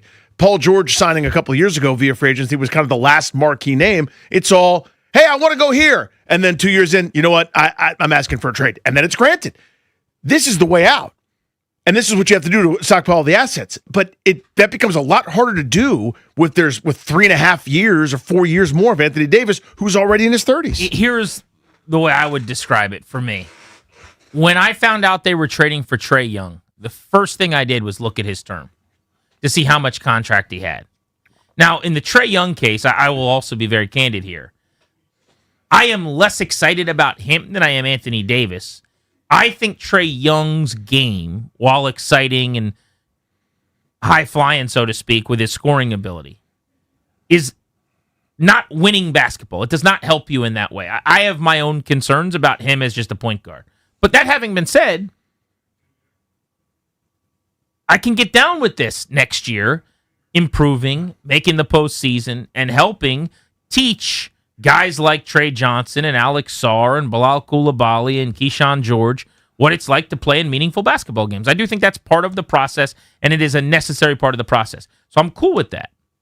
But if I would have found out at the time, let's say they're extending him for 4 years or whatever, that's the contract that they're inheriting, I would have liked that trade way less. Same here. And same with with the deal yesterday for Anthony Davis. The first thing when you find out they're trading Anthony Davis that anybody asked yesterday was, did they give up their top 10 pick this year, their top 8 protected pick? As soon as you find out the answer is no, you're going, okay. And they didn't give up any of the players I really like on this team? I mean, all the way down to like your seventh favorite Wizard, like Champagne or whoever that is. They didn't give up any of those guys? All right, I can get down with this. But the next thing you're wondering is, when can they get out of this? If the bad part shows up, if the injuries all the time, if the constant inability to get on the floor rears its head, how quickly can you get out of this? Oh, wait, it's at worst 2 seasons? Where's the downside? Yeah. But if the extension comes with him that they're about to sign, and it's actually like 5 years of Anthony Davis, I would have been way less excited and more underwhelmed by this idea. So that's where I'm at on it. Like, you're opting into a thing that would have made this less fun for me anyway. I think that's well put. Because part of the mastery to me, or the excitement, is that front office mastery, where you are playing three-dimensional chess, where everyone else is kind of mired in two-dimensional checkers, right? Where you are stockpiling all these assets. You took, again, a contract and a player that was kind of holding you back. Good player in Bradley Beal, but you moved on from him and moved on from Kyle Kuzma, who's role piece for a team that's looking to sell off at the deadline, and you took that and all these future picks, and now you're converting it into potentially far more lucrative assets, into a better spot for a team that's going somewhere. I know it's hard for Wizards fans to hear because they haven't gone anywhere yet, but you look at all the young pieces, you look at what's the potential in this draft this year, you close your eyes and go, I could see a scenario where that team is formidable in the East. I get it now. I get what they're doing.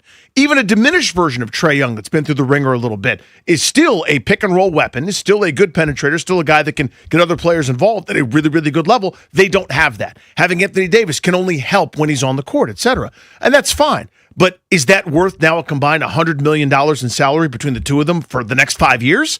Probably not, to me. And it's a lot less exciting in terms of the deal if you're bound to them for kind of longer than the original term. The flexibility is part of the appeal to me. Danny is at Funny Danny. I'm at Grant H. Paulson if you want to comment on social. The other thing I go back and forth on, we could put a pin in this for later in the show, but if they were going to extend one of these two guys, who would you rather extend? Because I like Anthony Davis, the player, way more than I like Trae Young, the player. But Anthony Davis is 32 and Trae Young's 27. And Anthony Davis is a Yaroslav Halak to miss a lot of basketball games. Trae Young, this year, there's evidence, right? He may get hurt, but he's also got some 76 games played seasons in there, 3 of the last 4 or 5 years, I think it is. Let's go to Chris and Culpeper on Grant and Danny. What's up, Chris? How are you? Hey, what's going on, fellas? How you been? Good, buddy. Hey, I love the move. We haven't been able to bring this type of talent in for 25 years. Having these guys come in to teach the young guys is amazing. They can flip it multiple ways. It works out. We keep Anthony Davis and Trae Young. You have your number 2. You have your power forward now, or your center to go with Sarr. I think it's just a great move. So you're okay with extending both this summer before they play a minute with the Wiz? I would extend Trae. You have to, and you were just talking about it. It's because of the age. He's 27. Yeah. He can still play the position amazingly. Keep him healthy. Like you said, pick and roll, pop, shoot. Opens up the floor for the other guys. I just like the moves. The Wizards haven't been able to do anything like this ever. And if somebody said Anthony Davis and Trae Young was coming in 2 years ago, you'd have laughed at everybody. Oh, their front office is moving and shaking. Yeah. They are putting on a clinic. There's no doubt. It's a good phone call. Thank you. 800-636-1067 if you want to hop in. I love what they're doing. This would be the first time where I'd go, put my finger up and go, hey, call on me. We sure we want to do this? You want to make the Trae Young deal? I get the path here. I get what we're doing. Because, again, with each of these, there's a risk that is massively mitigated by how quickly it can end. It's like getting down on a knee and proposing with someone I'm not sure about yet. There's no harm in dating. You come to my place on Thursday. I come to your place on Friday. We meet up at the movies on Saturday, but you work in the morning, so we both sleep at each other. At my house and your house. But Sunday we'll hang out and watch the football game.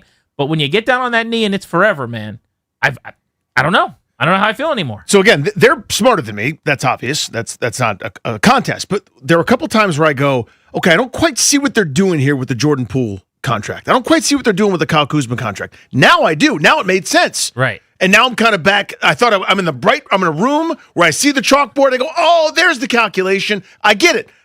If this is true, the lights are dimming again. And I'm going, damn it, now I'm back behind. Explain this one to me. Yeah. And to your point, they deserve some benefit of the doubt because each time when you go, this one doesn't make sense, it's step 3 of their 7 steps. Yeah, there's a corresponding move to a corresponding move, and then there's a third move. Went, damn it, I never saw that coming. It's the 3-dimensional chess that they're playing, Yes. and we're staring at the chalkboard right up front, but we got to be pulled all the way back to see the whole picture that they've drawn. Jim's in Silver Spring. What's up, Jim? Yeah, I mean, just a quick thing. Almost every single NBA trade nowadays is about moving bad contracts and mitigating circumstances. And I totally agree with what Brian Windhorst said this morning. This is a trade for an aging, injured, 32, almost 33-year-old guy, 8 journeymen, 2 late number ones. Dallas' sole motivation was Davis's $62 million player option that's sitting out there for 27, 28, when he's 34 or 35 and he's getting around in a walker, Dallas didn't want the specter of that on their books. And I think the only way you keep Davis, if you're Washington, I think, is if you go ahead and try to extend him, like pull the James Harden trip, extend him so if you can get some of those out-year numbers down. And, you know, in Atlanta's case, they didn't like the fact that Trae Young had a $49 million player option next year. They've been to this rodeo for 7 years and wanted a new look. I think next year you take a look at both of them, then you think about extending, but both of them are really a lot of risk right now for maybe not much reward. Yeah, let's live together first. You know, to stick with my analogy of getting down on a knee. Appreciate Smart the call, bud. He said something really, I think, insightful there, though. He didn't mean it this way, but when he talked about every trade made is to get out of basically a bad contract, every time I think you can't get out of a contract, teams get out of the contract. Every single time. I thought they would be tied to that stupid Brad Beal contract that was so dumb and so stupid. And I thought that contract was so stupid and so dumb. That dumb, stupid contract. Summarize it with 2 words. I would say dumb and stupid. Those are 2 good ones. To pay a player who is not a superstar, like a superstar, but then tell everyone he's a superstar. It was such a dumb, stupid contract. What about if you gave him a no-trade clause also? But they got out of it. They got out of... Everyone gets out of all of these all the time. Well, because... So even if you pay Anthony Davis and it blows up in your face, they could probably get out of it. Eventually. So, yes, because you always need a facilitator. This is the other little sneaky thing that good front offices do. When you're not competing for championships at this point, and they are not competing for championships, they're competing for the right to get some players that might help them one day compete for championships. You act as the facilitator. When you can no problem, I'll take your trash. Give me your garbage. That's how you get picks. That's how you get pick swaps. That's how you get the protected first. That's how you get all these nice future assets. When you've got a clean sheet, so to speak, you go, I could take on your garbage. But you pay the piper when you have to be the team giving it up. When you give it up, that you're giving up future assets to do that. I don't want to be in that spot yet. I don't want to box myself back in. That's the old Grunfeld paint yourself in the corner thing. Alex in Silver Spring on the Fan. The report from ESPN was, as we're all celebrating Trae Young and Anthony Davis next season, they might extend both of these guys for the long term. I say, let me ask you this, guys. I don't know about basketball players and all that. I know the contracts on football. You know how some players, like, say, whatever they came out, don't they have some money also that the other team still they're going to receive next year or whatever? Is that the case?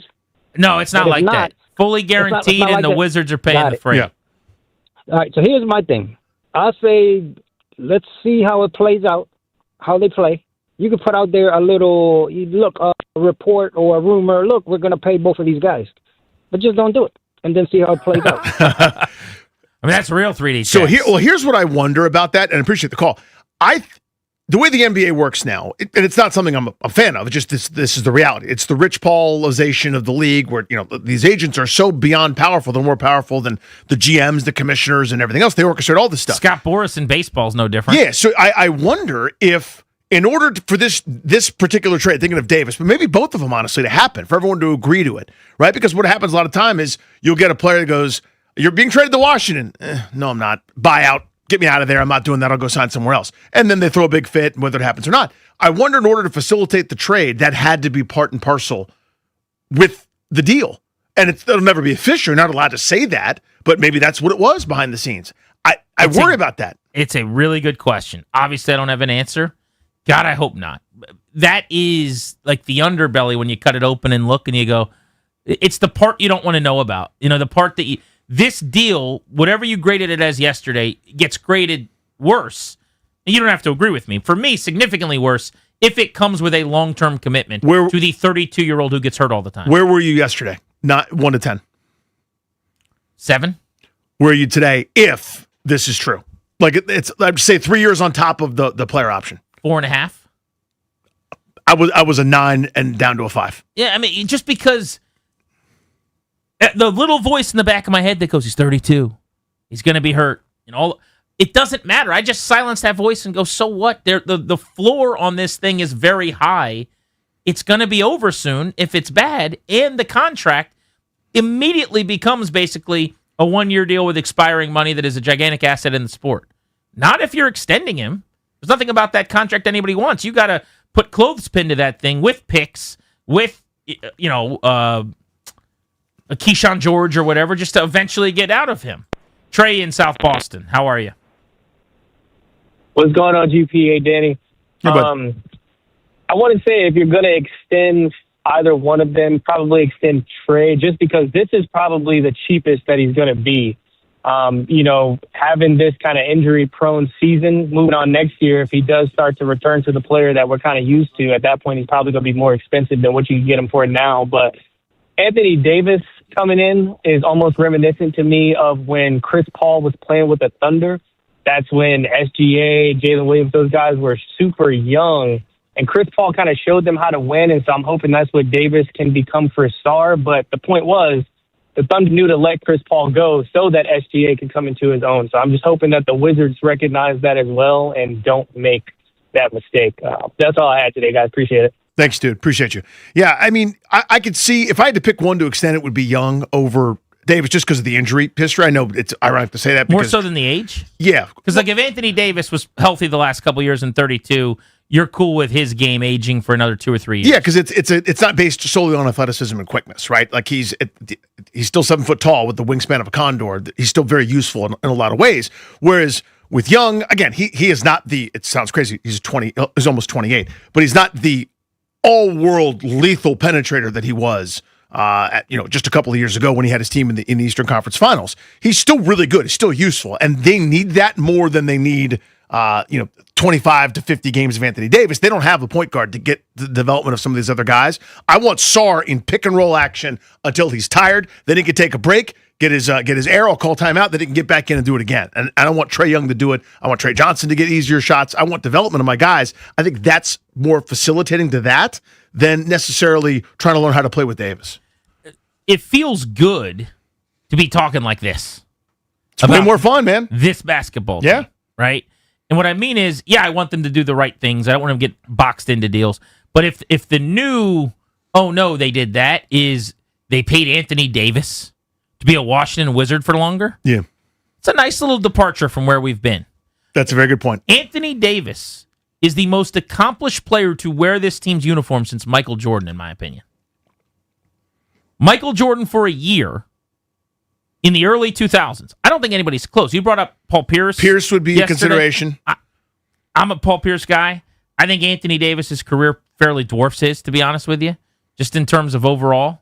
But maybe we could have that debate. But I think that's not crazy. Anthony Davis is like the most important NBA player to play here when he plays since Michael Jordan. So it's a nice little thing to be able to talk like this.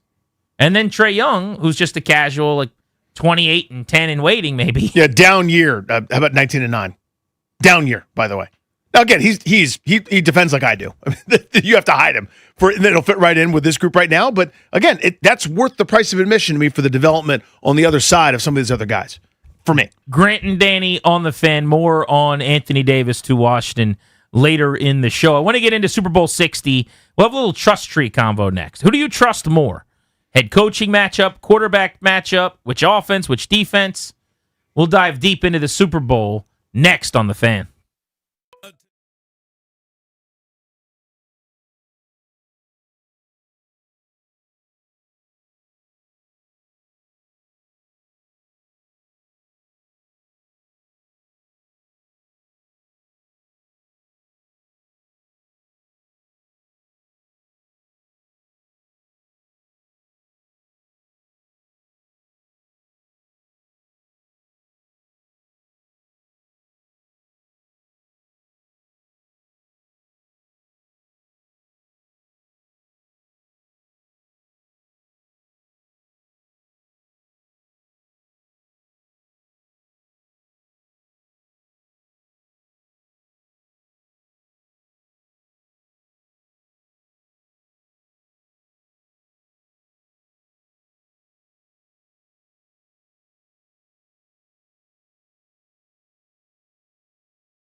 Thanks to Toby for the update. Welcome back. We're Grant and Danny. This is The Fan. Our double play today in 20 minutes at 3:45. We'll have Gary Bellin, who's an environmentalist on the show. He's an expert on clean water. And we want to talk about the Potomac River and the millions and millions of gallons of poop that are now in the Potomac River. Just so much. And it's all just frozen there. It's so much. Underneath that ice, it's just freezing poop. Just a Disney movie that's musical. So what's going to happen here? Can you eat fish out of the Potomac River? The people that do that in the spring or summer, do you get to swim in the Potomac River at some point? If that's your proclivity, like what are the actual downsides to all the poop being in the river at this point? We'll talk to him about that coming up at 3:45. But let's get ready for Super Bowl 60. I want to call this our trust tree. Who do you trust more? We'll go category by category here on Grant and Danny. Let's start with the quarterback positions in this game. The visitor, Sam Darnold of the Seattle Seahawks, is coming off of a second consecutive terrific season. He threw for 4,000 yards and 25 touchdowns in a 14-3 year. Did throw 14 picks. He was bad in a few big games. Had a 4-interception game against the LA Rams. Had a multi-interception game early in the year against Pittsburgh.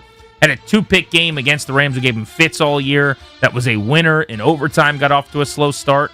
So that's on the ledger for Sam Darnold.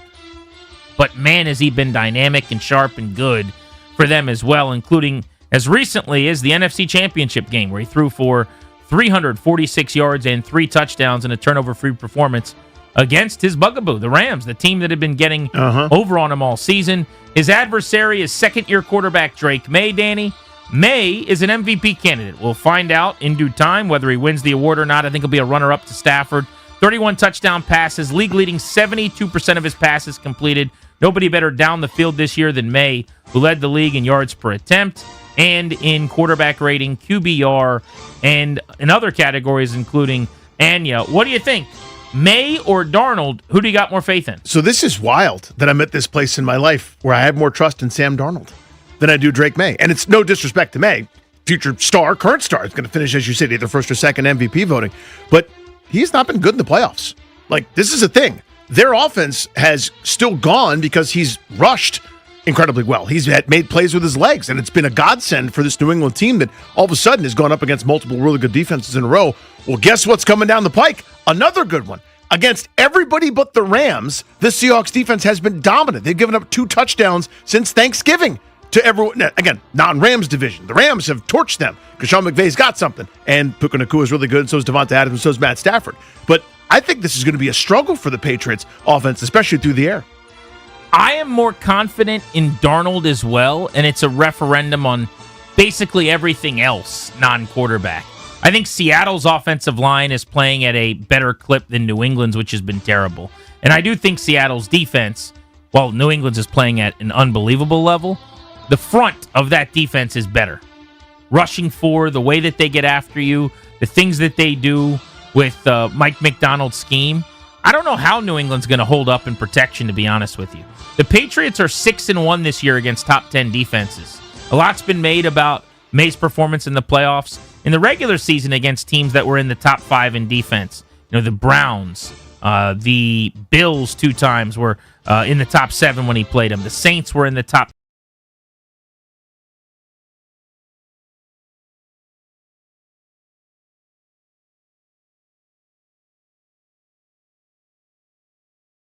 That's why some of the accuracy hasn't been there, but there's no bones about it. He is not, as you said, played nearly at the level he did in the regular season. So 5 sacks in each of the 3 games. Yep, offensive line woes. Yeah, into my decision as well. So I'll say Darnold, coming off of an incredible NFC title game, gets my vote. But it's kind of dumb that we're saying that. I mean, this is a guy. Wild? Yeah. His floor has been, you have to take out a shovel and dig below the ground. Right, like he has those clunker, awful 4-pick games that Drake May does not have. But you and I are both expecting that he won't have one of those in the Super Bowl. Again, the world up is down at this stage. Which coach do you trust more? Vrabel for me. And again, I think McDonald's awesome. Like, I was really interested in him when he was a free agent. I know he interviewed here. I think he's great. I think he's going to be a star, or maybe already is a star. I think Vrabel's exceptional. And when it comes down to that, does he know the little nuance? Does he have that thing where his the gunner will jump and false start on purpose to do some sort of the clock machination? Everyone's going to recognize how brilliant it is after the fact. He does that when other people seem to fall short in that area. I trust him to have his team in the best possible position to win, and he will make all those correct decisions. I'm going to go with Mike Macdonald narrowly. I think Vrabel's phenomenal. He's my vote for Coach of the Year, by the way, in the NFL this season. But I also think that his team is the inferior team, and he's going to have to be a little more aggressive. I don't think Mike Vrabel just to go out there, play everything basically the way he normally would and win the football game. So you're going to see him turning up the favors on fourth down, on aggressiveness. You're going to get outside the box a little bit, and sometimes that backfires. I think McDonald can play his cards the way they're dealt. I think he's able to sit at the table and call, stay or hit the way he would have all year long. And that worked pretty well for the 38-year-old second-year head coach who is 24-10 now, a .706 winning percentage over 2 seasons. I think having the better overall team just makes his life a little bit easier. So makes sense. I trust him more because I think Vrabel is going to have to go riverboat at some point. Not Riverboat Rivera. No. That would be a really bad thing for New England and their fan base. I really would. I think he's going to have to gamble more often than he wants to, maybe, in this game. I think it's a smart point. Offensive side of the ball. Take quarterbacks out of it. It's hard for me to make a case for the Patriots. What would it even be? I'm going Seattle. Jackson Smith-Njigba is the best receiver in the game. Yep. I think Kenneth Walker is the best running back in the game, a pending free agent. Now, Trevion Henderson is a home run hitter, and he could hit a bolt. He could hit a ball into the second deck, 57-yard touchdown. That won't stun me. Ramondre Stevenson's been a revelation in the playoffs for New England. He's been a bell cow, gets all the work. Henderson has actually not been that effective and hasn't gotten many touches. But Walker has come on like gangbusters because of the injury to Zach Charbonnet. They haven't been able to use him. He's out, and Walker's getting the full workload. And I think you're seeing what people kind of claimed all year, which is, shouldn't they just give Kenneth Walker the ball more? Shouldn't they throw him the football more? So I think Seattle's got the best receiver. I think they've got the best running back. I know they've got the better offensive line. New England's has been dreadful. Yep.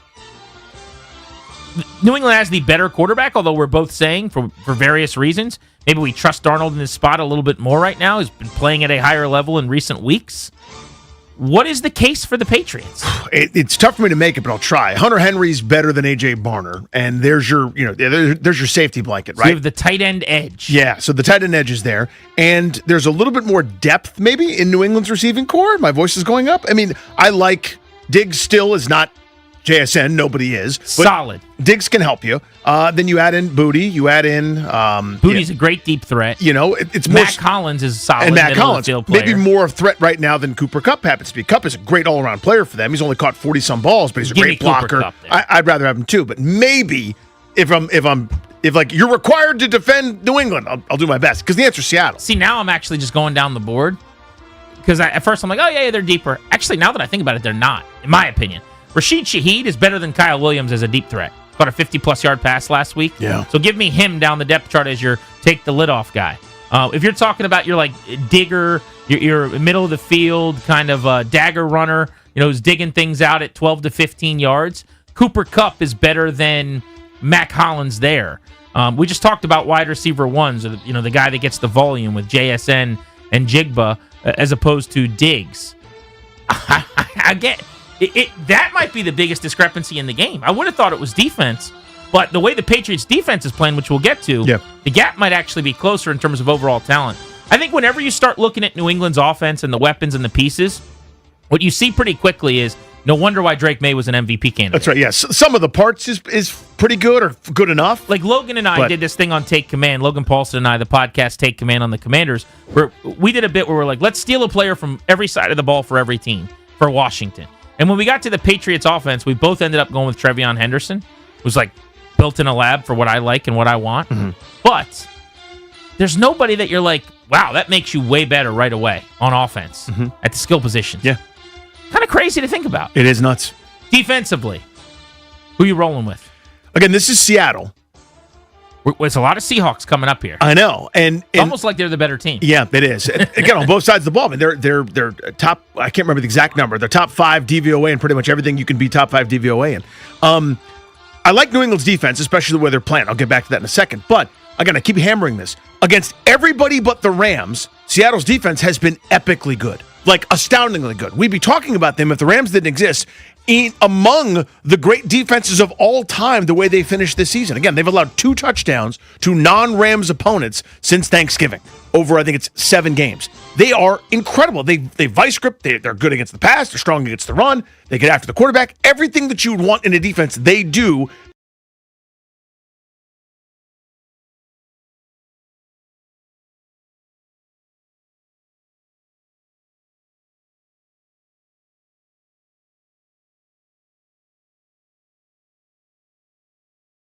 And we'd be talking about them differently were it not for the Rams. I just went with Seattle on every category. Offense, defense, coaching, and quarterback. That's pretty nuts. Yeah. Now, you could say coaching advantage Vrabel. And I do think the Patriots have the better quarterback. If you're ranking quarterbacks in the NFL, I'd put him you're putting May significantly ahead of Darnold, obviously. But that's not really what we're talking about when we're saying trust this weekend, which is why we went Darnold there.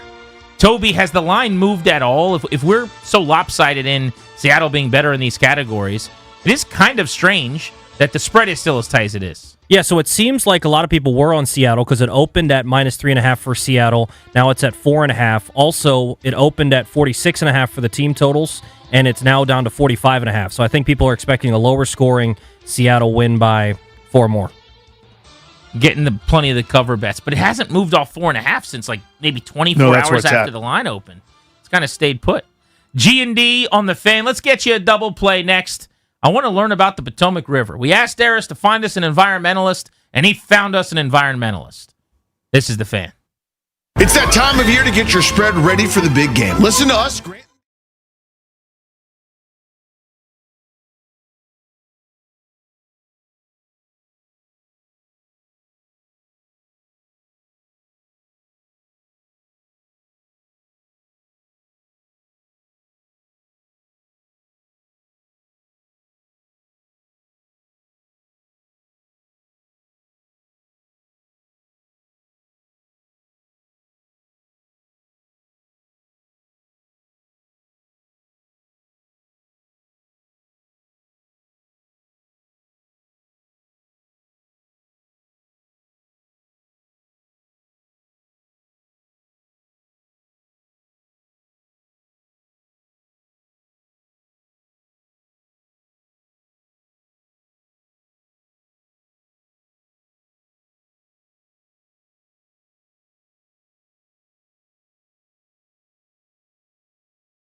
Danny on the Fan. It's time for our double play, driven by your local Washington area Honda dealers.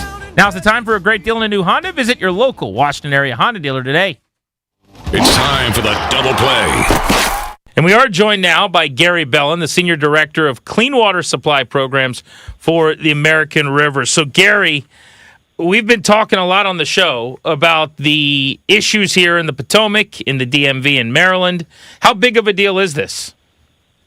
Well, this is one of the largest sewer overflows I've seen since living here. I grew up in this area. It's a pretty big deal. This is like 40 million gallons a day was going into the river for at least 10 days. That's a lot of crap in the water. So. What are the effects? Like, what does it mean? Obviously, it sounds gross. It's off-putting to regular folks who will read that, and then they kind of say, okay, that sounds bad. But what does it actually mean? What damage is being done, if any? Yeah, well, I mean, so it's basically everything that people are flushing out of the toilets around in the Dulles and Reston areas. That whole Northern Virginia gets put in this big pipe that goes down one side of the Potomac. So that's all that stuff was dumping out. You got a lot of pollutants in there, bacteria and viruses, and they're going both into the canal and the river. So you certainly anybody jogging down there or doing any sort of recreational activities, you don't want to be in the water or touching the water because it could potentially cause illnesses, sicknesses. Long term for the wildlife in the area, it's hard to say. A lot of this stuff got frozen up in the recent weather, so it's going to thaw out and melt in at some point more. But a lot of times this stuff can have it does have a bad impact on fish, killing a lot of the fish down there, a lot of the bugs and other critters that those fish live on. So it's going to be, not to mention the smell it causes for everybody down there. So, this is all something that'll get washed out eventually, but we're going to have to work through this for the next couple weeks, the impacts on the river and the wildlife there. Gary Bellin with the Senior Director of Clean Water Supply Program for American Rivers, kind enough to join us for a few minutes on G&D. And you led into my question, Gary, about the cold and everything freezing. How did that affect things? Slow? Is it better, or is it worse that's happening because maybe it's stuck in place? Or again, how was that variable of it being so cold here? What did that do? I think that probably made it worse. It made it a lot harder for the response crews to get in there and see what was going on. A lot of that stuff coming out, it gets frozen and held in place, and then when it thaws out, it just means maybe another more stuff getting washed into the river. I don't think it's like, I mean, in the big scheme of things, it's a really big thing whether this happened in the summer or the winter. The one good thing is that there's not many people recreating down there this time of year, so it's probably better in that respect that fewer people might be exposed to this at this point in time. Yeah, Gary, the question I kept asking, and frankly, the reason I asked our producer Darius to try to track you down was, if nobody's in the water because of how cold it is right now, right, and we're able to drink the water, I mean, nobody, obviously you're not leaning over and drinking out of the river, but there's no boil water demands or anything like that. Like, what is the issue really? I mean, other than we don't want poop in our water, is it that if you're fishing in the river and you catch a fish in 4 months, can you eat the fish or you shouldn't? Like, what are we talking about? Yeah, I mean, we're talking about smell. We're talking about impacts on recreation during this period of time. But, yeah, you're right. Since it's cold, not a lot of people are down there. But some of it frozen, it's going to get in the soils. It could last, the next 4 to 6 months. Honestly, we're not sure at this point. But I wouldn't be eating fish for the next few months for sure. And it's hard to say what this will be when things warm up. But for sure, we're going to see some of this into the soils and sediments over time, which is why I'm like, I would caution people to eat anything they catch out of there. And the other important thing is that area is a very people don't realize this. That stretch of the Potomac is actually a very unique ecosystem, and that's one that doesn't typically get like sewage overflows and stuff like that. So we're not really sure the impact this could have on some of the unique wildlife for that part of D.C. And Maryland. That is interesting. Gary Bellin, Senior Director of Clean Water Supply Program, American Rivers, joining us on Grant and Danny. You mentioned, not eating fish. I mean, that's certainly easy if you're catching them and you're out there fishing. Dumb question, but I wouldn't think any of the local establishments, nobody's like serving fish generally that they're catching in the Potomac anyway, right? Like right out there. That's not something you'd have to worry about. No, not if you're going to a restaurant or something. But there is actually a surprisingly high number of people particularly in the Latino community and the Hmong community, a lot of people that go out and they and even I think just general community people that will eat the fish.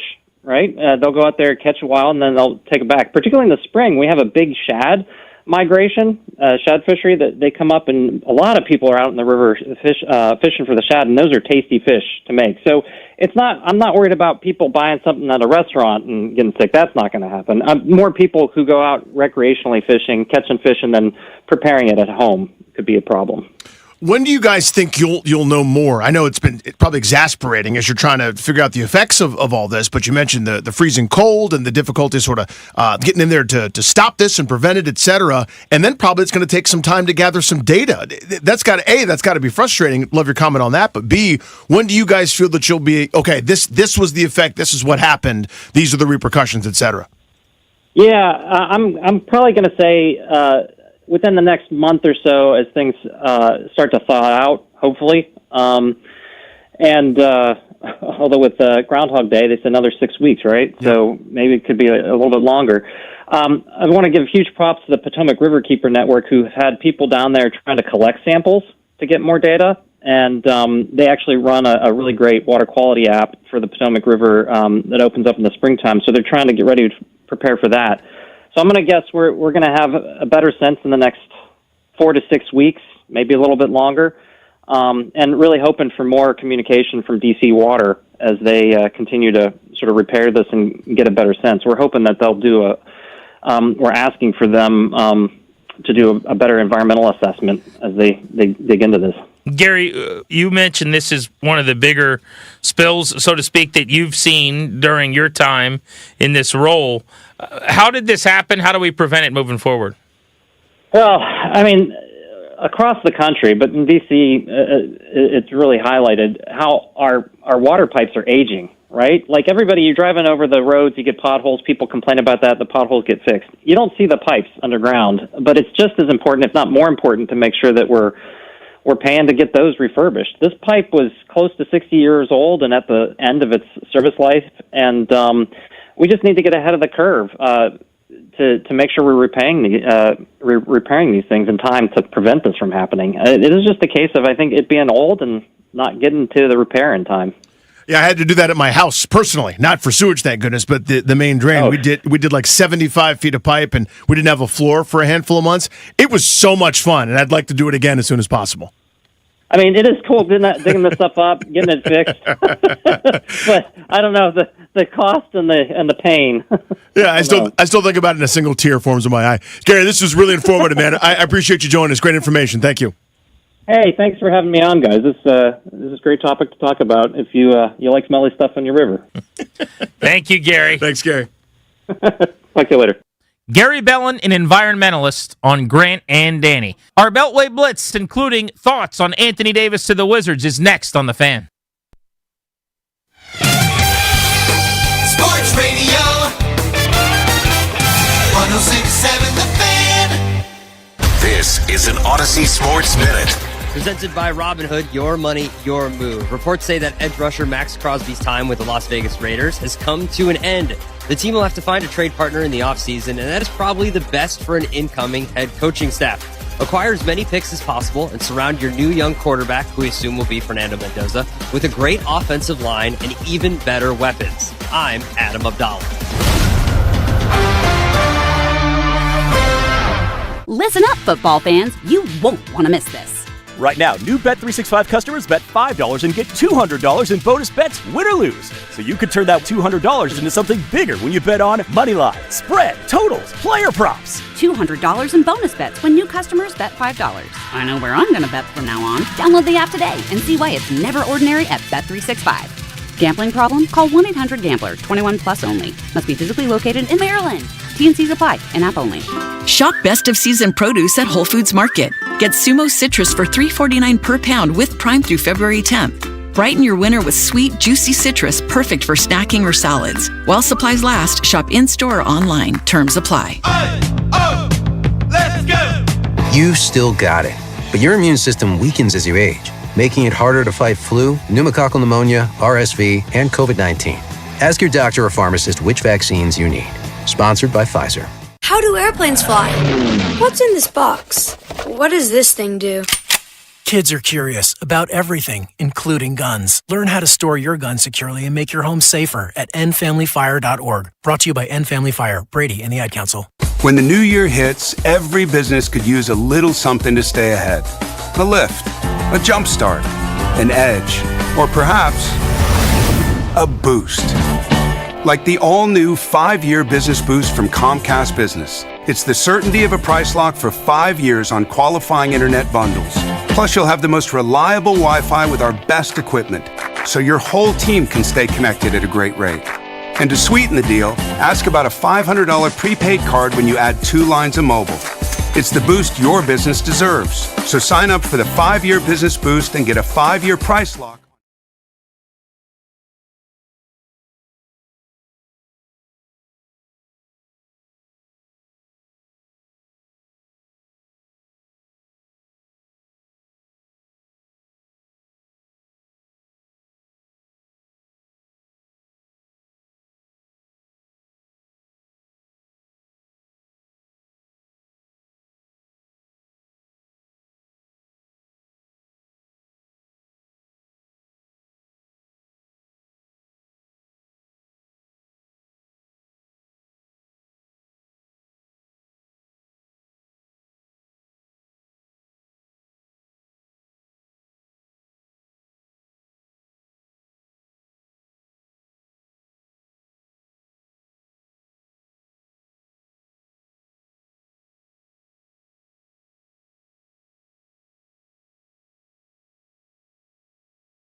Thanks to Toby for the update. We're Grant and Danny. Welcome back. We'll take you up to 6:30 on The Fan, brought to you by the law firm Kondori and Murad. They can do so much for you. Estate planning, elder law, real estate transactions, probate administration. Their attorneys are always there to protect you and your family's assets. Schedule a free consultation with their team today by visiting kmlawyers.com and be sure to let them know that we sent you. That's kmlawyers.com. I just got a text from a buddy who is putting together a Squares game already, virtually. So you don't need to be there. Oh. It's $10 per square for Super Bowl Sunday. And he wants to know how many squares I want. I obviously have to dabble. I've got to get in on this. I would hate to miss out. I've got too much FOMO. You a squares guy on Super Bowl Sunday? No, I don't like the idea that I got no control over it. I love the I squares end up game. with like 5 and 2, and I'm like, well, that's awesome. I just donated $10 to somebody. It's definitely luck of the draw, but I can't pass up a squares game because it's so little effort. It's just like, all right, here's your $10. Now we just wait and see. The part that you hate, I think, is the part that I really like. It takes away your own biases towards something. Absolutely. Yeah. It's just, and by the way, if you end up with a 7 and a 3 or something, yeah, you're farting through silk. Seriously. 7-0-0-0. These are good numbers. Beltway Blitz time. We'll cover the NFL. Mike Jones of The Athletic from San Francisco at Radio Row. And Chris Russell, our buddy from the Navy Yard Sports Network, here to talk Commanders. But in the meantime, let's kick off the Beltway Blitz and talk some hoops. The Washington Wizards. Nick Ashew. You know him from his work here at 106.7 The Fan. Nicholas Anthony Davis to Washington. Blockbuster trade nobody saw coming yesterday. What'd you think? Wait, what? Anthony Davis got traded to the Wizards? Guys, that came out of nowhere. The funny thing is there were plenty of reports and rumors and the conversation for weeks that Anthony Davis might get moved, and the Mavs were essentially saying, let's erase everything from the Nico Harrison era we possibly can. But just to see it go to the Wizards, usually you hear some level of a rumbling, even if it's 24 hours before a trade. This came out of absolutely nowhere. And listen, if you're the Wizards, here's the thing, and I know everybody's going to say it, and it's probably going to hold true. Anthony Davis will get hurt. But for this and what they gave up was not very much. They still have the first-round pick this year that they really need. And when you do have Anthony Davis out there, you've got one of the best bigs in the NBA. You just know that you probably won't have him consistently, but he also might not be a really long-term solution for this team. But what it does give them is a level of credibility. It shows that next season, it's not about this year, that next season, this is a team that's going to be looking to make a push for the playoffs, added with Trae Young, although Trae Young brings his own issues at times. They're showing now that they don't want to be just a young, fun team that's, we're going to win one day. It shows that next year, all the young guys paired with some veterans and some guys that have been all-stars, it gives them that credibility as an organization. So I was pretty excited about the deal yesterday, Nick. Then I heard via Tim Bontemps that they're going to extend both players, even after they probably don't play this year, which is smart because we're chasing that lottery pick. But the idea of extending them before they set foot here, that takes away some of my joy in terms of the roster flexibility to maybe have them unload if it doesn't go well, et cetera, in terms of maybe a bad contract all of a sudden. It became a little less exciting to me. What are your thoughts? Yeah, neither one of those guys should be extended. I hate both of those ideas, and I'm totally there with you. Look, Anthony Davis will always be an injury risk. And quite honestly, Trae Young's got his own injury history on top of that. But I know, if you look at this, it's not like the Wizards have been a free agent destination over the years. So I worry that is kind of that little hint of the past where it's like, well, we can't get guys here, so let's just keep giving Bradley Beal extensions as opposed to trading him, knowing that this team is maxed out. If you look at Trae Young, the best thing for them to do is next year when he's on that $49 million expiring deal, because he's going to pick up his option, look to move him by the deadline next year if you can. The problem is if his stock is low, there's not a lot of value there. If I had to pick one, I guess I'd say Anthony Davis because he can defend, but he's always hurt. Neither one of them is a great extension candidate. So that is my one worry, is that they look at this and say, look, we got two of these stars, and then you realize neither one of them is really available, and this team gets right back to where they were, where their ceiling becomes middle of the Eastern Conference at best. Do you buy the Tim Bontemps report? He says he thinks they're going to extend both of them this summer. So I talked to somebody last week, a couple people last week, about Trae Young first before this Anthony Davis thing happened. And what I was told was it's a wait and see with Trae Young. Now, that could change. There could be different narratives and different people telling stuff. But this person was very close to it and said it's going to be a 50-50. They're going to look and they're going to evaluate when it comes to Trae Young. Anthony Davis, I think that for one, Anthony Davis has a little more time on his contract. You don't necessarily have to worry about an extension right now. I would wait and see on both of these guys. Do I believe it? I absolutely believe that they're considering it because they are shiny new toys for this organization, but they come with a lot of baggage. Okay, so in terms of next year, let's say this goes well, whatever that looks like. I don't know if that's 55 games, 61 games of Anthony Davis where he's himself. Let's say Trae Young isn't quite what he was a couple years ago when he could take the Hawks to the Eastern Conference Finals, but some version therein. What does this lineup look like, and how good are they? Well, listen, I think you're probably you got Trae Young and Anthony Davis starting. I think we know that. Alex Sarr is going to start along a big man in Anthony Davis when he's healthy, which can certainly benefit him. Keyshawn George and Trey Johnson are part of that starting lineup, and you got some scoring punch. You got some guy, Keyshawn George is a triple-double threat now. The guy fills up the box score. Trey Johnson's hitting shots from the logo. He's getting Ray Allen comparisons, which a little too soon, but, there's something there. And, you've then hopefully have a top maybe 3 pick in this draft that you add there, which it would be interesting if somebody like Cameron Boozer is who they draft, because if you've got Anthony Davis, Alex Sarr, and Boozer, that's a lineup you're going to have to kind of figure out, but for them, it's just collecting talent at this point. They've got a mix of young stars that are continuing to grow, and they've got some veterans out there that are going to be probably in and out of the lineup. So having that depth and having some of those younger guys that can fill the inevitability of Anthony Davis missing time or Trae Young missing some time is going to be really valuable to them. But listen, when Anthony Davis is healthy, you got a guy that can protect the rim. He's one of the best defensive bigs in the NBA, one of the best bigs, like I said. So you have a level of versatility there where this is a team you're at least talking play-in tournament next year at bare minimum. That's the floor for this team. If not, it's, hey, can they maybe push themselves out of the play-in and get the 6th seed in a very wide-open Eastern Conference? Nicholas, thank you. Good catching up, buddy. See you, gentlemen. We'll talk soon. Let's keep the convo going. The NFL. Beltway Blitz, NFL. Mike Jones of The Athletic. Jonesy, Seahawks, Patriots. We got ourselves a Super Bowl matchup in 3 days. Where are you leaning? I'm leaning toward the Seahawks. Just the balance that they have on offense, the way their defense flies around, I think that they are the ones that are clicking on all cylinders. The Patriots defense has been playing really well. And yes, Drake May is talented, but he just hasn't played very well this postseason. And I just think that Seahawks defense is going to overwhelm that Patriots line, and the Seahawks probably going to win this thing kind of handily. What is the script for New England, if there is one for you, Jonesy? I think that they've got to be able to run the football. They've got to keep it to be like a kind of an ugly game, a scrapping, force, Sam Darnold to make some mistakes and keep it close. Then they have a chance. But if they can't run the football and Drake May is running around for his life, then it's not going to be a good recipe for them. Nick Amon-Warri's hurt. Looks like a lower ankle sprain. I guess it's better than a high ankle sprain. And McDonald said he should play in the game. There was a video of him going back to the team hotel last night, and he was limping. Now, you and I covered the Redskins when Trent Williams would be doing that on a Wednesday, and they got some magic dust somewhere that they sprinkle on people, and on Sunday, he's leading a play out in space as a puller. But what do we know about Amon-Warri and whether he can play or not? Yeah, it's still a little early because, they just had their first practice yesterday. Today will be the second one.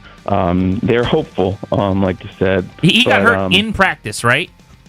Yeah, yes. And so, we'll see how it happens. We'll see, how his recovery goes. They still have some time. But obviously, it's not exactly the ideal situation to have him hobbling around and not being able to really practice. I guess they'll probably try to hold him out until, maybe do a little bit Friday and, they'll have a walkthrough Saturday. But at this point, McDonald did say that they probably are going to be cutting back reps on everybody just to keep everybody fresh, and so they're hoping that won't be a factor. Why did Cliff Kingsbury not get a job? I don't know. Maybe nobody wanted him. That I know that he had some interest in Baltimore, I had heard, but I guess that interest wasn't mutual. And so here he is. He's out there. We'll see. Does he take a year off and then get back into it? I don't know. I've asked people around about his offenses, and they feel like the first year he's always good, then the defenses kind of catch up to him, and then developing a counterpunch is something that he kind of struggles with. We definitely saw, it's kind of hard to fully evaluate because of all the injuries, but his offense wasn't as effective here in Washington, and, I think that it's kind of a pattern that he has from Arizona and here. So maybe that's something that kind of scared people off as well. Well, that's what I want to follow up on. How much of it is, listen, he can be choosy because he's got Arizona money coming in, plus or minus whatever the Washington money still that he's owed, et cetera. So he didn't necessarily want to jump at some bad job versus the league is kind of going, dude, your offense is not what's in right now. Everybody wants under center. Everyone wants Shanahan tree. Right. You are shotgun tempo all the time, and we don't see adjustments. How much of that is a referendum on him versus maybe him being choosy in your mind? Well, I think maybe a little bit of both. But again, I know that he had really, even before they had fired John Harbaugh, that he had some interest in Baltimore. And obviously that didn't work out. But I think that the league is we're going to see it evolve back towards more of a balanced attack, where you look at both these teams that are here in the Super Bowl. They run the football. They support their quarterback that way. Yes, they can have some big plays in the passing game, but it's not that spread offense and shotgun no huddle and that Kingsbury ran. And so it'll be interesting to see. If he gets another opportunity, does he change his stripes a little bit, or does he keep trying to run that? And what will the success be? I don't know. My guy Mike Jones of The Athletic. Hey, Mike, this is off the beaten path, so I'll apologize in advance. I didn't prep you for this, but you worked at the Washington Post when we worked together on the beat. I'm still so shocked by what happened yesterday. Yeah. What do you make of the fact that there's quite literally no sports reporters that will be covering sports teams in Washington, D.C. from that outlet? I remember a game one time when there were, I think it was like 14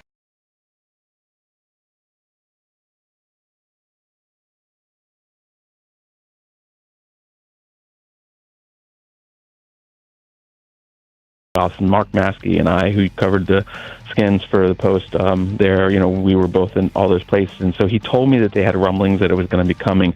They didn't know what the extent was going to be. So for the whole sports staff basically to be let go, they're shutting down that section. It's pretty startling, pretty stunning, sad, infuriating, just absolute stupid leadership and decision-making. And I feel bad for the fans that they're going to be shortchanged now. I mean, I grew up in the D.C. area on the Washington Post as a kid, reading that section, and that's how I learned about the Redskins and the Bullets and, and how Georgetown and Maryland were doing. And now you're not going to have that. It's just a really big loss. And I kept on hoping that last minute maybe somebody was going to step in and either buy the Post or convince Bezos not to, to step in and tell them not to do it.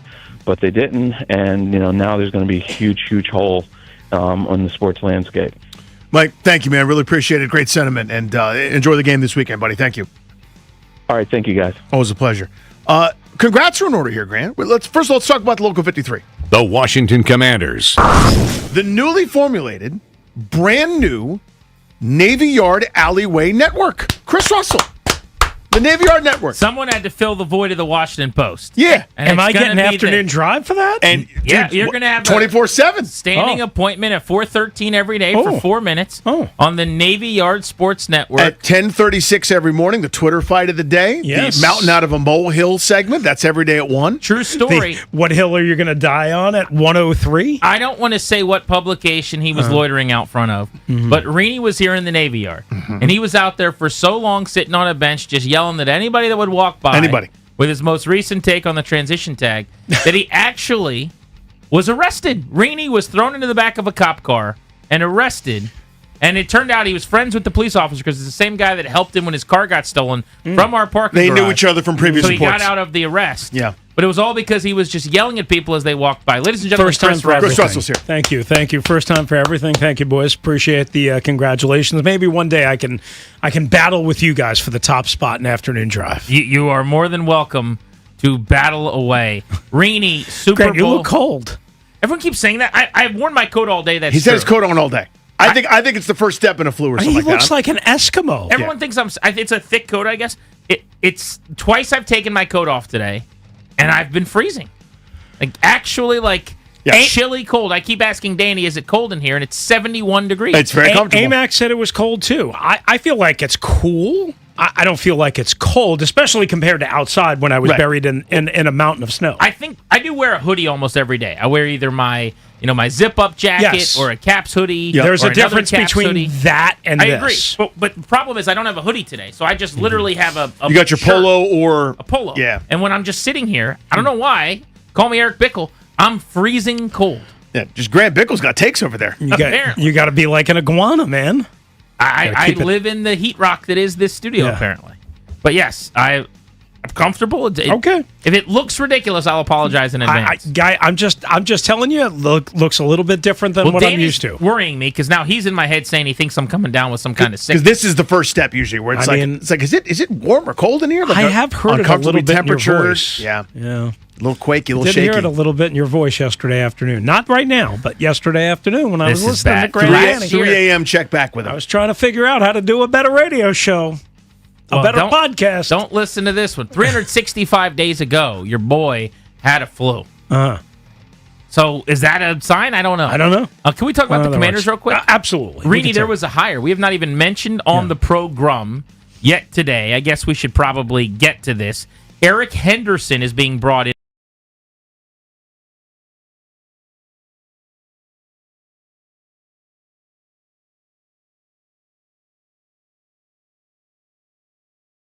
And, I think it's an interesting hire because, like you said, plenty of NFL experience. I'll be honest, I've never heard the name. I mean, you don't usually hear the defensive line. Yeah. I mean, usually, right? But anybody that's worked with Aaron Donald, good for me, right? Because Aaron Donald, of course, he's a Hall of Famer and one of the greatest defensive linemen of all time, but that wasn't the book on him when he got drafted out of Pitt, I think at 14 overall, right? People talked about short arms. People talked about, he's just going to be another guy. And yeah, he created himself, or he worked on himself. He developed them. And now the guy that's going to come over and work with some of these defensive linemen, and who knows who's going to be left standing, is here in the building. And that means what? No Darryl Tapp, right? We already knew about Sharif Floyd. We already knew about Ryan Kerrigan. I haven't heard about Ken Norton. I don't know about you. Jason Simmons left. So not many people are standing from the defensive staff, which is obviously no surprise. Does Deron Payne play for this team next year, or do you think they move on and And save what do some you think salary about cap when money? he's at like 30,000 feet? Yeah, and like he's cruising passing? altitude, sitting in the aisle. And My serving a favorite thing bag of about Deron peanuts? Payne is when you get those little the Bisco cookies or Yeah. whatever those are. He's making announcements. And they charge $4.95 for it? I don't like when he gives me too much information. Yeah. When Deron Payne is like, look, we're losing an engine, but we're gonna be fine. We're losing it. That is not what you want to hear when you're 30,000 We've got feet two above. of them for a reason. Everything's gonna be okay. Yeah, folks, go ahead and close your blinds on the left side of the airplane. You're not going to see the Fleming wreckage. That is our former wing, but we'll get you down safely here. In a few moments, thanks for flying the front of these guys with Deron Payne. I don't want to be on Deron Payne or Deron Deron Payne would be such a nubs airline. And I don't want Deron Payne or Payne here in 2026. Deron Payne only works every 4 years, like in a contract here. I'm sorry, go back to you. Well, so I know people are using that, but they used that last year. Oh, well, like this past year might be essentially the contract year, because if he doesn't have a good year, he's going to get cut. Well, I don't know. By any measure that I have, and I'm not a scout, I'm not an analyst, he was okay, fine at times. Okay, I can't pay $28 million for that. So I got to save some money somewhere, right? Even though this team has, again, an approximate $65-ish million, and maybe that number goes up, what have you. They need as much operating room because they need to be heavy in free agency. As we've all talked about, they have a lower, limited amount of draft picks. I don't think they're ultimately going to be able to work out a trade and move down to recoup some picks and stay in the top 10, top 11, and still get an impact player. So I think they need to be super, uber aggressive in free agency, which would make, obviously, Grant happy and be better for radio, quite honestly. But I think part of the way you do that is by letting Deron Payne go. Now, whether that's via trade, release, what have you, I don't think he gives you enough of an impact in any one area that you say, I've got to have Deron Payne. And for those that say, well, wait a second, you're already terrible without Deron Payne, so why would you cut your best player? Well, to me, he ain't the best player, number one. Number two, who's better? I mean, I don't know if he'll be back either, but I think Bobby Wagner's better Then Deron Payne. I disagree. Run defense, blitz, pass rush.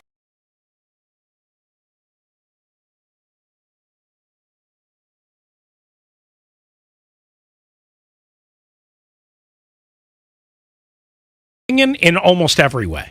No, not enough splash plays, not enough impact plays. Teams were able to run on this defense inside, outside. He had 2.5 sacks, 3 sacks. I mean, we've talked most about of his production came in yes, 2 games. the first 3 weeks of the season. Yeah. And oh, by the way, he had 6 quarterback pressures in the last regular season game, according to PFF. No thanks. Not doing it. Not for $28 million. Now, if you want to talk about a reduced pay cut, okay, we can talk. I'm not doing it at $28 million. No thanks. Max Crosby is available.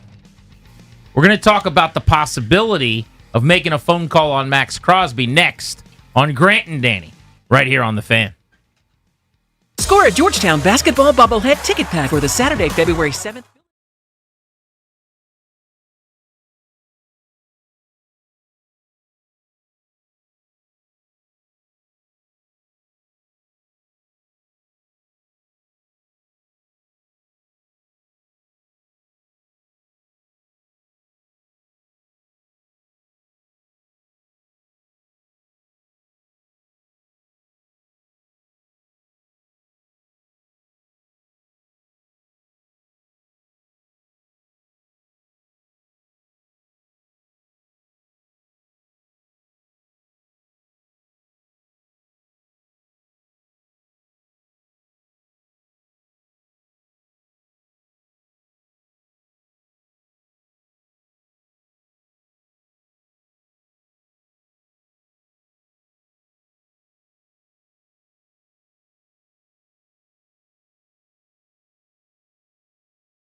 With Danny Rouillet, I'm Grant Paulson. This is The Fan. Thanks to Chris Russell and our crew on the Beltway Blitz. We'll take you up to 6:30. Got a strong back end of the show lined up. Sam Schwartzstein of Prime Video does all of the, not just data, but technology on those Amazon Prime broadcasts. He's going to be with us at 5. What's next in the NFL for consumers?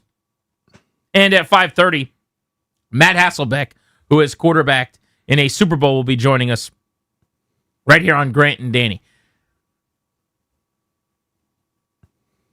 Have you seen the Jay Glazer interview where he talked about Max Crosby not only having played his final down with the Raiders, but predicting that, yes, he's going to be traded, and it's probably going to be before the NFL draft? This was at Radio Row, Media Row, whatever they're calling it, at the Super Bowl. Have you seen the conviction with which this guy, Jay Glazer, who is very, very close with Max Crosby, and he's a reporter, but and this is not meant as a shot. Like, we've had him on the air. He's awesome. He's great, yeah. I don't necessarily call him a reporter. I don't know if he would call himself as a reporter. I don't know what to call it anymore. And I'm not, and again, I know it's and exactly what you're saying. It sounds dismissive and mean, like it's an insult. It's not. He's something else. It might even be dismissive. It's not meant that way. And if he says I'm a reporter and push back, then I would feel bad. He is a guy that is very close with a lot of people. And when he chooses to, he breaks news. He knows a lot of stuff all the time that he's not saying. But every now and then, there's something where, like, if Max Crosby's traded, Jay Glazer's going to have it first, and he'll tweet scoopage in all caps, and he'll tell you what's going on. And he has these unbelievable relationships. It really is staggering, Danny. Like, having been on the inside of this as a reporter covering a beat before, you go down to the owners' meetings, as an example, when they're at, like, West Palm Beach, or out to Arizona when they're at the Biltmore in Phoenix. And you'll be walking in the courtyard, and your whole goal as a reporter is, like, maybe I'll get 2 minutes with my offensive coordinator or my head coach somewhere today. Yep. And then you, like, come around the corner, and at a table with Mike Tomlin and Sean Payton and Sean McVay and everyone from that tree, at the head of the table, like, smoking a stogie, is Jay Glazer, like, telling stories. Remember when we were in, what city would it have been? Maybe it was Indianapolis or something. I can't remember where we were, but we were somewhere on the road, and we walked into the steak joint in town, and to your point, it's like the who's who of the NFL. It's like the deans, like the Mike Holmgrens of the world, like everybody out there, and it's just a couple of the bigwig reporters. Like, I remember our guy Jerry Brewer was at a really fancy pants table. We're just over there by ourselves. Like, we're actually after Stan Humphries. Glazer was there? I don't know if Glazer was at that one, but it's that kind of deal where it's like there's certain levels to it, you know, where it's like the regular beat reporters just eking out any kind of nugget they can 24/7, and then there's the bigwigs that have the relationships. Glazer is so plugged in that he's not going to miss very often. That's kind of my point, and that's why I bring this up. It's to endorse this idea of when the groundhog sees its shadow here, he's going to be right. And so he comes out when asked about Max Crosby this week and says this about one of the best edge rushers in the NFL. They're playing. I think his time with the Raiders is done. I do. Okay. Before the draft? Yeah, probably, yeah. Is there a landing spot that makes sense in your opinion? A ton of them. I'm not going to say what it is yet because I'm going to try and help it out. Sure. What kind of haul do you think realistically a Max Crosby gets in general? He probably more than Micah. So he didn't give much information, and I don't know. Again, this is where it's like he's not Schefter, because Schefter finds something out. He's telling you about it 3 seconds later. You're basically talking to a guy who knows Max Crosby pretty well, is kind of the gist I get. But he's also plugged in enough with the Raiders that he might be talking to a front office guy, or who knows how many other people he's discussing this with. But he's saying he's going to be traded. He thinks it'll be before the draft. The part that really surprised me about all that, the rest of it is kind of like, okay, I get that. More than Micah Parsons. So that was 2 first-rounders, in one in 26, and then one in 27, and starting defensive lineman Kenny Clark. That was that haul. That's a big haul. Yes, it is. Kenny Clark's been a Pro Bowler. I know he's long in the tooth and older. A good player, yeah. Like a legitimate, solid starter. The Cowboys raved after the fact, probably to put themselves over a little bit. Yeah, congratulating themselves. About how good a player they got. And he did have a good season. It was fine. But you're talking about a solid starter and 2 first-round picks. And he's saying it might be better than that. So the package here would be, you're talking about like Daron Payne and 2 first-round picks or something like that. Or you could maybe say like Johnny Newton, a 1, and a 3. Or some package like that for Max Crosby, who's 28. He did get hurt and missed the very end of the season. He wanted to play through the injury. He wasn't allowed to. Interestingly, Danny, in the last 2 years, he's had 7.5 and 10 sacks. Now, he missed 5 games 2 years ago and 2 games this year. So he's not been quite at the same level as a few years ago. And this is a guy that the sack totals, I don't think, tell the whole story. No, they don't. 12.5 sacks in 2022, 14.5 sacks in 2023. Kind of Ryan Kerrigan-esque, maybe a little bit better production in terms of sacks and TFLs. But what you have to look at is he led the league back-to-back years in tackles for loss. His pressure rate is astronomical. He has led or been at the top in pressures via PFF with Aaron Donald year in and year out for a long time. He has made 5 consecutive Pro Bowls. Those aren't Shedeur Sanders Pro Bowls. Those are real Pro Bowls. I know we're not supposed to talk about the Pro Bowl as a way of quantifying how good a player is anymore. He's been a second-team All-Pro twice and a first-team All-Pro once. He's one of the best defensive players in the league. A perennial start of the year, top 5 likely DPOY guy. That's how good Max Crosby is. Yeah, if you watch, you know. There's nothing else going on a lot of times on that Raiders defense, and every offensive coordinator knows wherever he is, two different players are getting hands on him. Such a good point. And he still affects games. He has no help. He is first team all. If you replay those advanced, we used to talk about this with John Allen all the time. If you replay these seasons where he's hitting the quarterback 36 times, where he's got 20-some tackles for loss, if you replay all these things where he's beaten his man so consistently, and all normal factors are equal, he has 25 sacks. Right. That's multiple times. Like, he's that good of a pass rusher. He is as dynamic as they come. And it's not as if he's the biggest defensive end of the world, but he's pretty damn good against the run. Again, the TFL numbers. Occasionally, he might get too far upfield, and maybe you could take advantage of that, but I'll take my chances with that. Him disrupting so many plays, he is awesome. He basically averaged 1.5 hits on the quarterback and 2 tackles for loss per game last year. I mean, he is a dominant player. And he did that taking on real chips and real double teams, not Chase Young does it every play because his family says so stuff. You know what I'm saying? Oh, yeah. This is the real deal Holyfield. But I bring this up because the immediate conversation is going to be, what about the Commanders for Max Crosby? I'm out. I don't think they can keep doing this.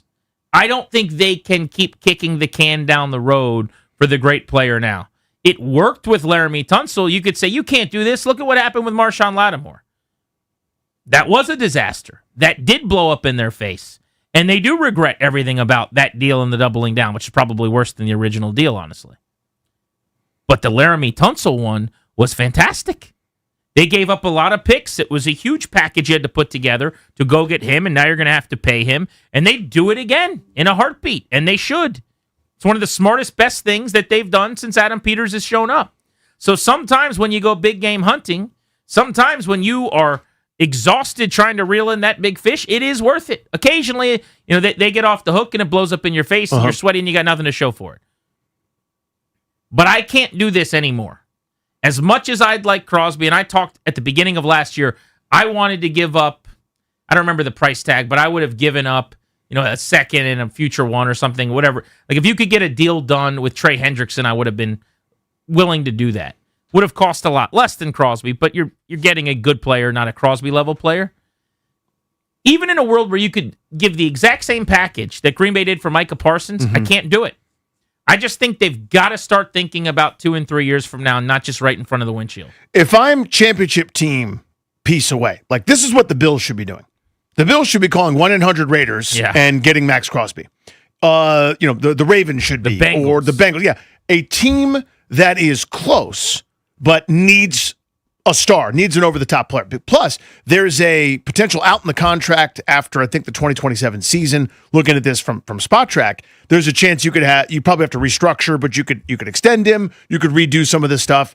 There's a way really around. Quick, I think this is super important. I think you would immediately have to extend him when you traded him, because of his contract. Because there's not guaranteed money after this year. And you would want to, probably. If you're trading for Max Crosby, a guy that'll age pretty well, I would say. 1,000%. But that does mean we're talking about upper 30s you'll million be in the 30s. per year. Yeah, you'll be in the 30s. But if you're close, then absolutely. I don't view Washington as close. I don't view them as a team that can afford to start trading away draft picks. Had they done a much better job of stockpiling picks, and again, some are you lose some in the Laramie Tunsil deal. Yes, no problem. That worked very, very well. but that's kind of your powder. We're talking about the Wizards and their gunpowder with all the different trades and things that they made and the picks that they have. The current football team does not have much dry powder. So in other words, if they had nothing but storerooms of it, and they'd been acquiring picks, and they traded a bunch of guys at the deadline and had an extra fifth, and they could wheel and deal to turn that 2 5s into a 4, and that 4 into a conditional 3, and played the free agency game really well, you might be in much better shape. They're not. They are among the lowest number of picks in this upcoming draft. They can't afford future draft capital when they have to reboot, get younger, get faster, ASAP. As awesome as Crosby is, as awesome as that dude is, I just can't do it. I'm looking up edge money. You said you think he'd be in the 30s. Mm-hmm. What do you think he'd get per year? I mean, I'm terrible at this, but my guess is 34, 35 AAV, something like that. I think that is adorable. You think that's low? Micah Parsons just signed for 46.5. Do you remember? AAV. No, I'd forgotten that. I guess he did. Aiden Hutchinson got 45. Got 45. TJ Watt got 41. But he'd be 30 at the time of signing. Does that push back at all a little bit? Maybe a little? I don't think so. He's been, no. I mean, how different is... By the way, he wouldn't be because he's 28 right now. You're signing him this offseason probably. So he's still 28 when he signs. You know what I mean? Yeah. Like, TJ Watt and him are not that different in terms of age. Myles Garrett got $40 million. I think he would easily clear the 40 bar, and the question is how close to Micah would he get at 46? But I am all the way out on this possibility. It has nothing to do with the player. I think Crosby's a badass. And if we would have talked about this last offseason, like right now, I would have had a very different answer. I'm in push chips in mode. Yeah, and coming off NFC title game. NFC title game. Jaden Daniels looking like an MVP. Defense was kind of middling, in that 15 to 22 range, and I think you can make a jump, and you're going into year 2, and there's all the momentum. It is time to hit reset here a little bit. But I would be curious to know how this fan base thinks about this. And are they in the same mode as us where we go, you can't do this? Or do you say, you know what, you don't have enough good players. They have not had great players. They have not had Defensive Player of the Year caliber options on that side of the ball in forever. It's okay to go get one if it means you got to give up a ton and further damage your draft allotment moving forward. Is anybody for that, or are you with us and saying, no way? 800-636-1067 if you want to hop in on Grant and Danny. The biggest game of the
Do you think his time with the Raiders is done because that's a Raiders decision or because that's a Max Crosby decision?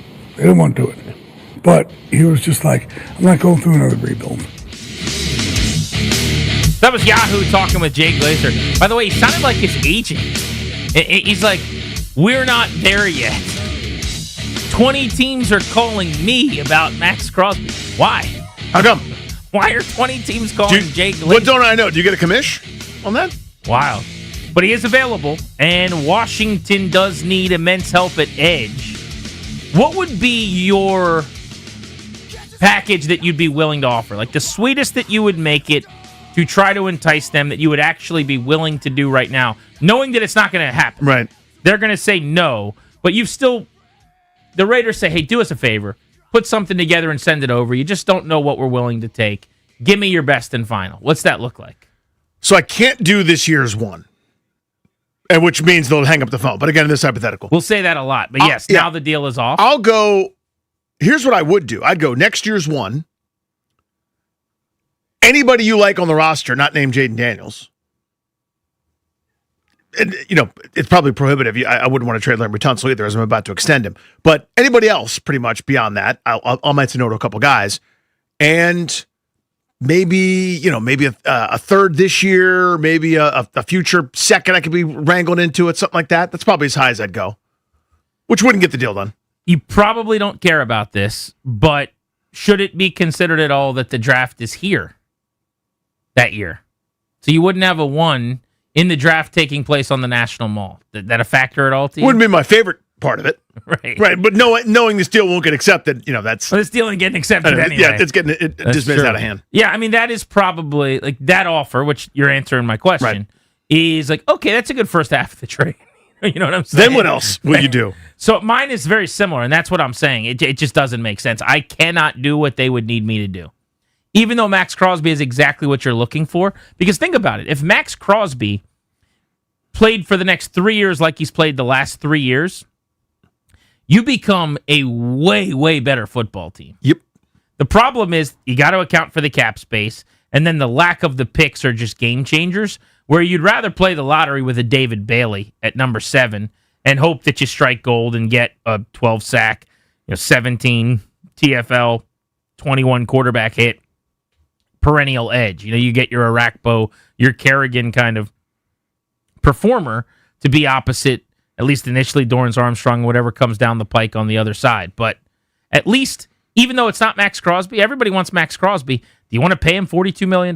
Do you want to give up multiple number 1 picks? I think that would be the starting point, by the way, is probably 2 first-round picks.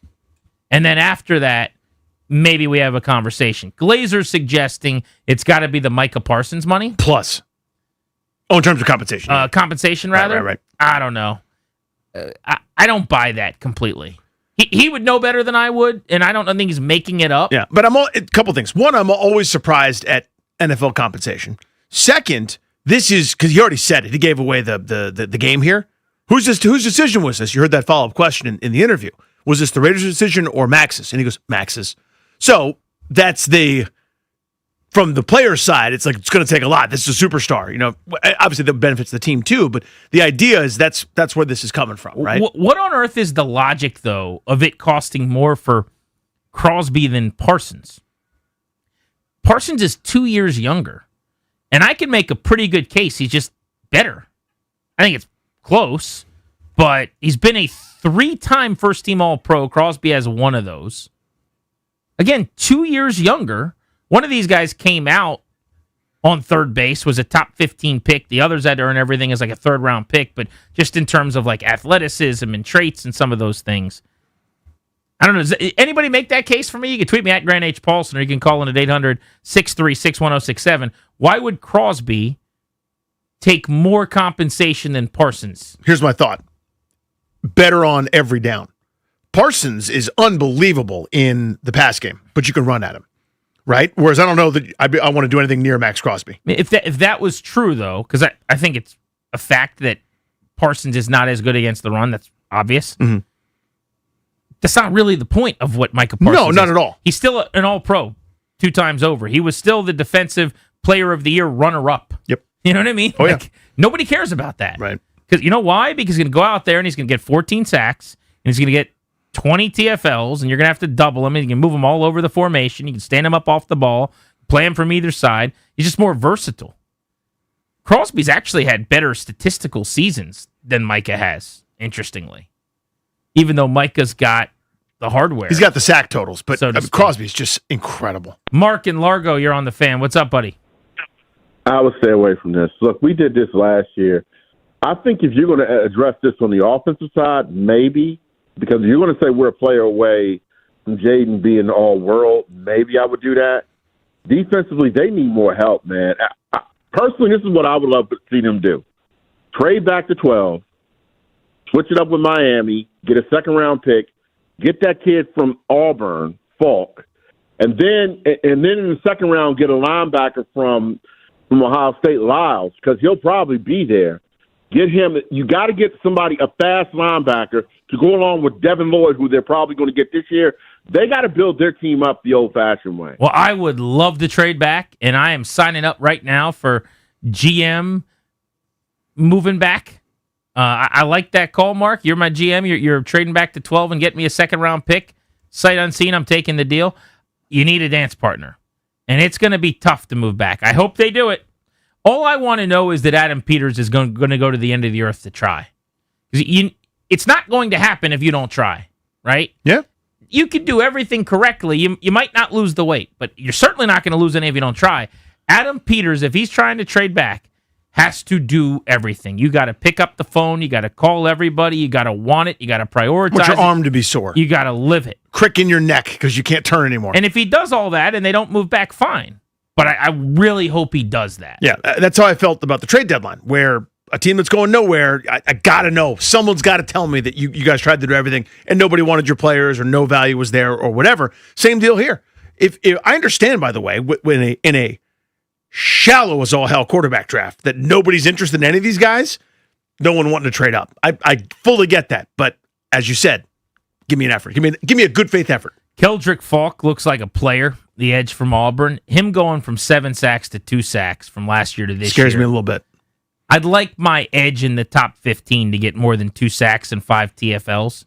But a lot of that is usage, and there's some reasons for that. But call me old-fashioned. I want some numbers from my dominant college player that I'm taking early. Grant and Danny on the Fan. In our next hour, we will talk to Matt Hasselbeck. Next, Prime's Sam Schwartzstein, one of their data and analyst and tech guys who has made our broadcasting a lot better on for football. What's the next development? We'll ask him next.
Grant and Danny, 3 days out from Super Bowl 60.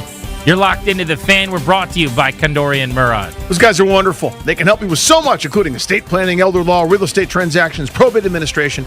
Their attorneys are always there to protect you and your family's assets. Schedule a free consultation with their team today by visiting kmlawyers.com.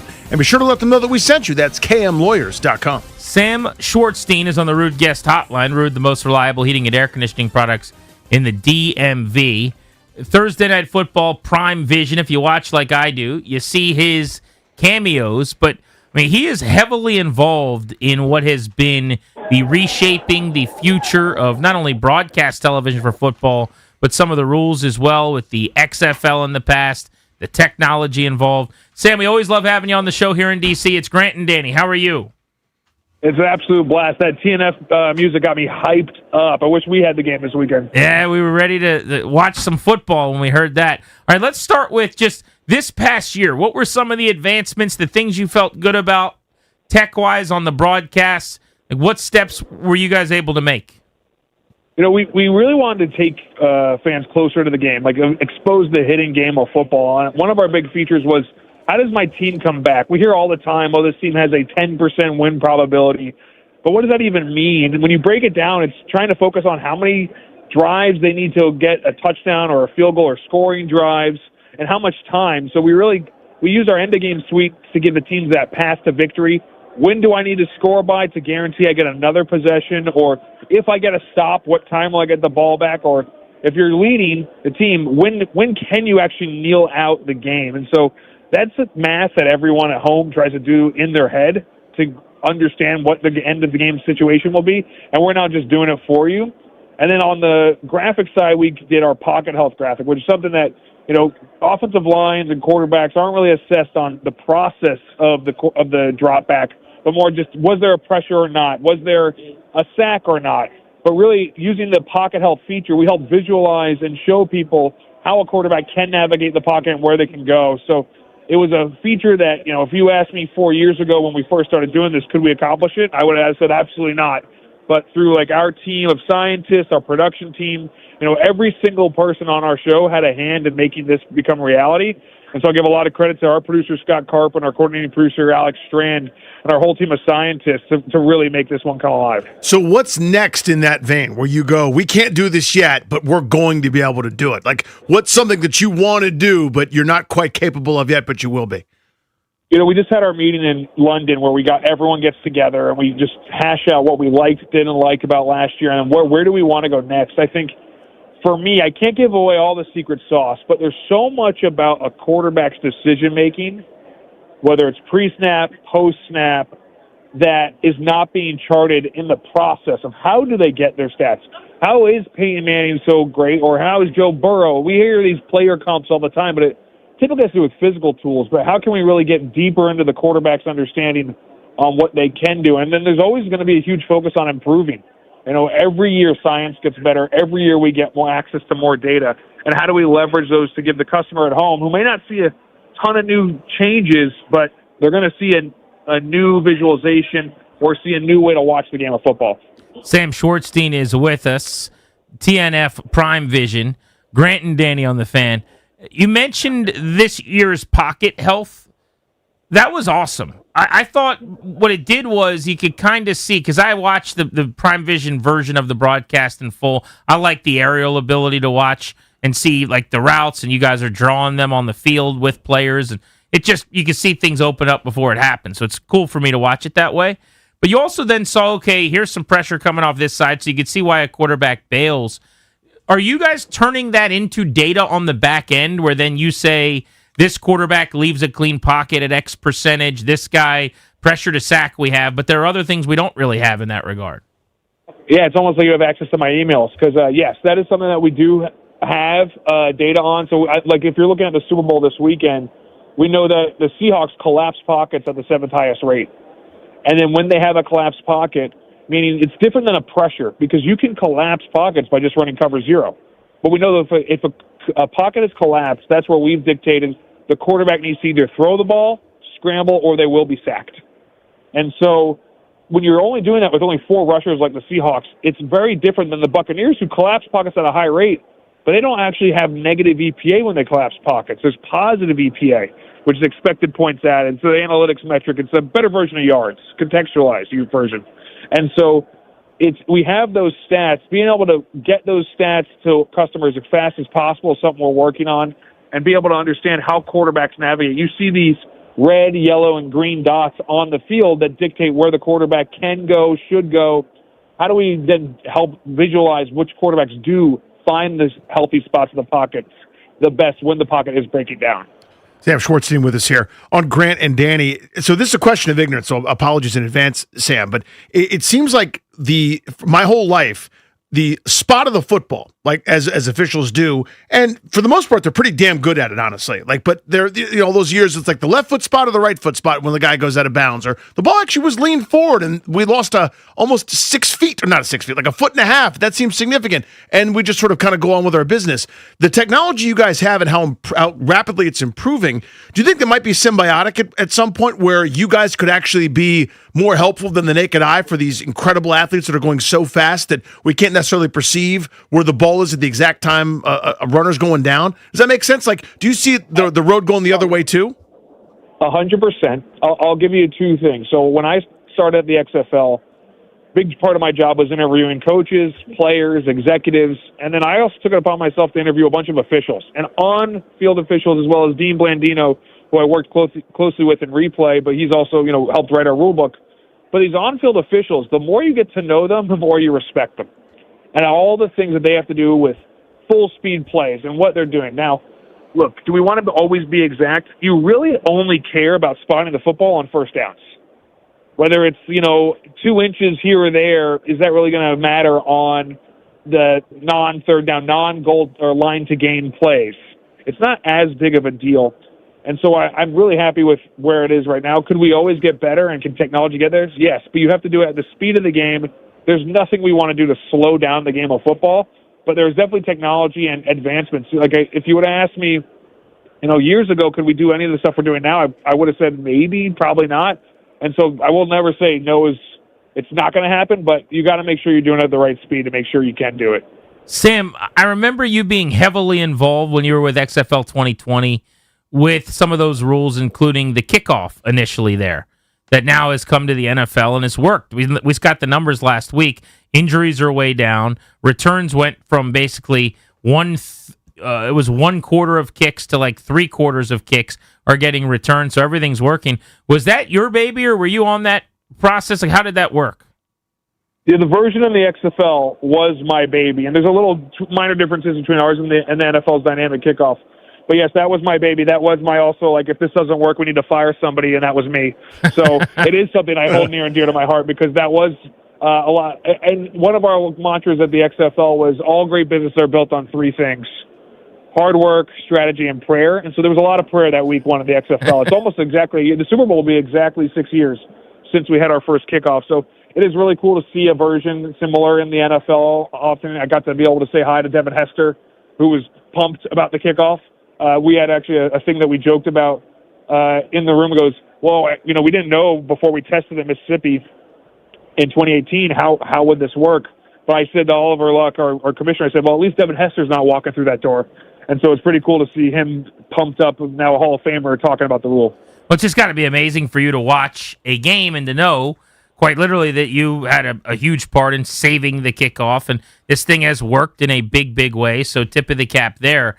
There are still things from XFL 2020, and many of them have carried over to the UFL now, that I still think could be implemented in the NFL, and maybe there would be pushback from fans, or not everybody would love it at first, a la the kickoff, but I don't hear the same gripes very often anymore. Like, as the time goes on, you go, oh, this actually works. Like, for me, I want the onside kick done away with, and I want a 4th and whatever we decide, 17, 18, based on whatever percentage we want to kind of make the goal. But what do you think is still applicable in terms of rules from what you guys drew up? Let's talk about that one. So I actually didn't do that rule in the 2020 version. That was a 2023 XFL version. What I did is I reverted onside kick rules to 2003, where you had a 10-yard run-up and you could run a 6-man overload to one side. The difference was you could not contact, the coverage team could not contact the return team player until the ball was touched. So there was still no high-speed collisions, but I still gave it because I wanted about a 12% recovery rate.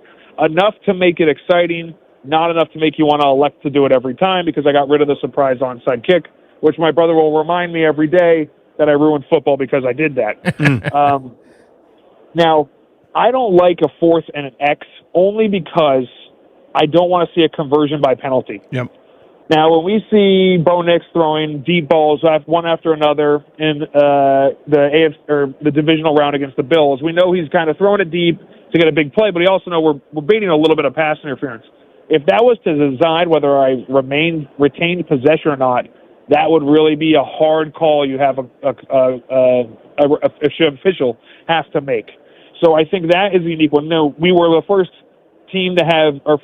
league to have Hawkeye replay, which allows you to watch the replay all in sequence. So you're watching frame 1 of all cameras at the same time instead of frame 1, 2, 3 of camera A, then frame 1, 2, 3 of camera B. So I'm really happy to see that has expedited review. We had expedited review. All reviews had to be under 50 seconds. So there's a lot of things. I got rid of challenges in the XFL because I wanted to make sure that the call on the field, making sure it was right, was not a coach's skill set.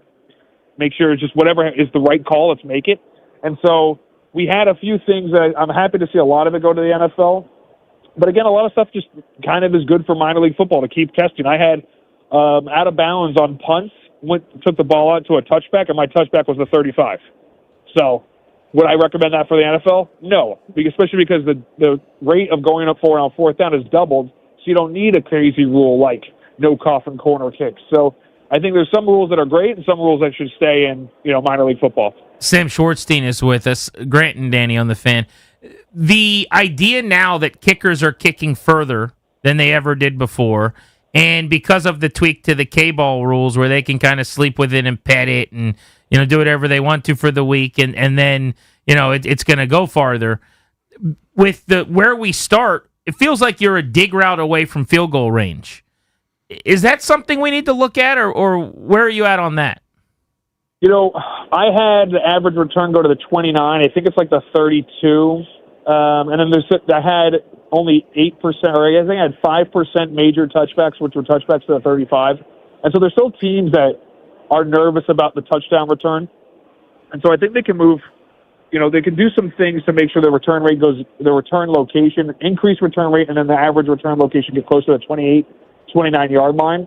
And so that you're not seeing that 35 average start point. I think what's happening is there are teams that are leveraging the dynamic kickoff to make teams start within their 20, but we don't remember all those plays. We remember more of those touchbacks and those big returns. So the average return is around the same spot, but you have more plus territory returns that get you to that dig route and field goal. And like you said, the K-ball tweak was a unique one this year, which I had no K-ball restrictions. I didn't even have PSI restrictions at the XFL. I just said I don't want to see the ball pop on live television, And then Nick Novak made his football look like a beach ball. And with the key to do, you talk about sleeping with a penny with it. The key is they would jam the ball, they'd deflate the ball a little bit and jam it into the doorknob to give it a rounder shape. Wow. And so I got calls we had the LA team practicing in Las Vegas, Henderson, in Nevada, and I got calls being like, someone's messing with the doorknob at 3 a.m. It was because Nick Novak was messing with the football. So I think the NFL is fine. I think it's in a good spot where they're doing it, and I think the beauty of the NFL versus all other leagues is if they see something, they will tweak it. It took years for the pitch clock to go in to Major League Baseball. But the NFL, they see something, they'll change it if they need to. Sam, sharp with us as always, man. Good to catch up. Appreciate you. Enjoy the game Sunday. Thanks so much. Sam Schwartzstein, Prime Vision, with us on Grant and Danny here on The Fan. Excellent. I love talking to him. Very, very sharp guy. Stanford guy who played with Andrew Luck. They're best buddies. Andrew Luck, now the GM at Stanford, who he's brought in occasionally to counsel. A couple smart gentlemen there. Get some analysis from. So, do you major in the Prime Vision or the regular broadcast? Oh, I only watch the Prime Vision. I was going to ask him if there was a feature where I could have someone else call the game, but I didn't want to do that. Yeah. Remember when you were talking to Matt Hasselbeck about Tim Hasselbeck's 0 quarterback rating? Yeah. I didn't want to ask him about that one. But, yeah, I love the Prime Vision. So I love it, love it, love it. I know me. right? I'm just a dinosaur, so set in my ways in my 40s at this point. Just like with the Manning cast or whatever, where it's like, I just need the football game. I need it to be regular. I can't have, it's too busy. Now I'm interviewing a coach, and now this guy's doing bits, and like I'm missing plays. I just still need it. I need the camera from the 50. You know what I mean? I need even with the line of scrimmage, and I need the play-by-play. I need the normal thing. I'm surprised, though. I get the Manning cast thing totally. Yeah. It's a different viewing experience altogether, and if you care a lot about the game, you shouldn't be watching that. But the Prime Vision thing, it's the broadcast. It's Al Michaels and Kirk Herbstreit. Kirk Herbstreit has a dog. Did you know that? Doesn't. He does. What kind of dog? Labrador? Is it a retriever? Is it a lab? Maybe a golden retriever? Golden retriever? I had no idea. He brings them with him. Is he on Media Row this week? Yeah. Oh, good. But it's the actual broadcast. You're right. The camera angle's a little different. But you have no interest in seeing what the quarterback sees? Like, when you watch a hockey game, being at center ice is great. But if you're behind the goal up high, you can see the development of the play. Yeah. You can see everybody, we got a 2-on-1 developing. I like being there for that. And I can see they draw on the ground. I don't know how to say it otherwise, but like underneath technologically, digitally they do it, yeah. Digitally, you see the route that you ran. So I'm seeing 4 receivers out of a stack. I'm seeing that they're spraying. One guy's running an out. One guy's running a corner. One guy's running a sluggo. Like you can see everything. And it's cool to me to go, they had that. That was wide open. Oh, he missed the throw. Oh, he didn't get to the backside on that read. It's like watching tape live during the game. No, it is cool. It's just so busy, and it's not my thing that I grew up with. And I know that's stupid, and it's my adaptability issue, but I like that it's available. Does that make sense? Of course. I love the idea that it's there, and we know enough now to be able to use it. But in terms of my comfort, again, if I watched a hockey game, I still want it.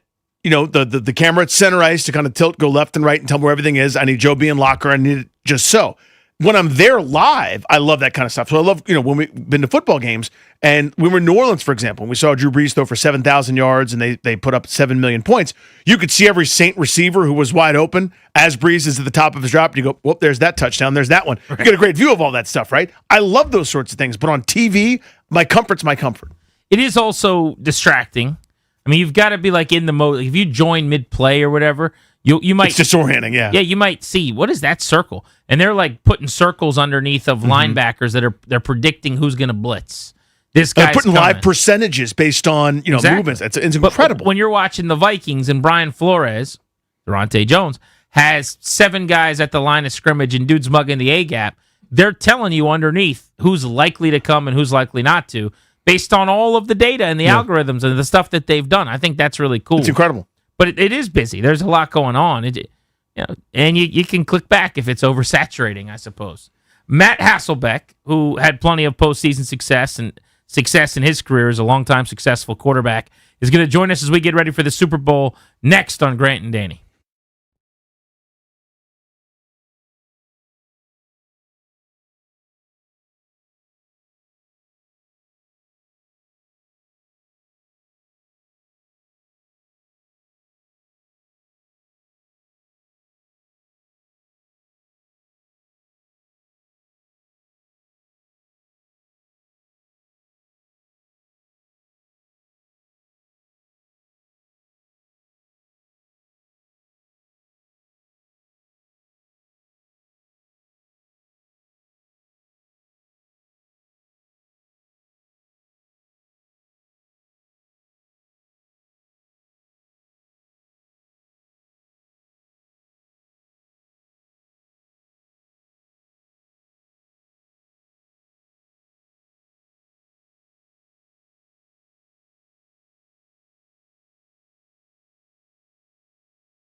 Hasselbeck in just a couple of minutes, the longtime NFL quarterback, Green Bay, Seattle, Tennessee, Indianapolis, 17 years in the National Football League, played in the Super Bowl, obviously. We're going to get his insight on Super Bowl 60 with the Patriots and the Seahawks getting ready to play in San Francisco. Does look like the weather's going to be very nice, so won't be a factor. That'll be a nice departure for the Patriots. Not that it didn't work out for them. Yeah, seriously. But they played in ice and snow in each of their last 2 playoff games. And in the second half of their most recent game, I mean, they basically were just like running out the clock open. Nobody could get a field goal. The strategy was let's just punt because we don't think anyone can move the ball. I thought they were way too conservative and it was going to cost them, but this just in, Mike Vrabel touches a lot of the right buttons. Yeah, pretty sharp dude. Yeah, I mean, it will be interesting because there won't be any kind of built-in hampering, right? The weather seems very mild, very normal, very reasonable. So, the kind of the Kurt Warner corollary, right? We want best on best. Well, here you go. There's going to be no mitigating factor. No excessive heat, no excessive weather, rain, sleet, snow, or otherwise. See, the Eagles lost one of their most important assistants yesterday. Jeff Stoutland, who is the legendary offensive line coach that's been a part of the best O-line in the league for the better part of the last decade, retired. Now, you might say age, wanted to retire, what have you. A report came out shortly thereafter that he had been disrespected and kind of gone around by Nick Sirianni with other members of the staff and felt slighted, and that was part of this. We did see today that it seems as though their defensive coordinator, Vic Fangio, is going to be back this year, but he was supposedly contemplating retirement. They've obviously fired an offensive coordinator in 2 of the last 3 seasons now, and they didn't have a very easy time finding a new offensive coordinator, despite having a Super Bowl champion who makes $50+ million and Hurts at quarterback, A.J. Brown and Devontae Smith at wide receiver, and Saquon Barkley at running back, with arguably the best line in the league. They had a lot of people telling them no. I keep puzzling, saying this. Isn't it? Yeah. It's not that puzzling, actually. No, I'm not puzzled at all. I've solved the puzzle. They have a Nick Sirianni problem. They have a great roster. That guy wins a lot. I'm not suggesting that he doesn't, but just look in the building. It's never healthy. It always feels cancerous. There are terrible relationships constantly. Who is in charge of that?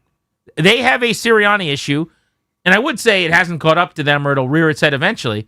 But, I mean, that was a extremely talented team that underachieved in some way this year. They weren't playing in a conference title game. Yeah, I mean, an 11-6 a couple times, 14-3 the 2 other times here over the last 4 years with some Super Bowl appearances in there. It reminds me a little bit, like, now, I hate bringing him up and taking a shot, but, like, Dusty Baker was handed 2 unbelievable teams here in Washington. You know what happened? They won divisions and they got to the playoffs. They didn't get further than that, but you built a 95-win roster. You handed him a 95-win roster, and Dusty, who's awesome and one of the coolest dudes to be around, for 21 hours a day, there's probably no better manager in baseball. He won you your 95 games.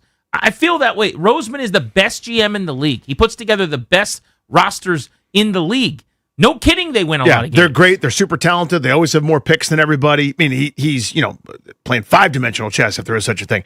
Yeah, even when it's good, it's bad. Does that make sense? Like, even when they're really good, winning 14 games, it's like, here's Nick Sirianni flipping the bird to the row 7, after a week 4 win or whatever. There's always something amiss there. Some teams thrive on it. I mean, famously the '86 Mets back in the day all hated each other's guts, and these are terrible dudes, and they took 28 cabs to the ballpark and they won the World Series. I mean, every once in a while you get kind of that chemistry, and it seems like that's what it is. You employ Arlington Dude Bro, who's looking to get in a fight at a fraternity as your head coach, and you end up kind of taking on that personality, and here they are. But that's they another win a part lot. of it, too. It would be one thing if people like me just loudly said on the outside, this doesn't feel right, and so I think it's Sirianni.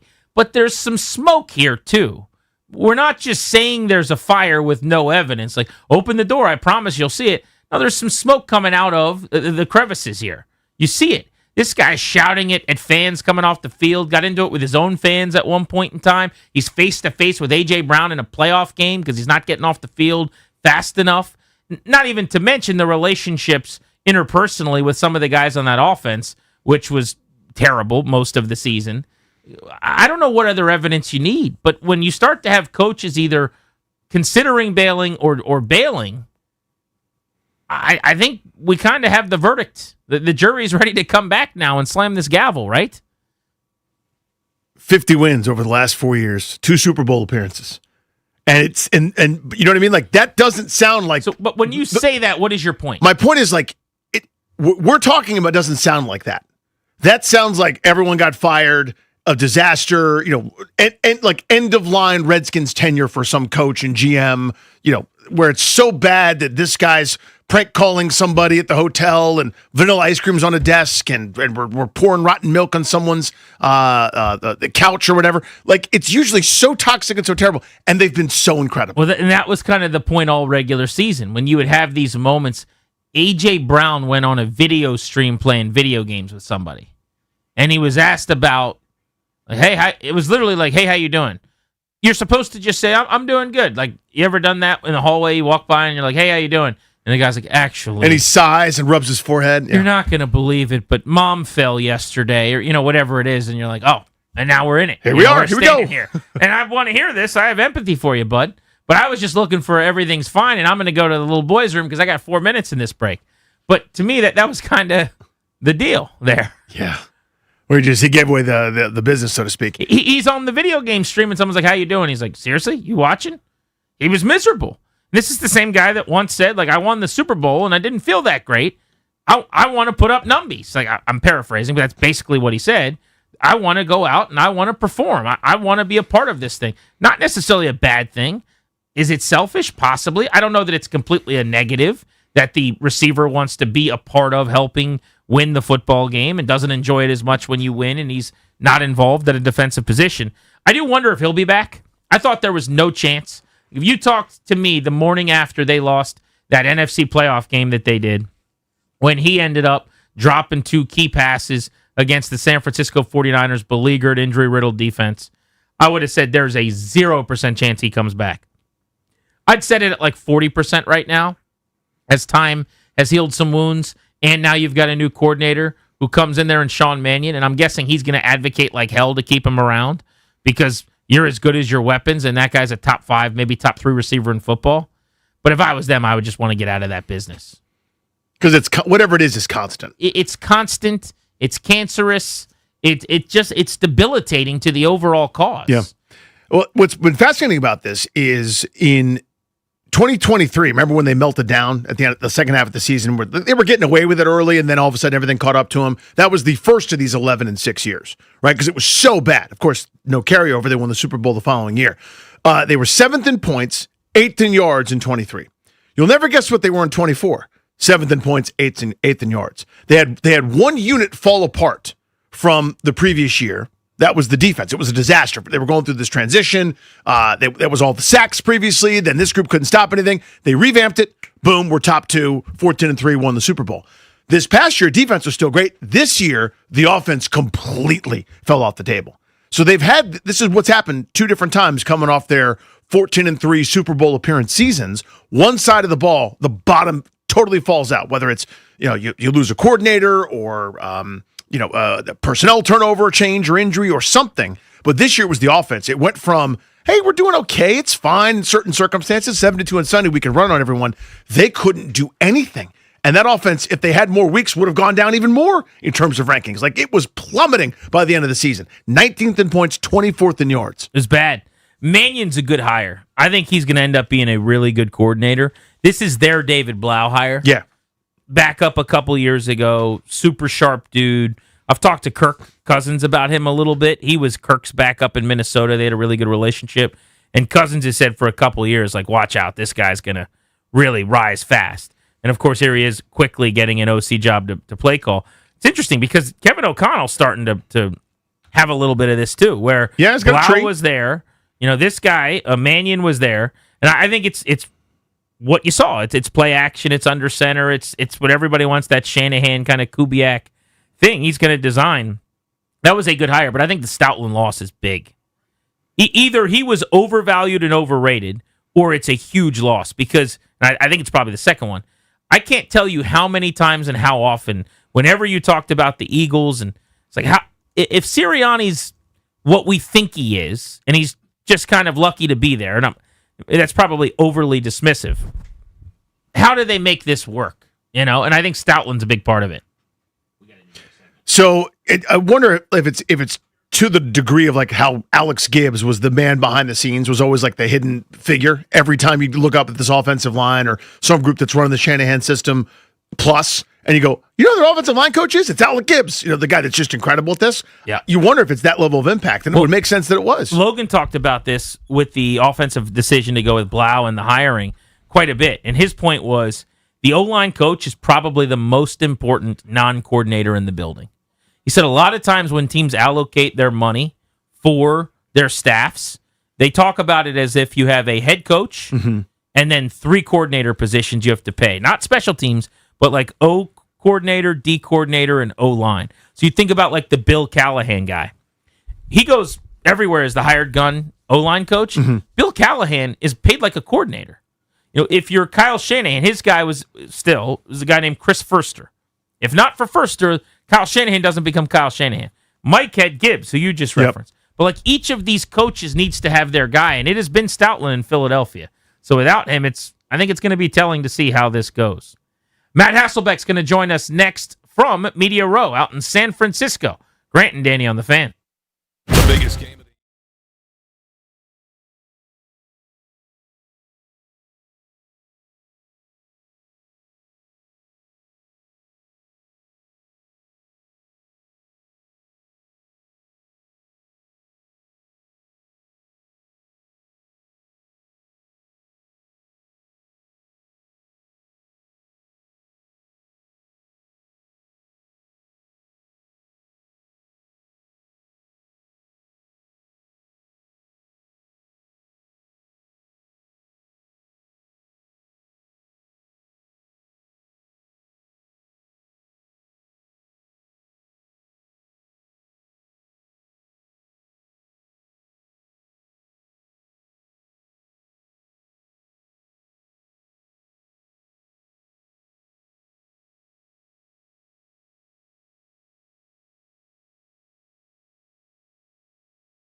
live on Grant and Danny. Rude Guest Hotline is where we go. Rude, the most reliable heating and air conditioning products in the DMV. Welcome onto the show. Former, longtime NFL quarterback. You know him from his work most notably with Seattle as a Super Bowl participant. Matt Hasselbeck is with us, helping us get ready for Super Bowl 60. Matt, you're on in Washington, D.C. We really appreciate the time. How are you? Yeah, thanks for having me. I'm in San Francisco getting ready for the big game. What is this? What's so different about this week? Is especially for a first timer, right? Go back to the time when you guys were getting ready for that Super Bowl, leading up to it as a quarterback. So many questions, so much extra preparation, all the eyes on you. How different was that for a first time signal caller? It's so different, but I think one thing that was great for us is our coaching staff. It was Mike Holmgren, and he had gone through it with Bill Walsh and Joe Montana and Steve Young and Jerry Rice and all those guys in San Francisco, and he had gone through it with Brett Favre and Reggie White and those guys in Green Bay. So we could just kind of turn our brains off and trust that he knew the process. He knew how we needed to practice, when we needed to eat, when we needed to travel, like all the stuff. He had it. He was on it. And I think for, these organizations, they've got people in the building that have been there recently. Obviously, the Patriots think they've been to a Super Bowl or two. The Seahawks, this will be, I think, their fourth one. And, so even if these players haven't necessarily played, I think limiting the distractions for them and really feeling their best, not last Sunday, but feeling their best this upcoming Sunday is the goal. And I think they've got the right people in place to help them get there. Matt Hasselbeck on Grant and Danny. 11 times he started and played in playoff football and put up big-time numbers in some games. First couple playoff games ever, he threw for over 300 and then 341 in a couple tutties. But you had some huge games. It always felt to me like, Matt, once the game gets going, it's the same thing. And I feel that way watching these teams now. Like last week, it didn't seem like Sam Darnold was thinking about the environment as he was shredding a good Rams defense. You cooked against Carolina in an NFC Championship game or against the Saints late in your career in the playoffs. Was it different in game? Is there any real different element to it? Like if I just dropped you in that moment, would you go, oh, this is the playoffs?